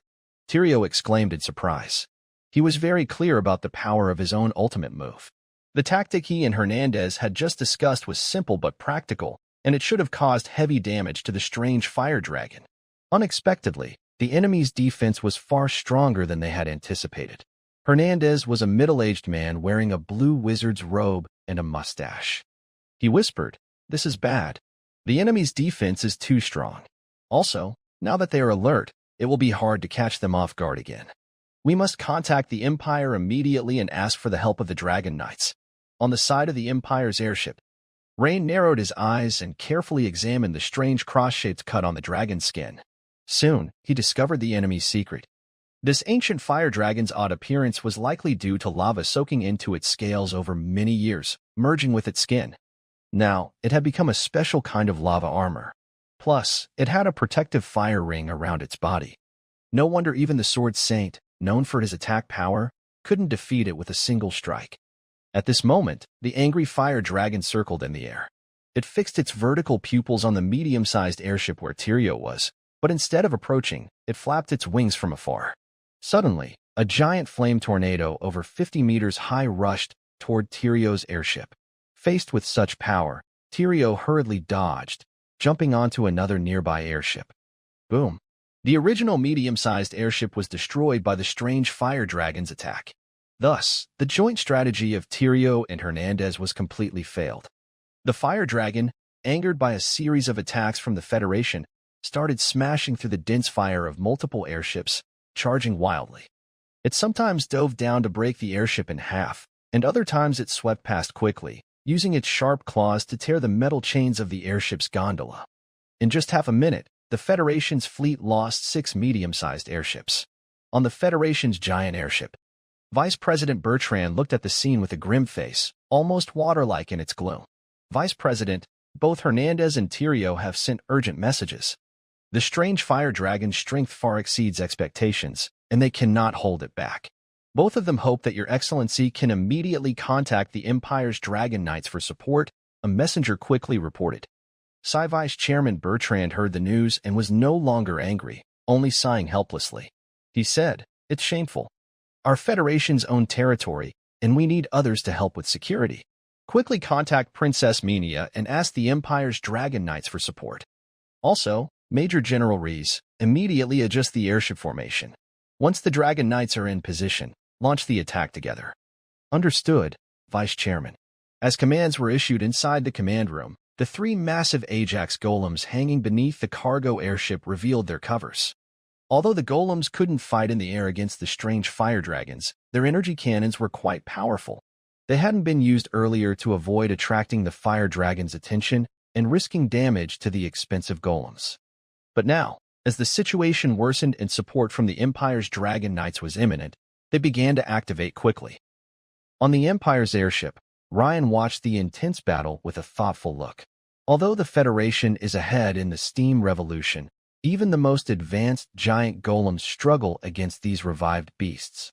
And flying monsters are even harder to deal with. The Empire needs the Federation's advanced technology, and the Federation needs the Empire's Dragon Knights' help. No wonder the two sides quickly shifted from hostility to mutual visits. While Ryan was lost in thought, a messenger hurried to the ship's side and reported, "Report. Princess Minia, the Federation's airship squadron urgently requests support from the Empire's Dragon Knights." "All right, reply to the Federation's airship squadron. Regent Reginald and I will set out immediately." "Yes, Your Highness Minia." "Huh?" Ryan was about to jump into action when he heard Minia's words and paused slightly. Could it be? He was staying behind this time? Sure enough, Minia turned to him with a slight smile and said, "Ryan, Regent Reginald, and I will handle this. You should stay and guard the airship." Well, all right, Your Highness Minia." Ryan could only nod with a bitter smile. He naturally understood Minia's intentions. The other side hopes he won't be too obvious or showy. Perhaps, in their view, after the battles with the Sea God cult and the 3-headed sea dragon, Ryan has already become quite impressive, even attracting the attention of the Federation. Minia's reminder on the carriage yesterday further confirmed their concerns. However, Ryan knows himself well. He has already been very restrained. Otherwise, if news spread that he had used the Dawn Strike 9 times in the undersea realm, it would surely surprise many people. Roar! Roar! With 2 loud dragon roars. The Red Queen Minia, dressed in a red wizard robe, swiftly flies toward the strange fire dragon from her giant red dragon partner, Tassa. A few meters to the side, on a yellow-brown giant dragon named Ted, is Reginald. Ryan watches as the two quickly fly away, thinking, if Minia and Reginald can solve the Federation airship squad's problem, Trina's safety will also be indirectly protected. As their guardian knight, I am not neglecting my duty. As for taking dragon genes, once this strange fire dragon is defeated, I can find a chance to get a sample. It's no loss. Having figured this out, Ryan stops worrying and begins to focus on the battle. The strange fire dragon, which had been ravaging the Federation airship squad, suddenly stops attacking the airships below. Its red vertical pupils look cautiously at the two approaching dragon knights. Generally speaking, top-tier sub-dragons like fire dragons are not much weaker than true dragons, but due to natural disadvantages in bloodline, they tend to be timid when facing true dragons. Of course, this is just the usual case. In Ryan's view, this ancient fire dragon has already mutated. In terms of size and appearance, he doesn't think it will easily retreat. Sure enough, roar. Faced with the simultaneous attack of the two dragon knights, the strange fire dragon shows no fear and actively charges toward Minia and Reginald. Huh? Not afraid at all? This strange fire dragon is much stronger than I expected. It seems that the bloodline pressure of high-level dragons has no effect on it. Ryan narrows his eyes. Normally, when a regular fire dragon encounters a red dragon, it would feel some fear. However, the huge and strange ancient fire dragon in front of us clearly does not follow this pattern. Because the strange fire dragon and the two Imperial Dragon Knights are approaching each other, they quickly engage in battle within a few seconds. In an instant, two fierce streams of dragon breath, one from the left and one from the right, collide in midair. Boom. Two intense fire columns clash violently in the sky. However, in terms of power, Tassa, the red dragon, is no match for the strange fire dragon's fiery breath. Within seconds, her flames are pushed back about 10 meters in front of her. Huh? Although Minia had long expected that the opponent wouldn't be easy to deal with, she didn't think that Tassa, a pure-blooded red dragon, wouldn't be able to suppress her at all. Of course, as an experienced epic-level warrior, she was surprised but responded very quickly. Minia quickly recited a spell and raised her fair finger. Then, a red spiral beam shot out from her fingertip, piercing through the raging flames of the clash and targeting the strange fire dragon. Shoo! This was Minia's powerful penetrating attack, called the Dawn Light Wave Cone.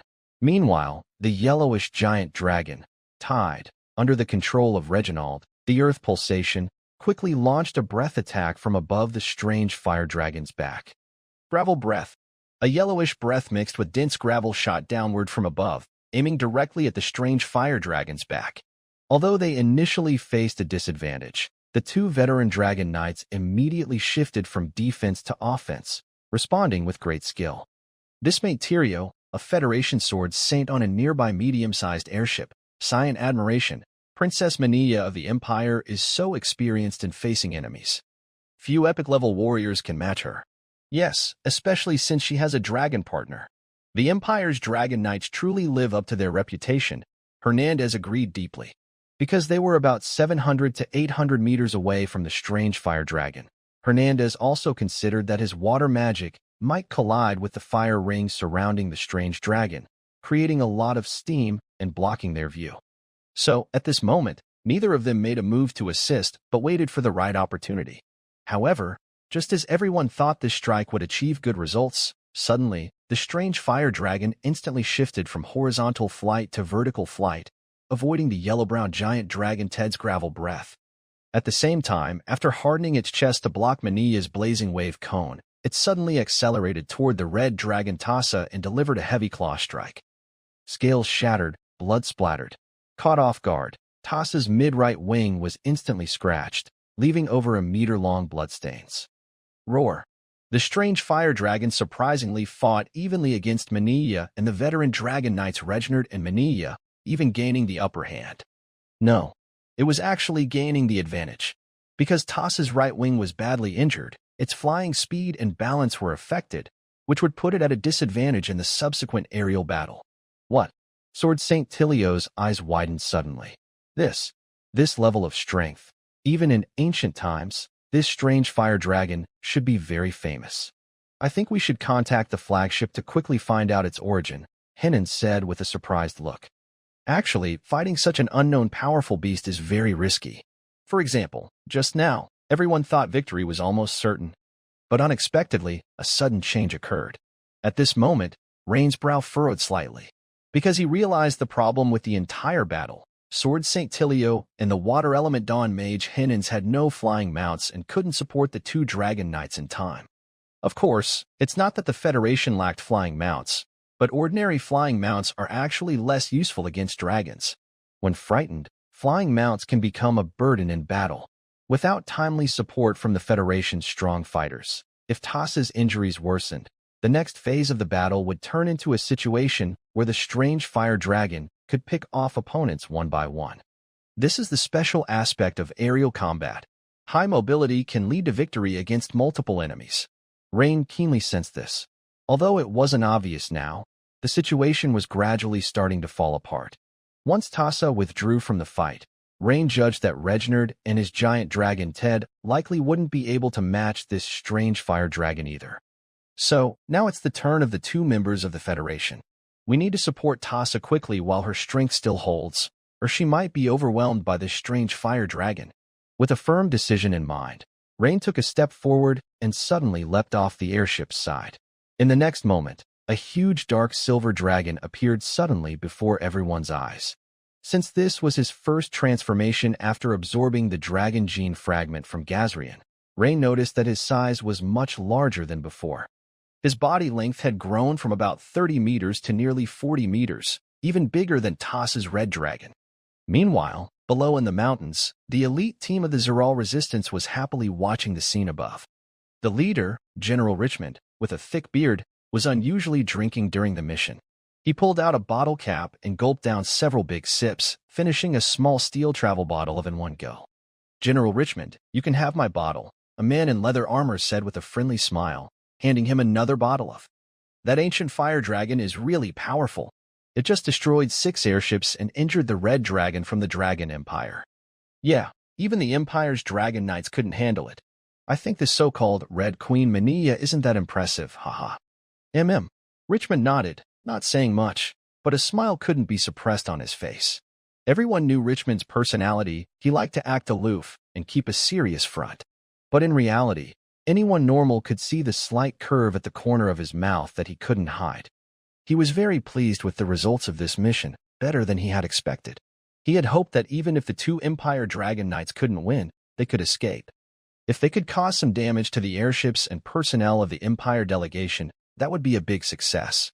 But now, the ancient fire dragon Angus King was so fierce that even with extra effort, they might have a chance to take down the Empire's Red Queen Mania from the air. At worst, the red dragon beneath her might be doomed. "Hey, what's that?" A subordinate, who was holding a brass telescope and observing, suddenly whispered, "Why is there another dragon? And it's so big." Another subordinate, curious, also picked up a brass monocular to look. In the next second, he also whispered, "Huh? Really? The Imperial airship fleet over there has another dragon. How is that possible? Didn't the intelligence say there are only 2 dragon riders in this empire?" At this moment, several subordinates also took out their telescopes and looked. Soon, they seemed to see something unbelievable and started whispering excitedly. "Another dragon?" Richmond, who had just taken a big sip of wine, initially thought he had heard wrong or that his subordinates were mistaken. But now, seeing everyone agree, he was stunned and immediately looked through his telescope. The next moment, his face darkened. There really is a huge dragon he hasn't seen before. The Empire's delegation is hiding things very well. On the Federation's giant airship. "Quick, contact Lord Tyrio and Lord Hernandez. We must not let Princess Menia get hurt." Vice Chairman Bertrand shouted anxiously when he saw the injured red dragon beneath Menia. They thought that with 2 dragon riders from the Empire joining the fight, victory was assured. But unexpectedly, the red dragon under Menia was injured in the first encounter. This strange fire dragon is much harder to deal with than expected. Most importantly, Menia, as the leader of the Empire delegation and the niece of Emperor Dragon, holds a very special position. If she gets hurt or even falls, the impact would be unimaginable. So, Vice Chairman Bertrand lost his composure. Even Counselor Trina didn't try to calm him down this time. Like Bertrand, she knew very well the huge consequences if the Red Queen, Menia, were to be harmed in the Federation. To put it bluntly, even if a sword saint from the Federation were killed here, the Red Queen, Menia, could not die. Meanwhile, several messengers rushed out, and the leaders began discussing strategies. Inside the captain's room, things quickly became chaotic. "Look, What is that? A giant dragon, never seen before, is rushing to help from the Imperial airship fleet. A lookout shouted loudly. His cry immediately drew everyone's attention. What? Is that true? Bertrand quickly grabbed his brass telescope to look. Sure enough, in his view, a dark silver dragon with a shiny metallic body was flying rapidly toward the battlefield center. Intelligence Department, are you serious? You didn't realize there was such a big dragon hiding among the Imperial delegation. Bertrand felt both happy and speechless at the same time. I swear, Vice Chairman, I can guarantee that before the Wester City Administrative Office set out, there was no such dragon in the Imperial airship fleet, the middle-aged officer from the Intelligence Department explained loudly, blushing. Vice Chairman, that's the young Lord Ryan. I saw just now that Lord Ryan jumped off the airship, and in the next second, he transformed into a dragon, said an older general, hesitating slightly as he recalled. He had been doubting whether his aging eyes were playing tricks on him, which is why he didn't mention it immediately. But upon rechecking, he saw that the young Lord Ryan was indeed gone from the side of the flagship airship, giving him confidence to speak. In such fierce fighting, Ryan wouldn't have gone back to the cabin. What? Did Ryan turn into a dragon?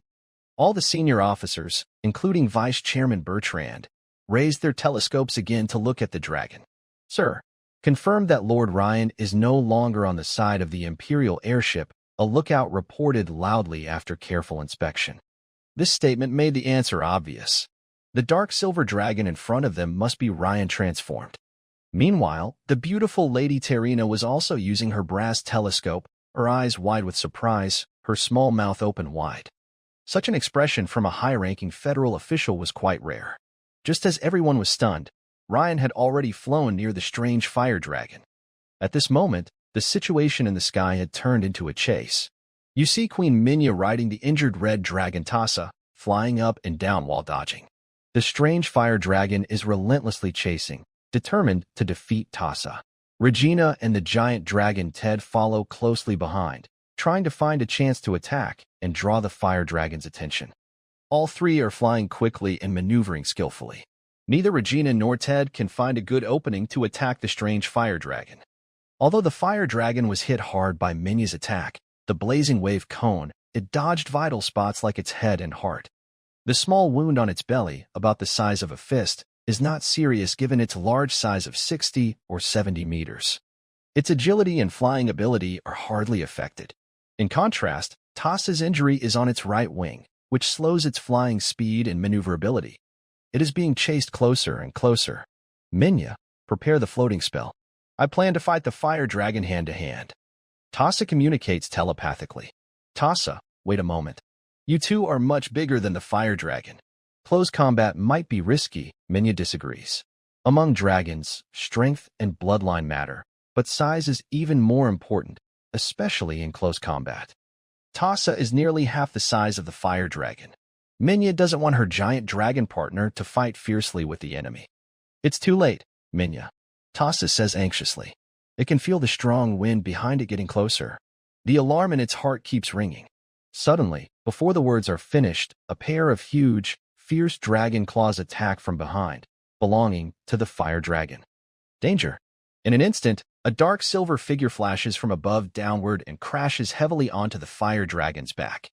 The fire dragon, just touching Tassa's body, is struck like by a meteor and falls rapidly. It's rain. Minya and Tassa breathe a sigh of relief. They soon realize that the one saving them isn't Regina or Ted, but Rain, who had stayed behind. Rain transforms into a giant dragon and rushes over quickly to help. Minya, have you noticed? The dragon transformed into Rain seems to be bigger now, Tassa the red dragon whispered. Minya was slightly stunned. She immediately focused her gaze on the dark silver dragon fighting with the strange fire dragon in midair. Sure enough, although the dark silver dragon was still not as large as the strange fire dragon, which was about 60 or 70 meters long, the difference was not very big. It seemed to be at least 40 meters long. It is definitely bigger than before. Minya, I want to go down and help. Rain alone might not be able to handle that strange fire dragon, Tassa the red dragon said as she circled in the air and then slowly stopped. Wait, I need to treat the wound on your right wing first, Minya replied while silently reciting a spell. With a wave of her fair hand, a flame with tiny red crystals covered the right wing of Tassa the red dragon. The torn membrane on the wing began to grow back quickly. At this rate, it should heal in a few minutes. This is one reason why dragon knights need mutual choice. Dragons and dawn mages of the same element can benefit each other. Faster, Minia. Tassa the red dragon was very anxious. She looked down and urged her. Just as they were talking, a huge yellowish-brown figure swooped past them, chasing after Rain and the fire dragon. It's Ted. At this moment, Reginald's somewhat embarrassed voice came from the air. Your Highness Minia, I asked Ted to help. Lord Rain is very strong, but his size disadvantage makes it hard to win. Minia looked up and saw Reginald, who was floating down from the sky using levitation magic.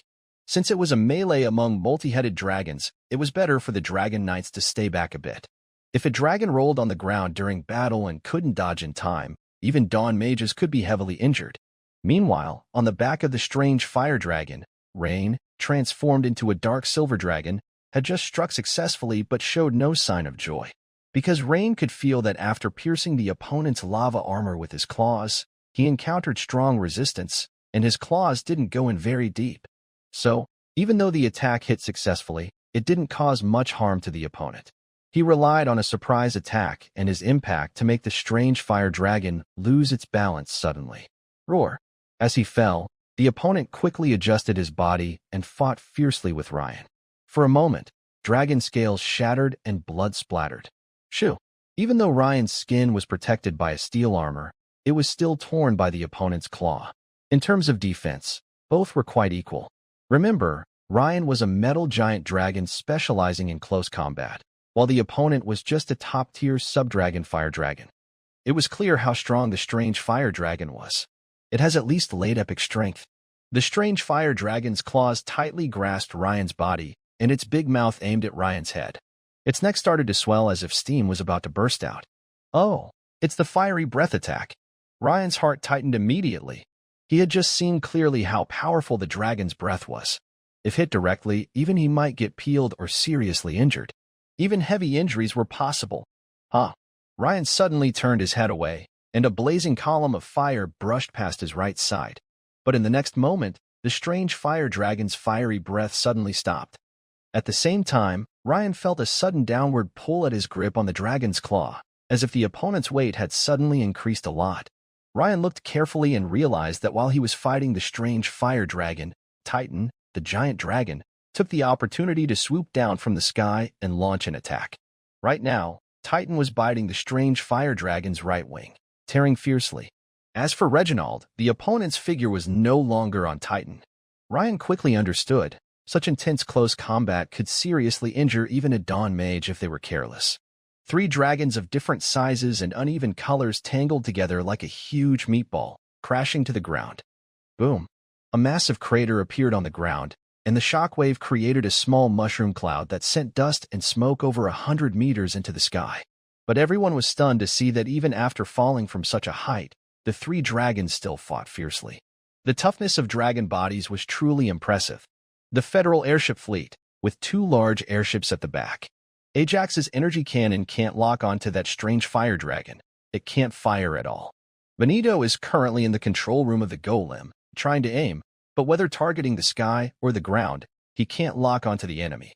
The fierce melee between the dragons is very fast, with their postures constantly changing. If he's not careful, it won't just be about hitting or missing, but risking hitting allies by mistake. Make the airship descend immediately and drop us off. The enemy is on the ground. We need to help. Rebecca's clear voice comes through. Okay. 2 large airships, each carrying the enormous golem Ajax, begin to slowly descend. Meanwhile, the swords St. Tilio and Hernandez have already fallen from the sky, but they are also facing Rebecca's problem. The fight between the dragons is too intense, with rapid changes in posture and shape, making it impossible for them to intervene. So, they can only wait on the side, gathering strength. Once their dragons break away from the strange fire dragon, they will strike with lightning. In the core area of the battlefield, the 3 dragons are still fighting fiercely. Their random attacks, wing, and tail swings kick up a lot of dust. Because of this, whether it's the lookouts on the airships or the Zarl resistance fighters on the ground, they can't see clearly through the dust. Loud roars from the dragons echo, making everyone nervous. Bang! A heavy impact sound follows, and a large, yellowish figure is knocked out of the dust. It's Tide, the dragon hit by the fire dragon's tail. Although injured, Tide has bitten off a large piece of dark red flesh with lava-like armor. It appears to be from the fire dragon's wing area. As for inside the dust cloud, since Tide was knocked away, Ryan is now fighting alone, and the situation has become very dangerous. With the dust hiding the enemy, I won't bother with it. Ryan immediately decides to stop hiding his strength and activates his newly gained special ability, 3 Heads.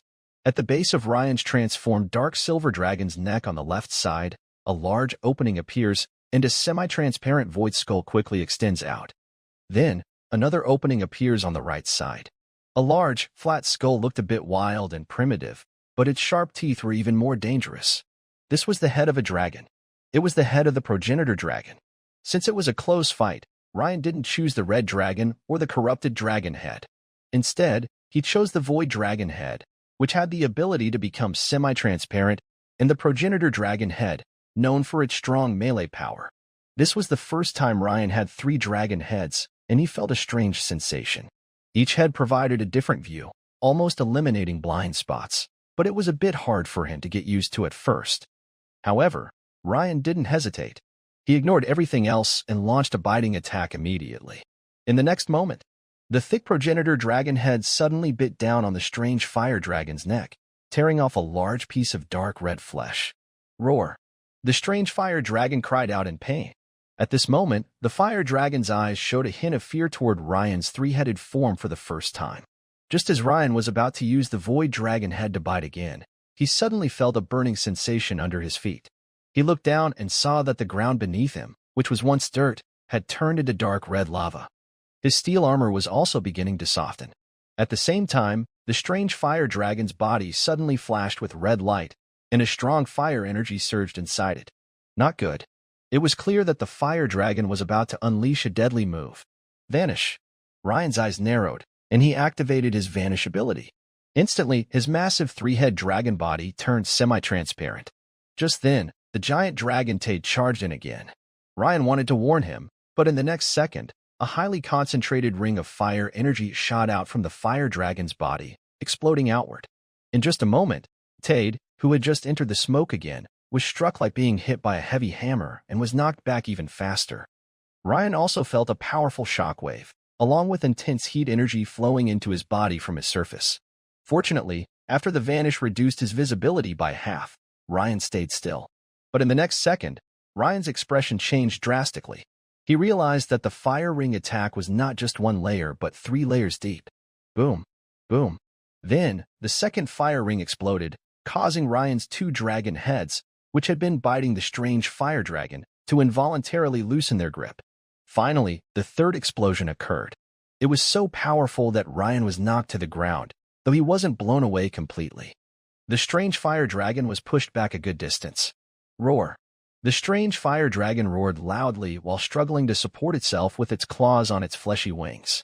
It flapped its damaged wings and began to fly upward toward the volcano's mouth. Clearly, the sudden emergence of Ryan's 3 heads made the strange fire dragon feel hopeless about winning. Its injuries were serious, so it decided to retreat into the volcano to recover. There's no way I'm letting you escape. Ryan watched the strange fire dragon fly up and was unwilling to give up. After all the effort he put in, he couldn't let the opponent escape. Just as he spread his wings to pursue, suddenly, a huge red figure plummeted from above the flying strange fire dragon. It was as if a meteor had struck the dragon, causing it to fall heavily to the ground again. It turned out that a pair of red dragon claws was pressing down on its head, smashing it into the dirt with a heavy roar. A clear, joyful dragon roar sounded.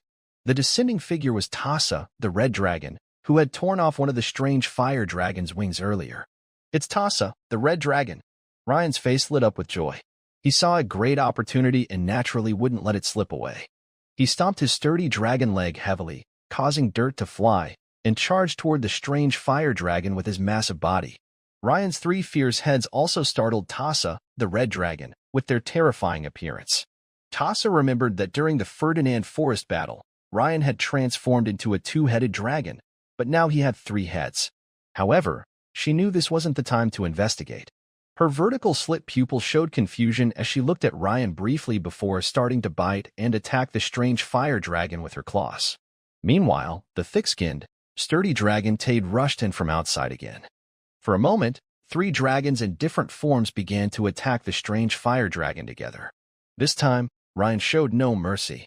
He controlled his main head and the ancestral dragon head, biting tightly into the strange fire dragon's neck. At the same time, the semi-transparent, void dragon head on one side also spat out a void breath. A blue flame immediately shot out, precisely targeting the wound on the strange fire dragon's abdomen. Sizzle since it was at the wound site. Without the protection of the lava armor, the intense corrosive blue flames immediately seeped through the wound, beginning to corrode the strange fire dragon's internal body. Roar! The strange fire dragon, in great pain or perhaps in a life-threatening crisis, started to struggle fiercely. Seeing this, Ryan immediately began to restore his stamina. However, for a moment, including him, the 3-headed giant dragon team felt unable to control the situation.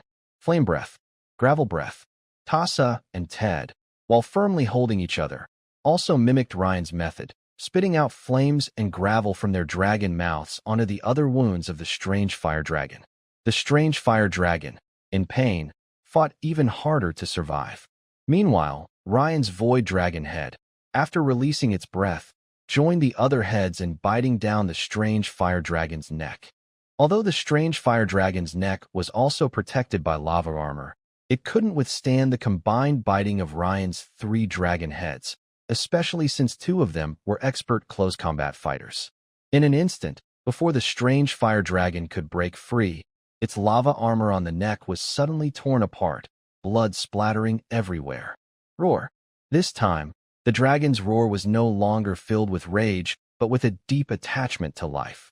Within a few seconds, Tassa and Ted, the 2 giant dragons, felt that the strange fire dragon under their claws, after a fierce struggle, went still, with occasional twitching as a reflex of the muscles. Is it dead? This surprised both dragons, and they turned their heads to look at Ryan's position. They saw that the strange fire dragon's neck, about 1/3 from the top, was almost pierced through by Ryan's 3 dragon heads. No wonder. Even for a dragon, surviving such a nearly severed neck wound is very difficult. However, Ryan, still in his transformed state, did not stop.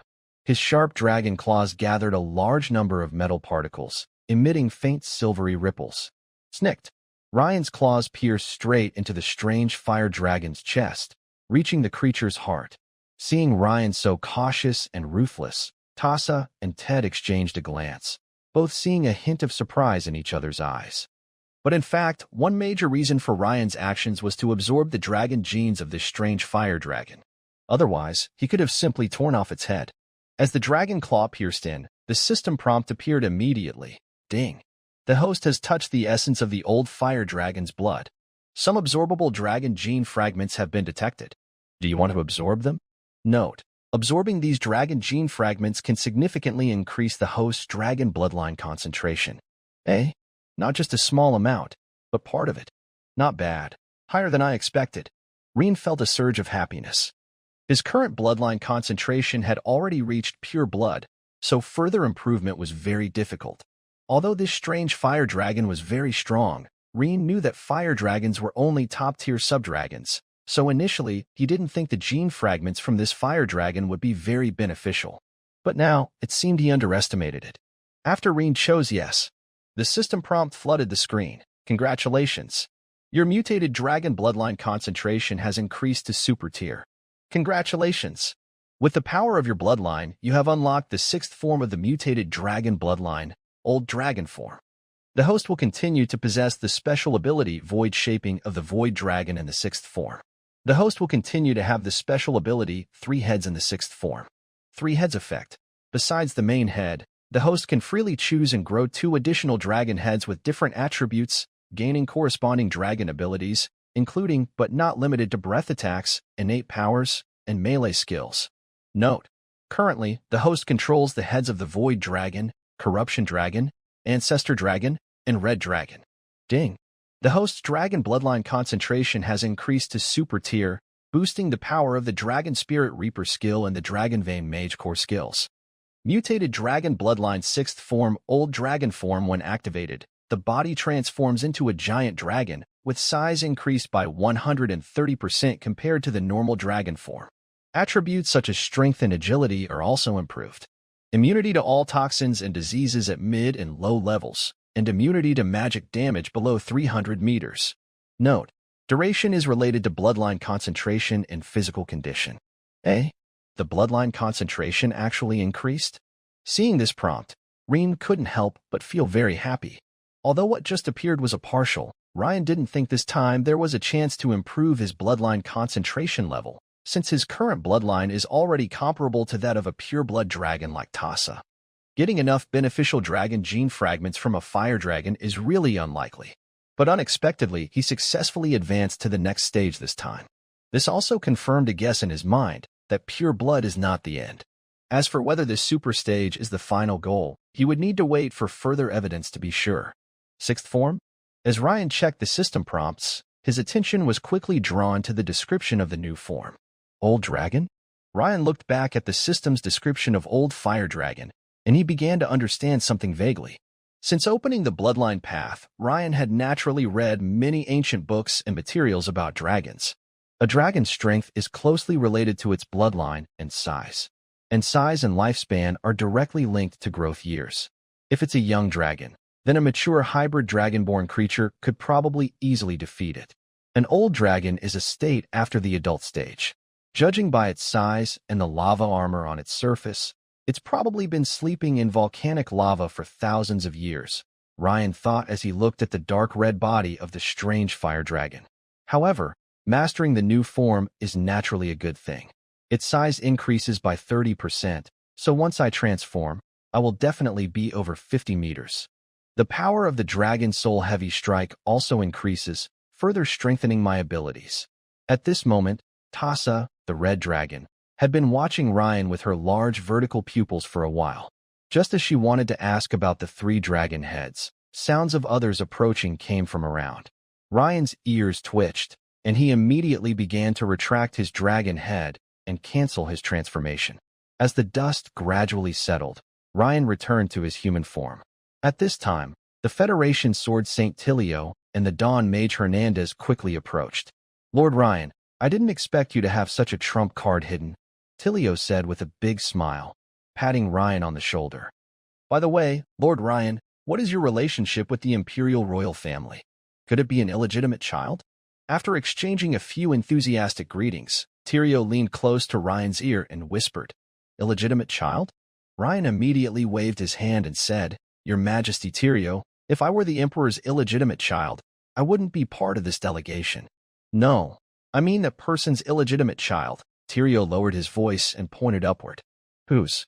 Ryan didn't understand at first, but in the next second he realized and smiled wryly. "Your Majesty Tilio, if that joke gets heard by Princess Minia, it could be serious. Although I heard Princess Minia has never married, that doesn't mean she doesn't have children. During such a fierce battle just now, she didn't let you go up, and you say it's no problem? Also, Lord Ryan, looking at your age, you might fit that description too," Tilio said casually. Ryan was momentarily speechless. He didn't expect that after getting to know the Federation Sword Saint Tilio, he would be such a gossip. But there was no need for Ryan to worry about how to answer. At this moment, in the sky, Minia in a red wizard robe and Reginald also used levitation magic to descend slowly. Their arrival immediately made the scene more serious. Minia's beautiful eyes first looked in surprise at the huge corpse of the fire dragon on the ground, then at Ryan, nodded without saying anything, and slowly walked toward the strange fire dragon. She extended her fair hand, first probing the wounds on the creature's body, as if examining the skin and muscle tissue. Then she dipped her fingers slightly into the dark red blood and sniffed it near her small nose. This fire dragon is over 3,000 years old. In terms of lifespan, it far exceeds an adult dragon, reaching the level of an elder dragon, Minia concluded. "Elder dragon? No wonder its strength is so great." Reginald exclaimed in surprise. Only a trio of dragons working together could kill it, because it had already reached the elder dragon level. Ryan looked at Minia with the same surprise. This confirmed his earlier guess that this strange fire dragon must have a very long lifespan. As for the Sword Saint Tiridu and the Federation Water System Dawn Wizard Hernandez, they were even more surprised. The two exchanged a quick glance, Then Tirita asked, Princess Minia, we're not doubting your judgment, but based on what we know, top-tier subdragons like fire dragons usually don't live longer than 2,000 years, right? Hearing Tiria's question, Rain nodded slightly. This was also what he wanted to ask. Even for top-tier subdragons, their lifespan is still shorter than that of true dragons, generally around 2,000 years. True dragons can live for 3,000 years or more. As for the king of red dragons, Straz, his lifespan is even harder to estimate. Your Highness Tiryu, generally speaking, what you said is correct, the wizard replied. However, this ancient fire dragon has a very strong red dragon aura. I believe it is either a first-generation hybrid of a red dragon or has previously devoured a red dragon. What? It devoured a red dragon? Tiryu couldn't help but look again at the massive body on the ground, shocked. Meanwhile, on the Federation's large airship, the colonel from the intelligence department quickly entered the captain's cabin, looking pleased. He said, Vice Chairman, we've identified the origin of this fire dragon. Its name is Angus King, an ancient fire dragon active thousands of years ago. Normally, its lifespan shouldn't support such a long time, so the intelligence department didn't consider it a threat. As for the other details, stop talking. The battle's over. What's the point of discussing whether it has special abilities now? Vice Chairman Betron waved his hand impatiently. What? The colonel was clearly stunned. In the next moment, he hurried over to the lookout, grabbed a brass telescope, and looked through it. Sure enough, a mountain-like corpse lay in a forest clearing below. 2 dragons and several powerful figures from the Empire and Federation surrounded the body, seemingly talking.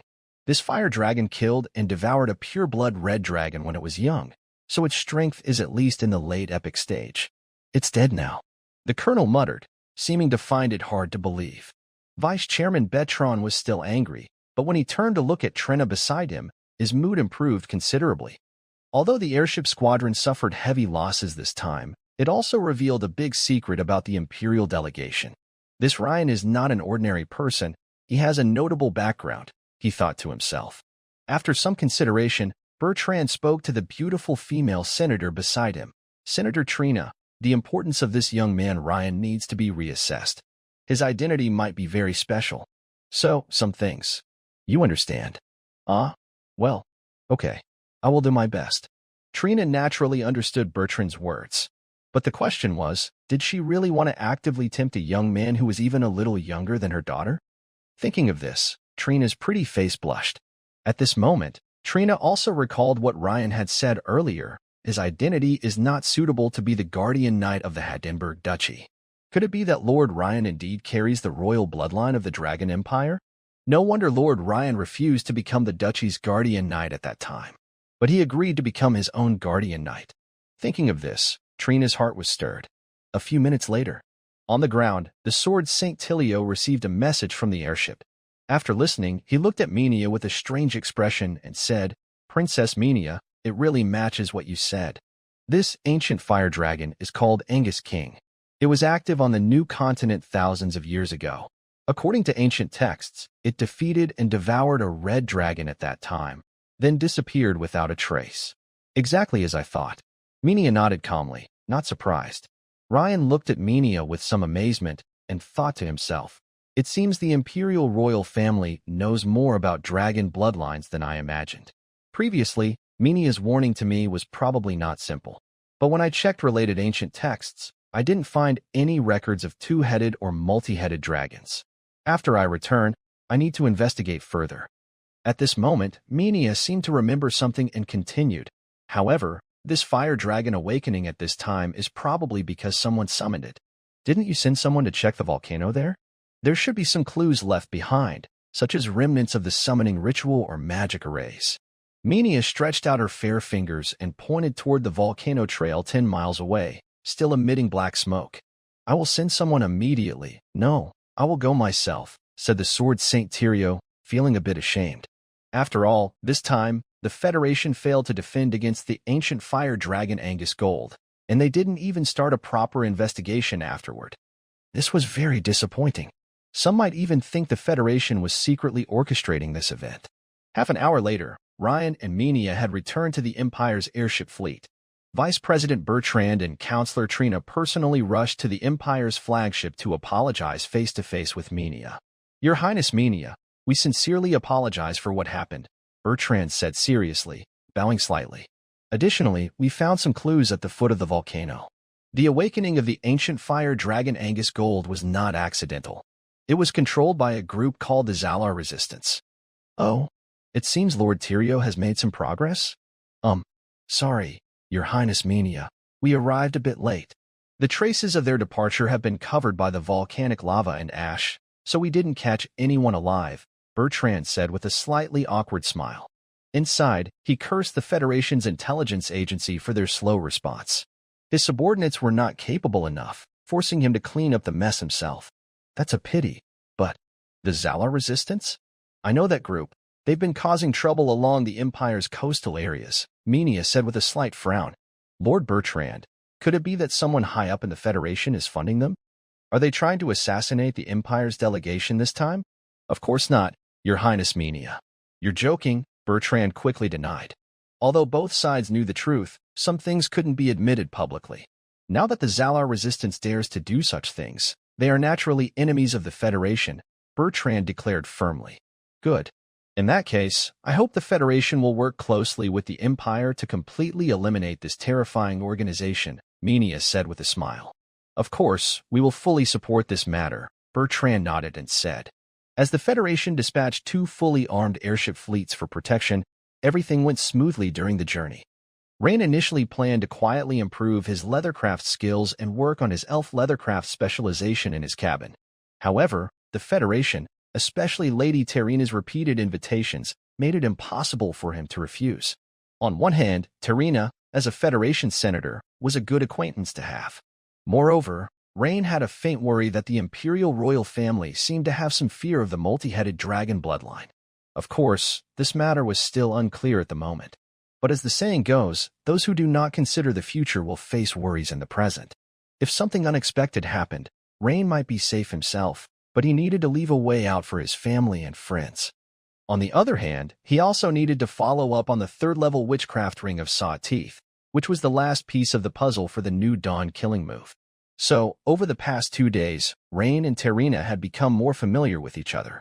Rain also learned some personal details about Terina. For example, her husband, Duke Haydenberg, had tragically died in a battle against a giant beast last year. 3 days later, inside a luxurious cabin of a giant Federation airship. Senator Terina, there's been a problem, Vice Senator Bertrand rubbed his temples, looking quite troubled. Vice Senator, please speak freely. Terina looked at Bertrand with some confusion. From what she knew, the airship fleet had been peaceful lately, with no major incidents. Could it be that the intelligence department discovered some new plot by the Zalar Resistance Army? It's about that witchcraft, Bertrand replied. Which witchcraft? The one for Rain? Terina was puzzled at first, then suddenly seemed to remember something. Because that particular witchcraft was actually stored by the Federation government, not her or the Haydenberg family's collection, so she didn't react immediately. Yes, that rare level 4 metal-type witchcraft, Bertrand confirmed. The original manuscript of this witchcraft was taken to Zataya by Hiram. Can't we contact Hiram and ask him to make a copy? Terina wondered even more. Because Halim is very familiar to her. She is the director of the Federation Mechanical Research Institute and also her daughter Rebecca's mentor. She is kind and easy to talk to. As for why the other person took the level 4 magic, Trina understands because she knew early on that Halim was about to reach the level of a level 4 Dawn Mage. The current problem is that Halim has lost contact. She's missing? Yes, recently, Zeta Yana discovered an ancient goblin site. You know, she's always interested in this kind of thing, so she led a team to explore. Now, she's been out of contact for over a week. Just now, the intelligence department confirmed again that they still can't reach Halim. Can we replace her with another metal-type level 4 magic for Rain? Trina thought for a moment and asked again. After all, even though metal-type magic is rare, the large Federation should be able to find a second set of level 4 metal magic. Using another metal-type level 4 magic as a backup would solve the problem. No, that's not possible. The intelligence personnel from the Empire told Rain that this is a complete set of Dawn killer techniques based on metal magic, made up of 4 different levels of metal magic. The last part is missing. Hearing this news, Trina felt a bit speechless. So, if we can't find Halim, then we can't fulfill the promise to Rain? Is that right? Trina frowned and asked. Now, all communication with Rain is handled by her, meaning she has to deal with this problem herself. Yes, that's the main trouble. I've already ordered the garrison in Zeta Yana to send 2 elite investigation teams to the site to gather information. So, after arriving in Andahor, Trina, I hope you can delay things for a few days. Just delay? That's not a big problem.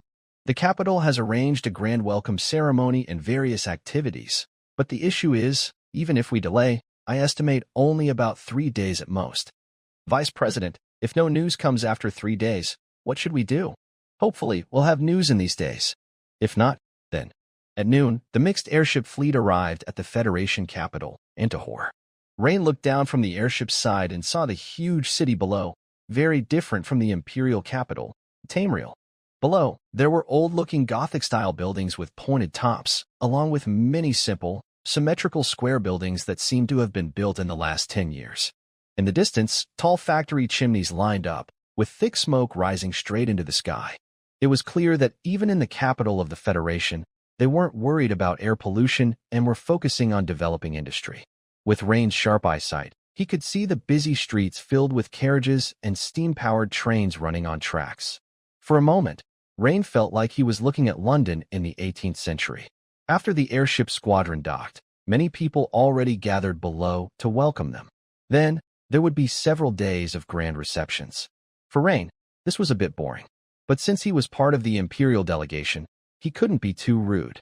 He also saw that the beautiful lady politician, Tarina, was busy because she was the Federation's representative on her last visit to the Empire, and now she was involved in many activities.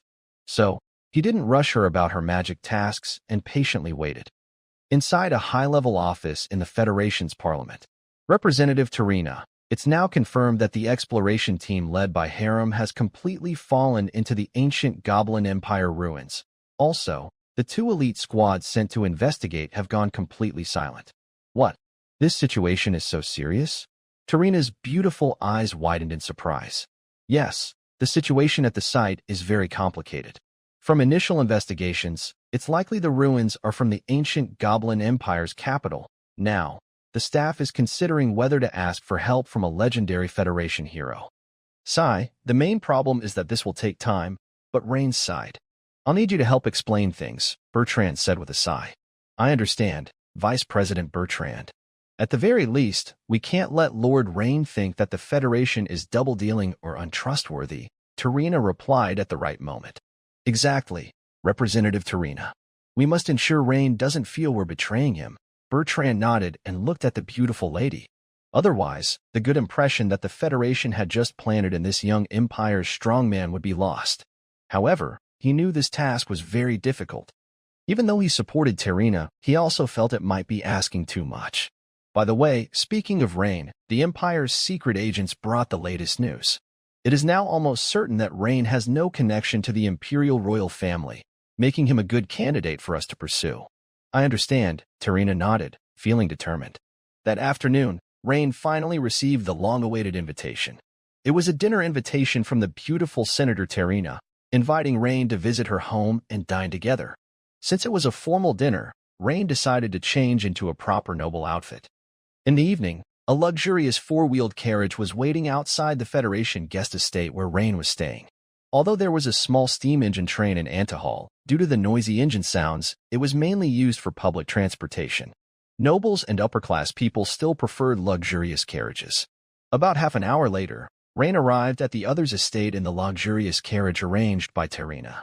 Through a small window in the carriage, Rain immediately saw Tarina in a simple white lace dress, smiling happily in the front garden of the estate, with 2 young maids behind her. Rain didn't see any other guests, not even Rebecca. This made him realize that tonight, he was probably the only guest. Lord Rain, I apologize. I should have invited you earlier, but I was too busy with official duties the past few days. Please don't mind. Of course not. Senator Tarina, you're very polite. This is a small gift. I hope you like it. Rain took out a small box about the size of a fist and handed it to Tarina with a smile. Lord Rain, you are so thoughtful. No one dislikes receiving gifts, especially from Tarina, who had a favor to ask of Rain. Since it was dinner time, Rain was directly led to the banquet hall of the estate. Under the glow of the setting sun, Rain took in the beautiful view of the entire estate and the front garden. At the end of summer, various flowers and shrubs bloom in layers, and even the lawn is cut very neatly, showing careful maintenance. There are sculptures and fountains placed at regular intervals. The entire garden design is very layered and beautiful. Inside the luxurious banquet hall, Rain and Trina sit facing each other. In front of them is a long, rectangular solid wood dining table covered with silk cloth. Besides fresh seasonal fruits, there are also flowers for decoration. The main dishes include Angus beef ribs and a large Salt Lake salmon grilled over charcoal. Side dishes are roasted land birds and honey-glazed duck. Considering Rain's large appetite, Trina arranged for the kitchen to prepare double portions. Here is some tequila from Harris County, produced in limited quantities each year, Lord Rain. Tonight, we can taste it together. What do you think? Trina waved her hand, and a young maid brought over a pale blue bottle of fine wine. Of course, I am very honored. Rain took a sip, and his eyes flickered slightly. He noticed that this Harris tequila had a very high alcohol content, much stronger than the Bordeaux wines he had drunk before, even higher than aged. Besides a herbal aroma, it also had a spicy note. This made him somewhat curious. Even if this wine was expensive, it didn't seem suitable for women to drink, right? Could it be that Trina was very skilled at drinking? Rain looked at the beautiful woman beside him with some suspicion. Her behavior was quite different from what he guessed. Trina only took a sip, and her fair, round face was already flushed with 2 pink spots. Her beautiful eyes looked a bit unfocused. Clearly, she was not good at drinking. Interesting. Could it be that she intends to? Rain smiled slightly. After a few glasses, Rain felt a gentle warmth rising in his lower abdomen, indicating that this tequila had special effects, confirming his suspicion. Of course, with his strong physique, the effect was very mild. Meanwhile, Trina's beautiful eyes were like silk, her cheeks flushed red, and she looked unable to hold her liquor. Rain's heart fluttered at the sight, and he couldn't help but feel a desire to support her and show her care. But then he seemed to think of something. He turned his head slightly to look at Trina and smiled, saying, "Miss Trina, the witchcraft I mentioned to you last time, when might I have a chance to see it?" Trina thought that under the influence of the special aphrodisiac tequila in Harris County, Ryan would probably make a move on her first, and then things would be easier to discuss. But unexpectedly, he suddenly brought up the matter during their lively conversation. Sorry, Lord Ryan, something unexpected has happened." Huh?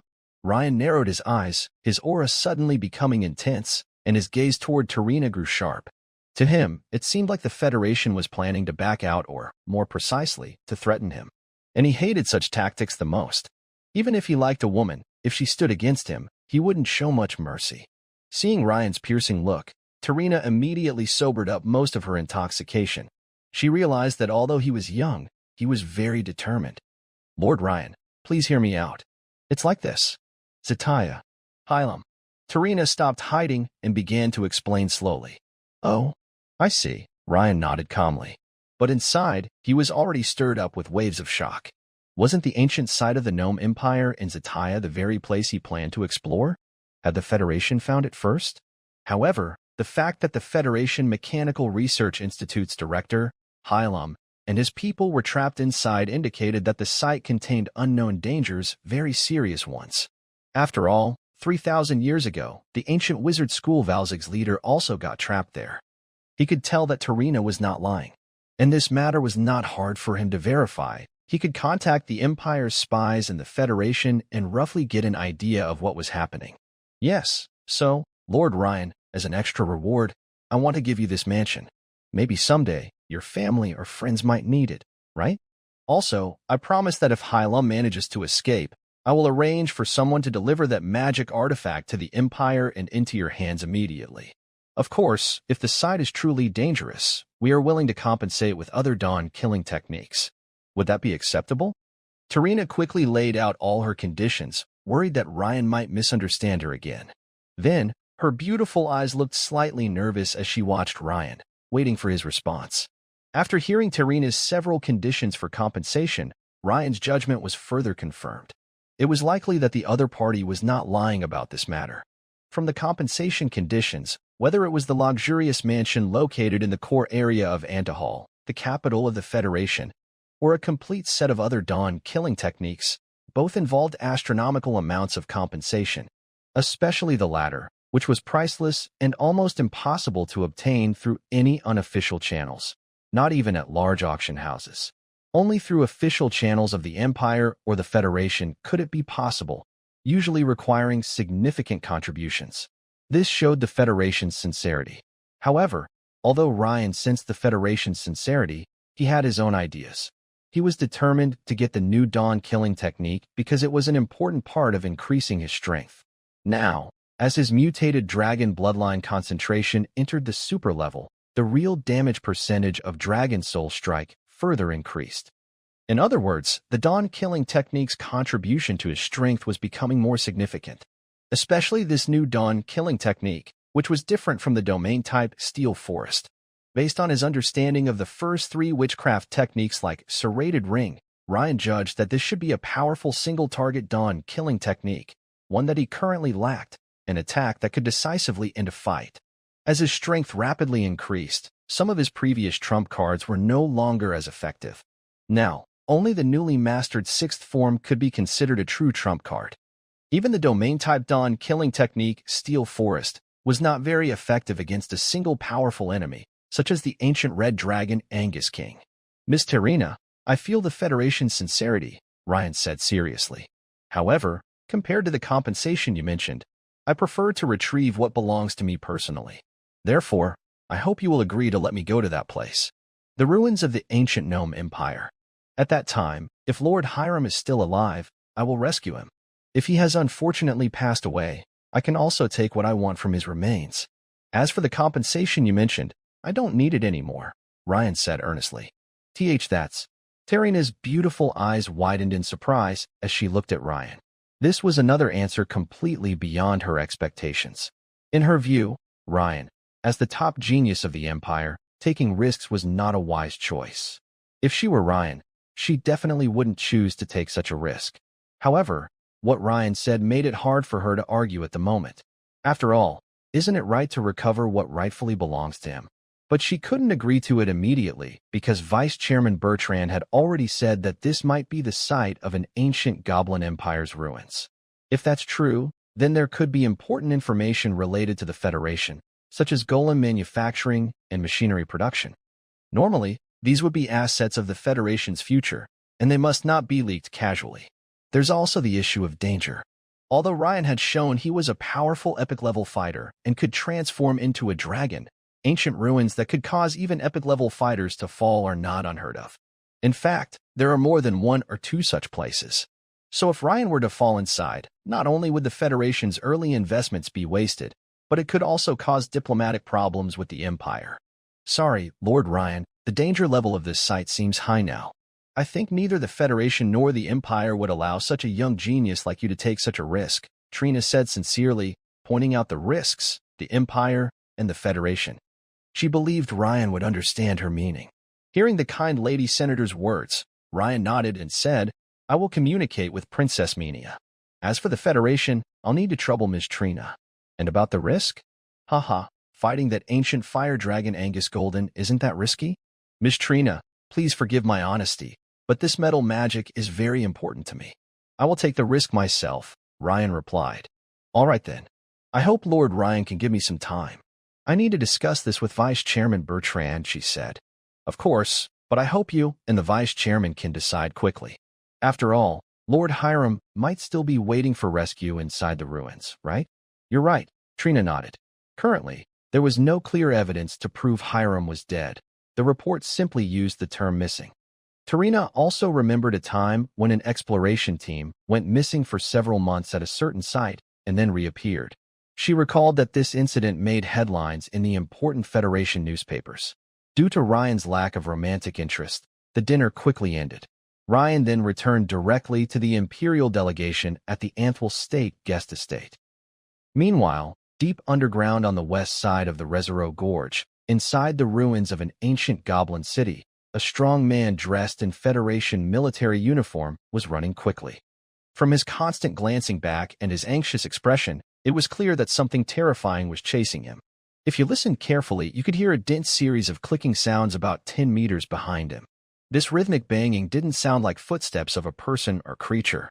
It more resembled metal objects striking the ground. A few seconds later, 7 or 8 large mechanical devices, over 3 meters tall, appeared along the same path. These machines looked like giant ground birds. Normally, after thousands of years without maintenance, such mechanical devices would be mostly broken down. But strangely, these machines seemed well maintained. What was even stranger was that behind these mechanical ground birds sat goblin mummies dressed in uniform. Yes, mummies. Their skin was almost completely dried and wrinkled, with eyes mostly white, expressionless, controlling the machines to chase the man ahead. I can't escape anymore. I have to fight. The muscular man in Federation Major's uniform was sweating heavily, his face flushed, looking exhausted.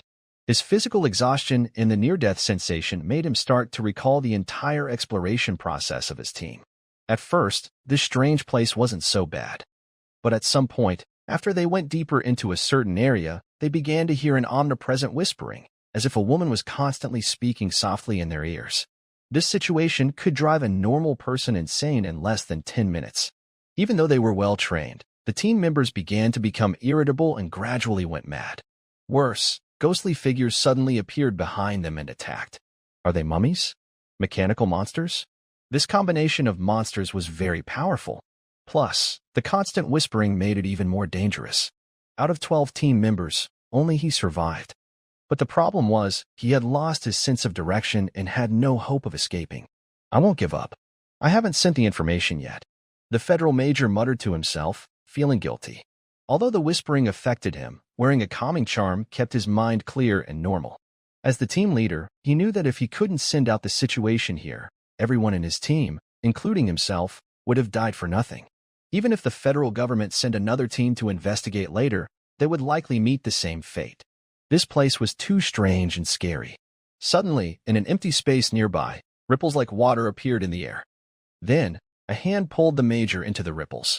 In the next moment, the Major seemed to vanish into thin air.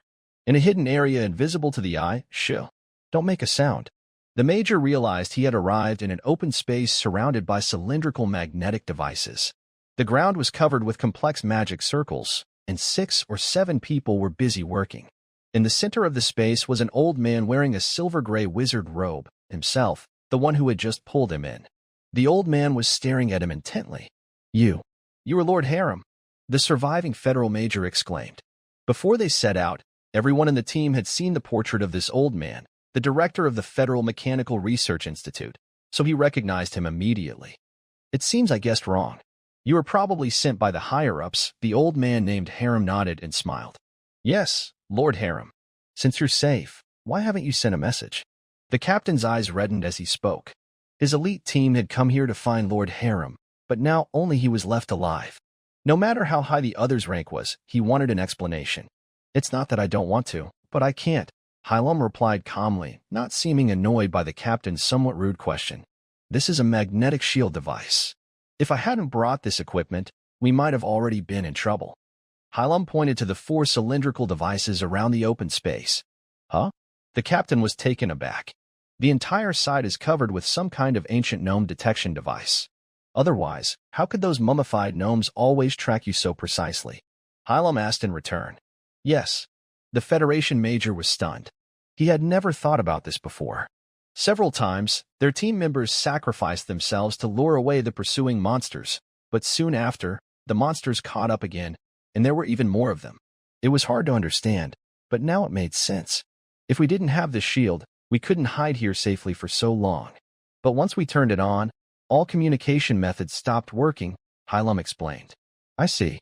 But, Lord Hylam, with your strength, couldn't you break out? The Federation Major, feeling relieved after understanding, asked slightly bowing. Because this Lord Hylam, even before the mission, was known to be very powerful, second only to the Federation's top protectors. If it was just to get past those mummies and mechanical landbirds, it wouldn't be too hard. But the real danger here isn't that, Hylam said. Have you heard the whispers echoing constantly in your ears? Yes, I have. Those whispers seem to have a confusing effect. If I didn't have a calming charm, I might have been just like the others. The Federation Major's voice choked a little as he spoke. A calming charm? Lucky you. Look, the complex magic array on the ground is meant to block the whispers of that ancient evil god. Hylum pointed to the intricate magic array on the ground. Ah, it's my fault. I thought that with the prototype machine one, even if I couldn't fully explore this site, I could retreat safely.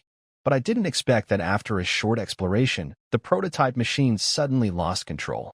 Meanwhile, in a small meeting room inside the Parliament building of Antahor City, the capital of the Federation in the core district, Betron, Tarina, and several high-ranking officials of the Federation were discussing something. Because of the situation Tarina mentioned, involving the newly discovered ancient goblin ruins, Vice President Betron specifically invited leaders from the military and industrial departments. No way. I disagree. That place is very likely the site of the ancient Goblin Empire's capital. Allowing a genius from the Empire to explore it could easily lead to the leakage of ancient goblin technology, said a Federation general firmly. Especially since this genius has not yet agreed to join the Federation, added an elderly man smoking a fine pipe, clearly also opposed. If we refuse, I am sure we will forever lose the chance to have this young and powerful Lord Rain join the Federation, Tarina thought for a moment and said. Her calm expression seemed to state a simple fact. Tarina remembered how Rain had spoken at that time, realizing that what the young man said was not a joke. Geniuses appear every year. Next year, there might be someone more suitable for the Federation than Rain. The old man tapped ash from his pipe and said, but the ancient Goblin Empire's capital ruins are only this one site. If the advanced Goblin technology leaks, our cooperation with the Empire will be greatly reduced. This is just a risk issue, and Tarina argued logically. But I think there's no need to take this risk, the old man interrupted. All right, both of you, I think I understand what you're trying to say, Vice President Betron said, knocking on the table to stop Tarina and the pipe-smoking elders' debate. After a moment of thought, he continued, basically, I agree in principle to let Lord Rain go to the newly discovered ancient goblin ruins. Hearing this, the military general and the elder with the pipe frowned noticeably. Their lips moved as if they wanted to say something, but Betron waved his hand to stop them and continued. However, it can't be just him. Tarina, please ask Sertilio and Lord Hernandez if they agree. If they do, let them go together. With these two lords present, even if Rain wanted to obtain ancient goblin technology, it might be very difficult for him. What do you all think? If that's the case, I have no objections, he said. With these two highnesses here, Lord Rain probably can't take away much ancient goblin technology, the old pipe smoker thought for a moment, then nodded in agreement. However, his expression showed he was somewhat reluctant. It was likely that Deputy Speaker Bertrand's recent statement forced him to compromise. Seeing this, the military general thought for a moment and nodded, saying, since we can contact these two highnesses to join, our next rescue mission will be more confident. I've heard Lord Rain is very strong in battle, so I agree. Then it's settled. Bertrand's face also showed a smile. Congresswoman Trina, I'll leave it to you next. Yes, Vice Speaker, Trina replied calmly, though she felt a bit relieved inside. She had a premonition that, regardless of their approval, Lord Rain would go to the ruins. At the State Guest Manor, a luxurious private villa. Rain, you're going alone to Zataya to explore an unknown ancient Goblin Empire site? Mania looked at Rain in surprise. Yes, Your Highness Mania. This is related to my advanced meditation technique. Perhaps you should see this, Rain said sincerely. He then took out an ancient parchment map, placed it on the coffee table, showing the map from the Walzig school ruins. Before arriving, Rain had thought about how to get Mania to agree. He decided to reveal part of his secret, explaining it from the perspective of his advanced meditation method. For Dawn mages, advanced meditation is almost irreplaceable. Not allowing him to go would cut off his options, which all Dawn mages could not accept. Mania examined the map carefully and looked at Rain with some surprise, saying, I didn't expect you to have such an ancient map. Your Highness, you practice the Steelheart advanced meditation, right? She asked. Yes, Your Highness Mania, Rain nodded. Knowing about the advanced meditation techniques of the Bichu Construction School does not surprise Mania. Yes, I have heard that in the Bichu Construction School, only the 4th level, the Iron Heart advanced meditation technique, is known. I didn't expect the 5th level to be here. Ryan, in principle, I agree with your plan, but not right now. This place is too dangerous at the moment, Mania said, shaking her head. Huh. Ryan was surprised that Menia agreed, but suggested delaying the visit. Seeing Ryan's surprised expression, Minia slowly explained. I have received confidential intelligence from Imperial spies. This site is likely the remains of the ancient Goblin Empire's capital, and exploring it is very risky. Reliable sources say that the Federation has already sent several high-level exploration teams there. So, I suggest waiting until we have more information about the site before you consider going. Ryan hadn't expected Minia to already know about the site. After a moment of thought, Ryan said, Princess Minia, the advanced meditation technique I need might be on a single corpse inside the site. That is, the Federation doesn't need to explore the entire site, just find it during the exploration. What do you think? If the Federation obtains it, what conditions would I need to meet to exchange for it? Well, Minia's eyes flickered, clearly thinking of something. Yes. If the Federation gets it and invites Ryan to join, most Dawn mages probably wouldn't refuse. So, how do you plan to sneak into that site? I plan to accept the invitation from Federation Counselor Terina to visit the Hadinburg Principality. The site is in Zataya City, which is within Hadinburg. I will look for an opportunity to go then. If everything goes well, I should be able to wait for you there before the delegation arrives in Zataya. Ryan, it seems you're quite close to this female counselor, Minia said with a half-smile, glancing at Ryan. Hearing this, Ryan didn't know what to say for a moment. Now that the Federation has discovered the site, there will surely be guards around. It will be very difficult to sneak in, Minia added, but she quickly returned to the main topic. This is a shape-shifting ring. As long as you imagine a person's appearance in your mind, it can change to look like them.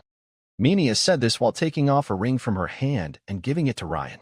Thank you, Your Highness Minia, Ryan said after hesitating for a moment and accepting the ring. However, he still felt a little suspicious, thinking that Minia seemed to be overly kind to him. When do you plan to leave? If you agree, I plan to set out early tomorrow. All right, stay safe. We will meet you at Zataya, Minia nodded and said. Thank you, Your Highness Minia. I will be careful. That night, Trina was a bit busy. After visiting both Prince Tilio and Hernandez, she hurriedly contacted Ryan. Once everything was ready, early the next morning, a sleek long-range airship took Ryan and his group flying quickly southward. By evening, they arrived at the bottom of the Rizero Gorge in Zataya. Looking at the narrow valley on both sides, Ryan felt a bit strange. Usually, natural canyons formed by wind erosion, water flow, or glacier movement are uneven in width. But this canyon seemed unusually uniform. He noticed that from start to finish, the canyon's width was about 100 meters and stretched for dozens of miles. Additionally, the depth of the canyon exceeded his expectations. The deepest part reached over 1,500 meters. For example, now, near the middle of the canyon at its deepest point, they looked up from the bottom toward the sky, and all they saw was a narrow slit in the blue sky. It looks like this canyon isn't naturally formed, Ryan murmured softly. Your sharp observation, Lord Ryan, Hernandez said with a smile, seeming to have heard him. Oh, Lord Hernandez, do you know about this canyon? Ryan's eyes lit up slightly, and he looked at Hernandez with a smile. Yes, I have some knowledge. According to federal archaeologists, this canyon was formed less than 10,000 years ago, possibly just a few thousand years ago. So we suspect it was probably created during a war. Since it's a new continent, there is very little information available, so the details are still unclear, Hernandez said. Rain nodded. However, as he looked again at the endless canyon, he felt quite surprised. I wonder if even half-gods could cause such destruction. Could a divine being really descend here? Ray thought to himself. At this moment, a capable federal lieutenant stopped and pointed ahead at the rocky wall, reporting, Sir, the entrance to the ruins is just up ahead. The lieutenant's words interrupted Ray's thoughts. He looked up and saw a large hole in the nearly vertical canyon wall on his left. The hole was roughly irregularly round, several tens of meters high, faintly glowing red inside, with a hot, fiery aura emanating from it. Although the entrance was large, it was located deep within the canyon, where many poisonous scorpions and desert wolves roamed, making it rarely visited. After entering the cave, the group saw many federal soldiers quickly setting up tents and arranging small defensive magic circles. It seemed they had just arrived, and their work had only just begun. Seeing Ray and his group, everyone put down their work and saluted immediately. Among them, the highest-ranking federal officer, a colonel, stepped forward quickly and asked, Do you need to rest, everyone? No need. Is the ruins just ahead? Tyrio the Sword Saint waved his hand and asked. Yes, Your Majesty Tyrio, it's not far ahead. Good. Lead the way and give a brief introduction. The colonel nodded and led everyone through several meters of thick rock. Suddenly, the scene opened up in front of them. A large, nearly circular city outline appeared in their view. The entire city was located several hundred meters below their current position, surrounded by flowing dark red lava, like a moat, encircling the city. Perhaps because of the volcanic gases or the dim light, even with Ray's dark vision, he could only see the huge city shrouded in fog. It looked like a giant beast lying there, with its mouth wide open. I have a bad feeling about this. There might be some hidden danger there. Tyrio the Sword Saint's face became serious as he pointed toward the city ahead. Well, with Halim's strength, it's impossible that no news has gotten out. Hernandez nodded solemnly. Sir, there is a simple steel bridge here, probably built by Halim's team earlier. The colonel pointed to the makeshift steel bridge suspended over the lava. Yes, just take us to this point. We'll handle the rest, Tyrio nodded. Soon, the group crossed the steel bridge and entered the ancient goblin city. Even at the city's edge, the outlines of houses several dozen meters away were unclear, shrouded in misty smoke that filled the air above the city. Sir, Halim and the footprints of the two previous squads disappear here. The forward scout, a lieutenant of the Federation, suddenly stopped and reported. The footprints end here? Tyrio the Sword Saint frowned and spoke in a deep voice. Yes, sir. The lieutenant nodded confidently. Reen bent down to look and saw that the multiple footprints on the ground suddenly vanished ahead. The ground was made of large square marble tiles, originally covered in thick dust, but the area before him was surprisingly clean. It shouldn't be. If human footprints disappeared because of volcanic ash, that could explain it. But Halim is controlling prototype no. 1. Such a huge golem, it's impossible not to leave some traces. Tyrio the Sword Saint frowned. Reen nodded but said nothing. Instead, he stood up and looked ahead. Most of the buildings in front were intact, and the streets were unusually clean, as if the city's residents had vanished in a short time, freezing the city in a specific moment. At that moment, he faintly heard the sound of gears turning from the distance. However, the noise seemed to come from deep within the city, and at this distance, it was only faintly audible. I feel like something is watching us, Tyrio said, frowning and pointing forward. Although he saw no signs of enemies, the Sword Saint's sharp senses never lied. I also sense a strange, obscure aura. Hernandez casually cast a water magic spell, and faint blue symbols floated in the air. This city must have a problem. Guys, why don't we use a powerful attack to destroy this area? That way, even if something is hidden inside, we can force the enemy to come out, suggested Tyrio, the Sword Saint, with a simple and direct plan. That's not right. Rain and Hernandez said almost at the same time. If Harem is not dead but hiding somewhere, then our combined attack might accidentally hurt or even kill him, Hernandez explained. With 3 epic-level fighters working together, they could probably destroy a large part of the city ruins. Yes, Your Highness Tyrio, we are here to save people. We need to find out if the enemy is alive first, Rain nodded in agreement. He came to find Lord Harem, and regardless of whether he was alive or dead, he wanted to get that magic spell. He also aimed to find traces of the ancient wizard school Valzig's exploration team, especially the owner of the Blackskin Diary, the main disciple of Valzig. If they used powerful magic to attack, the ruins might bury everything, making it impossible to find any clues. All right then, since that's the case, let's go inside. Even if we can't explore everything, leaving is not a problem for us 3. Seeing that both refused, Tyrio did not insist but took the lead and walked ahead. Rain and Hernandez stayed in the middle, with the remaining elite soldiers following behind, heading deeper into the ruins. After walking about several dozen meters, Tyrio suddenly stopped and asked, "Did you hear that?" A female voice.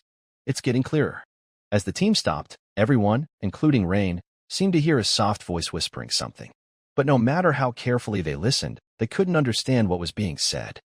Even Hernandez, the wise old Dawn mage, couldn't clearly hear the words. No, this is some kind of mental influence, Rain suddenly said in a deep voice.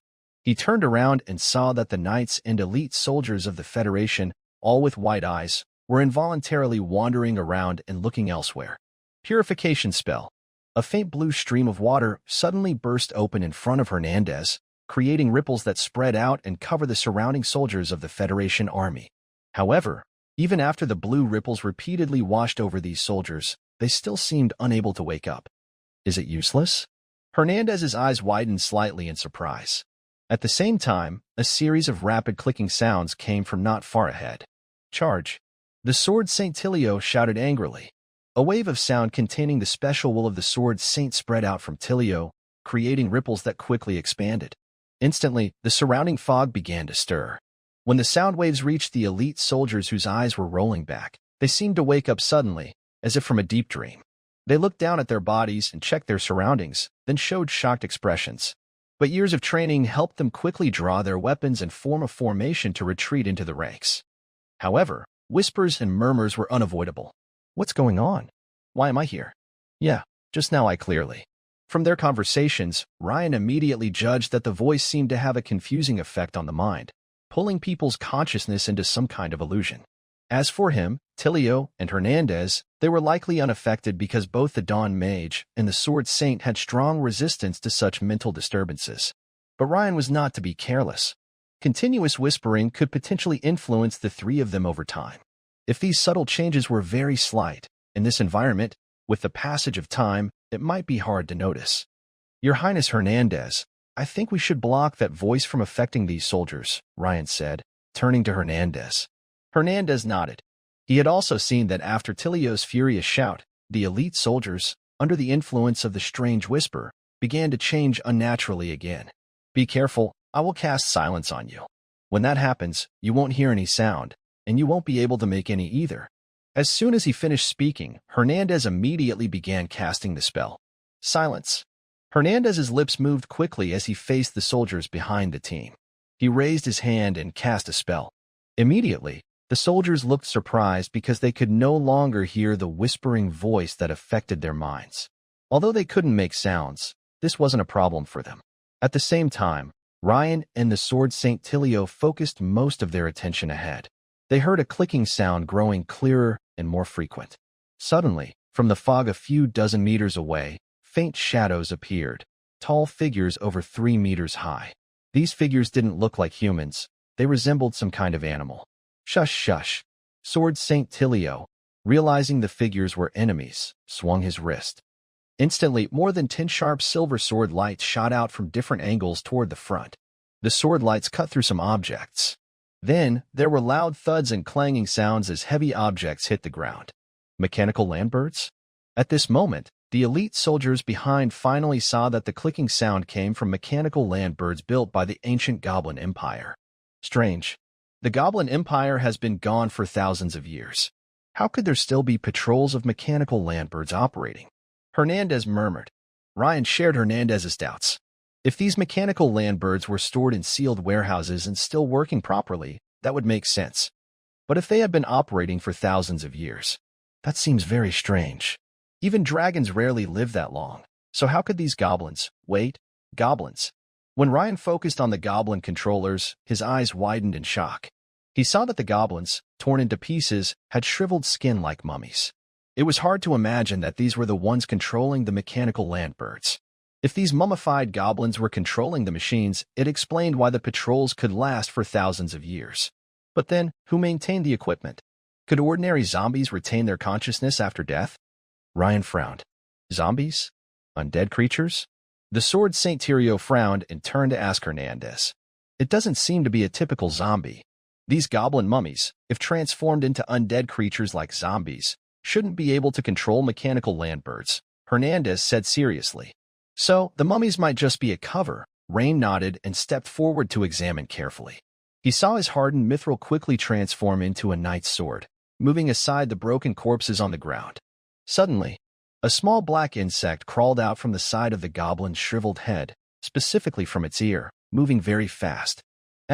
More importantly, the black insect swiftly ran along the knight's sword, leaping into the air, aiming to attack Rain's face. Flash! A silver sword light cut through, and the black insect was instantly shattered midair. Strangely, the remains of the black insect didn't fall to the ground, but turned into a puff of black smoke and disappeared into the air. If anything was left behind, it seemed to be some barely visible black dust. At this moment, other black insects from the goblin mummy's brains also wriggled out, crawling around. But sensing that Rain and his group were dangerous, they immediately fled in all directions. Trying to escape, the sword Saint Tyrio swung his sword again. Immediately, a silver sword light followed each black insect. In an instant, all these insects were wiped out. However, like before, the remains of the black insects quickly emitted black smoke and vanished. Was it these things controlling the goblins just now? Hernandez's face grew more grim. It should be. Hernandez, have you seen this kind of thing before? Rain asked.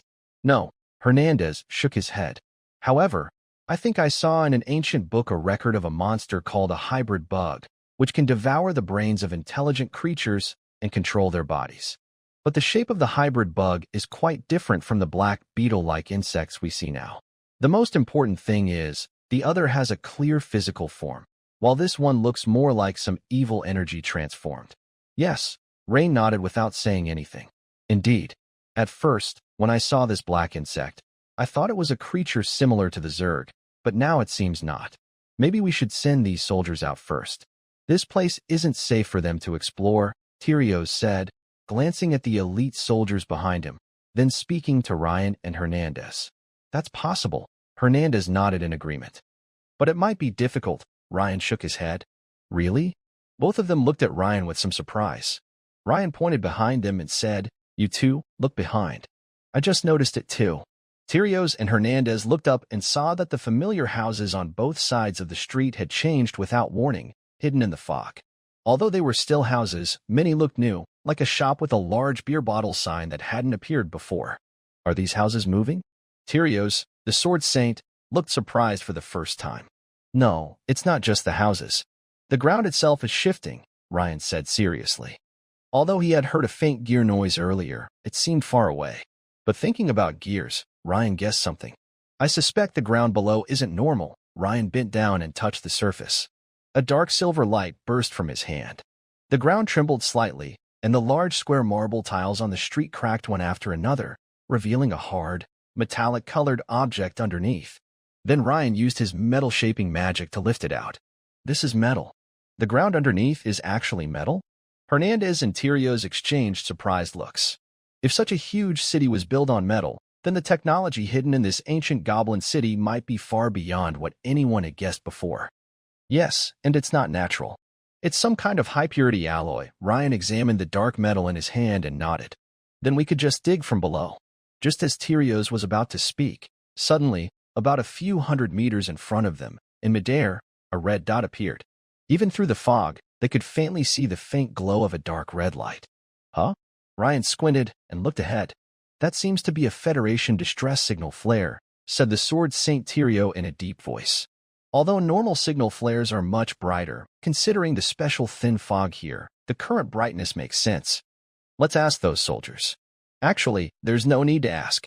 The soldiers under the effect of the silence spell, all excited and pointing at the movements in the sky, clearly indicate that this is a distress signal flare used exclusively by the Federation Army. It's not far from us. If it really is a signal flare, it means someone is still alive.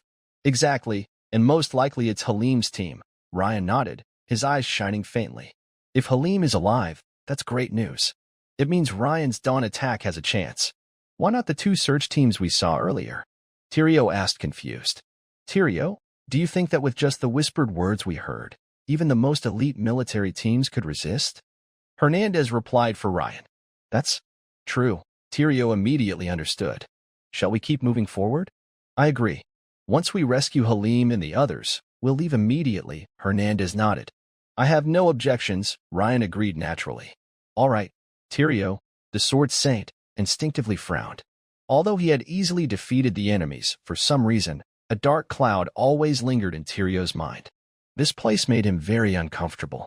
Soon, the team adjusted their direction and headed toward the location of the red signal flare. Because of the silence spell, the elite Federation soldiers in the small squad continued scouting ahead and to the sides. With battle sign language, they couldn't speak or hear sounds, but this didn't seem to affect them much. A few minutes earlier, inside the ruins, within the force field of the shield. Halim, sir, this is the second last signal flare. It was sent every hour before, but today it's every 3 hours. There's still no sign of rescue outside. reported a second-level liquidation wizard, licking his cracked lips. Our food supplies are still enough, but water is running out soon. Although they are protected by shields and isolation magic, almost perfectly avoiding the unknown dangers in the ruins, the problem is they can't hold on much longer. The shield's energy is running low. To keep it working at its best, it can only last about 3 more days, a dry, hoarse voice said. This was a second-level liquid mage from the Federation Mechanical Research Institute. He fiddled with the shield device, looking worried. Has the Federation abandoned us? Not exactly, but the rescue team might be facing the same problems as us, replied the major from the exploration team, shaking his head. But the result is the same, isn't it? We won't get any help. Goblins, monsters. A young mage suddenly lost his temper. He had been stuck in this small area of less than 30 square meters for a whole week. Lord Hylam, should we try to break out? The major looked at Hylam, the highest-ranking person on site. Do you think we don't want to? We've already tried twice before you arrived. Besides losing some people, we also lost a lot of supplies. If not, we could hold out longer. Another mage answered for the thoughtful Hylam. Wait 1 more day. If there's no rescue tomorrow, we'll try then, Hylam said, coming back from his thoughts. Meanwhile, Ryan and his team quickly moved toward the direction where the signal flare had appeared. But perhaps because they had just defeated a strange mechanical landbird patrol, within less than 3 minutes, they encountered 2 more patrol groups. The sightings are happening more often. The second was a minute and a half apart, and this time, about 40 seconds, Ryan said quietly. It doesn't matter how many of these things there are. They're easy to handle in a second, Tilio said dismissively. Tilio, you don't understand what Lord Ryan means. He means. Just as Hernandez was speaking, suddenly, a heavy metallic clang echoed ahead. Thud. Thud. This sound was very different from the previous clicking noise, and the ground started to tremble slightly. It looks like a big one is coming. Hernandez, is this what you just wanted to say? The sword Saint Tyrio looked ahead and slowly drew his longsword, speaking calmly. No, what I mean is that there must be something here controlling these goblin zombies. Hernandez shook his head and said, Huh? This is a prototype machine. Suddenly, Hernandez's eyes widened as he looked at the large machine emerging from the smoke, shocked. Rain looked carefully and saw that the opponent was a giant humanoid golem about 20 meters tall, but its style was very different from the Valzik School's destroyer. Its arms ended without hands, replaced by 3 dark gun barrels. More eye-catching was the thick set of 6 gun barrels in the center of its chest, resembling a Gatling gun. Each of these gun barrels was about the size of a human fist, clearly a killing machine. Prototype machine? Is it the giant golem that Helm was controlling when he entered here? Tyrio, who was about to attack, also paused in surprise. Because earlier intelligence indicated that Helm entered this place with a prototype machine, a giant golem excavated from other goblin ruins and repaired. Now that the prototype machine has appeared, does that mean Helm has already been brainwashed by that strange black insect just now? Or perhaps he is still safe but unable to leave? For a moment, Tyrio, the Sword Saint, did not act first. However, after just 2 seconds, Tyrio realized that the person controlling the prototype machine was not Helm, or at least not the normal Helm. Because the 2 large gun barrels on the machine's arms immediately raised and aimed at them as soon as they saw them. Suddenly, a storm of metal erupted. Countless metal bullets rained down like a fierce storm. Water Serpent Shield. Of course, Hernandez's team was not unprepared. Hernandez raised his hand, and a swift flowing stream of water, like a transparent giant serpent, wrapped around all of them. The spherical, glowing red metal bullets hit the rushing water, splashing water everywhere. But the water quickly absorbed the bullets' energy. For a moment, the dense bullets seemed to hit a thick cushion of cotton. However, at this moment, Hernandez's expression suddenly changed. He whispered, Something's wrong. My water magic power has decreased by more than 30%. I initially thought it was due to the influence of the magma region below, but the power shouldn't be so different. For the sensitive Dawn Mage Hernandez, who was very aware of changes in his magic strength, he immediately sensed something was off. Hearing this, Ryan also carefully felt the magic he had just cast, the Jagged Ring. Surprisingly, he found that the metal energy particles here were strangely active. His magic power even increased by about 10%. He saw the humming, rapidly spinning 6-bladed ring, which moved as if no one was there, easily cutting apart the dense flock of mechanical landbirds coming from behind, turning them into a pile of broken parts on the ground. Lord Ryan, are you unaffected? Hernandez looked at Ryan's impressive jagged ring and asked with doubt. I am not affected. In fact, my power has increased by about 10%, Ryan replied honestly. That, in response to the prototype's attack, the Sword Saint Tyrio, as the team's spear and sword wielder, naturally launched a counterattack. He moved swiftly, leaving several afterimages, and approached in a zigzag pattern to avoid the dense bullets, rushing toward the enemy. It seemed the prototype's central six-barrel Gatling gun sensed the threat from Sword Saint Tyrio and immediately began to emit powerful energy fluctuations. Watch out for the energy cannon, Hernandez shouted warning. The prototype's arm cannons fire solid bullets, but the six barrels in its body shoot some kind of energy shells. After the prototype was discovered, it caused quite a stir in the Federation. Even I studied it carefully, Hernandez quickly explained to Ryan. Ryan nodded and focused on the prototype's chest cannon.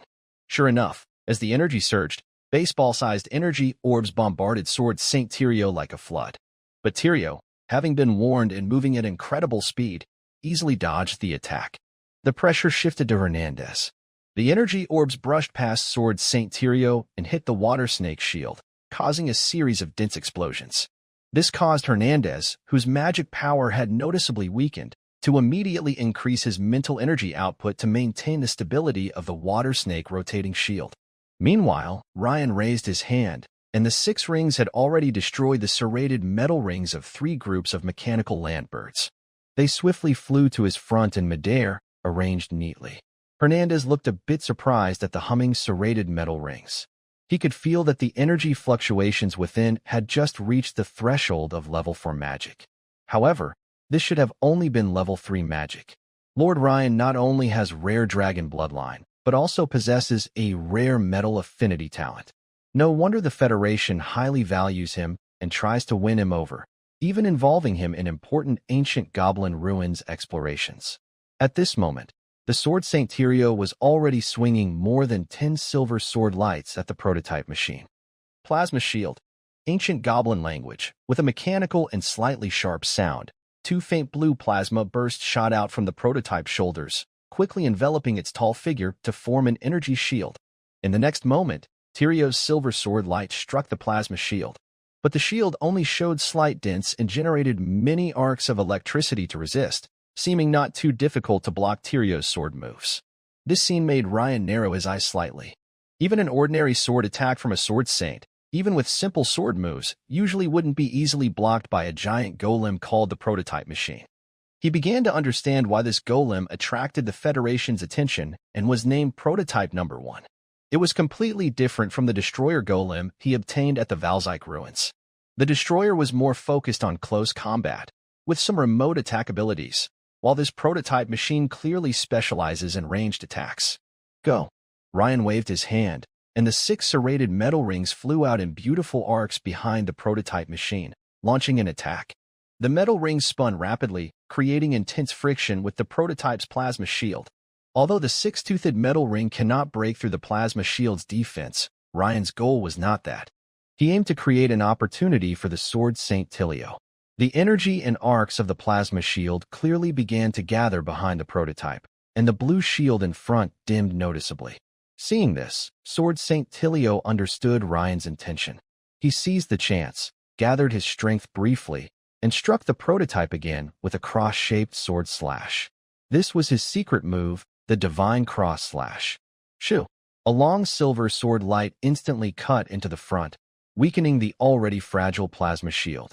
Then, without stopping, the sword sliced the prototype into an X shape. The 6-barreled Gatling gun in the middle was destroyed directly, and both arms were completely cut off, thoroughly disabling the prototype's attack ability. However, it was clear that Tyrio deliberately avoided the control room of the prototype. He likely considered that if the inside was corrupted by the black bugs, at least he could bring back the remains of the enemy. Sword Saint Tylio's figure flickered, instantly cutting through the shield of the control room, but inside, he found a withered goblin. Compared to the goblin controlling the mechanical raptor earlier, this one had something on its shoulders resembling a military rank. This meant it was a higher-ranked goblin, but it also had hollow eyes, showing it couldn't communicate. Annoying. Tyrio cut the goblin in half and also killed the black bugs inside. Hylam isn't inside, so that's not a bad thing. Yeah, let's go, hurry up. Ryan noticed that after performing the divine cross slash, Tilio's forehead was slightly sweaty. This time, 5 minutes passed without more mechanical monsters coming to attack them. But their focus was not on that. They were searching for survivors. It should be this spot. Why is there no one? Sword St. Tilio recalled the location of the red signal flare he saw earlier and looked puzzled. It was just this spot, but it might not be now. Lord Tilio, don't forget. The ground here moves, Ryan warned after thinking. So, how do we find them? We can't just wait for them to send the next flare, can we? Thelios frowned, then seemed to think of something. He turned and said, Your Highness Hernandez, please try using divination. I'm afraid that's unlikely, Hernandez replied. My divination can only roughly predict the area around Harem, but here, missing by 20 meters could mean a whole street's difference. Let me try, Reen said. As he spoke, he bent down and gently placed his hand, glowing with a strong dark silver light, on the ground. Thelios and Hernandez looked at Reen in surprise. They knew Reen was a metal mage, but they had never heard of a metal mage using magic to find people. Soon, they understood. In the next second, a dark silver ripple spread out from Reen's hand like waves, expanding outward. The marble ground cracked open, and small metal protrusions suddenly grew from below. Yes, protrusions, not spikes. This was a weaker version of the domain-type dawn attack called Steel Forest. Reen cast the Steel Forest at its lowest power, so the metal protrusions on the ground were only about 20 or 30 centimeters high and spread like waves outward. 50 meters, 100 meters, 150 meters. Pop. About 170 to 180 meters ahead on the right, suddenly appeared many human exclamations. We found them. Reen's face lit up with joy. Thelios and Hernandez naturally understood they had found the survivors. However, compared to Reen's team, the people inside the shield device were panicked and flustered. Many looked at the quick flash of dark silver ripple on the ground, then suddenly jumped back as metal protrusions formed on the surface. Did releasing the flare attract monsters? We've done this many times before without attracting anything. Why is our luck so bad this time? This is clearly a metal energy wave. The range is so large, it must be some kind of gnome technology inside this ruin. Maybe the flare attracted some big trouble this time. Even the head of the Federation Mechanical Research Institute, Helm, couldn't help but change his expression when he saw the steel protrusion on the ground. Before he could marvel at how fast the plan had changed, he cleared his throat and shouted loudly, Everyone prepare for battle. Split up and break through from all directions later. As long as one person escapes, submit the observation report immediately. Helm's words made everyone serious, but no one backed down. They all knew that surrendering to the zombie-like goblin monsters was pointless. Only fighting to the end was the way. However, as soon as they rushed out of the camp covered by the shield device, everyone, including Helm, stopped and froze in place. In their hands or in front of them, there were still glowing orbs of magical energy, but they seemed frozen like stone, unable to be cast. Your Highness Tilio. Your Highness Hernandez. Helm was both surprised and happy.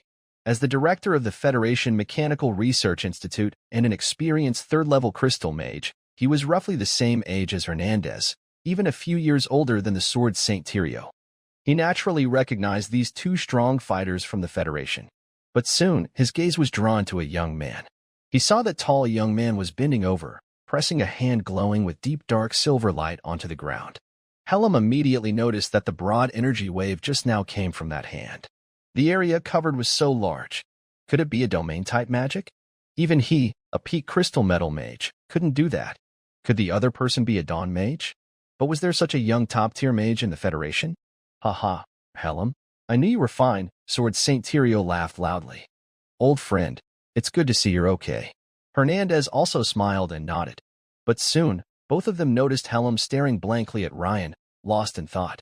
After exchanging glances, they both smiled. Tilio patted Helm heavily on the shoulder and joked, This is Lord Ryan of the Empire, a rare metal-type dawn mage. Look at you, so old, and still. What? Lord Ryan of the Empire? Well, wasn't the intelligence saying it was a crystallized wizard? How? However, Halim, who immediately reacted and accidentally revealed something, quickly fell silent. At this moment, Ryan slowly stood up, not minding Halim's slip, and with a smile said, It seems Lord Halim knows a lot about me. Apologies, Your Majesty Ryan. Your extraordinary talent is well known even far away in the Federation.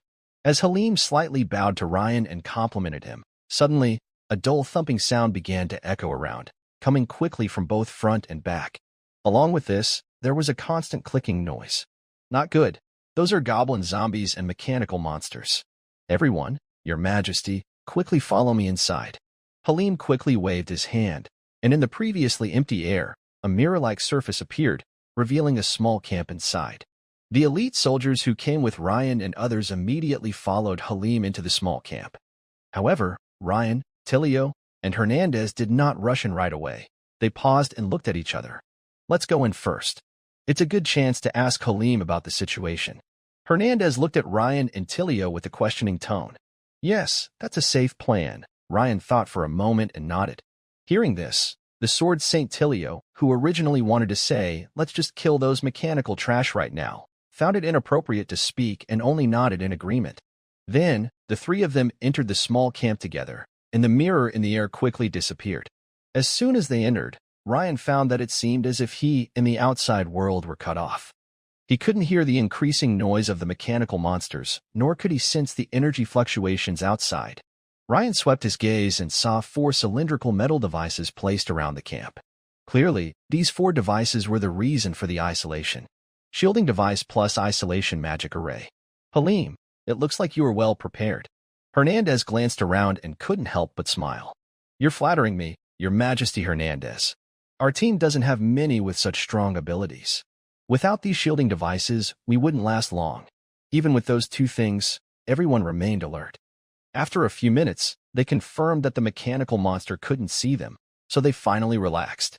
At this moment, the elite soldiers with the team showed their usefulness. They quickly took out supplies from their bulging backpacks, which made Halim and the other 6 wizards in his group very happy. Great. I haven't had water for almost 3 days, said a level 2 liquid wizard as he took a water bag and drank greedily. It seems this ruin strongly suppresses the power of water magic. Normally, even if a wizard isn't specialized in water magic, they can still use water spells to get water in places like this. But unfortunately, this is a strange place. Even Hernandez, the Dawn Wizard, finds his water magic weakened here. Hey, you guys brought energy devices too? That's great. With energy, the shield generator can last at least another 2 weeks, said another wizard, noticing a small energy device taken out by the soldiers. Although these elite soldiers didn't do much in the recent fight, now it looks like they've boosted everyone's confidence. The mood immediately became lively. At this moment, Halim stroked his goat beard and turned to the 3 reins, smiling. Your Excellencies, I have an idea. Now that we have plenty of water, food, and energy supplies, this small camp can last at least half a month. With your 3 epic level powers here, perhaps we should consider exploring this ruin thoroughly? I am quite sure this is the site of an ancient goblin empire city. Although there are strange goblin mummies, if we can successfully take the machinery and documents out, it will greatly advance our technology. Doing so could also help us deal with the revival of monsters or the arrival of gods. Halim said while looking at the 3 reins. Well, that's not a bad idea, but exploring ruins isn't my strong suit. I think we should mainly listen to Hernandez and the 3 reins, said the sword Saint Tilio after some thought. What do you think, Lord Reigns?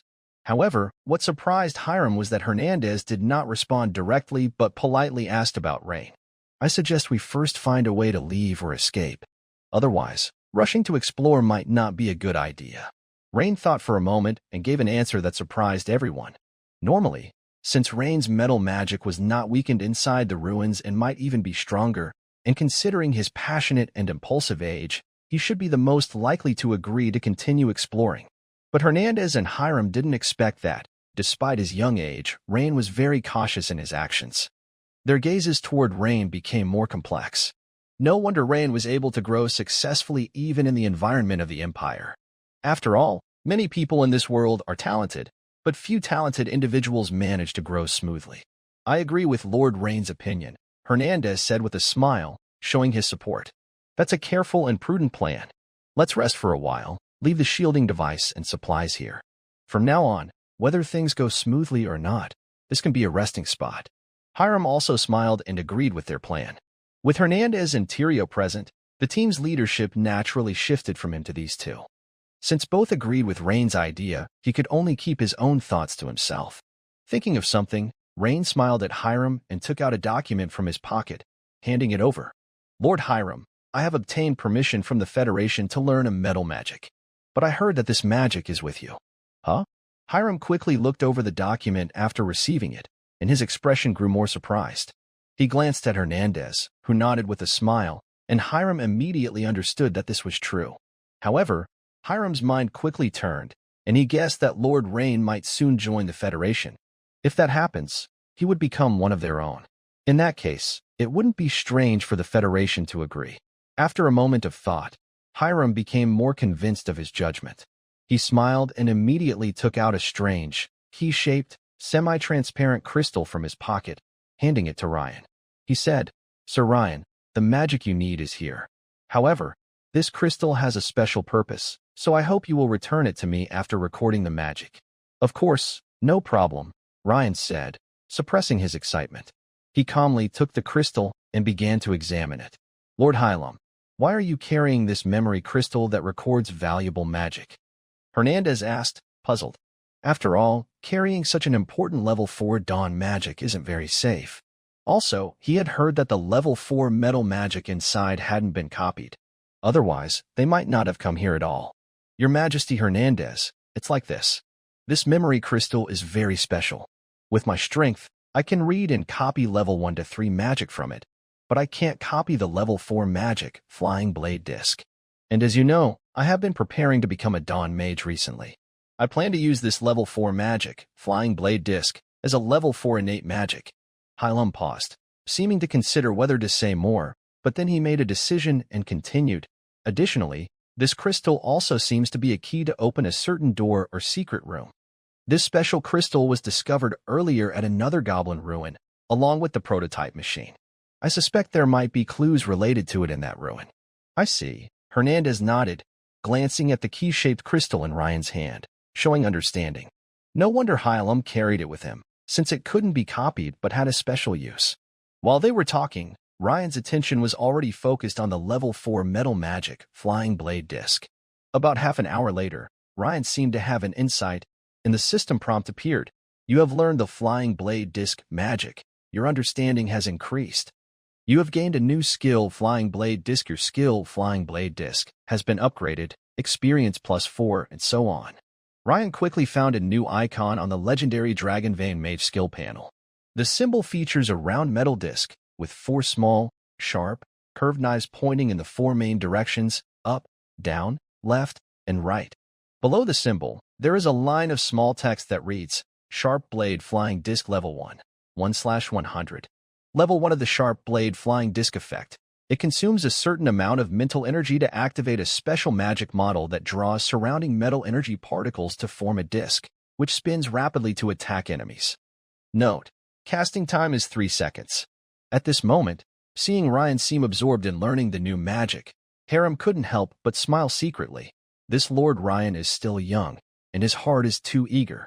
Even a Dawn Mage would need at least 10 days or half a month to master the same level of level 4 Dawn magic, and that's just the basics. To become proficient and use it in real combat, it would take several years, even more than 10. However, Hiram naturally wouldn't say these words aloud. Ryan, unaware of Hiram's thoughts, had already accumulated enough skill points. He immediately invested 11 points into the new level 4 magic, Sharp Blade Flying Disc, along with 8 golden skill points. In an instant, the level 4 attack magic Sharp Blade Flying Disc skyrocketed from level 1 to level 20. At the same time, a vast flood of memories related to this magic surged into Ryan's mind. For a moment, Ryan felt as if he was in a mysterious space, practicing the level 4 Dawn magic Sharp Blade Flying Disc tirelessly for decades, gaining many insights along the way. When Ryan snapped back to reality, a sharp gleam flashed in his eyes. His aura immediately caught the attention of the sword Saint Tilio beside him. Tilio looked at Ryan with surprise, as he had just sensed a sudden fluctuation in Ryan's aura. Could it be that Lord Ryan has already gained some understanding so quickly? Meanwhile, after mastering the new level 4 magic Sharp Blade Flying Disc, Ryan naturally began to connect it with the 3 other familiar metal magic spells he already knew. Level 1 Metal Magic, Metal Transformation. Level 2 Metal Magic, Cutting Net. Level 3 Metal Magic, Serrated Ring. And now, Level 4 Metal Magic, Sharp Blade Flying Disc. He realized these could combine to form a powerful dawn attack move, Blade Tooth Spiral Disc. While thinking about the 4 magic techniques, Ryan felt a bit excited. As various thoughts swirled in his mind, a system prompt suddenly appeared. Ding! The host has understood the basic form of the Dawn Strike technique. Would you like to spend 312 gold skill points to refine and perfect it? Huh? It costs 312 points? That's more than the previous Dawn Strike technique, Steel Forest, Ryan said, slightly surprised as his eyes widened. But then he thought happily. According to his experience, the more gold skill points spent, the stronger the magic or magic attack would be. This made Ryan more eager to see how powerful the new Dawn Strike could become. Without hesitation, he quickly chose yes. Just like before, the system's refinement process meant making personal adjustments to the Dawn Strike technique to better suit Ryan. For example, making the casting faster or slightly increasing its power. As Ryan selected yes, a surge of powerful magical training memories flooded into his mind. Ding! Refinement successful. The host has mastered the metal-type Dawn Strike technique, Blade Fong Spiral. Blade Fong Spiral? A clear smile appeared on Ryan's face. Huh, Lord Ryan, have you already memorized the new magic model so quickly? Hindans asked, noticing the smile and sounding a bit surprised. In his view, being able to memorize the complex Level 4 Dawn magic model in just half an hour was already impressive. As for mastering it, Kiki, yes, Ryan nodded and smiled. That's amazing. Hylam gave a thumbs up and praised him. As a rare genius of the Empire, Ryan, since you're ready, shall we start now? Tilio, the Sword Saint, stood up with a smile. He had wanted to act earlier but hesitated because he saw Ryan was deeply immersed and didn't want to disturb him. Of course. Sorry for making you wait just now, Ryan said with a slight apology. Don't mention it, Lord Ryan. We just finished resting. This time, we went out to find a way back. To avoid unnecessary sacrifices, only the 4 of us from Ryan's team stayed at the camp for now. Once everything was ready, Hiram quickly recited a spell. In the next moment, a mirror-like portal appeared in the air in front of them.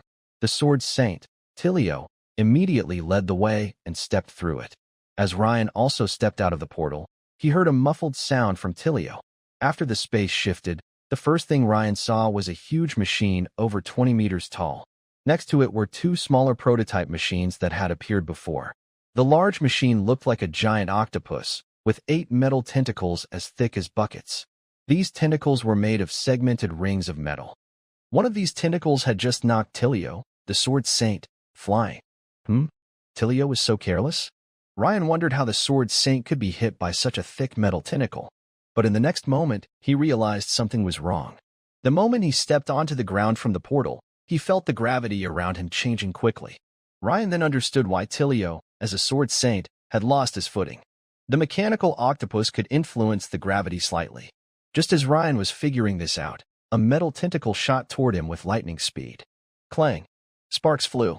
A giant dragon claw suddenly blocked the tentacle's strike. At the same time, Hernandez and Hiram came out of the mirror portal and appeared behind Ryan. However, when they saw the scene before them, they were stunned. Especially Hiram, who was completely frozen in shock. What they saw was Tilio, the Sword Saint, being attacked by several metal tentacles.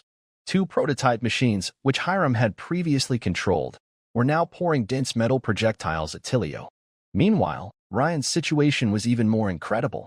His body, half-dragon, had grown a giant dragon claw nearly as tall as a person, which was holding the huge mechanical octopus's tentacle without retreating. Is this a dragon vein transformation? Hiram's eyes widened as he muttered in disbelief. Hurry. Don't just stand there. Hylam, help out. Hernandez quickly cast a water snake shield to protect himself and Hylam. Compared to Tyrio and Rain, who are pure wizards, they need to prioritize their own defenses first. Seeing Hylam still standing there in shock, Hernandez shouted immediately. What should I do? Hylam finally snapped out of it, looking a bit panicked. It's understandable. The fight broke out too suddenly. Also, in Halem's previous understanding, the prototype machine was supposed to be the most brilliant gem on the ancient goblin technology crown. But now, it seems that's not the case. There are 2 prototype machines appearing in front of him, and they are not even in the main position. Clearly, they are guarding the sides of the mechanical octopus in front of him. This greatly challenged Halem's understanding. Furthermore, as the director of the Federation Mechanical Research Institute, combat is not his strong suit. Research is. If Rain and the other two weren't here, and his small team faced this situation, they would undoubtedly be at risk of being defeated. First, eliminate those two prototype machines, Hernandez said while continuously casting water shields and water membranes on the sword Saint Tyrio. Okay, I'll attack now. Halem quickly began chanting spells. At this moment, Rain heard the familiar spell sounds and energy fluctuations, and he couldn't help but glance over. He was surprised to see Halem casting a spell he recognized, Jagged Ring, a metal-based wizardry. For buzzing, jagged metal rings appeared quickly in front of Halem. However, in terms of number and size, Halem's jagged ring was somewhat weaker.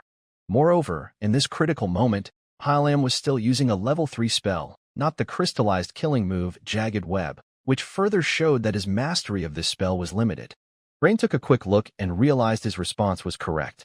He could have chosen to dodge or to resist directly against the mechanical octopus's attack.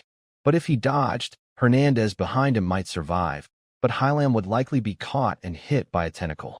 Based on the strength coming from the left hand's dragon claw, the attack power of the mechanical octopus's tentacles has reached an epic level. Even the most experienced crystallized wizard like Harem would likely be turned into mud if caught off guard. Since Harem was just cooperating well and getting along with Hernandez, Ryan immediately decided to block the attack. At this moment, the mechanical octopus, sensing that Ryan was difficult to deal with, activated 2 more metal tentacles to strike at him again. Be careful. Roar. With a deafening dragon roar, Ryan quickly transformed into his 5th form, becoming a large dark silver dragon, standing in front of Hernandez and Harem. Although Ryan had learned a new dawn attack called Blade Tooth Spiral, he couldn't use it openly in front of everyone.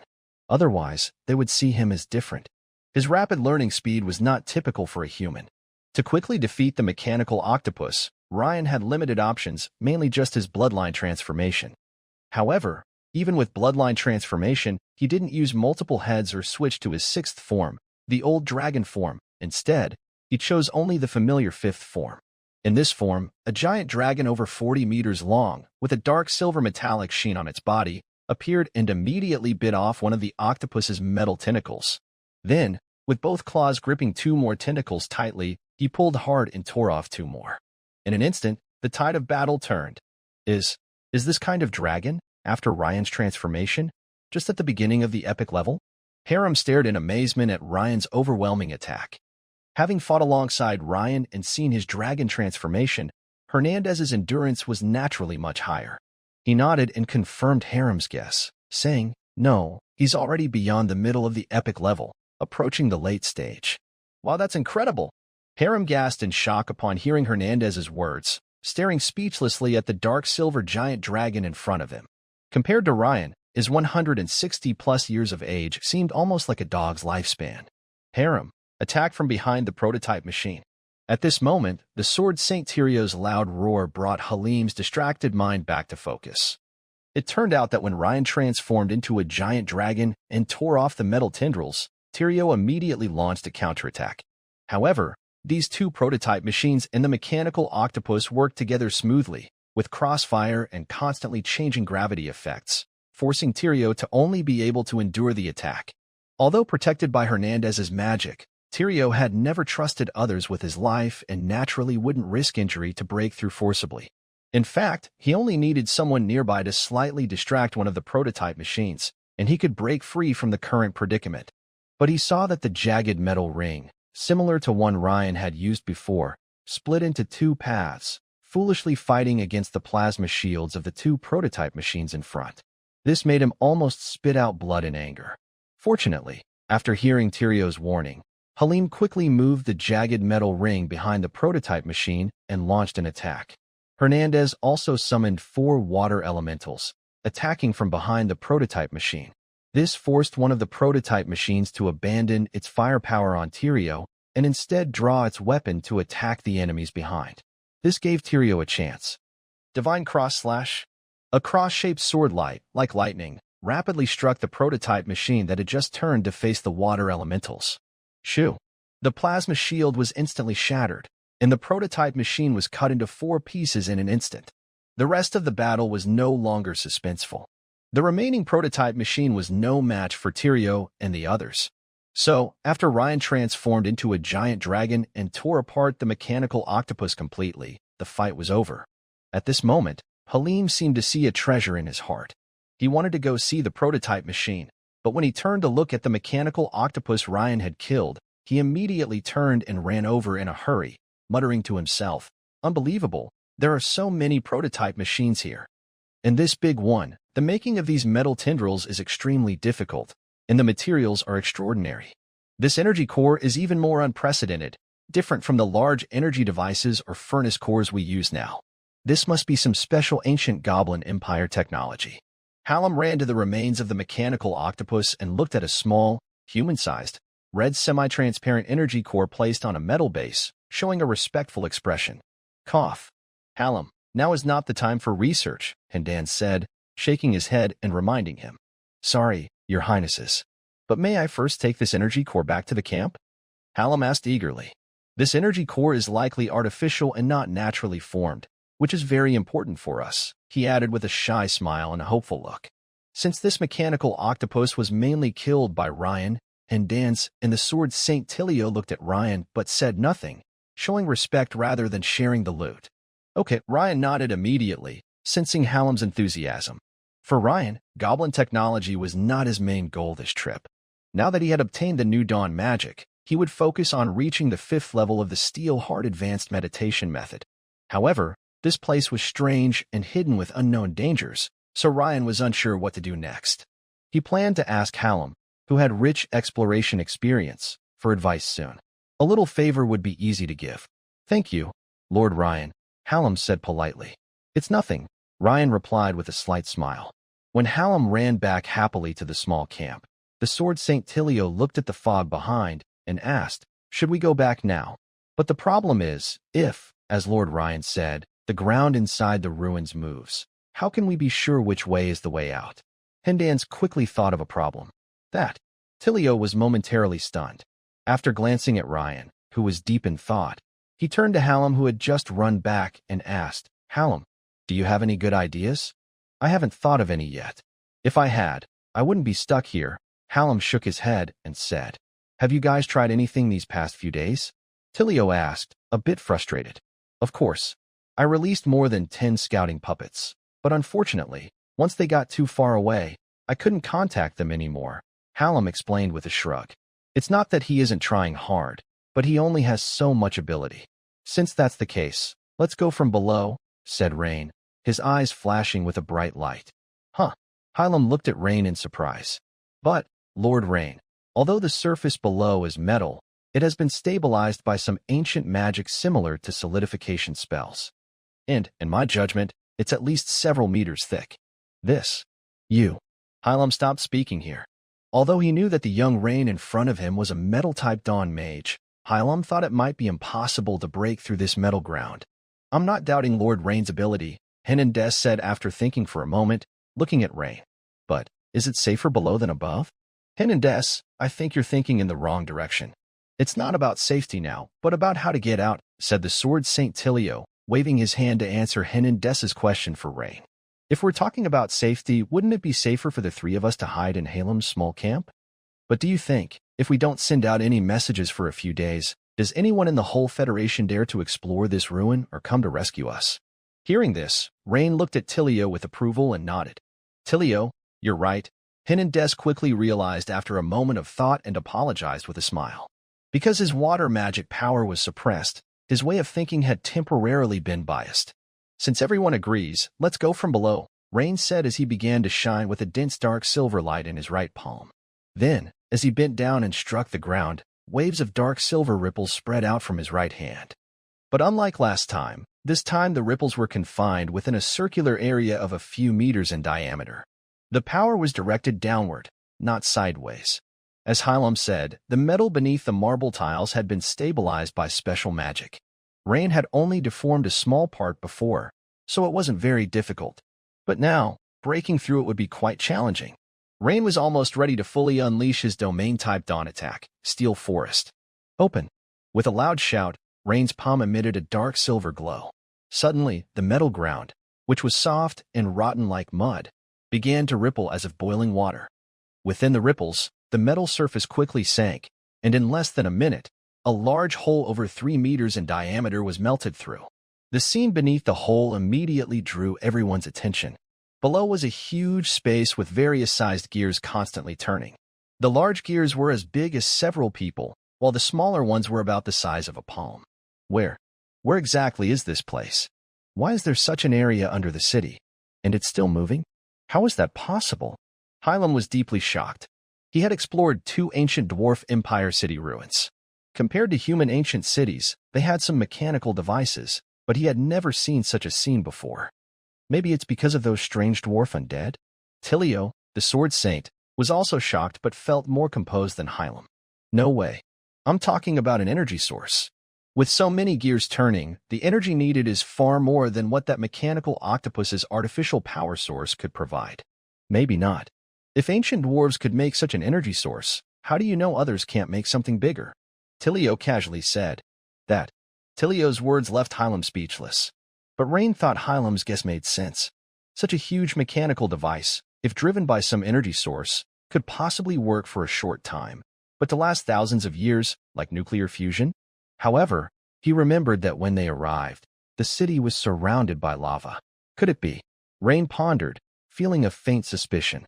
I think we need to go down now, Rain said suddenly, his ear twitching. He heard the sound of metal striking around him.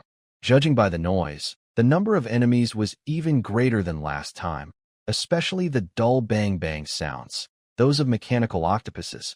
And this time, there was more than one. Those mechanical monsters are back. We need to act quickly. As usual, I'll go down first. Tilio, the sword saint, also heard the sounds and immediately spoke. Wait. Solidify. Hernandez shouted as he immediately cast a spell to hold the opening in place. This metal floor repairs itself quite quickly. Even with my spell, it probably only lasts about a day. Hopefully, we can find a way out smoothly. At this moment, everyone noticed that the metal around the hole that Ryan had created was slowly repairing itself at a visible speed. If not fixed, the hole might soon close and disappear. Then I'll go down first. Saying this, the sword Saint Tyrio leapt down gracefully. The other 3, including Ryan, quickly used floating magic to descend to the next level. The first thing Ryan saw was a large space filled with various mechanical devices, lit by green emergency lights. It wasn't very bright, and the whole place felt like a huge workshop. From about 100 meters away, Ryan also saw many small goblin figures. With his dark vision, Ryan could clearly see the details of these goblins. Their profiles showed gray, cracked, and dry skin covered with deep lines. Clearly, these goblins were also undead. However, their clothing was different from the mechanical land bird operators above. They wore gray work uniforms, similar to workers. Most importantly, the gear sounds Ryan had heard earlier probably came from here. It seems Ryan's earlier guess was right. The ground on the upper level can move. Hernandez looked at the large platform devices above, where gears would spin rapidly at certain times, moving parts of the top area. This ruin's goblins have all turned into undead, yet it still functions. That's strange. Could it be that some undead deity invaded this ancient goblin empire, causing this phenomenon? Hylam muttered. That's possible. Hernandez nodded. Although Ryan didn't speak, he agreed somewhat with Hylam's idea, as the clues so far suggested it could be true. However, he still had some doubts. Because if it was a divine invasion, it was unlikely they would kill outright and turn this prosperous goblin empire into a land of the dead, since gods need faith. They only eliminate enemies when expanding or fighting opposition. This can be seen from the major cults and the Void Mother Tree event in Ferdinand Forest. Could it be a level 5 full moon witch from the undead faction? Only a witch of that power could suddenly turn all the goblins in such a large city into dry corpses. But that doesn't seem right either. This strange whispering is probably the voice of some evil god or its servant. If it were a full moon witch, they wouldn't leave behind this whispering sound. Besides the gear noise, the mysterious whispering here has become much stronger. Ryan frowned slightly, thinking to himself.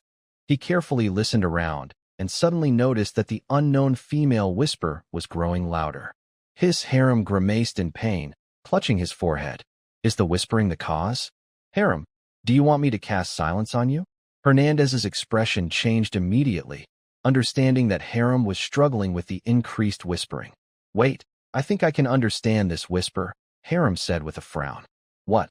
Ryan and the other two epic-level experts all turned to look at Harem, because what Harem said might be key to uncovering the secrets of this ancient Goblin City ruins. No wonder he was so affected, partly because of his strength and partly because he was listening intently, which made him more vulnerable.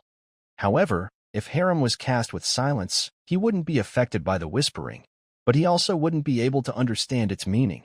Plus, if a crystallized wizard couldn't make sounds, his combat ability would be nearly useless. No. Wait.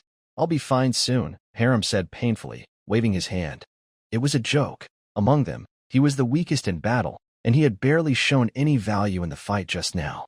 If he failed again now, he would feel ashamed of himself. I can be sure this is ancient goblin language. Huh? Ryan raised an eyebrow. He had always thought that the whispering probably came from some evil god. Now it seems that is probably not the case. Please leave. Stay away from here. Yes, this whisper is an ancient goblin language, and it repeats the previous two sentences, Hylam said, waving his clenched fist, trying to hide his pain and confidently affirming. This made Ryan look at Hylam with new respect. Indeed, a wizard who often explores ruins cannot be an ordinary person, and having lived nearly 200 years, he must have special knowledge and skills to handle difficult situations. I can't hold on anymore. I need to block this voice immediately, Hylam said, holding his head in pain. Hylam, do you want me to cast silence on you? Hernandez asked again. No, I think it's better to cast deafness on myself. I learned lip reading, so I can understand what you're saying. Hylam quickly recited a spell. As the deafness spell took effect, his face quickly improved. Leave? Isn't that obvious? We are planning to leave this terrible place, but the problem is, we can't get out. Tario, the Sword Saint, thought for a moment and frowned. Regarding this problem, Ryan and the others couldn't answer Tario. Because what Tario said, although rough, was reasonable. Right now, they want to leave but don't know how. Goblin language? Reminding us to leave? Suddenly, a flash of insight crossed Ryan's mind. Could it be that this is a high-ranking goblin warning the residents to leave? After all, evil gods or other enemies probably wouldn't use goblin language. In other words, the Whisperer is likely a goblin himself. Hylam, do you know about the ancient goblin empire? Was the last emperor male or female? Ryan's eyes lit up as he looked at Hylam and asked, an emperor of the goblins? Although Hylam cast deafness on himself, he didn't lie. From Ryan's lip movements, he immediately understood Ryan's question. Yes. This ancient record only mentions that the last emperor was a man named Thorson Glenn, Hylam replied after a moment of thought, even though he didn't know why Ryan asked. Not a woman? Ryan couldn't help feeling a bit disappointed. Not exactly, but if I remember correctly, it seems that this last emperor of the goblin race had a daughter, the goblin princess, named Amora Glenn. According to ancient texts, she was a rare mechanical genius. Ryan immediately smiled and said, in that case, maybe I understand a little now. Oh, Lord Ryan, what have you thought of? Harem looked at Ryan with curiosity. The Sword Saint Tario and Hernandez, standing nearby, naturally also focused their attention on Ryan. Well, but it's not convenient to discuss here. Let's find another place. Ryan looked up at the hole above, where the noise was getting louder. Although the prototype machine and mechanical octopus are too large to jump down through the hole, he wasn't sure if the patrolling mechanical landbirds might jump down. To avoid trouble, he decided to hide first. Fortunately, the underground basement level 1 was very spacious and filled with various mechanical devices, making it easy to hide a few people. 5 minutes later, behind a huge gear. After hearing Ryan's story, the three of them remained silent, looking surprised and admiring, hesitant to speak. Lord Ryan, what should we do now? Tario asked after a while. There are two options. Since there's no fog covering here and the ground doesn't change position, we can basically leave by heading in one direction, Ryan explained. But I don't know if this place has the same restrictions as the ground, like a magic barrier, he added thoughtfully. And the second option? Tario continued to ask. The second option is to go down further. Ryan pointed to the metal ground beneath his feet. Go down further? The three looked shocked. Forget about whether they could go down. Even if they did, wouldn't that be more dangerous? Yes, I believe the secret is below. I think the next level will reveal more secrets and also confirm my guess. The Sword Saint Tyrio and Hernandez exchanged glances, looking thoughtful. Before coming here, Trina had clearly told him and Hernandez that they should investigate this ruin thoroughly. Due to the current situation faced by the Federation, it is unlikely that more epic-level experts will be sent to explore this site in the near future. Then let's go, Tyrio said firmly. Okay. Rain, who was eager to continue exploring, naturally agreed. First, if the meditation method exists, it is probably hidden below. The mechanical monsters above are powerful, but not enough to kill an ancient Dawn mage. Second, the current level of danger is still manageable. Clap. Rain's right hand glowed with a strong dark silver light again. Then he crouched down and heavily slapped the ground of the lower level. Immediately, dark silver ripples spread within a few meters, moving downward. Beep beep as the metal ground softened like mud and began to sink. A sharp alarm suddenly sounded. The faint green indicator lights around flickered intermittently, and the gnome-like workers in uniforms rushed toward Rain's position. In the distance, a dull buzzing sound of machinery could be heard, as if some mechanical device had been activated. I'll go clear the area first, Tyrio, the Sword Saint, drew his sword and said seriously. It's probably unnecessary, it's already done, Rain replied.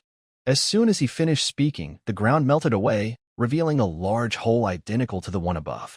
The scene below also excited Rain and the others. They saw a large workshop for making puppets and golems. Various models of finished and semi-finished golems were displayed below. They even saw prototypes of the recently fought mechanical octopus and other machines.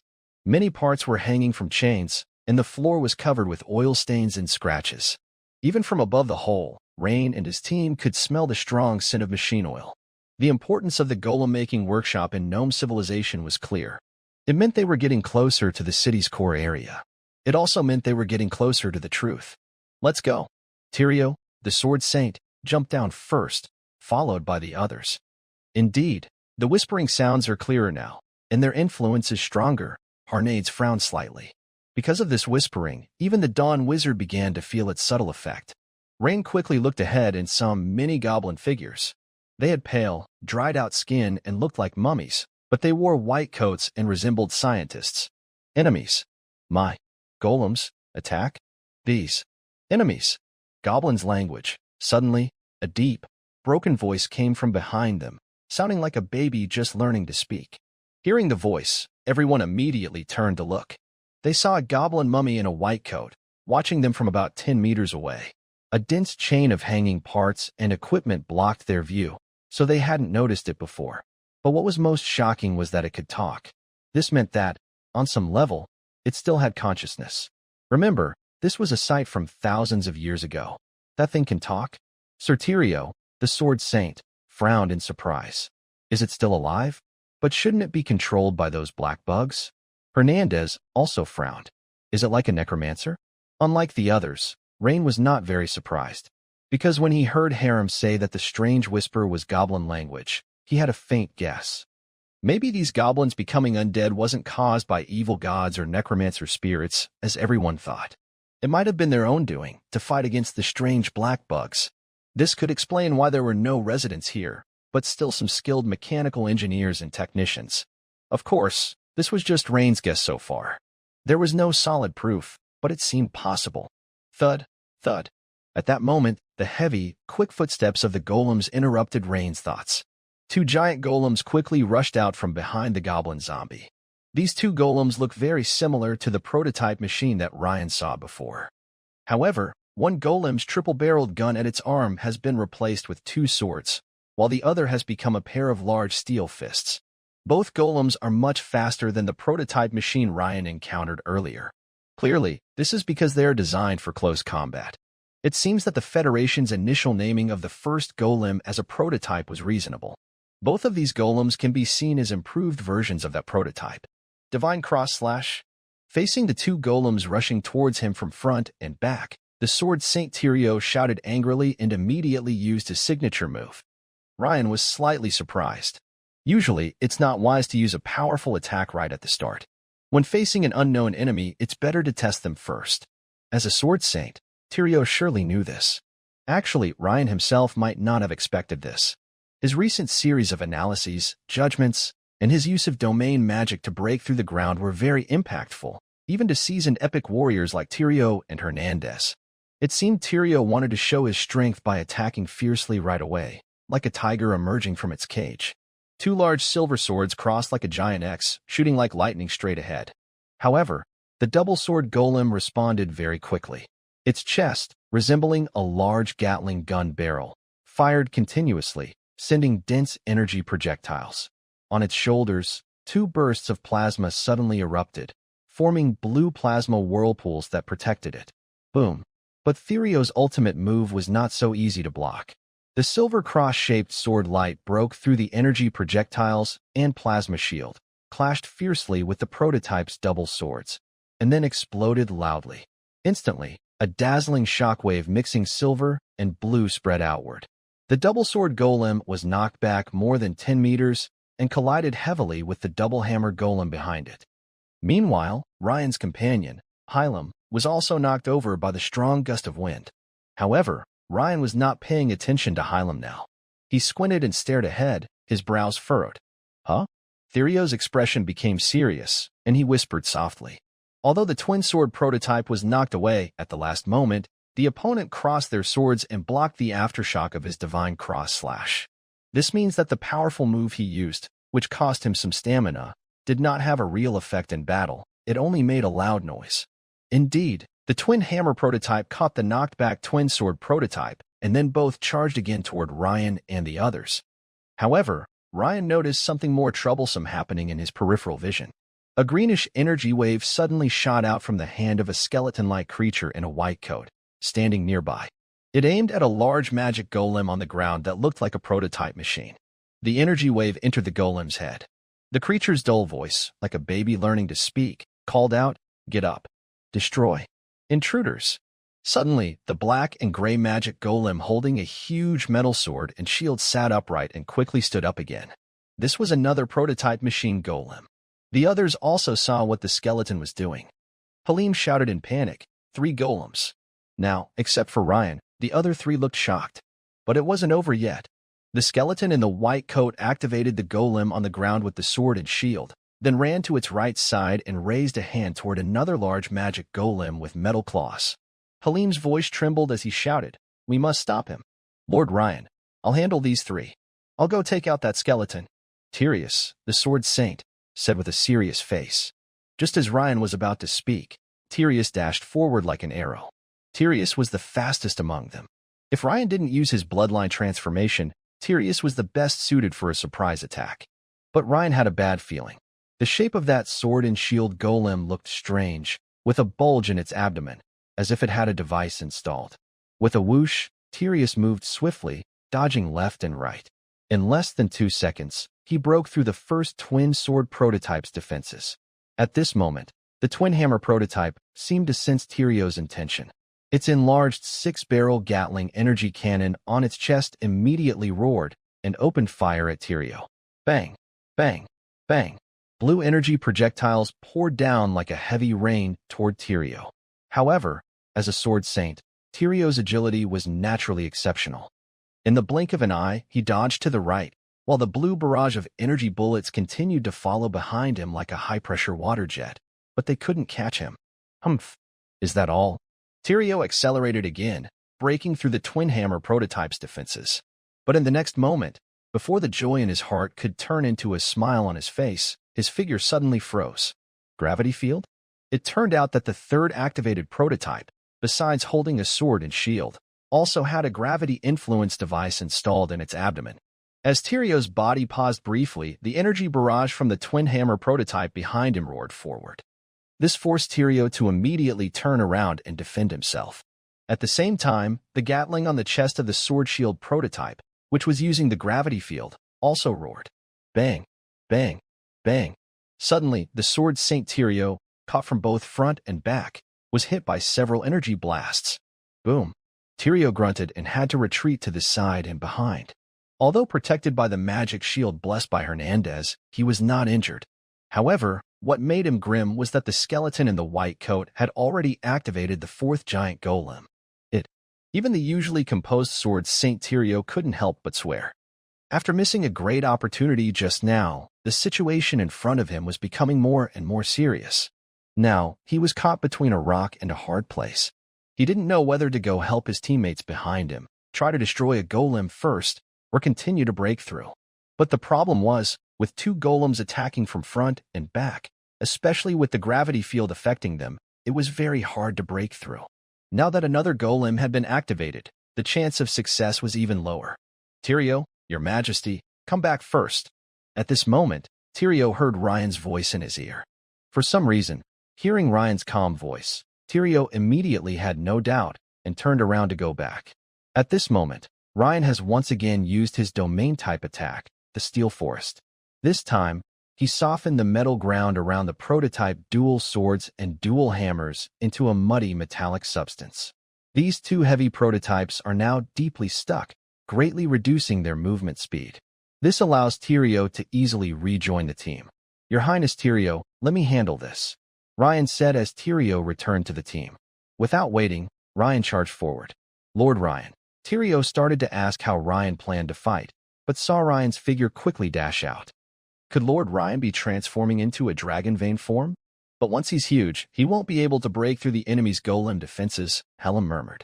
Ryan used Shadow Step, leaving a trail of shadows behind him, moving as fast as the sword sank Tyrio. However, the three of them, including Tyrio, didn't think Ryan's sudden attack would succeed. In terms of speed alone, Ryan is slightly slower than Tyrio. More importantly, the enemy has already awakened the fifth prototype, even excluding the two they are holding back. Breaking through the defenses of the remaining three prototypes is much harder than Tyrio's previous attack. Ryan, after passing the two golems, cleverly adjusted his position to a spot where the sword shield prototype could block the incoming attacks from the two golems behind him. This way, for a short time, the dense energy projectiles Ryan faces only come from the sword shield golem in front. But Tyrio and the others believe this won't solve the main problem. If Ryan tries to go around, he will face a barrage from the two golems behind him.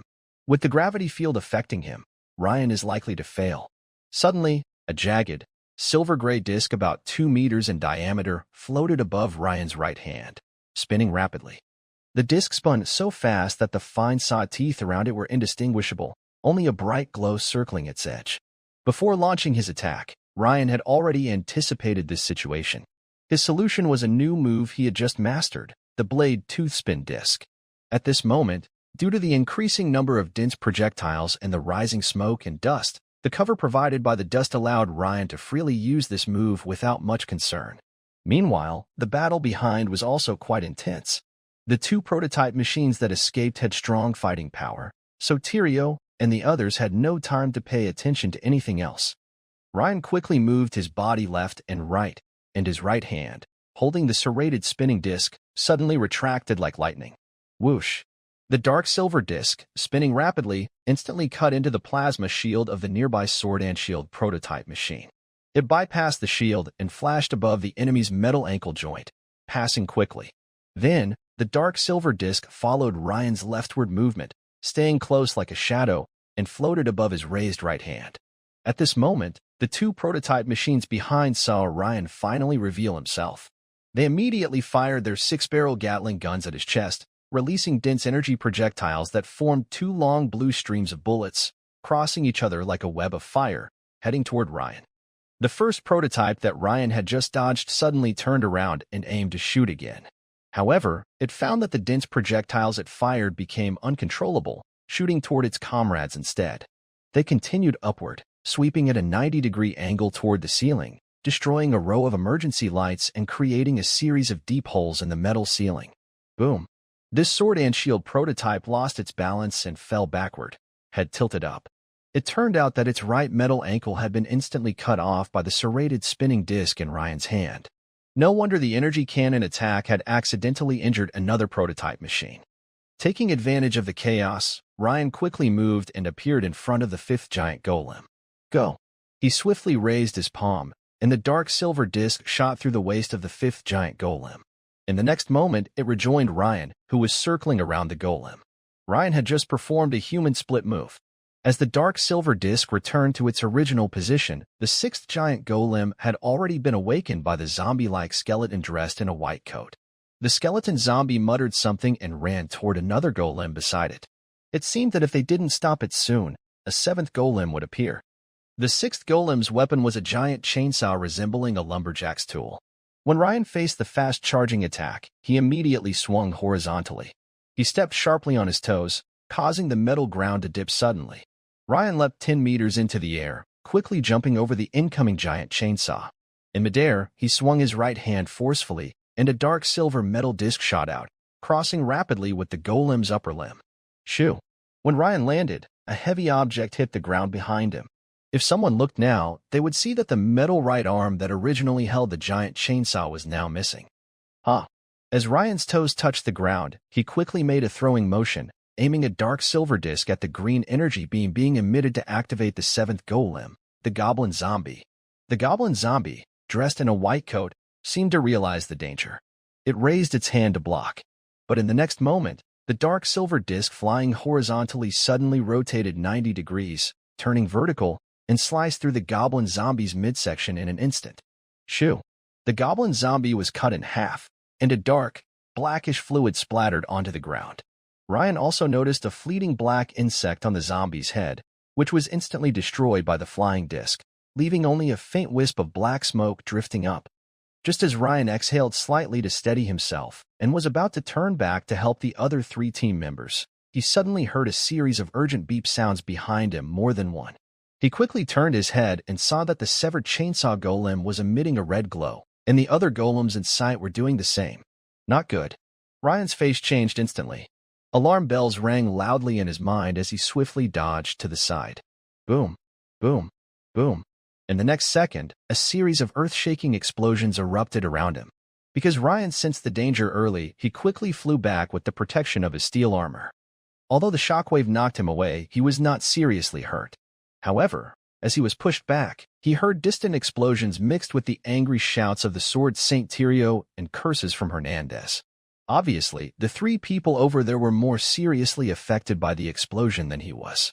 As the smoke and dust gradually cleared, Ryan quickly moved toward the 3 Tyrios. Soon, Ryan saw Tyrio struggling to get up from the ground. He had a metal piece about the size of his palm stuck in his abdomen and was holding his wound. Nearby, the Dawn Mage Hernandez had several metal pieces stuck in his left calf.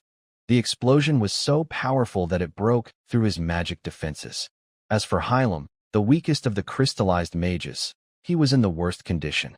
Almost his entire body, except his head, was filled with irregular metal shards. He was groaning in pain on the ground. Lord Ryan, did you succeed? Tyrios, the Sword Saint, sensed the movement, got up alert, and upon seeing Ryan, his face changed with shock. Tyrios' words also caught Hernandez's attention. By luck, I succeeded, Ryan nodded. After saying that, he quickly stepped forward to check on their injuries. Since Tyrios had failed once before, Ryan knew he shouldn't say much to avoid misunderstandings. But the more Ryan acted like this, the more Tyrios and Hernandez felt that Ryan was very deep and unpredictable. Especially Tyrios, who thought for a long time but still couldn't understand how Ryan broke through the 3 giant golem barriers and killed the skeleton of the white coat goblin. But now was not the time to ask. Instead, he looked at Ryan with more respect. It's nothing, just a small wound. After treating his abdomen and taking a healing potion, Tyrios signaled to Ryan that he was okay. However, Hylam, this injury, while not life-threatening, won't be easy to heal quickly. Tyrios looked at Hylam groaning on the ground and shook his head helplessly. Because the explosion was so intense, the surrounding wandering goblin skeletons were all blown to pieces, creating a vacuum in this area, which also became a kind of safe zone. After some time, Ryan helped treat Hernandez's and Hylam's injuries. Then he pointed toward the direction of the goblin skeleton in the white coat and said, "You 2 rest and recover. I will go see what's over there. Perhaps there are some clues about this side over there." Tyrio and Hernandez looked in the direction Ryan pointed. The explosion had blown away the chains and parts hanging in the air. They could now see the corner in the distance, where several brown wooden workbenches were faintly arranged. When Ryan fought the skeleton of the white-coated goblin, he noticed this workbench. What caught Ryan's attention was a pile of documents stacked on one of the tables. Some of the papers were neatly stacked, but many were messy and scattered on the table without being organized. He also saw a few memory crystals reflecting light on the table. Tyrio and Hernandez exchanged a quick look and nodded, saying, "Yes, Lord Ryan, stay safe." Before coming here, they knew the decision of the federal parliament. which was to warn them not to let Ryan get any ancient goblin technology from the site. But the problem was, their lives were saved by Ryan. Now, trying to stop him would be a challenge to their morals and a disrespect to the epic-level hero. So, Tyrio and Hernandez didn't try to stop him. Instead, they watched as Ryan walked toward the workbench in the distance. Soon, Ryan reached the corner workbench. Sure enough, a large pile of scattered paper documents showed that the situation was sudden and hurried, and the papers hadn't been organized in time. Ryan casually looked at a few pages, but unfortunately, even in the dry environment of the second underground level, the ancient paper from thousands of years ago was fragile and easily torn when touched. This was natural aging of the fibers, which couldn't be avoided. Unless special treatments or magic protections were used, the papers could be preserved intact. From the faded, yellowed design drawings on the paper, it was clear these were sketches or blueprints of some important mechanical devices, not the diaries or items Ryan hoped for that might reveal the secrets of the site. So, Ryan wasn't disappointed. What caught his attention more was the 3 glowing memory crystals on the workbench. Because, generally speaking, memory crystals last much longer than ordinary paper or parchment. That is why, in long-standing wizard schools, they often use memory crystals to store important information. Without hesitation, Ryan immediately took one and slowly focused his mental energy into it. As his mind entered the crystal, a large amount of knowledge about making various mechanical devices flooded into his mind, such as flamethrowers and synchronized gyroscopes. Ryan could feel that this knowledge ranged from easy to difficult and from shallow to deep, forming a fairly systematic understanding of gnome engineering.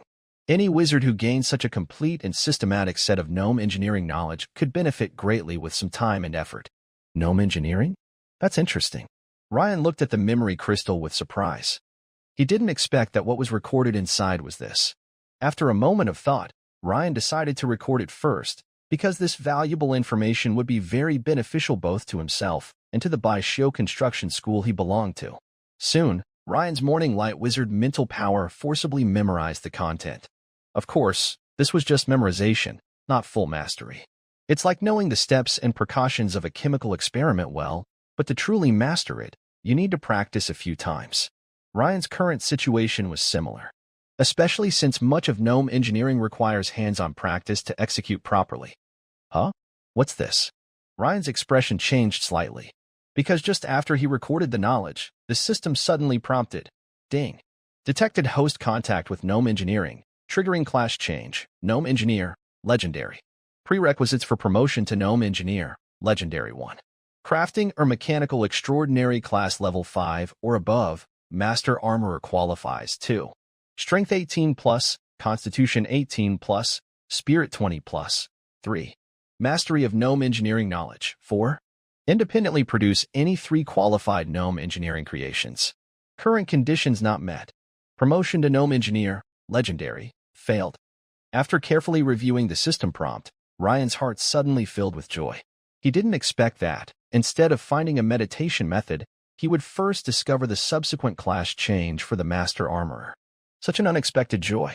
Currently, Ryan's biggest shortage is skill points, followed by attribute points.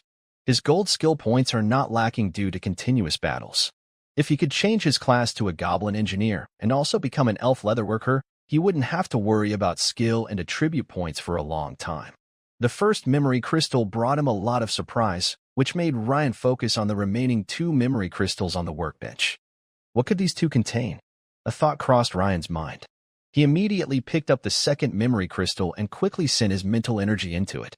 A vast amount of advanced knowledge about building various mechanical devices flooded into his mind, including improved designs for prototypes he had just fought and methods for making gravity-influenced devices. Even with Ryan's Dawn Mage's mental strength, it took several minutes to forcibly memorize these complex goblin engineering skills. Wow, if Halim saw this, he'd probably go crazy with happiness. Ryan glanced at Halim in the distance, wrapped in bandages like a mummy, and thought to himself. Although he hadn't checked the 3rd crystal yet, Ryan sensed that it was unlikely to be the 5th level of the meditation technique. His original goal for going to the 2nd basement level wasn't to find goblin engineering knowledge, but to find the 5th level of the Steel Heart Advanced Meditation Technique. But now, instead of that, he found this. Huh? Suddenly, Ryan's eyes narrowed because the system notification sounded again. Ding.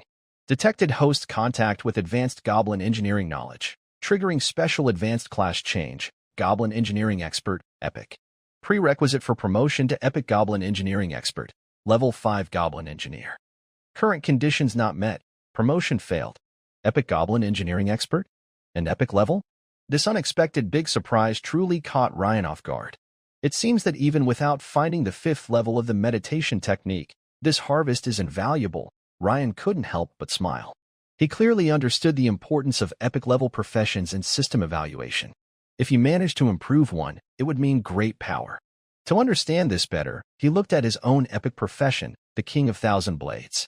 Calming his excited mind, Ryan picked up the 3rd and final memory crystal on the workbench. What is this one record? Is it possible to uncover the secrets of this ruins? With this thought in mind, Ryan slowly poured his mental energy into the crystal. After a moment, his eyes widened suddenly, and he muttered to himself, "It's actually the design and blueprint of the floating city." In an instant, a flash of insight crossed his mind. Yes, I should have thought of this earlier. This goblin city used so much metal, and it has multiple layers. This must be the highest achievement of ancient goblin technology, the floating city. Although the design involved many advanced goblin engineering concepts that Ryan couldn't fully understand, he could clearly see the basic structure. Here is the 2nd basement level, the mechanical construction area. Below that is the 3rd basement level, the material storage area. The 4th basement level is the power and transmission zone. And the 5th basement level, the lowest, is the control room. There's even a 3rd layer? Ryan frowned. Control room is at the very bottom? That's a strange design. He didn't know exactly which level the problem with the floating city was on, but it definitely wasn't in the material storage area above. In other words, to uncover the truth of this floating city or to repair it, they would need to go down at least 2 or 3 more levels. But from what they knew now, the deeper they went, the more dangerous it became. Their small team had already lost 1 person severely injured and 2 lightly injured on the 2nd basement level. Keep in mind, they had 3 epic-level experts. No wonder the ancient wizard school Valzig, even with the top exploration team led by their head, got stuck here. Ryan remembered clearly during the exploration of the Valzig ruins. He saw related records in the Black Skin Diary and was puzzled at the time. After all, the head of the ancient wizard school was likely at the peak of dawn, yet they had vanished without a trace during their exploration of the new continent. Previously, he once thought that the other person might have encountered an enemy wizard faction, which led to their death in a fight. But now, it seems more likely that the other person is trapped here. Ryan's eyes flickered as he quickly thought. He had already found a way out from the floating city's design plans, meaning he could leave at any time. Should I keep exploring downward or go back? The reason to keep exploring is simple. He hasn't yet found the follow-up to the meditation method. Of course, there might also be no follow-up below, especially if the person fighting was too intense and damaged their belongings. There are many such possibilities. The reason to go back is, of course, safety concerns. For a moment, Ryan hesitated. But when he looked at the injured Tilio and the others, he suppressed the idea of continuing to explore. Going down further is too risky. Not to mention that the whispering sounds might become even more intense. Ryan felt that the small black bugs seemed to be warning him of something. There must be even stranger things below. Maybe I should ask Princess Minia. These veteran Dawn mages might know more. After making his decision, Ryan suddenly remembered something. He looked at the 3 memory crystals on the table, his eyes flickering with thought. He didn't doubt the importance and value of these 3 crystals. If given to the Federation, they would greatly improve in golem creation and mechanical constructs. Destroy them? Only I know the truth. No. Whether it's the Federation, the Empire, or all humans, the main problem isn't others but the resurgence of powerful beings like giant beasts and gods. The information recorded in these crystals could help people better deal with these entities. Ryan picked up the 3 crystals and quickly walked toward Tilio and the others. Lord Ryan, do you know exactly what happened to this ancient goblin city back then? Sword St. Tilio asked eagerly when he saw Ryan return. Ryan shook his head and said, "Not yet. There's no record. But it's clear that the incident was quite sudden. Maybe some documents mention it, but after so many years, those papers are glued together and cracked, making them unreadable. However, we haven't gained nothing." Ryan's words immediately caught the attention of Tirio and Hernandez, and even Halim, who was lying on the ground groaning, glanced over with his remaining eye. We are at the ruins of an elf city that floats in the sky. Ryan looked around and said with a smile. What? The three of them exclaimed at the same time. Ryan's words were like a heavy bomb exploding in their minds. Especially Halim, who, despite enduring great pain, suddenly sat up on the ground. Seeing their wide eyes and slightly open mouths in shock, Ryan smiled and handed 3 crystals to Tirio and Hernandez, saying, Your Highnesses, take a look at these, and you'll understand. Whoosh! A hand wrapped in white bandages quickly reached out and also took a crystal. I want to see too. Ugh, Halim was the one reaching out. But his movement seemed to cause his wound to reopen, and Halim, even at his age, grimaced in pain. Seeing this scene, Ryan shook his head and said, Of course, but Halim, you need to be careful with your injury.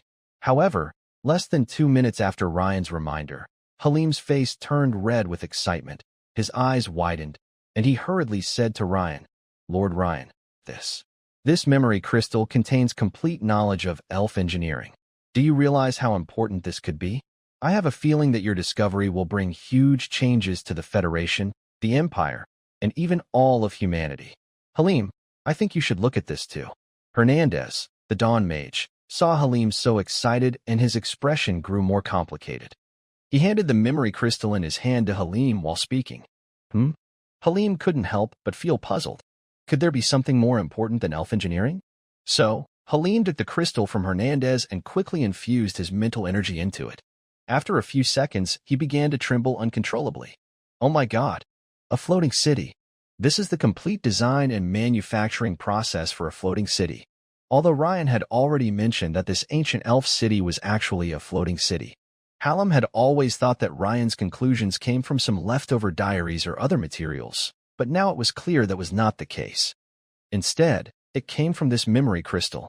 The difference is like finding the wreckage of a rocket versus discovering the complete design and manufacturing plans for the rocket. It's a huge difference, especially for the Federation with systematic goblin engineering knowledge and full floating city design and construction methods. They could, after some time, build a new floating city that belongs to humans.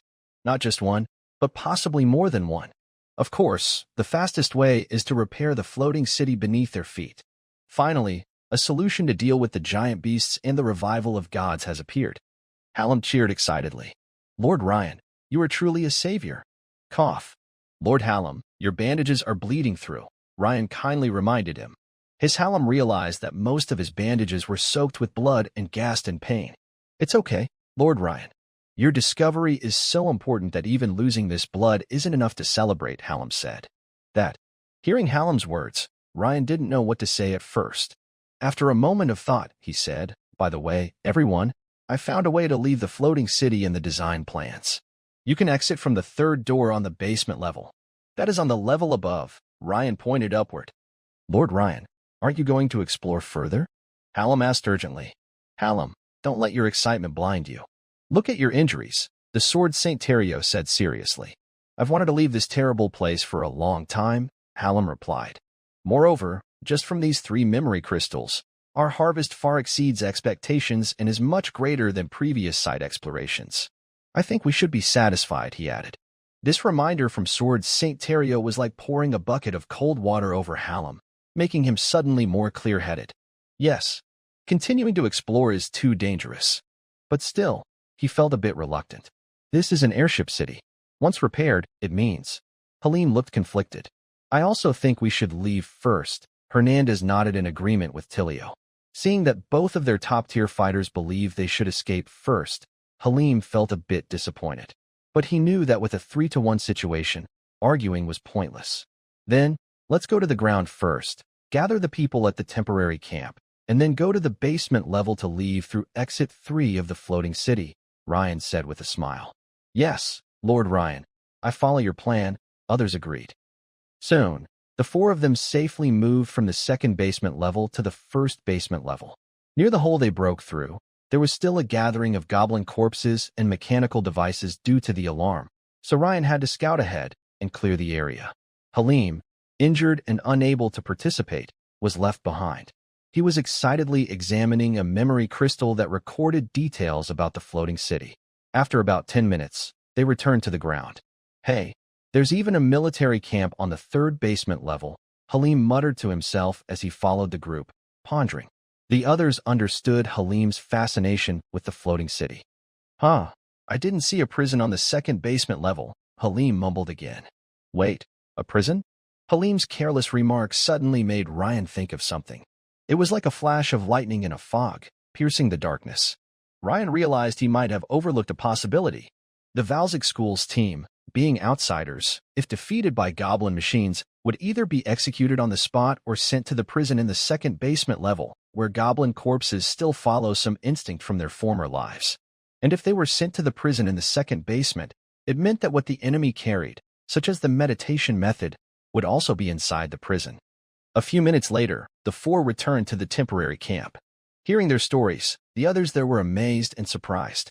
Several wizards from Halim's Mechanical Research Institute, holding memory crystals with reverence, looked at them with bright eyes. At this moment, Rain said to Tyrio and the others, "Everyone, I want to go down and explore the prison located on the second basement level." Huh? Everyone was surprised and looked at him in shock. Lord Rain, do you think there might be some relics of the prisoners there? Before the others could fully understand Rain's intention, Hernandez seemed to have an idea. His eyes lit up as he spoke. Hearing this, Sword Saint Tyrio and Hylam also suddenly realized what Rain might be thinking. I see. Lord Rain, even though those prisoners are already dead, you think we might find clues about the fall of this floating city from their remains or belongings, right? Wow, that's impressive, thinking in reverse. Hylam praised repeatedly. You're too kind. First, there's a chance to find clues. Second, I believe that even if only some outsiders like us were imprisoned, the prison might still contain lost magic or other treasures, Rain explained, slightly changing his words instead of mentioning meditation techniques directly. Actually, what Rain said was true. If the leader of the Valzig school was captured, he would also be one of the outsiders imprisoned there. Lord Rain, I will go with you. Tyrio stood up and said. My injuries have scabbed over. They are minor and not a big problem, Tyrio added. Thank you. But Lord Tyrio, even though your injuries are not serious, your stamina is quite drained, and it's not suitable for further exploration. Also, with these 3 important memory crystals here, my top priority is to ensure their safety and get them out. Rain shook his head and said. So, I suggest everyone stay at the camp to recover and rest. I will return within 24 hours. Of course, if I don't come back within the set time, you already have the floating city structure map, so you can leave on your own. This made Tyrio and the others exchange glances, wanting to say something but unsure how to start. Because Rain was right, the 3 memory crystals were extremely valuable. Taking the crystals into the prison exploration would be too risky, and staying at the temporary camp with the current weak fighters there was also unsafe. All right then, Lord Rain, please be very careful. Stay safe, Lord Rain. Thank you, I will. Rain nodded and then turned to leave. Soon after, Rain returned to the mechanical construction area on the second basement level. At this time, the explosion zone was gradually being visited by wandering goblin zombie corpses, but their numbers were still small. After clearing away a few of them casually, Rain followed his memory and headed west toward the prison. While avoiding the goblin zombies, he quickened his pace for about 700 meters. The dense chains and parts hanging down began to decrease, making Rain's view clearer. A few hundred meters ahead, he saw a large, open hall. On the west side of the hall, there was a dark corridor, and at its entrance stood 2 strange, huge half-body statues. Although only half of their bodies were visible, they were over 10 meters tall, with thick, gray metal arms holding large double-handed hammers about 7 or 8 meters long. The hammers crossed in the air, like soldiers with crossed spears during a welcoming ceremony. Huh? Are these modeled after ancient Tarim giants? Rain looked at the statues and immediately sensed something was wrong. He was grateful for the knowledge he had forcibly memorized about goblin engineering earlier. Although the statues were only half-formed, they closely resembled the shape of a Tarim golem from the advanced goblin engineering recorded in his second memory crystal. If someone thought these were just statues, they would be very mistaken. They would likely suffer severe injuries or even die. Because the Tarim golem was modeled after ancient goblin engineers who copied the legendary Tarim giants, capable of controlling lightning. Of course, it was only a partial imitation, but its power was still astonishing. Rain tried to recall the details related to this. Each heavy hammer strike is accompanied by a lightning attack within a 10-meter radius. Wow, that's full coverage, Rain thought as he glanced at the corridor, which was less than 5 meters wide. If hit, the whole body would be paralyzed. Even with strong lightning resistance, limbs would stiffen and movement would slow drastically. Plus, they can shoot arcs of electricity from their eyes, making them powerful long-range attackers. This is quite tricky. However, knowing these statues were actually golems, Rain had already avoided the biggest trap. Moreover, he knew their origins and the special abilities they possessed. After a moment of thought, Ryan gave up on taking a shortcut. Since shortcuts weren't an option, he decided to keep things simple. As he quickly recited a spell aloud, he raised his right hand above his head. Soon, a dark silver disc about a few meters in diameter appeared above his hand, spinning rapidly with a buzzing sound. This was Ryan's new single-target attack move called Blade Toothspin Disc. Go! In the next moment, the spinning dark silver disc, glowing with a bright ring, traced a beautiful arc and cut into the Tarim golem on Ryan's left. Shoo! The tough, permanently hardened shell on the golem's chest was pierced in less than a second by the blade toothspin disc. It seemed that some energy device was hit, as sparks of electricity suddenly burst from the cut in the golem's body. Ryan's attack was aimed at that spot because the energy device was located about 3 meters below the golem's neck. As the blade toothspin disc rolled away, the next second, boom! A loud explosion erupted, destroying the Tarim golem completely before it could even attack. If the goblin engineer who built this golem were still alive, he would probably be furious. Seeing the explosion of the left side golem, Ryan narrowed his eyes. Indeed, after thousands of years, this Tarim golem still functioned, and its internal energy storage seemed quite powerful. This indicated that the energy transfer system of the floating city was still somewhat operational. Additionally, the fact that only half of the golem's body was placed there suggested a special purpose. There must be some energy supply lines laid out on the ground below. Ryan quickly understood some key points. Suddenly, it seemed that because the two golems were linked or had a built-in connection from the start, the golem on Ryan's right suddenly activated. Intruder detected. Ancient goblin language. A deep mechanical voice sounded as the large head of the golem turned to look at Ryan, and its fist-sized eyes suddenly lit up. Huh? Trying to fire an arc ray? Too bad. No chance now. Ryan thought to himself. Almost at the same moment, shoo! A large, dark silver metal disc suddenly sliced into the chest of the Tarim golem like lightning, causing electric snakes to dance wildly. Clearly, the energy device on the other side and the destroyed Tarim golem were in the same spot, and were instantly destroyed by the rotating blade. The glowing eyes of the enemy dimmed once again. Rain stepped forward, confirming that both Tarim golems were completely destroyed, then headed toward the corridor. However, he moved slowly and remained alert at all times. Although he had obtained the blueprints of the entire floating city, knew the prison's location and size, and even the size of each cell, he didn't know what was inside. Caution is always wise. Closest to the prison entrance was the common prisoner area, with narrower corridors on both sides leading to many small cells. These cells held ordinary prisoners. Rain thought for a moment and decided to take a look. He turned left and entered a side passage on the right. After a few steps, he caught the scent of dust lingering in the air, caused by long-term poor ventilation, along with a distinct smell of decay. The dim lighting didn't hinder Rain's vision.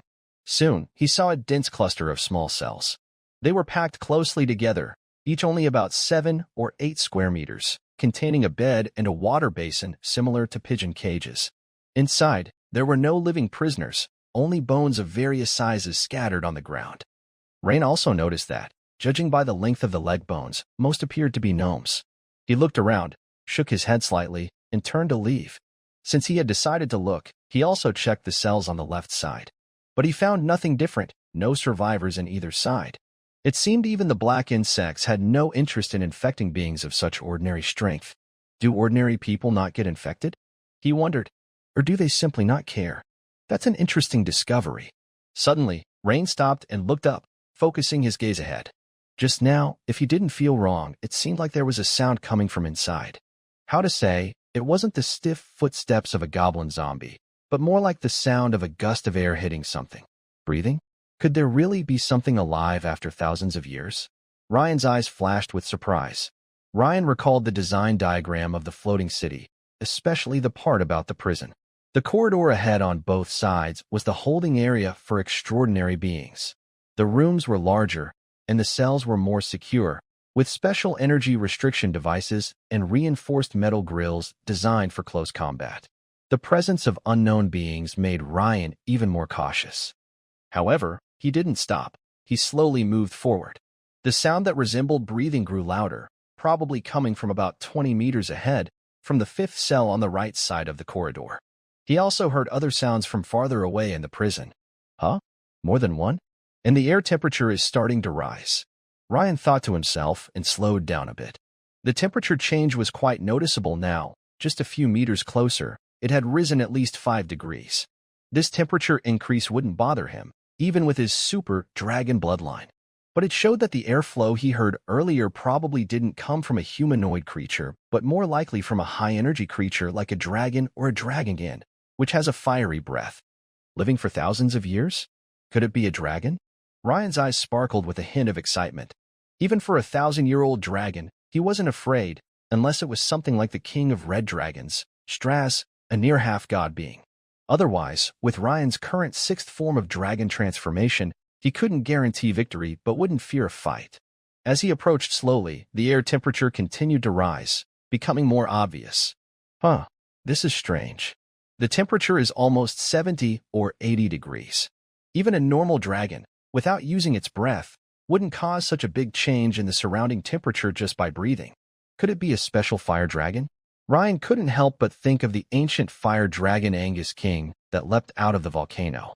However, he didn't stop walking. He merely held some suspicion and continued slowly approaching. As his perspective shifted, he could see one side of the prison. Suddenly, he noticed that the 5th cell emitted a faint red glow. Is this? Finally, Ryan stopped. He was sure that neither a red dragon nor a fire dragon's skin and scales could emit such bright red light. At this moment, he was in front of the first cell holding an extraordinary being. He glanced inside. The cell was empty, with no bones or remains on the ground. It seemed that not all cells in the prison area held prisoners, which was normal. Thinking for a moment, Ryan continued forward. In the second cell, there was a white skeleton. Its length suggested it was an extraordinary goblin. Its clothes were tattered and unrecognizable. Ryan looked a few times, confirmed it wasn't human, and then moved on.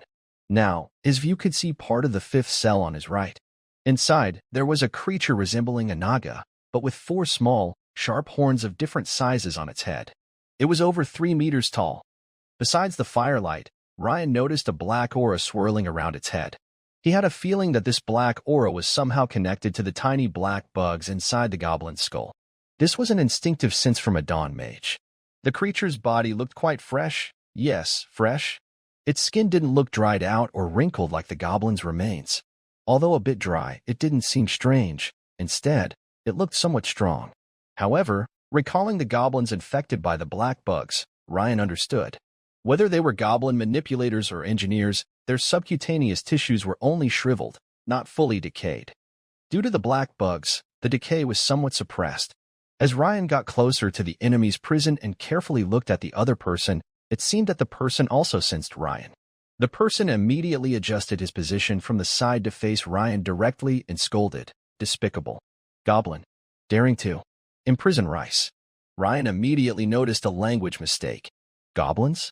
In the next moment, he saw that the person's eyes had no pupils, only a reddish-white color. From the person's broken speech, it seemed they were not fully conscious, or only had some basic instincts left. Ryan observed the person and decided not to attack. The person didn't seem to carry any valuable items. No necklace, no ring, not even light armor. He was here to find the leader of the Valzig school, or at least, the person should be human. This humanoid creature was not his target. However, the person's strength seemed quite high, probably at the late legendary or peak legendary level.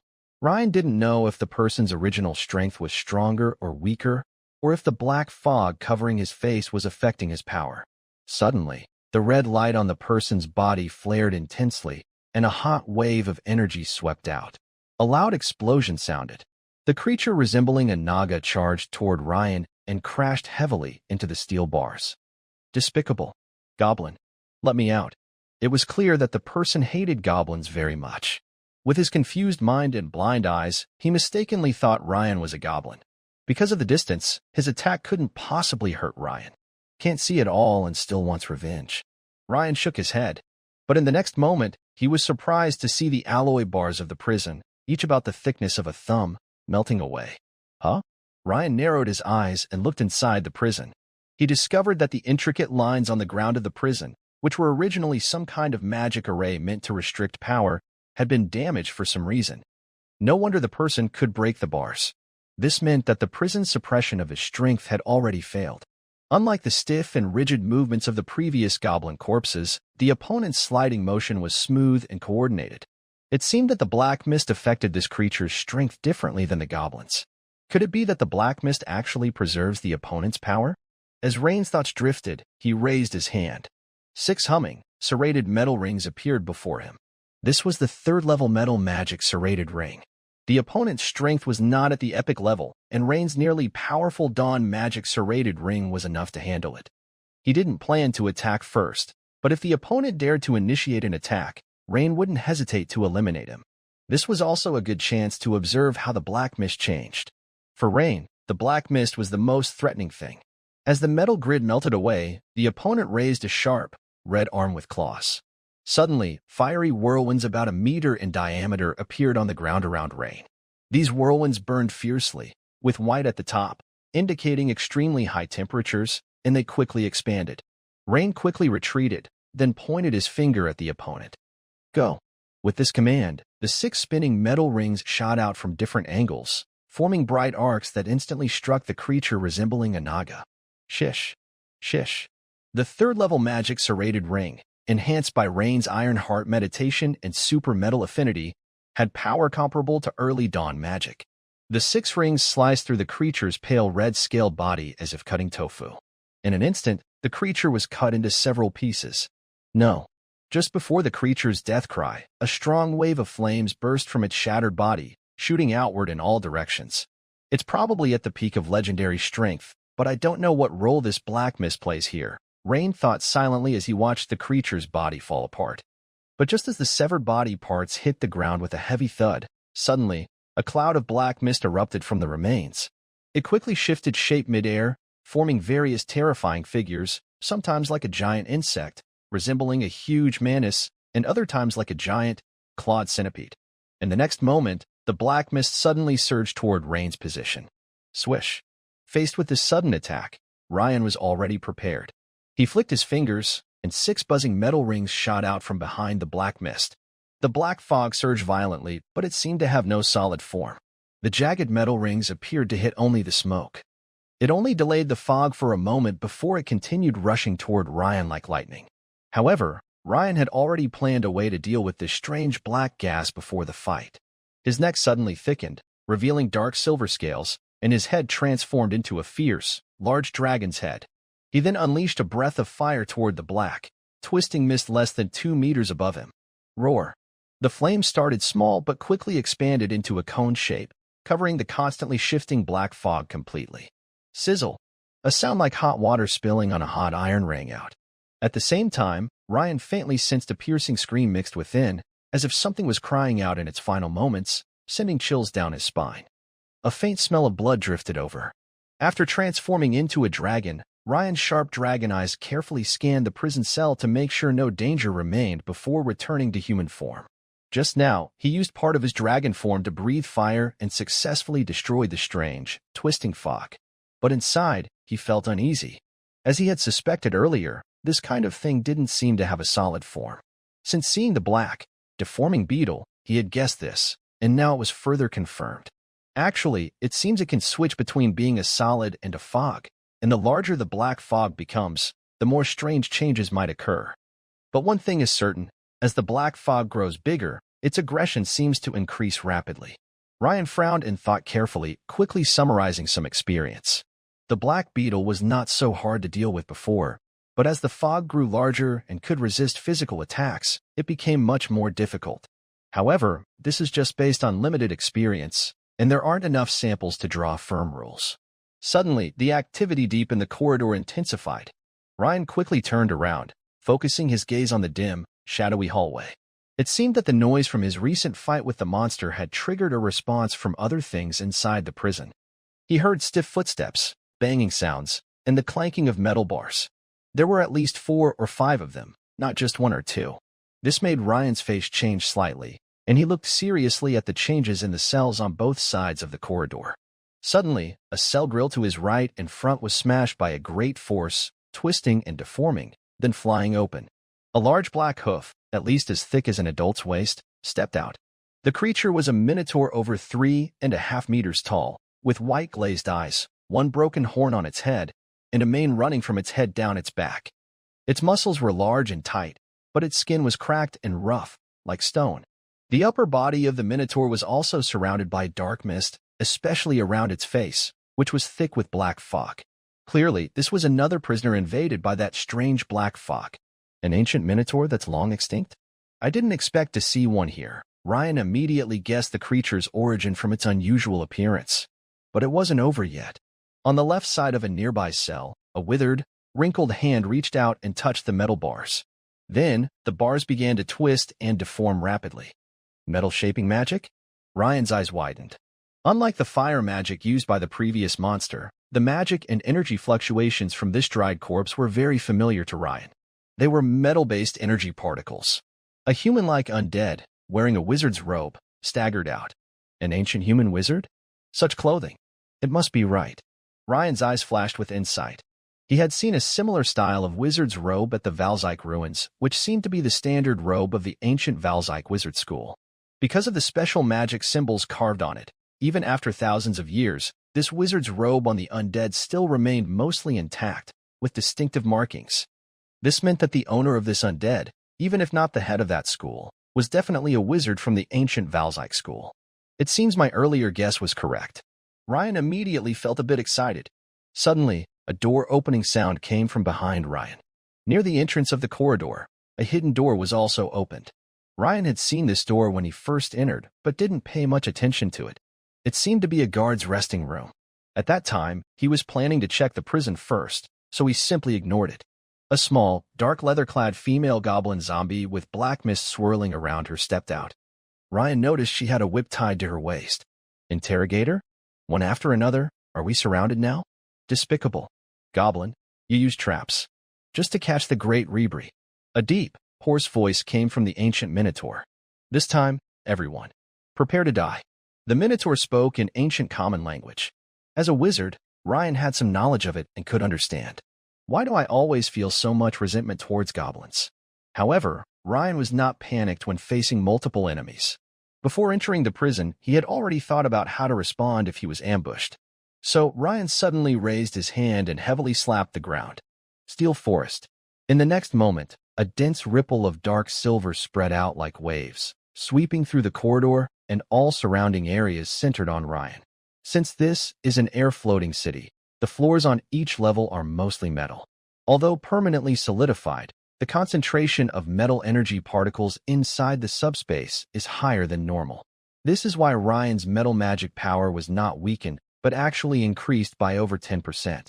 Chirp, chirp, sharp, uneven, dark silver metallic-looking thorns and bushes burst out from the ground and suddenly grew taller. Meow, seeming to sense some danger. The ancient minotaur with a black mist swirling around its face snorted loudly. 2 white air waves shot out from its nose nearly 2 meters to the ground, and its thick black have suddenly lifted and stomped down heavily. Boom. A shockwave with a diameter of several meters spread out from the stomping point. Although it only covered a few meters, it interrupted the growth of the thorny trap within this tiny area, which was part of Rain's morning dawn attack. And this scene naturally surprised Rain greatly, because achieving this meant the opponent must have epic-level strength. And then, something even more surprising happened to Rain. At the other end of the corridor, a female goblin interrogator in tight leather armor suddenly accelerated, leaving an afterimage in place. Such fast speed. Completely different from the stiff, sluggish movements of the goblin mummies I saw before. Rain raised an eyebrow and thought to himself. If an ancient minotaur had epic-level strength, that would make sense, but the female goblin interrogator's quick movement speed was very unreasonable. It was completely different from the stiff performance of the goblin engineer and mechanical land bird operators earlier. This made Rain a bit confused about the reason behind it. But one thing Rain was sure of, the presence of the black fog at least kept the opponent's skin, muscles, fascia, and other body tissues from decaying. Was she an epic-level powerhouse in her lifetime, or was she strengthened by the black fog? Wait, could it be that this black fog can enhance special skills? Suddenly, a flash of insight like lightning in the night crossed Rain's mind. This female goblin interrogator probably has a quickness skill similar to a thief. While the Minotaur relies on great strength, Rain's eyes grew brighter. When facing Rain's Morning Dawn attack, the Steel Forest, which is a wide-range magic, the female goblin interrogator's speed was just enough to be countered. After all, no matter how fast she was, as long as she was within the silvery metallic ripples Rain created, she would be attacked. There was no escape. Sure enough, a giant cactus-like spike shot out like lightning, piercing the female goblin interrogator's body from below and pinning her in midair. But on the other side, an unexpected situation happened again. When Rain's metallic ripples reached the human corpse witch's feet, the opponent suddenly raised a hand to block. The dark silver metallic ripples, like a stream hitting rocks, flowed to the sides. Although the opponent was pushed backward by the powerful energy of the metallic ripples, she managed to resist. The strength of the Dawn Wizard? Is she also strengthened by the black fog? No, the power of a wizard's magic comes from mental strength. Whether this black fog can be enhanced is still uncertain. Rain recalled the skeleton of a goblin scientist in the workshop area. Although the goblin was an engineering expert, judging by how he awakened the golems, he was definitely a wizard too. However, based on his behavior at the time, his methods were very simple, and there was no sign of magic enhancement. Most importantly, Ray noticed that both the ancient Minotaur and the goblin interrogator were surrounded by black fog, but human wizards, like the goblin in the white coat, did not have this fog. There was no obvious black fog around them. This was a clear difference. Ray used his wide-range dawn attack, Steel Forest, but it didn't do much. The only thing he achieved was trapping the female goblin interrogator. At that moment, the ancient Minotaur immediately counterattacked. "Moo, Rebri, I will crush you. You sneaky guys who only attack from behind." The ancient Minotaur roared loudly, quickly bending his knees and raising his elbows. He aimed his sharp, intact horn at Ray and charged forward, gaining speed rapidly. His momentum was like a herd of wild bulls rushing across the plains, unstoppable. Meanwhile, the dried-up human wizard also raised his hand toward Ray, metal energy surging around him. A series of sharp, needle-like spikes, each about a meter long, appeared out of thin air around him, increasing in number every second. On the other side of the corridor, the female goblin interrogator, who had been pierced and suspended in midair, suddenly pulled out a whip from her waist. She swung it toward a nearby prison grill, then pulled hard, using the leverage to detach herself from the metal spikes. Although she bled black blood, she remained agile. She kicked with her short legs and charged at Ray again. With a flick of her long whip, she released it from the grill, and like a snake, it lashed toward Ray. It seems I have to get close, Ray thought. Because he didn't know the nature of this black fog, he had been avoiding close combat with enemies covered in it. But this time, he could hardly avoid it. Faced with attacks from both sides, Ryan's arms suddenly swelled several times larger, and dark silver scales appeared on their surface. The biggest change was at the ends of his arms. The palms transformed into sharp claws several tens of centimeters long. Ryan chose to transform part of his body into a dragonvan form.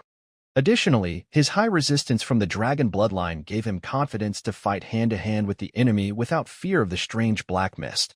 Clang! At the moment when the sharp horns and fierce dragon claws collided, sparks flew, and a clear metal clang sounded. In an instant, the powerful charge of the ancient Minotaur was met with Ryan's huge dragon claw, which single-handedly held it back. No matter how hard the Minotaur's sturdy black hooves kicked on one side, they couldn't break through the claw's defense. "Open!" Ryan roared loudly. His arm muscles, now shaped like a dragon claw, bulged as he single-handedly lifted the rushing ancient Minotaur and threw it away. The Minotaur's strong body flew backward like a cannonball, crashing heavily into the human wizard who was casting a spell. The two collapsed to the ground like rolling gourds. Meanwhile, the metal spikes around the human wizard, which had been ready to strike, lost their energy support and clattered down from the air. Snap! A crisp sound of a whip cracking came from the other side. A strong wind and body. But Ryan was prepared. The reason he was handling the Minotaur with one hand was because he kept his other dragon claw ready to defend against the goblin sorceress's attack. When the whip struck like lightning, Ryan's dragon claw quickly grasped it. Then, with a strong tug, he pulled the attacker toward him. The opponent, perhaps affected by the black mist, seemed to have lost some clarity and refused to let go. This made Ryan easily gain the upper hand in the struggle, and he threw the opponent like a chain ball toward the recently risen Minotaur and human wizard. Bang! Though small, the goblin's sturdy body was not light. Ryan's powerful throw sent all three tumbling together. When they got up again, a buzzing sound came from the air above. It sounded like something spinning rapidly.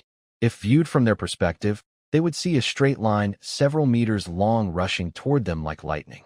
But in reality, a side view would reveal. This is a dark silver metal disc with a bright edge on the outermost ring, flying straight down toward the three of them at high speed. Whoosh! Whoosh! The sound of slicing cuts repeatedly echoed. Soon after, both the female goblin interrogator and the ancient Minotaur, even the withered human wizard, all three bodies of different sizes, stopped moving. This silence lasted about a second before things began to change. The female goblin interrogator's body was unevenly cut into three parts. Her head and upper body fell to the ground, while her bent hips were cut off separately, leaving only two short legs standing upright. Because she was leaning and rising when the blade-toothed spinning disc cut into her, her posture was not very graceful.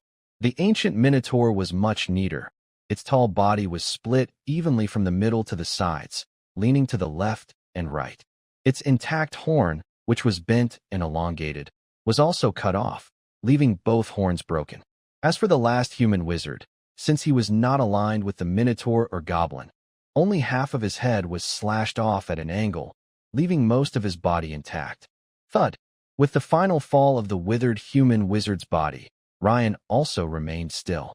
Instead of approaching to check on the wizard, he squinted and looked ahead with an even more solemn expression. At this moment, two clouds of black mist seeped out from the remains of the ancient Minotaur and the goblin interrogator. Perhaps because they were too close, the mist quickly intertwined, forming a larger, swirling mass of black fog.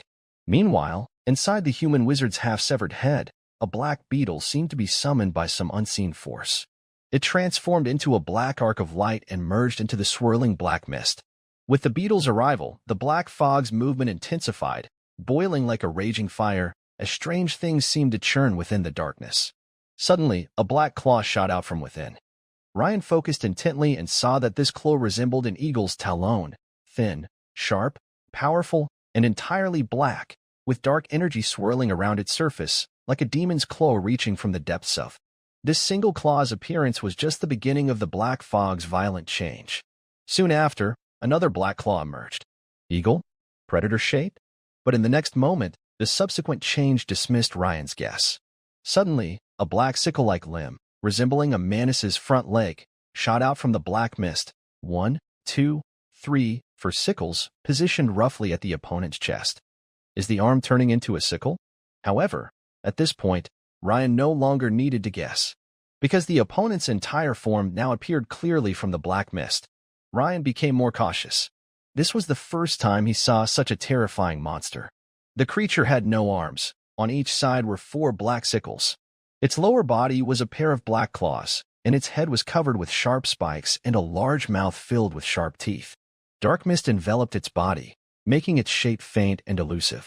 This creature seemed impossible to exist in real life, almost like an abstract being suddenly appearing before Ryan. From the moment the opponent appeared, Ryan's alarm bells rang loudly. Since entering the Dawn Mage, the last time he experienced such a situation was when facing the ancient fire dragon Angus King. Could it be that this monster is as dangerous as Angus King? Indeed, there's a big problem with this black mist. It must be this black mist that caused the fall of the ancient Goblin Empire's capital. Before Ryan could think further, the black monster launched an attack quickly. How the creature opened its large mouth and let out a terrible roar, a sound resembling ghostly wails that seemed to disturb the mind. At the same time, each step of its sharp claws pierced into the metal ground with a loud clang, moving at incredible speed. As it drew closer to Ryan, it suddenly spat out a cone of black mist toward him. Snick! At this moment, multiple parts of Ryan's body transformed into a dragon. His neck grew the heads of both a void dragon and a red dragon. Facing the black mist spitting from the enemy, Ryan immediately retaliated with a dragon breath attack. Roar! Fire breath! A blazing flame erupted from the red dragon's head, rapidly expanding from the size of a bowl to cover most of the corridor with fierce flames. Void breath! The void dragon's head simultaneously released a pale blue flame, sweeping toward the opponent. Boom! The black mist and the two streams of dragon breath collided violently, creating a powerful shockwave that spread quickly through the corridor, like a hurricane. Suddenly, a black figure about several meters tall burst out of the smoke and dust, with four sickle-shaped front limbs swinging down toward Ryan one after another. Ryan's dragon claws also flashed with cold light as they attacked the opponent. ZZZ! Ryan's claws struck the black-scaled body of the creature, sparks flying everywhere. Surprisingly, the creature's body was as strong as special alloy. Remember, it was just a cloud of black mist moments ago. Compared to this, Ryan had a shallow but noticeable scratch on his body. Several dark silver dragon scales had small cracks, and although he wasn't bleeding, anyone familiar with such injuries would be stunned.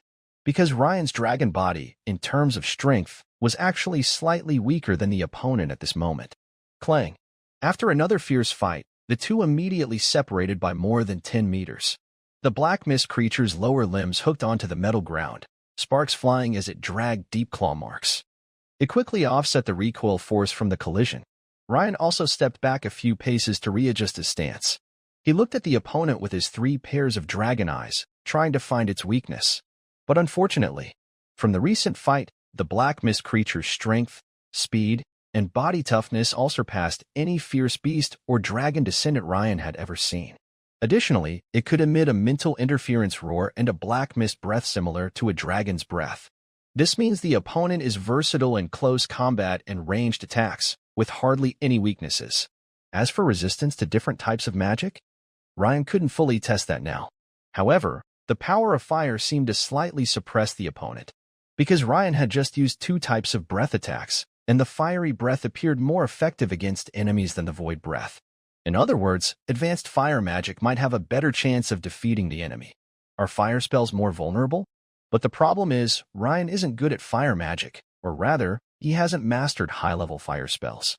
Using first or second-level fire magic is practically useless in this battle. Since that's the case, I might as well try a new form. At this moment, Ryan felt no fear. Instead, his dragon eyes showed a faint excitement because he hadn't used his 6th form since his bloodline concentration increased. The corridor was too narrow for him to transform into his full dragon form. Instead, he chose to partially transform into an older dragon. 6th form. With a fierce shout, Ryan's scales began to turn darker, almost black, resembling the black fog monster in color. His claws grew larger and sharper, each several tens of centimeters long, shining with a cold light. On the partially transformed body, veins twisted and thickened like worms, and his muscles swelled further. Is this the power and agility boost of 30%? Ryan felt a burst of explosive strength surge through his dragon body. With a stomp, the metal ground, which was permanently hardened, cracked open a hole about a meter wide, and the friction caused a faint hot smoke to rise. Ryan was pushed forward by the strong recoil and charged at his opponent. In the narrow corridor, the sound of rushing air echoed. The black fog monster was surprised that Ryan's speed had suddenly increased so much. Before it could dodge, a huge claw flashed down like lightning from above. Sizzle! Sparks flew everywhere. This time, Ryan's sharpened claws cut through the black fog monster's right side ribs, breaking 2 sickle-shaped limbs, and his body was forcefully thrown back. But Ryan's attack was not over. Roar! Ryan's red dragon had aimed at the black fog monster in midair and unleashed a fiery breath. A bowl-sized ball of intense flames shot out from his mouth, rapidly enlarging into a cone several meters in diameter, covering the entire body of the black fog monster. Sizzle!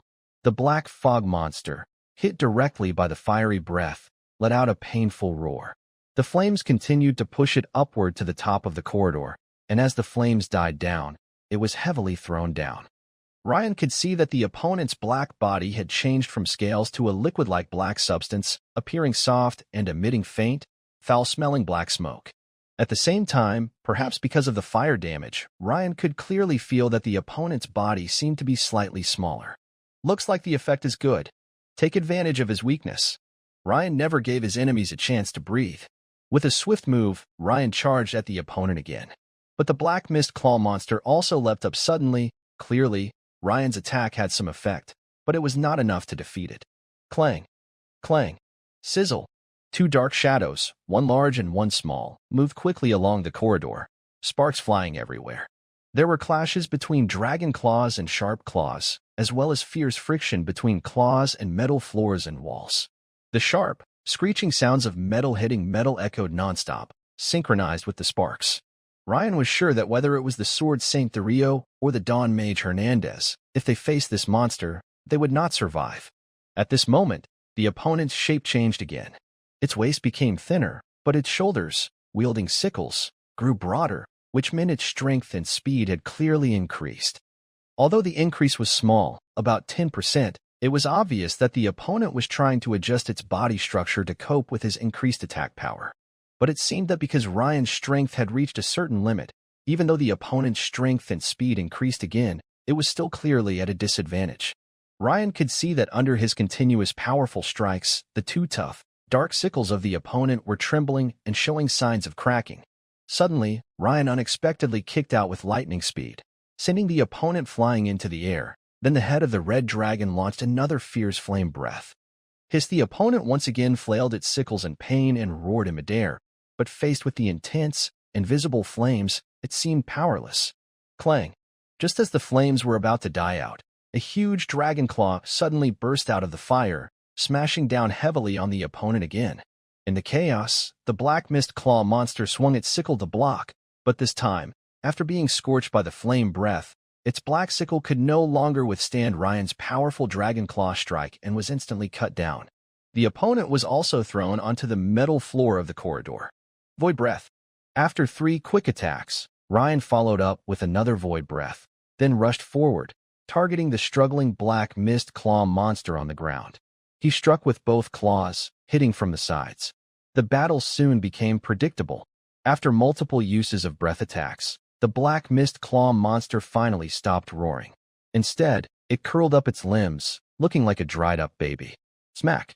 When Ryan stepped down with his final foot, the creature's shriveled body shattered like coal into pieces. Is it finally dead? Ryan exhaled deeply. During the fight, he had added 3 attribute points, meaning he recovered his stamina 3 times. The dragon form was indeed powerful, greatly increasing his combat ability, but it also consumed more stamina. At this moment, Ryan's wounds, which had cracked open, were healing quickly. During the fight with the black mist claw monster, he wasn't unscathed.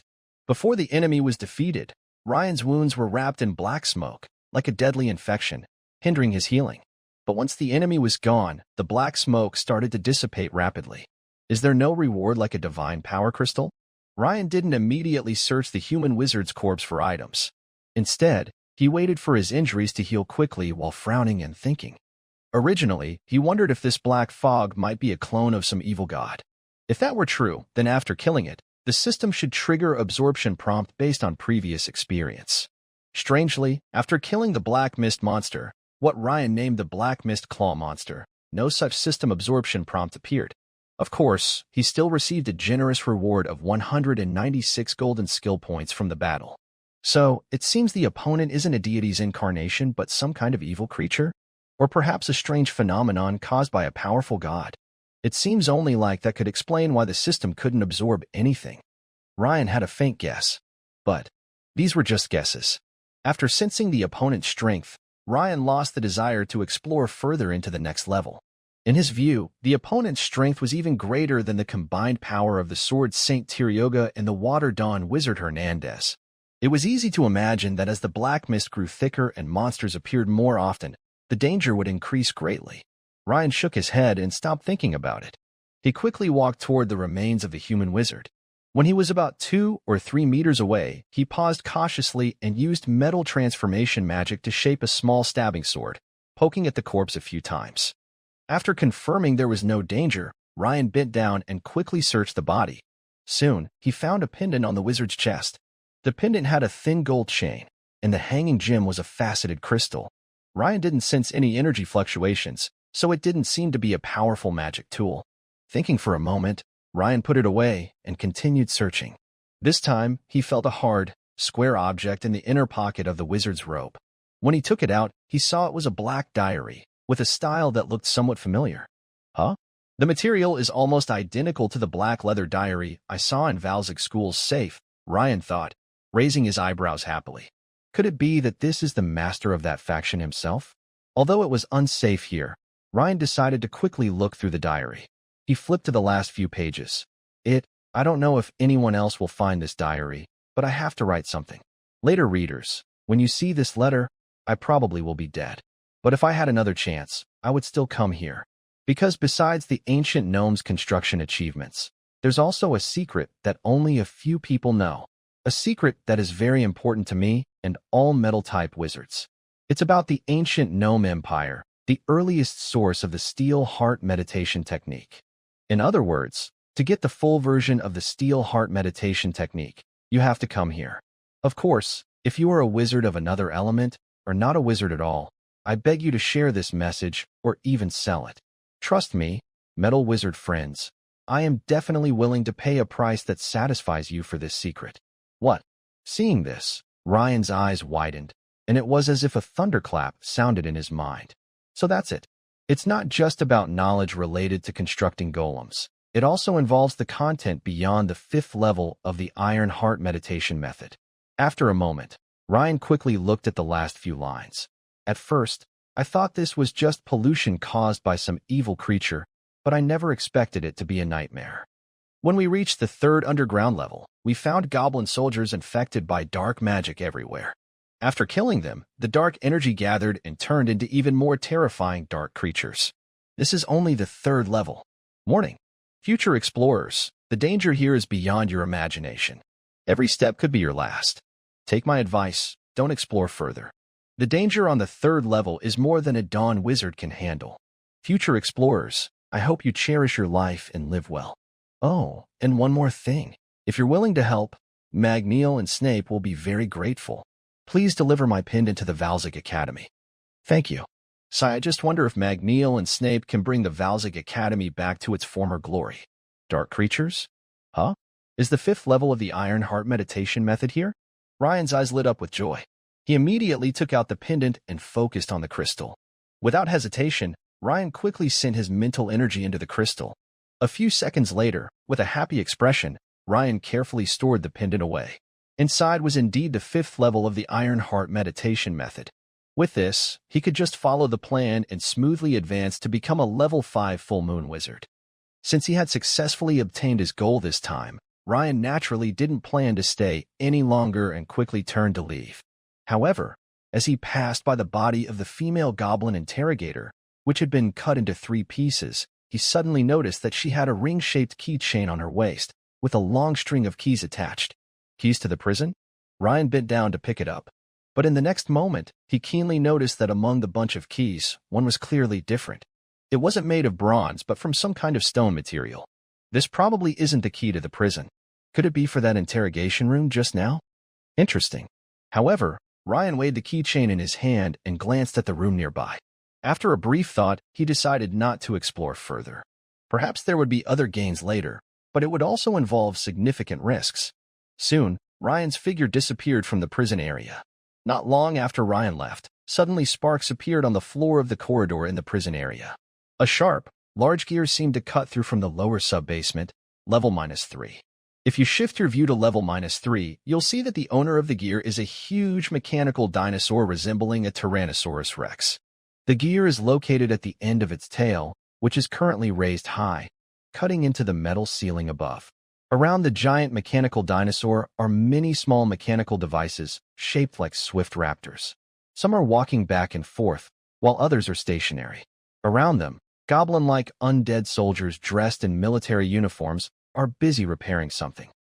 However, Ryan was unaware of what was happening inside the prison because, at this moment, he had already returned near the temporary camp.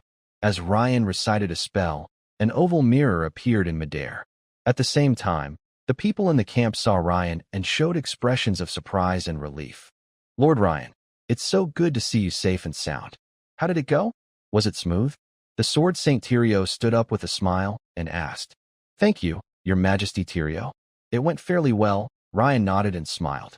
Lord Ryan, it seems you've gained quite a lot. Hylam looked at the keychain in Ryan's hand and also smiled. He knew that even with his strength, even if he advanced to become a Dawn Mage, he probably couldn't explore the lower level -2 alone like Ryan. I got the keys, but I didn't have time to explore. The monsters inside are very strong. Ryan indicated the keychain in his hand and shook his head with a wry smile. He wouldn't tell the truth. After all, they were on the Federation's territory now, and he couldn't be sure if others might envy him. Additionally, he didn't want to cause himself trouble and preferred to quietly make money.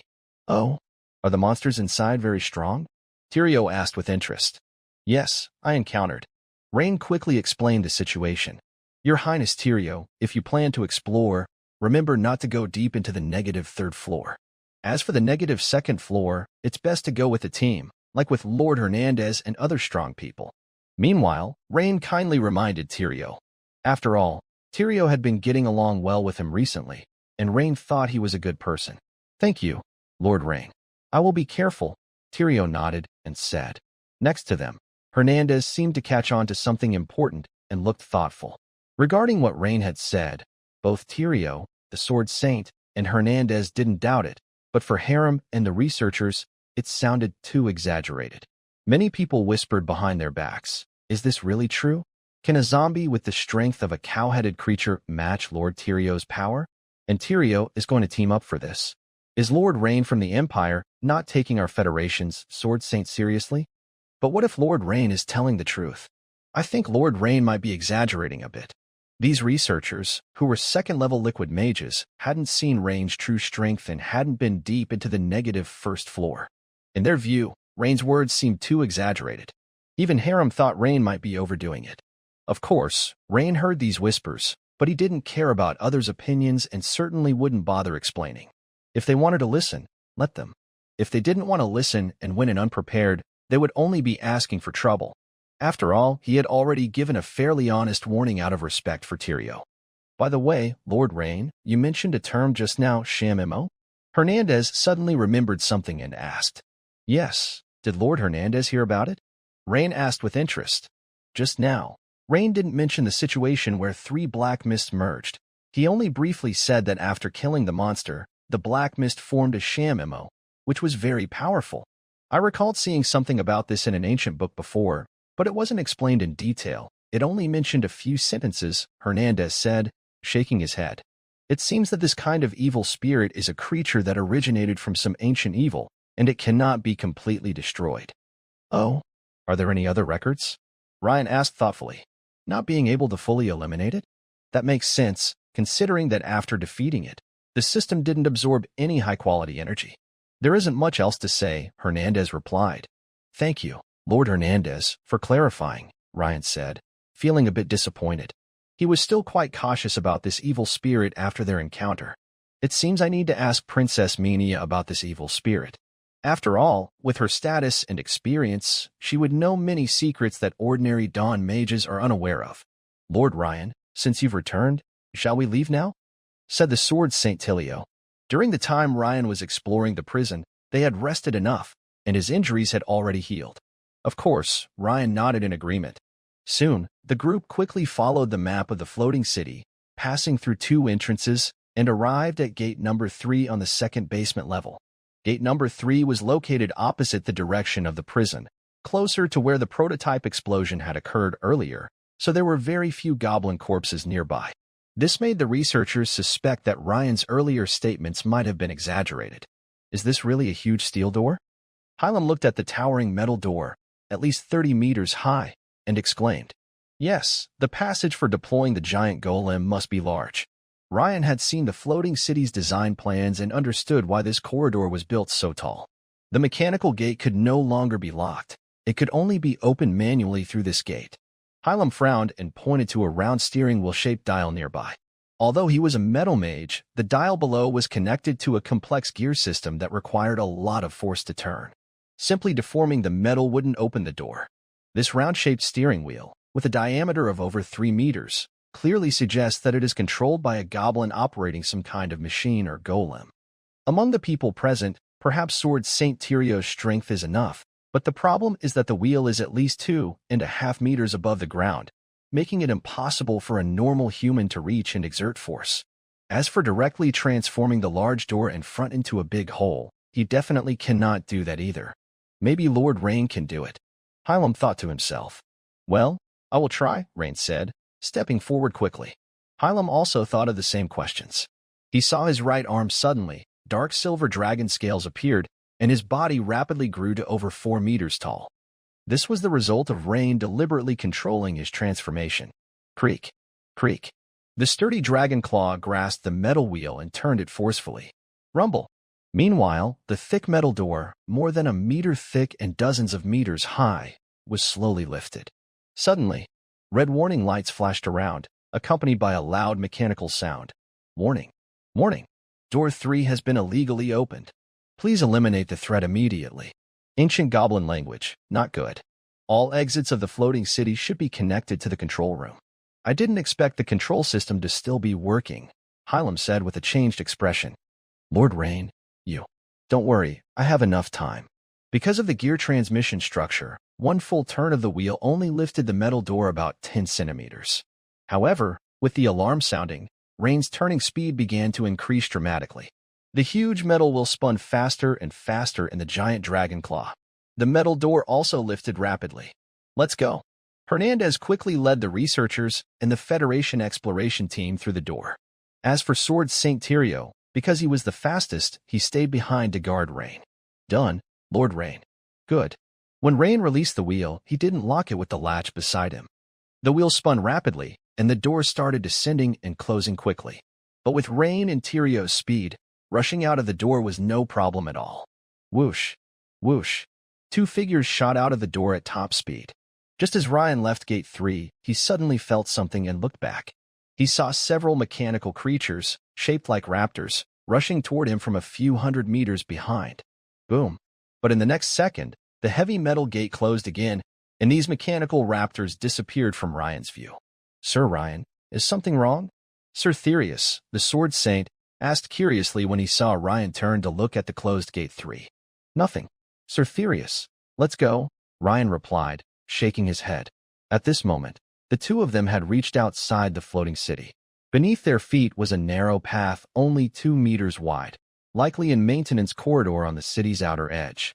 Below was dark red magma, like a moat surrounding the city.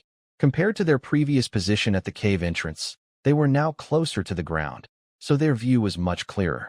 Hernandez and Hylam had already cast magic and arrived on the opposite side, building a simple steel bridge for the elite soldiers to cross. Ryan and Therius didn't need such measures. After 5 minutes, they returned to their starting point at the cave camp in the Rehiro Gorge. The camp was now much more developed than before. Dozens of tents of various sizes were set up, and different magic arrays surrounded the area. Seeing Ryan, Therius, and Hernandez successfully bring back Hylam and others, the entire camp immediately erupted in excitement. Half an hour later, top-secret messages were being sent one after another to the decision-makers of the Federation. Meanwhile, in the sky above the Federation's capital, Andahor, heading towards Ataya, a mixed fleet of airships from the Empire and Federation floated like a giant dragon stretching for dozens of miles, moving steadily towards Ataya. On a large Federation airship at the front of the formation, several people were holding a small meeting. The reason was a special urgent message received 10 minutes earlier. What? That site is actually a floating city? This news shocked everyone present like a thunderclap. A floating city. A legendary place said to fly continuously in the sky, with combat power at least 10 times greater than the Federation's most advanced giant airships. A groundbreaking creation. Yes, 10 minutes ago, I received this urgent message. Please take a look at the information on the table.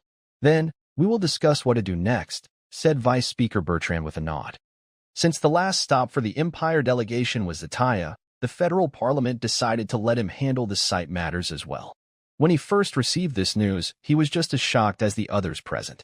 For a moment, only the sound of flipping pages remained in the meeting room. A few minutes later, the old man with the smoking pipe seemed to have finished reading the message on the table. He looked serious and said, "We successfully rescued Team Hylam, and also found a large amount of ancient goblin technology data in the floating city. This is definitely good news. But now, the problem is that, according to the intelligence, Lord Rain from the Empire also obtained related ancient goblin technology data. This is very bad for the Federation. This means we lose an important bargaining chip at the negotiation table with the Empire. Exactly, I was worried about this leak before, and I didn't expect it to actually happen, said the Federation General who attended the last meeting, glancing at Terina and speaking in a serious tone. Furthermore, if the intelligence is true, maybe we can change our attitude towards cooperation with the Empire. The General hinted at this. I also believe that if we can successfully control the floating city, then reviving the giant beast won't be a problem, nodded the old man with the pipe. Vice Speaker, I have a suggestion. If Lord Rain cannot clearly state his intention to join the Federation before leaving, perhaps we could make him stay forever, said the General slowly, glancing at Terina and Bertrand. I disagree. Terina's face changed instantly, and she stood up angrily. General Randall, Lord Rain is incredibly talented. Even if he doesn't join the Federation, as long as he exists, he will be a pillar for humans against the revival of gods and giant beasts. Your proposal is too cold-blooded. Member Terina, I agree with General Randall's opinion. Although this suggestion may not sound very good in terms of reputation, it could help the Federation keep the site secret.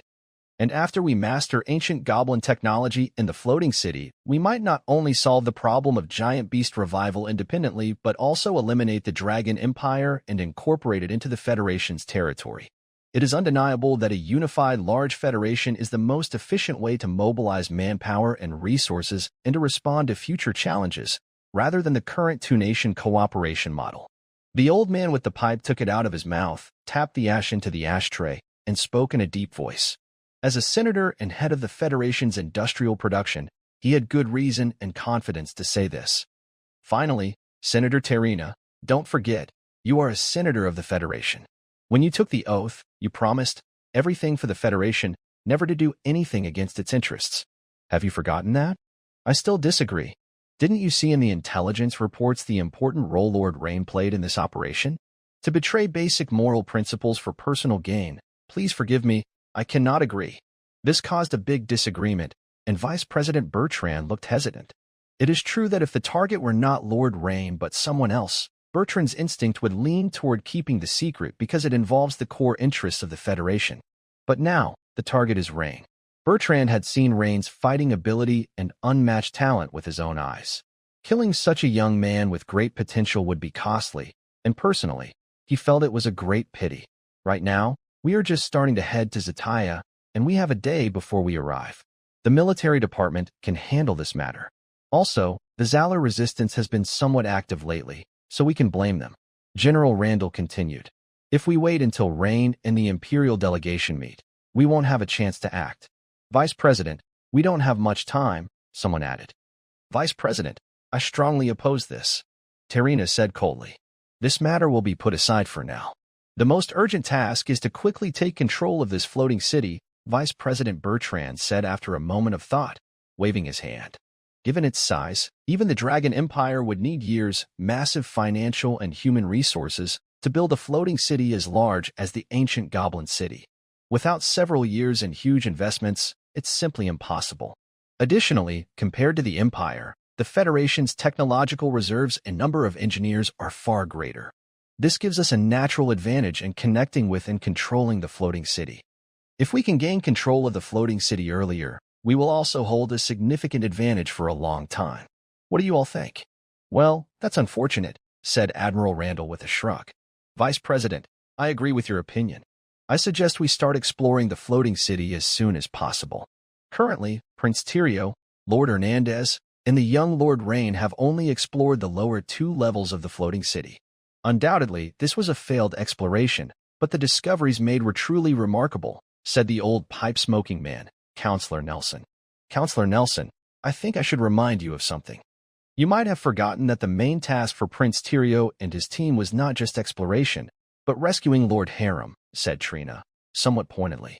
All right, Counselor Trina. What I want to emphasize is that I believe there are more surprises waiting for us on the 3rd and 4th levels of the ruins.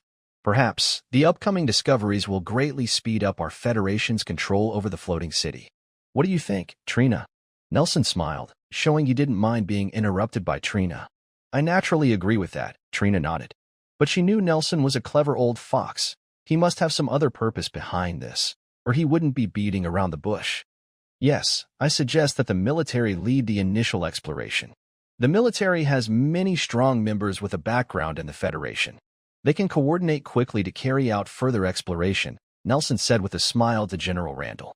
At this moment, Trina also understood that Nelson's real intention was to show goodwill to the military. Thank you, Lord Nelson, for your trust in our military. Coincidentally, Lord Alvin and Lord Garrett have just finished their previous mission, making them perfect for the exploration of the floating city. Vice President, do you think we should have these two join Lord Tyrio to explore the ruins together? I believe, before gathering more strong allies, we should gather more information, General Randall asked, turning to Bertrand for approval. A nearby beautiful politician, Teresa, hesitated with her bright red lips. She wanted to say something, but Randall's words made sense in some ways. Indeed, the information from only the floating city's lower level is still too little. Before the Federation gathers more experts to explore the ruins, intelligence work must begin first. All right, General Randall, please communicate with these two royalty. I will quickly ask the Council to gather as many experts as possible to explore the floating city ruins. Bertrand glanced at Teresa, thought for a moment, and nodded in agreement with Randall's suggestion. You're welcome. It's what I should do, Randall said with a slight bow and a smile. After the meeting ended, General Randall and Counselor Nelson left the conference room one after another. On the airship corridor, Nelson spoke with a smile. General Randall, I brought a bottle of 30-year-old Calvaporto wine. Would you like to come over sometime? Of course, your fine wine is not to be missed, Randall replied, not refusing either because of Nelson's support during the meeting or out of politeness. A few minutes later, inside Nelson's luxurious cabin, after some small talk, Nelson waved his hand with a glass of red wine and said, General Randall, I actually agree with your first suggestion. Thank you. I can feel your support, Nelson. But since the vice chairman decided to put this matter on hold for now, we have to give up. Higi, actually, we don't necessarily need us, or even the military, to take action. We don't even need Zalar resistance to act.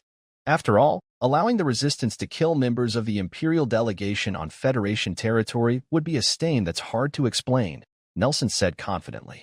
Oh, General Randall frowned slightly, unsure of Nelson's meaning at first. In Westing City, the Imperial delegation and the Federation worked closely together to kill the Ice Sea Leviathan Gazrian. But I heard this made the Sea God cult very angry.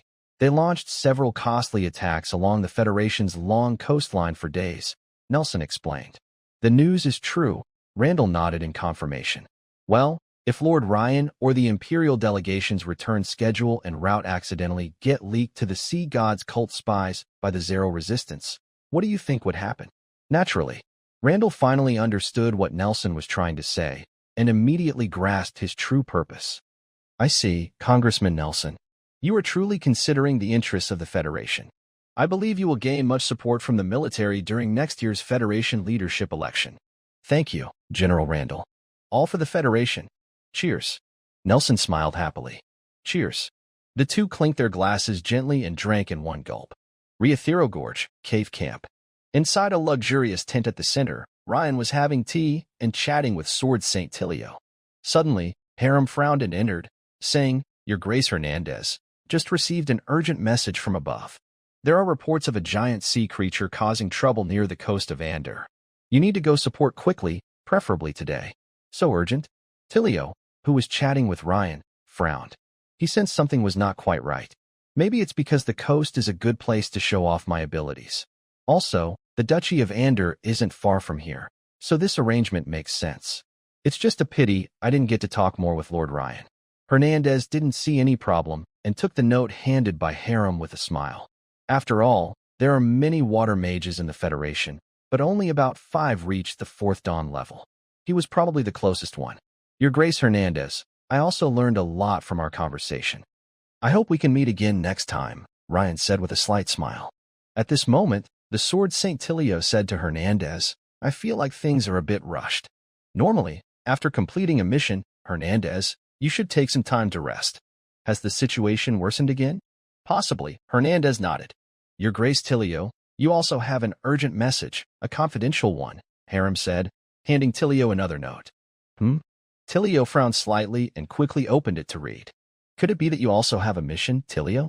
Hernandez teased. No, it's not.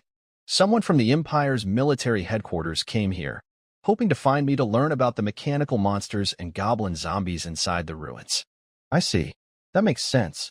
The main fighting on the second basement level is mainly between Lord Rain and you. Lord Rain's identity isn't suitable for inquiries, so it's just you. I was also thinking maybe you would go back too. I could use an extra helper for free. Now it looks like I can't count on that, Hernandez said with a smile. Lord Hylam, please arrange it for me. I am ready to set out now. Just a moment, Lord Hernandez. I just received another message. Hylam smiled at Hernandez and then said to Rain, Lord Rain, the Imperial delegation has already left the capital, Antahal, heading to Zataya. They are on the way and are expected to arrive early tomorrow morning. Oh? Rain raised an eyebrow. That's good news. His main goal for coming to this ruin has been achieved, and he gained a lot extra. It's time to go back. Are you leaving for Zataya today or tomorrow morning? I think if you leave today, you can travel with me and Lord Hernandez. Plus, I can show you the scenery of Zataya. Huh? Lord Hylam, are you leaving too? Rain asked curiously.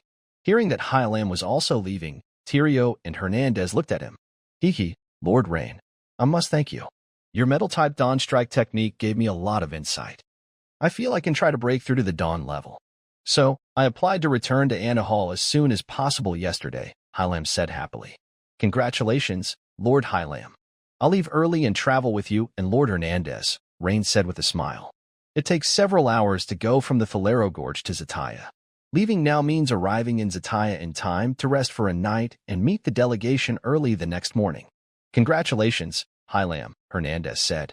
No wonder. I felt your aura was a bit different these past 2 days. Congratulations, Hylam. Tyrio, the Sword Saint, also smiled. Thank you all for your blessings, Hylam said happily, overwhelmed by the blessings from 3 epic-level experts. After Rain and the others left, half a day later, a group of 5 arrived at the cave camp. Among the 5, 2 men are dressed in heavy, shiny silver armor with gold patterns, holding tower shields, looking like heavily armored knights. A woman follows, carrying a large bow, wearing dark leather armor, with a pretty face and a balanced figure. Another woman, also in leather armor, wears a black hood that partially covers her face, revealing alert, beautiful eyes. She is smaller in size but moves quickly. The 4 of them surround a middle-aged man in a red wizard robe. He holds a dark red short staff, has neatly combed hair, slightly raises his chin, and looks somewhat proud. When he sees the Sword Saint Tyrio, he shows a faint smile and says, Your Highness Tyrio, long time no see. Your Highness Alvin, welcome. You arrived faster than I expected, Tyrio replies with a slight smile. Alvin is a Dawn fire mage who once worked in the military. He is not very familiar to Tyrio, but Tyrio has heard about Alvin's proud nature, including comments like anything below epic level is trash. As for why he is here, it was probably mentioned in Halim's report that high-level fire magic can suppress the black fog inside the ruins. Not only me, Lord Gallet will also arrive in about an hour, Alvin says. Huh. So, the military isn't just here to ask about the situation, Tyrio frowns. Because if it were just an inquiry, Alvin wouldn't be the right person. Calling 2 epic-level experts at once suggests there are deeper motives behind this move. Of course, Your Highness Tyrio. Besides asking about the situation, we also hope you can join us in some preliminary exploration. But this isn't just my personal request, it's a decision from the Federal Council, Alvin says, handing Tyrio a note. Since it's a council decision, I will try to cooperate. Tyrio quickly looks at the note and nods. But he has a bad feeling about this. Preliminary exploration? That doesn't sound right. Just as Tyrio is about to ask, Alvin takes the initiative. Your Highness Tyrio, is it possible to go back through the large door you came out of? If I remember correctly, that door is the number 3 gate, leading directly to the second basement of the floating city, right? Yes, but that gate is very strong, and we triggered an alarm when we left. It's likely we will face unknown enemies if we go back in. It's a pity. It seems we will need to find a way to go down from above to reach the 3rd basement level. What? The 3rd basement level? Tyrio's eyes widened in surprise as he looked at Alvin. Of course, otherwise, Your Majesty Tyrio, You wouldn't think Garrett and I are just empty-handed. The third basement level is just a small target. Don't joke, Alvin. You don't know how dangerous what's below really is. No. Unless your information is wrong, the toughest mechanical monster you've encountered so far is the prototype. Garrett's lightning attack can short-circuit mechanical monsters in a certain area. As for the black fog-like monsters, I will handle those. With our specialized team, I believe we can uncover more secrets of this floating city ruins, right? Your Majesty, Tyrio. No, you haven't truly been inside. Even if it's a decision by the Federation Council, I still have the right to make my own choices. I will at most accompany you to the entrance of the second basement level, and then I will leave. That's my bottom line. The Sword Saint Tyrio clearly remembered Ryan's warning.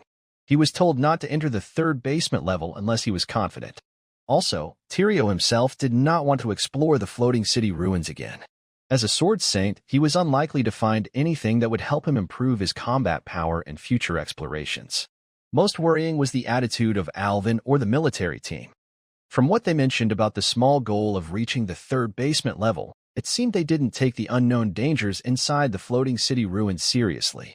If that's the case, Tyrio said, then Your Majesty Tyrio, I won't trouble you with the next part of the exploration.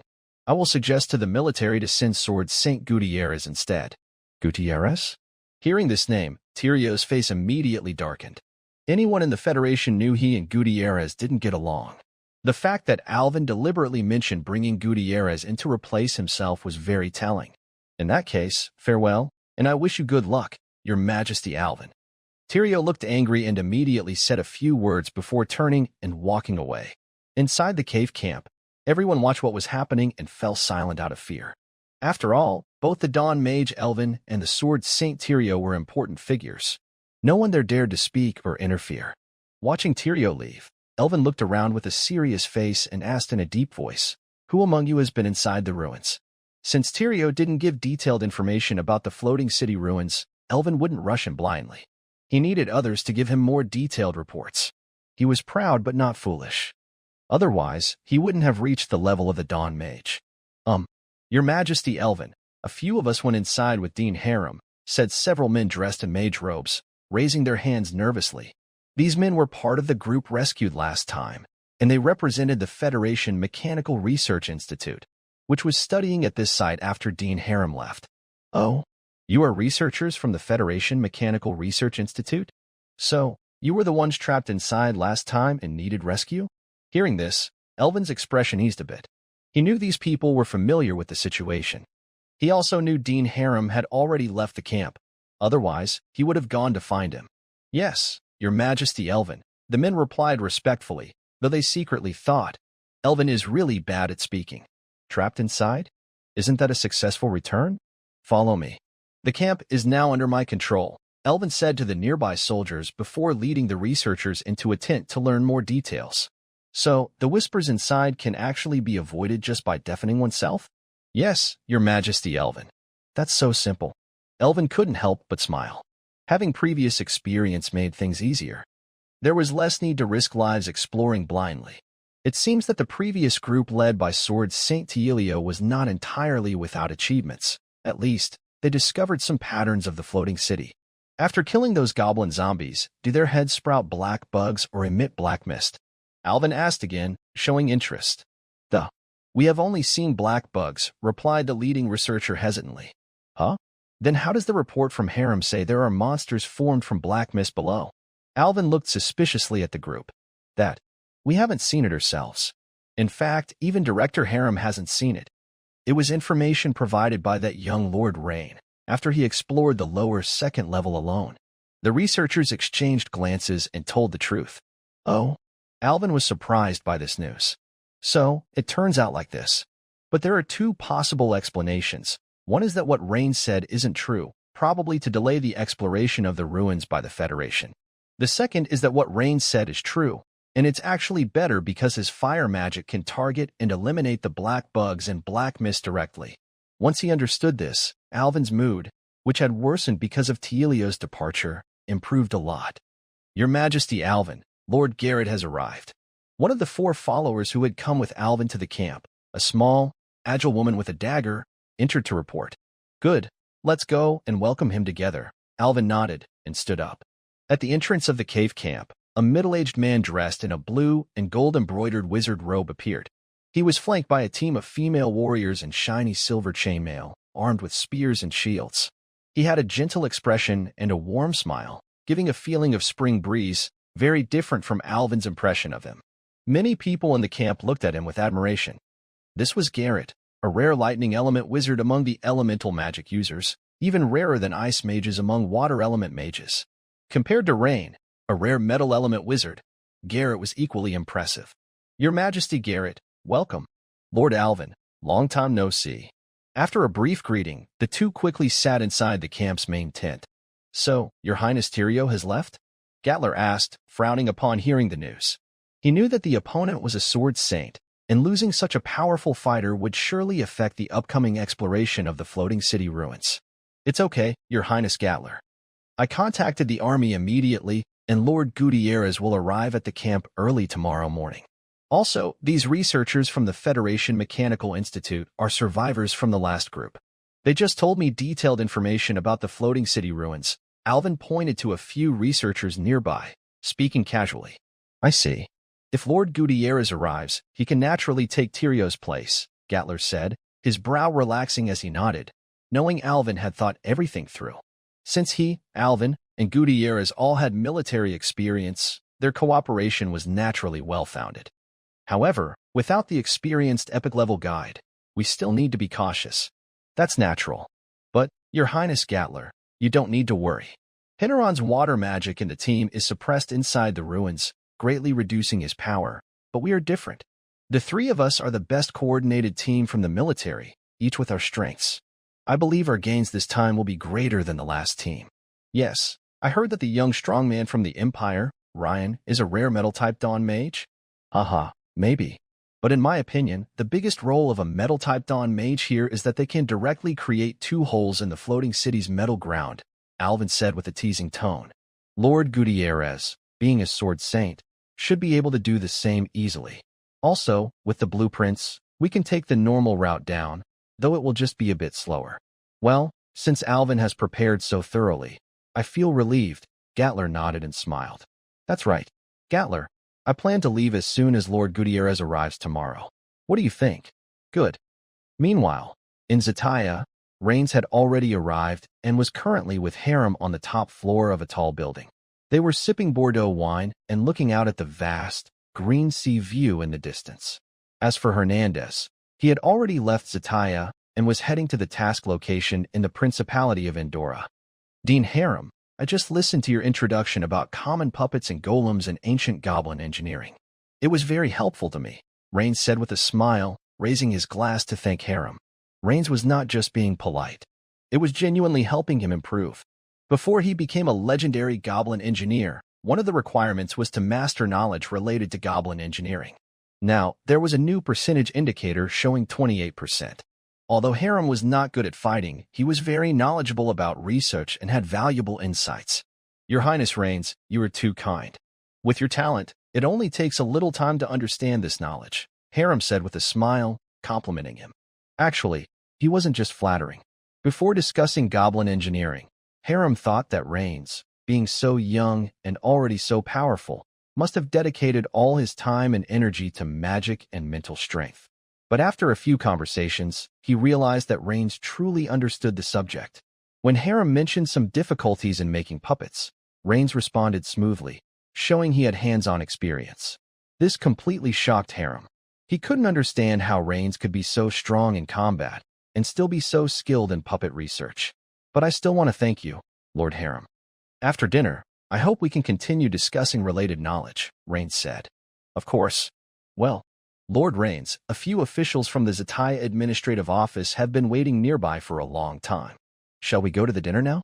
Harem said with a smile, pointing to a round table where several officials had been sitting for almost an hour and a half. Seeing Harem and Rains look over, the officials immediately stood up, bowing politely with warm smiles. That sounds good, Rains nodded with a smile. Although he wasn't interested in such social events, he decided to participate for Harem's sake. Just as the two of them stood up, a familiar voice came from the doorway. So, you are here. Prince Tyrio? Rain and Hylam looked surprised at the strong figure who had just appeared. "Aren't you supposed to be over there in the floating?" Hylam blurted out. But he quickly noticed the staff from the Zataya City Administrative Office nearby and changed his words. "Forget it. The one coming is Elvin. I don't want to stay here." Sword Saint Tyrio waved his hand, signaling the unrelated people to leave. "Oh, is it Elvin?" Hylam naturally knew the reputation of this person. "Yes, Garrett and Gutierrez will arrive soon. They plan to explore the ruins of the floating city deeply, so I won't join them," Tyrio said coldly. "Deep exploration? Are these three really strong?" Rain asked curiously. "Average. One is a fire-type Dawn Mage, another is a rare lightning-type Dawn Mage, and Gutierrez is about as strong as me," Tyrio replied. Rain found this even more strange. Is the Federation so wealthy? Sending Dawn Mages to explore without regard for casualties? Even he wouldn't dare go to the third basement level. And the monsters in the prison area are very strong. If these three are as powerful as Tyrio said, without powerful secret weapons, they might be able to kill the three corrupted monsters like the ancient Minotaur, but they wouldn't stand a chance against the Black Fog Claw monster. "Prince Tyrio, didn't you warn them about the dangers inside?" "Of course I did. But their small goal is the third basement level, and they even want to go deeper into the fourth level. Do you think they would listen to me?" Tyrio said with lowered eyes. Rain and Hylam exchanged glances, unsure of what to say. "Prince Tyrio, if you refuse this mission, could it affect you negatively?" Hylam asked with concern. "That's unlikely. This is a mission led by the military. Not getting involved is actually better for me. These three have military backgrounds, and both when they were promoted to Dawn Mage or became Sword Saints, they received strong support from the military. My situation is completely different," Tyrio said dismissively. "That makes sense," Rain nodded. "Indeed, even powerful epic-level fighters have their close and distant allies. Whether in the Empire or the Federation, there are factions among epic fighters." That evening, after the Sword Saint Tyrio accompanied Rain to dinner, he took his leave. Rain almost stayed up all night talking with Hylam by candlelight until nearly 2 a.m., when Hylam finally returned to his room. Actually, if Hylam's recent research on goblin engineering hadn't nearly been exhausted, Rain wouldn't have wanted him to go back. After all, it would be hard to find such a good researcher again. Of course, the results were quite clear. Rain's progress in mastering goblin engineering knowledge had reached 63%. It wouldn't be long before he met the requirements for this class change. The next morning, Rain, Hylam, and several officials from the Zataya Administrative Office greeted the Imperial delegation at the airship dock. In the sky west of Zataya, a long snake of flying ships approached from afar. Various sized airships formed two columns, slowly flying towards Zataya. Meanwhile, at the cave camp, a strong, clean-shaven man with sharp eyes arrived. Unlike the two Dawn Mages, Elvin and Garrett, who came with followers, he was alone, carrying a rare broad-bladed sword on his back. The blade was black with cracks, as if made from some raw mineral. Another notable feature of the sword was that its tip was flat, as if the tip had been shaved off. "Your Highness Gutierrez, you finally arrived. I and Garrett have been waiting for you for a long time." "Elvin, long time no see." "Oh, Garrett has also arrived," Gutierrez said with a smile. His jawline was quite straight, and his lips thin, giving him a tough look. Even when smiling, it seemed a bit forced. "By the way, Your Highness Gutierrez, you should rest first." Elvin started to speak, but was interrupted by Gutierrez. "No need, both of you. I am in good condition. I think we shouldn't waste any more time. I've already learned some details about the mission on the way here. Let's discuss the specifics as we go," Gutierrez said, waving his hand. "He is the most experienced of the three and has the right to speak like that." "Ha. Lord Gutierrez is swift and decisive. Much better than someone who turns away out of fear," Elvin said with a smile. Although he didn't name anyone directly, everyone present knew who he was talking about. Maybe Lord Tyrio just doesn't want to put in the effort," Garrett also chuckled. However, Gutierrez didn't laugh, his brow slightly furrowed. He knew Tyrio's strength and believed he wouldn't leave without a good reason, but at this moment, he didn't ask further. Soon, more than 10 people, led by 3 researchers, headed toward the ruins of the floating city. Before entering, everyone except Elvin and his companions used a deafening spell to avoid being affected by whispers. With 2 Dawn Mage and 1 Sword Saint clearing the way, they moved quickly.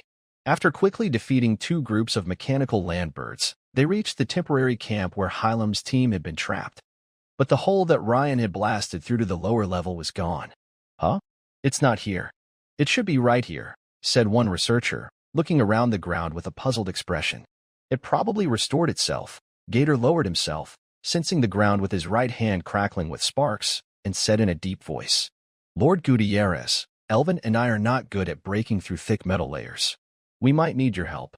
Yes, leave it to me, Gutierrez nodded without hesitation.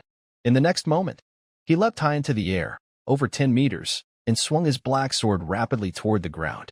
Instantly, black sword lights pierced into the metal ground, forming a square shape with the sword marks. Bang! Then, Gutierrez stood outside the square scar and struck hard with his fist. He thought the metal ground would break open into a square gap, but his face suddenly changed. From the recoil felt in his fist, he realized that the 4 swords he had just swung did not break through the metal layer below. It's so thick, Gutierrez exclaimed softly. Huh? Not cut through? Elvin and Garrett also looked surprised. According to Halim's report, the young Empire hero, Rain, used metal magic to create the opening. They believed that if a young person could do it, an experienced sword saint shouldn't be able to break it. Just as Elvin was about to speak, Gutierrez suddenly looked serious and said, Watch out, a big machine is coming. It should be that mechanical octopus mentioned in the intelligence report. Clearly, their delay had attracted more mechanical monsters. In the faint mist, loud thudding sounds and heavier crashing noises echoed. The enemies and Gutierrez agreed that it was a mechanical octopus they had encountered before, along with a prototype and several squads of mechanical landbirds patrolling. Thanks to Halim's report, everyone was prepared. Gutierrez and Elvin worked together to attack the most threatening mechanical octopus, while Garrett released electric shocks, causing most of the mechanical land birds to freeze in place. In less than 2 minutes, the team successfully defeated the attackers. Seeing how easily they took down the mechanical octopus, Elvin's lips curled up, and he slightly raised his chin, saying, Halim said this mechanical octopus was very hard to deal with. It seems their strength was too weak. Well, I wouldn't say weak, just that our team is more targeted, Garrett nodded. In Garrett's view, the mechanical creations before them were easily countered by lightning magic, so he found it quite manageable. Therefore, he agreed with Elvin's earlier statement. It seems that the difficulty of this floating city ruins might not be as high as Halim reported. Perhaps this time, we will gain a lot, Elvin said with a smile. Your opinion, Your Majesty Elvin, I agree. But the current problem is, if we can't find the entrance from last time, how do we get down? Garrett pointed to the ground with a smile. Although some researchers had been affected by a deafening spell, from Garrett's gestures and eyes, they quickly understood that the princes were discussing how to proceed. They looked at each other, all deep in thought, because they wanted to show their worth and at least be mentioned in the upcoming exploration report for their contributions. Once Director Harem successfully joins the Dawn Wizard, they will have a better chance to advance based on their performance in the floating city ruins exploration. Suddenly, one person's eyes lit up, as if he remembered something. He quickly bent down and touched the ground with his hand, which shimmered with a faint silver metallic shine, as if sensing something. Soon, he looked up and said, Dear sirs, I think I know the reason now. Even Lord Sword Saint Tilio did not use sword techniques to cut through this metal ground, which clearly has a reason. Oh? Hearing this, Sword Saint Gutierrez's expression eased a bit. Although he quickly defeated the mechanical octopus earlier, he was still tired, and failing to cut the metal ground still bothered him. But now, hearing that Sword Saint Tilio also did not try to cut the metal ground, he felt much better. Get to the point, or the mechanical monsters will come again soon, Elvin said, annoyed by this teasing way of speaking.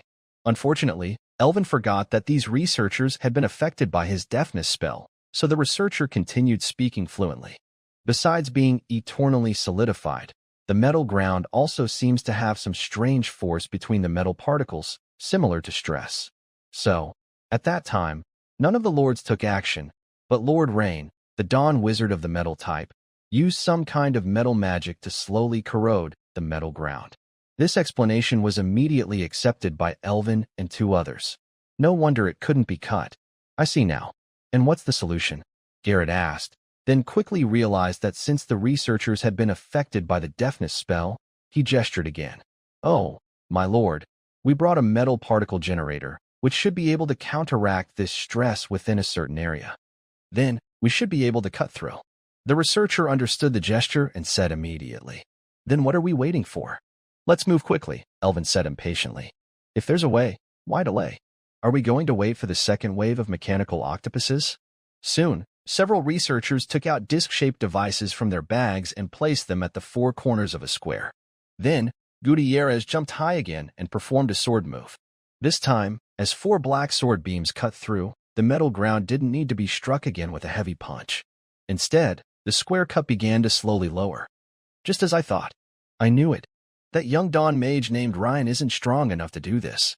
Even Lord Gutierrez can't cut it, but he can open it. Humph. It turns out he was just taking a shortcut, Elvin said proudly, lifting his chin. Seeing the ground successfully cut open, everyone else also smiled happily. Even Gutierrez, usually serious, showed a faint smile. Should we send someone to stay and guard? This level can't have anyone staying behind. My followers tried stealth techniques just now and still got noticed. Elvin pointed to a small armored woman nearby, whose eyes were the only visible part of her face.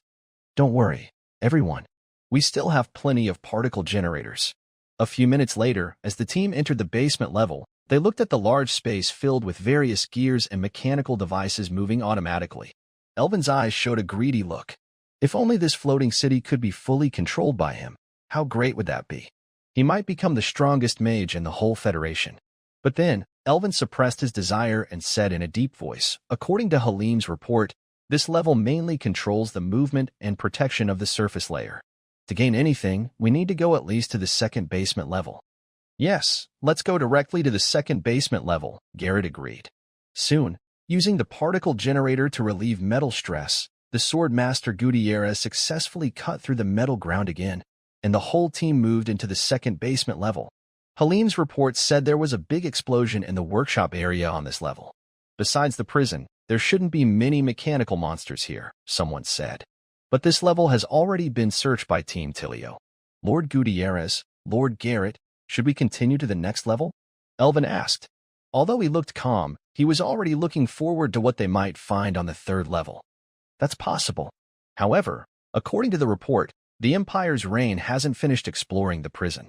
Should we go there first to check it out? Gatler thought for a moment and said. He came to participate in the exploration, so he naturally had some special reasons. But Gatler also saw in Halim's report that the prison area was marked as very dangerous. For safety, it's better to test the waters in the prison area first. What does His Majesty Gutierrez think? Elvin asked with a slight frown. Let's check the prison first. Taking it step by step is safer. Since both of you agree, let's go see the prison first, Elvin thought, a bit disappointed. But he figured if they could find some ancient prisoners' remains inside, it would be worth it. So he didn't insist. A few minutes later. Wait, there's movement. Coming from the front and right, they're quickly approaching us. Gatler suddenly stopped and pointed ahead and to the right, his face serious. Probably the mechanical landbird patrol team? No, at least from the sound, it's definitely not. Gatler shook his head. Soon, everyone saw a completely unfamiliar mechanical creature. Huh, what is this? A mechanical raptor? Garrett looked surprised.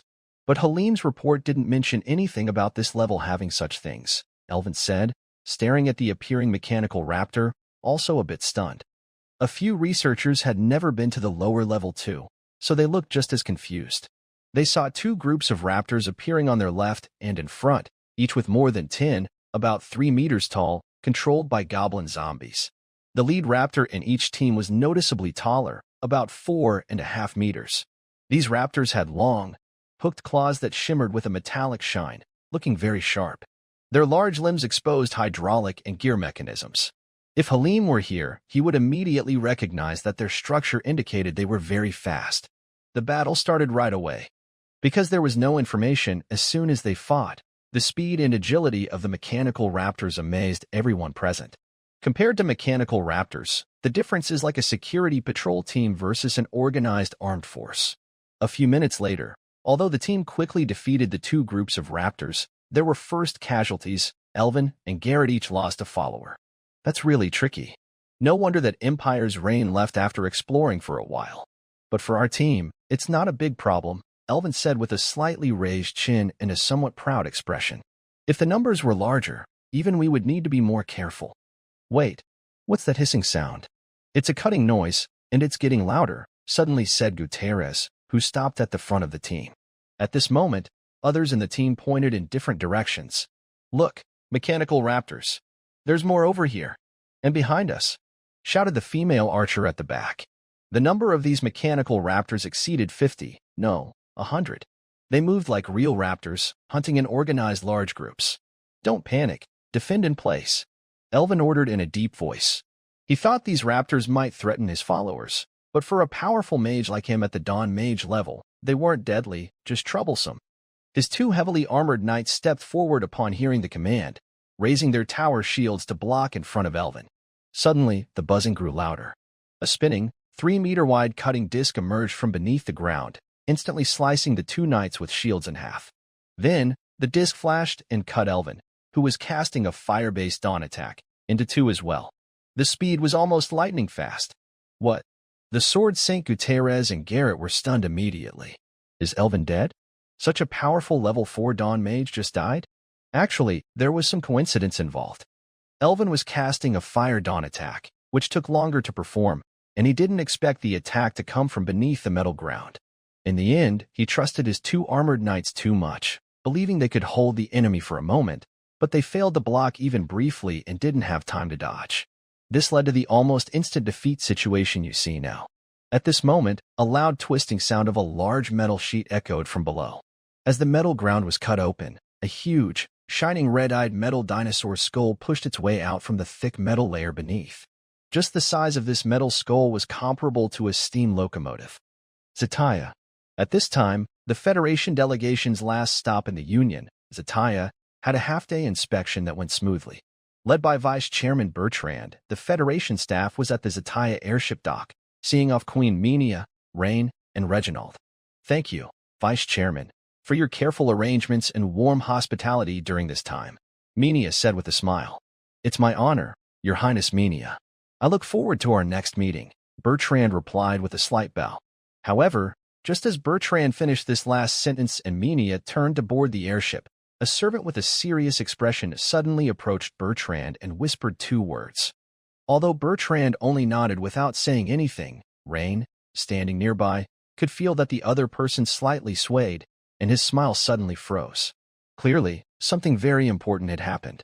After Minia and the other members of the Imperial delegation fully boarded the airship, Bertrand's face suddenly fell, and he sternly told the servant behind him, "Immediately notify Counselor Nelson and General Landell to hold a meeting. By the way, check if Harem has left.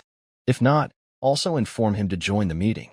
Hearing Bertrand's words, the beautiful female counselor, Trina, frowned and softly asked, "Vice Chairman, what happened?" Bertrand waved his hand, signaling the servant and officials to leave, then sighed and said, "Counselor Trina, just now, during the exploration of the floating city ruins led by the military, His Royal Highness Elvin was killed on the spot. The Sword Saint Gutierrez returned to camp severely wounded and later died. Only Lord Garrett and a few others survived." "What?" Trina covered her mouth in shock. It's important to know that the Union hadn't experienced the loss of two epic-level fighters at once in a very long time. Half an hour later, a high-level secret meeting was held in a special conference room at the Zataya Administrative Office. After reporting the situation, the room fell silent. After a while, Trina was the first to speak, saying, "I am deeply shocked and saddened to hear about the sacrifice of the two noble figures. But what I want to know is why the military's exploration mission was so quick. It started the day after our last meeting. General Randall, was the operation thoroughly investigated and prepared? All three of the Federation's strongest fighters have rich combat experience. Also, before officially entering the ruins of the floating city, they reviewed Lord Harem's report. So, entering the next day was a bit fast, but I don't see any problem with that. But after what happened, we have reason to believe that Lord Rain from the Empire might have tampered with things on the second basement level," General Randall said with a serious face. "The deaths of two epic-level Federation fighters with military backgrounds are a huge loss for the military faction. This situation was completely unexpected for him. That's impossible." Harem, sitting at the end of the table, couldn't help but speak. Normally, with his rank, he shouldn't speak freely at such a high-level meeting, but he just couldn't hold back. Lord Rain clearly pointed out not to enter the prison casually. "I mentioned this in the report and highlighted it. At this moment, Nelson interrupted Harem's words by knocking on his pipe and squinting his eyes. That's the clever part of Lord Rain. He deliberately reminded us of this because he knew our Federation's strongest fighters would inevitably explore further. So, he designed a trap for us. I completely disagree. A mature female voice responded. Then, Nelson, if Lord Rain didn't remind us at that time, would it be considered intentional concealment? Does that mean that whether Lord Rain reminded us or not, it's wrong? Trina's words immediately left Nelson momentarily speechless. Obviously, this problem is caused by the military's reckless rush. To blame it on someone else's good intentions is simply shameless, Harem said angrily as he stood up. In the eyes of biased people, everything they see is biased. Everyone, please forgive me as I need to leave. I am returning to Andahor to prepare for my promotion. Farewell. Halim immediately turned and left. General Randall's face turned pale at this moment. He wanted to scold Halim, but when he heard the phrase promotion matters, his lips moved, but he couldn't say anything. Among those present, only Bertrand knew about this 2 days ago. The others looked at the departing Federation Mechanical Research Institute director with surprise. No force or faction wanted to offend a soon-to-be promoted Dawn Mage, especially since he was a well-known leader in Federation research. Haha, it seems our director Halim really respects Lord Rain of the Empire, Senator Nelson said with an awkward smile, trying to smooth things over for General Randall. But that's not the main issue.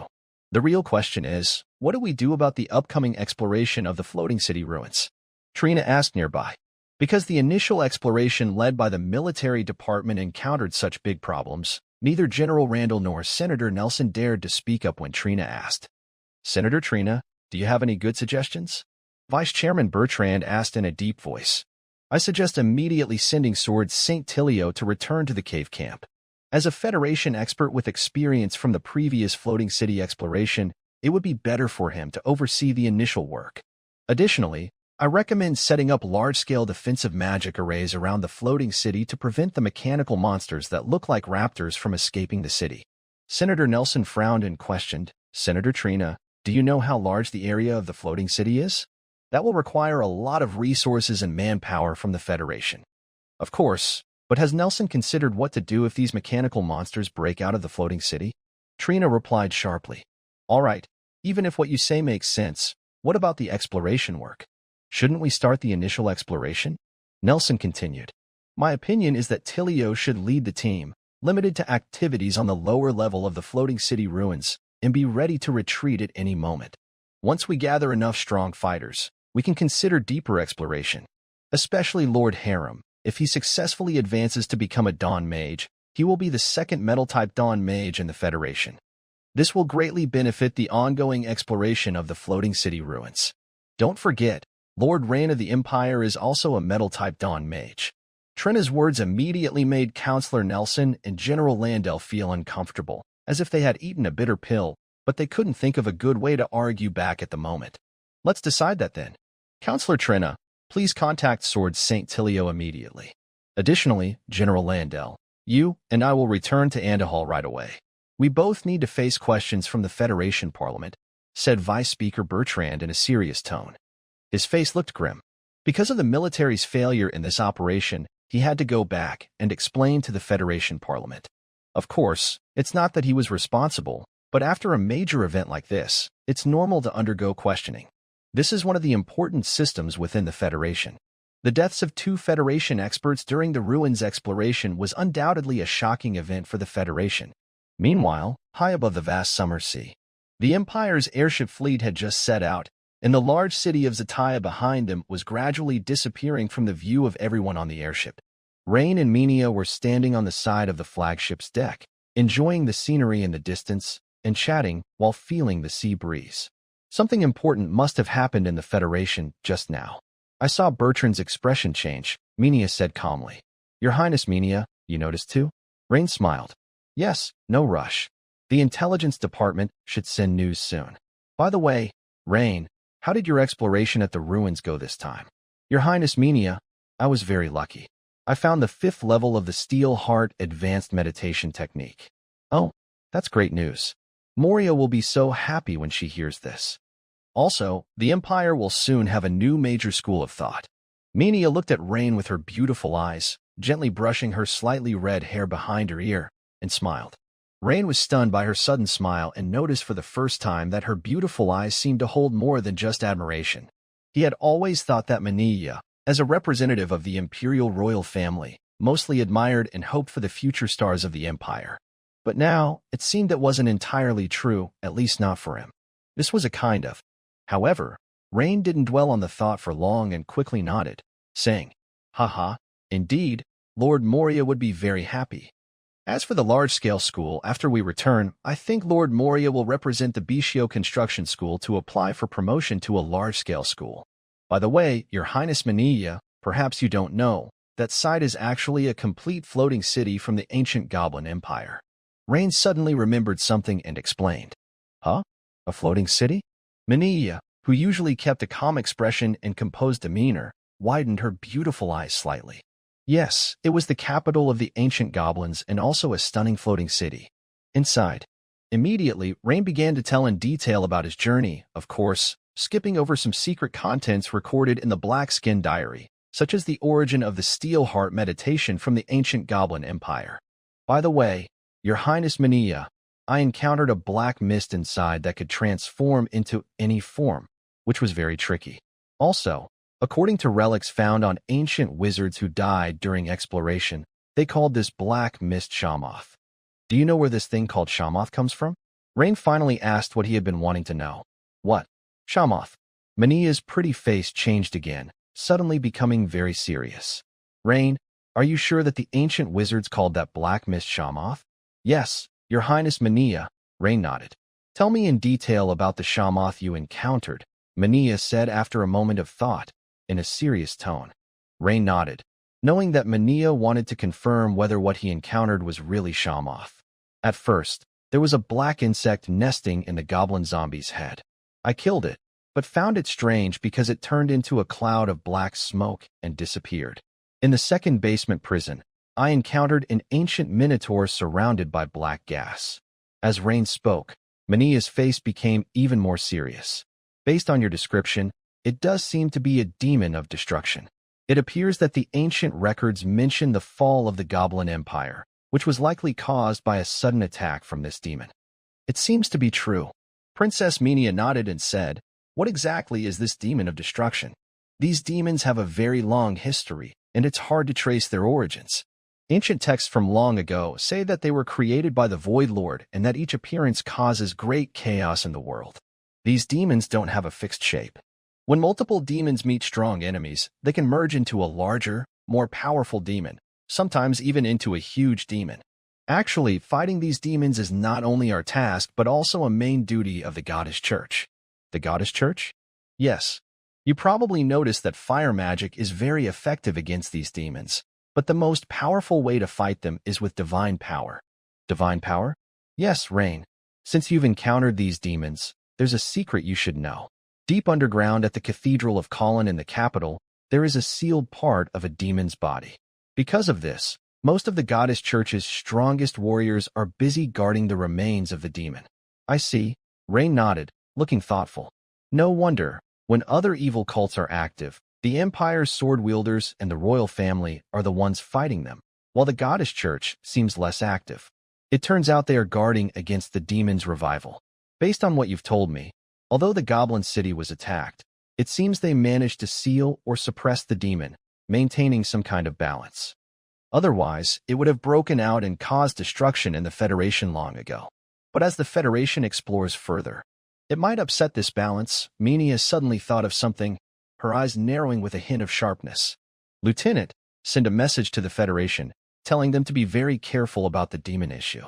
It's best if they prepare defenses first," Mania said, turning to wave at her subordinate nearby. "Yes, Your Highness." At this moment, if you look down from the sky along the route of the Empire's airship fleet, you can see the blue sea below dotted with many fishing boats of various sizes. Whether along the Empire's coast or the Federation's, fishing boats are very common. However, on one of these boats, several people are busy with tasks unrelated to fishing. One person is holding a brass, pendulum-shaped monocular telescope, observing the Empire's fleet of airships in the sky, repeatedly calling out numbers. Elevation angle 65 degrees 321, elevation angle 63 degrees. This person is actually using a sextant, an instrument used in navigation to measure the angles between stars and the horizon to determine location. Now, he is measuring data related to the Empire's airship fleet. Received. The difference in elevation angles is 2 degrees, and we are 2 nautical miles from the Bachelor's ship, another person says while quickly calculating something in a notebook with a feather pen. Initial estimate. The other ship's speed is 80 knots, heading is. A series of results are announced from this person's mouth. In fact, when the Zatia fleet took off, someone was already observing the Empire's airships from the coast. Additionally, on the sea surface at this moment, there are more than just this one ship observing the fleet. In front of them, not far ahead, is the Bachelor's ship mentioned earlier, a small pirate vessel disguised as a fishing boat. They are all elite members selected from small pirate groups and maritime opportunists allied with the Sea God cult. Their task is simple, to observe the return route and speed of the Empire's fleet and report quickly. Somewhere in the deep sea, Your Holiness the Pope, a report has come in. The Empire's fleet has departed from Zatia in the Federation, speed 80 knots. A robed figure with strange sea creature symbols on his chest reports respectfully. Good. Then we will hold a prayer ceremony now. It should be just the right time for them to leave the Federation's waters. Sea God cult's Pope Egel, along with high-level sorcerers and necromancers, arrives at the prayer hall. A large group of robed monks are already busy there, with complex magic circles on the ground ready to be activated. Great Goddess of the Abyss, your power is shown through the tsunami, and your majesty is proclaimed by the storm. Soon, the high priest Ager began to quietly pray, while behind him, a group of followers of the sea god's faith knelt in prayer, softly chanting. Just a few meters in front of Ager, at the center of the prayer circle, there was a crystal coffin containing a rare mermaid. She had the upper body of a human woman and the tail of a fish. She was beautiful, with her eyes closed. Her chest was decorated with 2 shells that covered her modestly. Her shiny silver fish scales shimmered faintly with a glow. Just looking at her made people want to reach out and touch her. This was a carefully prepared container, built by the sea god's faith to hold the goddess of the abyss's arrival. It was a princess mermaid from an ancient race, long extinct, found in an ancient ruin. A few minutes later, the mermaid inside the crystal coffin blinked her long eyelashes, then opened her bright blue eyes and slowly sat up. She said, "My servant Ager, are you calling me now because you have found the trail of the human named Ryan?" "Yes, great goddess of the abyss." Ager immediately bowed and began to speak quickly. "Very well. How is Jorgenman recovering?" The goddess Hela, the goddess of the abyss, asked as she stepped out of the crystal coffin. Her shiny scales faded, and her lower body began transforming into the white, smooth legs of a human woman. Reporting to the goddess, he has recovered about 70% of his strength. The followers inside the temple are working overtime, Ager replied. "Good. That's enough. This time, I will deal with the disrespectful human boy Ryan and the dragon's heir together." Last time, the goddess Hela appeared as a shadowy projection, but after her failed attempt, she returned to the sea god's faith, leaving behind some sealed locations and ruins. She immediately withdrew her divine projection. The sea god's faith had been searching during this time and had successfully found and opened an ancient sea race ruin and a sealed location. One of the treasures from the ancient sea race ruin was the body of Princess Nerella, a mermaid. Her body was wrapped in pure water essence inside a whole crystal coffin. After a long time, it showed no signs of decay, making her one of the best containers for the goddess of the abyss's arrival. In the sealed land, they found a famous ancient sea beast, comparable to the ice sea giant monster Gazrian, known as the Leviathan whale Jorgrunman. It was inside a dormant underwater volcano cave several kilometers away. A huge indigo-colored unicorn whale, over 200 meters long, was being infused with some kind of energy by a group of evil priests from the sea god cult. 5 high-level evil priests formed a pentagram formation. As the blue glow from the magic circle beneath them lit up, they used water essence, shaped like a constantly changing blue jelly, as a medium to shoot bright blue beams at the unicorn whale. There were more than 10 such magic circles surrounding the whale. Thanks to these blue beams, Jorgrunman let out thunder-like hums, clearly feeling very comfortable. Because it had been sealed for so long, even after escaping, its strength couldn't fully recover quickly. The sea god cult was using a method to help it regain strength rapidly. This process required a lot of water essence and the participation of many mid- and high-level evil priests within the cult. The reason for prioritizing reviving the Leviathan whale Jorgrunman was clear. Since the failure of the ice sea monster incident, the sea god cult had learned about the Empire's delegation visiting the Federation. To counter the powerful airship fleet of the Empire and Federation, which had abilities like Surge and Whale Spring Spout, the Leviathan whale Jorgrunman was the best choice. While the cult was attacking the Federation's coast to lure the Empire's delegation into action again, Zalor's resistance army revealed an important message. The Empire delegation would return from the Zataya Sea area to the Dragon Empire today. So, the plan shifted to ambushing them when the Empire's airship fleet returned.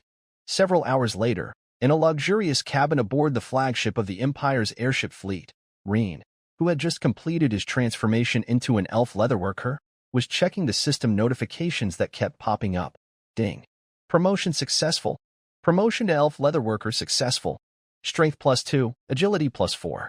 To obtain the core skill of the elf leatherworker, Elemental Leatherworking Level 1, Elemental Leatherworking Level 1. Active when crafting leather armor, you can channel mysterious energy particles to enhance the process. This slightly increases the success rate of making leather armor. Originally, before the Imperial delegation arrived at Weston, Ryan could have completed the job transfer to elf leatherworker, but because Terina had something to discuss with him at that time, it was delayed. Elemental leatherworking? Ryan thought with a smile. Suddenly, before he finished checking, Ryan was startled by a shrill airship alarm. Ryan rushed out of the cabin and saw the soldiers on the corridor and the ship's side looking a bit panicked, running back and forth, shouting orders loudly. This was the flagship of the Imperial airship fleet. Very few things could cause the elite soldiers of the Empire to appear so flustered and frightened. Looking down at the side of the airship where many soldiers pointed, Ryan's eyes widened in shock. Below in the sea, a huge circular whirlpool appeared, about 2 to 3 kilometers in diameter. The whirlpool seemed to spin faster and faster. Seagulls and albatrosses flying over the sea surface were all pulled into the vortex by its immense suction. For a moment, it was as if a hole had opened in the ocean floor. Even the Imperial airship fleet cruising at 2,000 meters above the sky was affected by the rapid downward airflow. The large airship balloons started to shift, causing the ship's hulls and the hangars beneath Ryan to tilt. At this moment, Mania and Reginald quickly came from their cabins to the ship's side one after another. Ryan, I and Lord Reginald will go down to check. You should temporarily. Queen Mania saw the whirlpool below immediately and began to give instructions. Suddenly, the whirlpool below changed dramatically. It seemed that the seawater being drawn and reached a certain limit.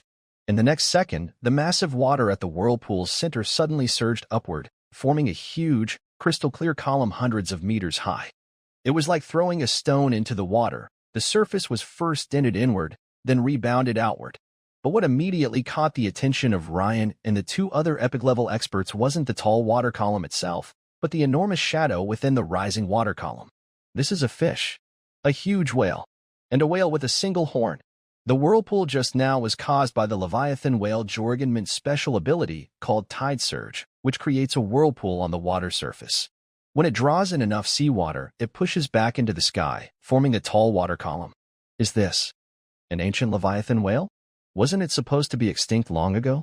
Seeing the whale-like body and the very special horn, Reginald suddenly remembered something and exclaimed in surprise. Oh! Quickly, all airships, drop heavy objects, raise the flight path, and go full speed. Reginald's face suddenly changed, and he loudly ordered his deputy. The altitude of the airships is limited because the higher they go, the thinner the air becomes. So, the balloons can only provide less lift at high altitudes. The maximum height for most of the Empire's airships used by the delegation is about 2,600 meters. Yes, but before the deputy could run a few steps, suddenly, a loud roar from the sea below sounded. Immediately after, a giant water jet, dozens of meters wide, shot out like a cannonball from the open mouth of the Leviathan whale below. Because of its unique body structure, this water jet was like a super high-pressure water gun or a giant anti-aircraft cannon, instantly blasting one of the Empire's airships behind the flagship into pieces. Whale Spring Spout. It really is a Leviathan whale. Mania's face turned serious as she said. Seeing this iconic ability and recognizing the creature's identity, There was no longer any doubt. "Come on, Your Majesty Reginald, let's draw its attention away. All airship formations, climb higher and head straight toward the Empire at full speed." "All right. I never thought that just after leaving the Federation's territory, we'd have to help them defeat an ancient beast that's awakening." Reginald shook his head and sighed. Although it was his first time encountering a Leviathan whale, with Mania and himself, Reginald was confident they could defeat it. At worst, they could push it back without much trouble. "Me." Ren opened his mouth, about to say, "Why do I have to stay behind again this time?" Suddenly, with two loud dragon roars, two huge dragons, one red and one yellow, flew up from the sky below the airship flagship. Mania and Reginald quickly leapt onto their respective dragons. Well then, Ren watched this scene with a helpless shake of his head. At this moment, the situation in the sea changed again. Suddenly, a dense cluster of small black dots appeared below the Leviathan whale. Soon after, these dots burst out of the water and rushed toward the Sky Knights and airship fleet. Rain narrowed his eyes quickly, realizing these were clearly black-robed monks riding flying fish or flying manta rays with transparent wings. The sea god cult. It seems that the revival of this so-called Leviathan whale is not a coincidence. However, these flying fish and manta ray knights did not cause much trouble for the two veteran Imperial Dragon Knights, Mania and Reginald. Instead, they were hit by continuous, extremely hot flames and swirling sand and gravel blasts, causing them to fall from the sky like black rain. Because of their interference, the Leviathan whale was able to release multiple spouts of whale water, destroying several Imperial airships. The situation looked quite tense. The Leviathan whale was attacking the Imperial airships, while their Dragon Knights fought to kill the Flying Knights. But Rain always felt the enemy's attacks wouldn't be so simple. Suddenly, a red dragon named Tassa, flying swiftly in the sky and killing the sea god cult Flying Knights, was suddenly wrapped in a strange black water. Its speed greatly decreased. An old man holding a black crystal staff quickly floated up from the water, surrounded by powerful sea god cult sorcerers. This person was Aegir, the cult leader of the sea god cult. "Princess Menia, although this is our first meeting, we have long heard of your name. Sadly, this might be the last time we meet," the old man said with a sly look, smiling slightly as he looked at Menia. "Eh? And what about the young man named Rain?" Aegir looked at Reginald in the sky, seeming to realize he was not Rain, and asked. Then he seemed to understand something, glancing at the Imperial airship flagship in the sky. Not good. For some reason, seeing the expression on the enemy's face, as if their plan had succeeded, Rain immediately felt that something bad was about to happen. Without hesitation, he leapt out of the airship. In the next moment, he transformed into his fifth form, a dark silver dragon with a metallic shine, and dove downward. The battle below took a sudden turn again. When the appearance of the sea god cult's pope was seen, Reginald controlled his giant dragon partner, Ted, to try to rescue Menia. But in an instant, a black beam as thick as a fist shot out from beneath the water, moving so fast, it was almost light speed. It immediately pierced through Tassa, the red dragon's protective fire ring, then went through Tassa's abdomen and emerged from her back. Finally, it nearly brushed past Menia's face, shooting straight into the sky. "Your Highness Menia," Reginald shouted in alarm. His dragon partner, Ted, sped up and rushed toward Menia's location. However, the high-level mages and dark magic users of the sea god cult, led by Pope Egel, kept casting powerful evil spells and curses, forcing Ted and Reginald to retreat. "What?" The elite members of the Empire on the airship exclaimed in surprise when they saw this scene. It was the first time they saw Queen Menia suffer such a big loss. Tassa, the red dragon, let out a mournful cry. Actually, if she hadn't endured the pain and slightly moved her body just now, that terrifying black beam might have hit her and also severely injured Menia. TSK, so embarrassing, disrespectful dragon offspring. "This is a response to your last sneak attack on me," said a charming and alluring figure slowly rising from the water surface, Hela, the goddess of the dark sea. It was surprising for a deity to launch a sneak attack. But from her tone, it seemed that Queen Menia had also sneak attacked her before. At this moment, Reginald controlled his dragon partner, Ted, to withstand several attacks from the high-level evil mages of the sea god cult and approached Menia and Tassa. But in the next second, Hela, the goddess of the dark sea, raised her pale hand, and dozens of black water whirlpools surged toward Reginald like a tidal wave, forcing him to change direction and dodge again. Meanwhile, Jorgenman, the Leviathan whale, leapt toward the injured Tassa, opening its huge mouth, intending to swallow her whole. For a moment, Queen Minia faced a deadly trap, surrounded by Hela, Jorgenman, and the Pope of the Sea God cult. Despite facing such a desperate situation, Minia made the best choice. She confronted the head of the incoming Leviathan whale and unleashed a red spiral beam filled with intense flames. This was her morning attack, the Blazing Wave Cone. The powerful spiral flame beam shot through the Leviathan whale's open mouth, hitting its target without doubt. The whale was only slightly stunned before continuing to charge at Minia. But Minia's goal was just this moment. In an instant, her face became serious, and her slender figure suddenly changed dramatically. In just a blink, a tall, fiery red dragon, longer than the red dragon Tassa, appeared before everyone. Oh, so it's Dragon's descendant. But being forced to transform into a dragon so quickly, it seems there are no strong defenses left.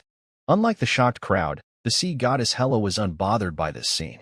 She smiled lightly and spoke casually. As Minia transformed into a dragon, she grabbed her shaky dragon partner Tassa with her claws and suddenly flapped her wings, narrowly avoiding the Leviathan whale's deadly bite. But don't forget, the sea goddess Hela had been waiting nearby. A black beam shot again from Hela's fair fingertip toward the dragon form Minia. Ignoring how fast the spell was cast, the timing was perfect, just when Minia had just exhausted her old strength and hadn't yet gained new power. This shows how terrifying divine transformation can be. If two beings are equally strong, the one who gets the first move will almost always win. Shoo!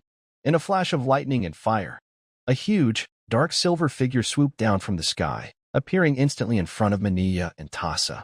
Using a dark silver glowing claw, it fiercely blocked the black beam in its palm. Two energy circles clashed intensely at the claw. When a puff of black smoke dissipated from the claw, the deadly attack was stopped by Rain. However, Rain looked serious. From the strength of that last attack, it was clear that Hela's current divine form was much stronger than before. This made Rain carefully examine Hela's body more closely. The god of destruction initially planned to kill Dragoon, the disrespectful heir, before dealing with you. But he didn't expect you to be so bold as to come down from the airship. Hela, the goddess of the abyss, looked at the dragon form of Ryan. Her smile gradually faded, as if she remembered something unpleasant. So even gods can attack unexpectedly? I thought only cowardly wanderers would do that. Ryan sneered as he quickly assessed the situation. At the same time, he glanced at Minia, who had transformed into a dragon, and Tassa, the red dragon. This was his first time seeing Minia transform, or rather, the royal heir of the Dragoon Empire transforming into a dragon. Minia's red dragon form was more slender than Tassa's, and their horn shapes were different. Minia's horns curved more sharply. She also had a beautiful gemstone pendant around her neck, which Ryan sensed was a precious magic item. As Minia transformed, the pendant grew larger. No wonder enemies had mistaken him for a direct royal heir of the Dragoon Empire so many times before. Tassa's condition was very bad. Its expression was dull, and the wound running through its abdomen and back was now surrounded by highly corrosive black water. Clearly, Hela's surprise attack had severely weakened Tassa, causing it to lose most of its fighting ability. Your Highness Minia, take Tassa and return to the Federation quickly. I'll handle things here, Ryan whispered. He knew that with Minia and Tassa, it was impossible to cross the vast summer sea and reach the distant Dragoon Empire while being relentlessly chased by the Sea God cult. Their airship fleet had flown for about 4 hours, meaning they were roughly 600 to 700 kilometers from Zataya, not far. Only by returning quickly to the Federation could they escape the pursuit and have a chance to rest. However, this time, Hela, the goddess of the abyss, was not angered by Ryan's words. Instead, she shot him a sharp look and sneered. Mortal, what? Do you want to anger me? Are you trying to give your Dragoon heirs a chance to escape? Ryan thought to himself that things were getting worse. Hela had learned from her previous experience and was now much harder to deal with. Anger you? You overestimate yourself. I'm just worried about hurting allies. With you and your worthless subordinates, I wouldn't need to run, Ryan said calmly. However, faced with the sea goddess Hela, who does not tolerate verbal insults, Ryan immediately decided to take bold action. By the way, sea goddess Hela, as a goddess, Dare you to fight me one-on-one? Ryan slightly raised his chin and looked at Hela askance. What? Hela's previously smiling face instantly froze upon hearing this. Everyone around, especially members of the sea god cult, including the cult leader Ager, looked at Ryan with wide eyes in shock, as if to say, boy, you don't realize you're facing a goddess, a true goddess. Even the giant Leviathan whale Jorgenman blinked his enormous eyes and looked at Ryan. Mortal, you're asking for trouble. Hela's calm expression from before completely vanished. She was so angry that her whole body trembled, and her eyes twitched involuntarily. But Ryan, seeing this, felt secretly pleased. Yes, it seems she is not immune to anger, only her threshold has increased. Now, things are easier to handle. Because just now, when he swooped down from the sky, Ryan saw that about 10 kilometers northeast of here, there was a fairly large island covered with lots of green vegetation. Fighting in the sea against a goddess with ocean-related powers was clearly not wise. Arrogant mortal ant, your arrogance and ignorance will only bring you endless pain. I will extract your soul, turn it into a spirit tool, and keep it to torment day and night. Hela snarled fiercely. Ryan keenly noticed that the large area of seawater beneath Hela was starting to turn dark, as if someone had poured ink into a pond, continuously polluting the surrounding water. A group of strange sea creatures, following the giant Leviathan whale Jorgenman, was nearby. When they couldn't dodge in time and touch the black water, they all screamed in pain.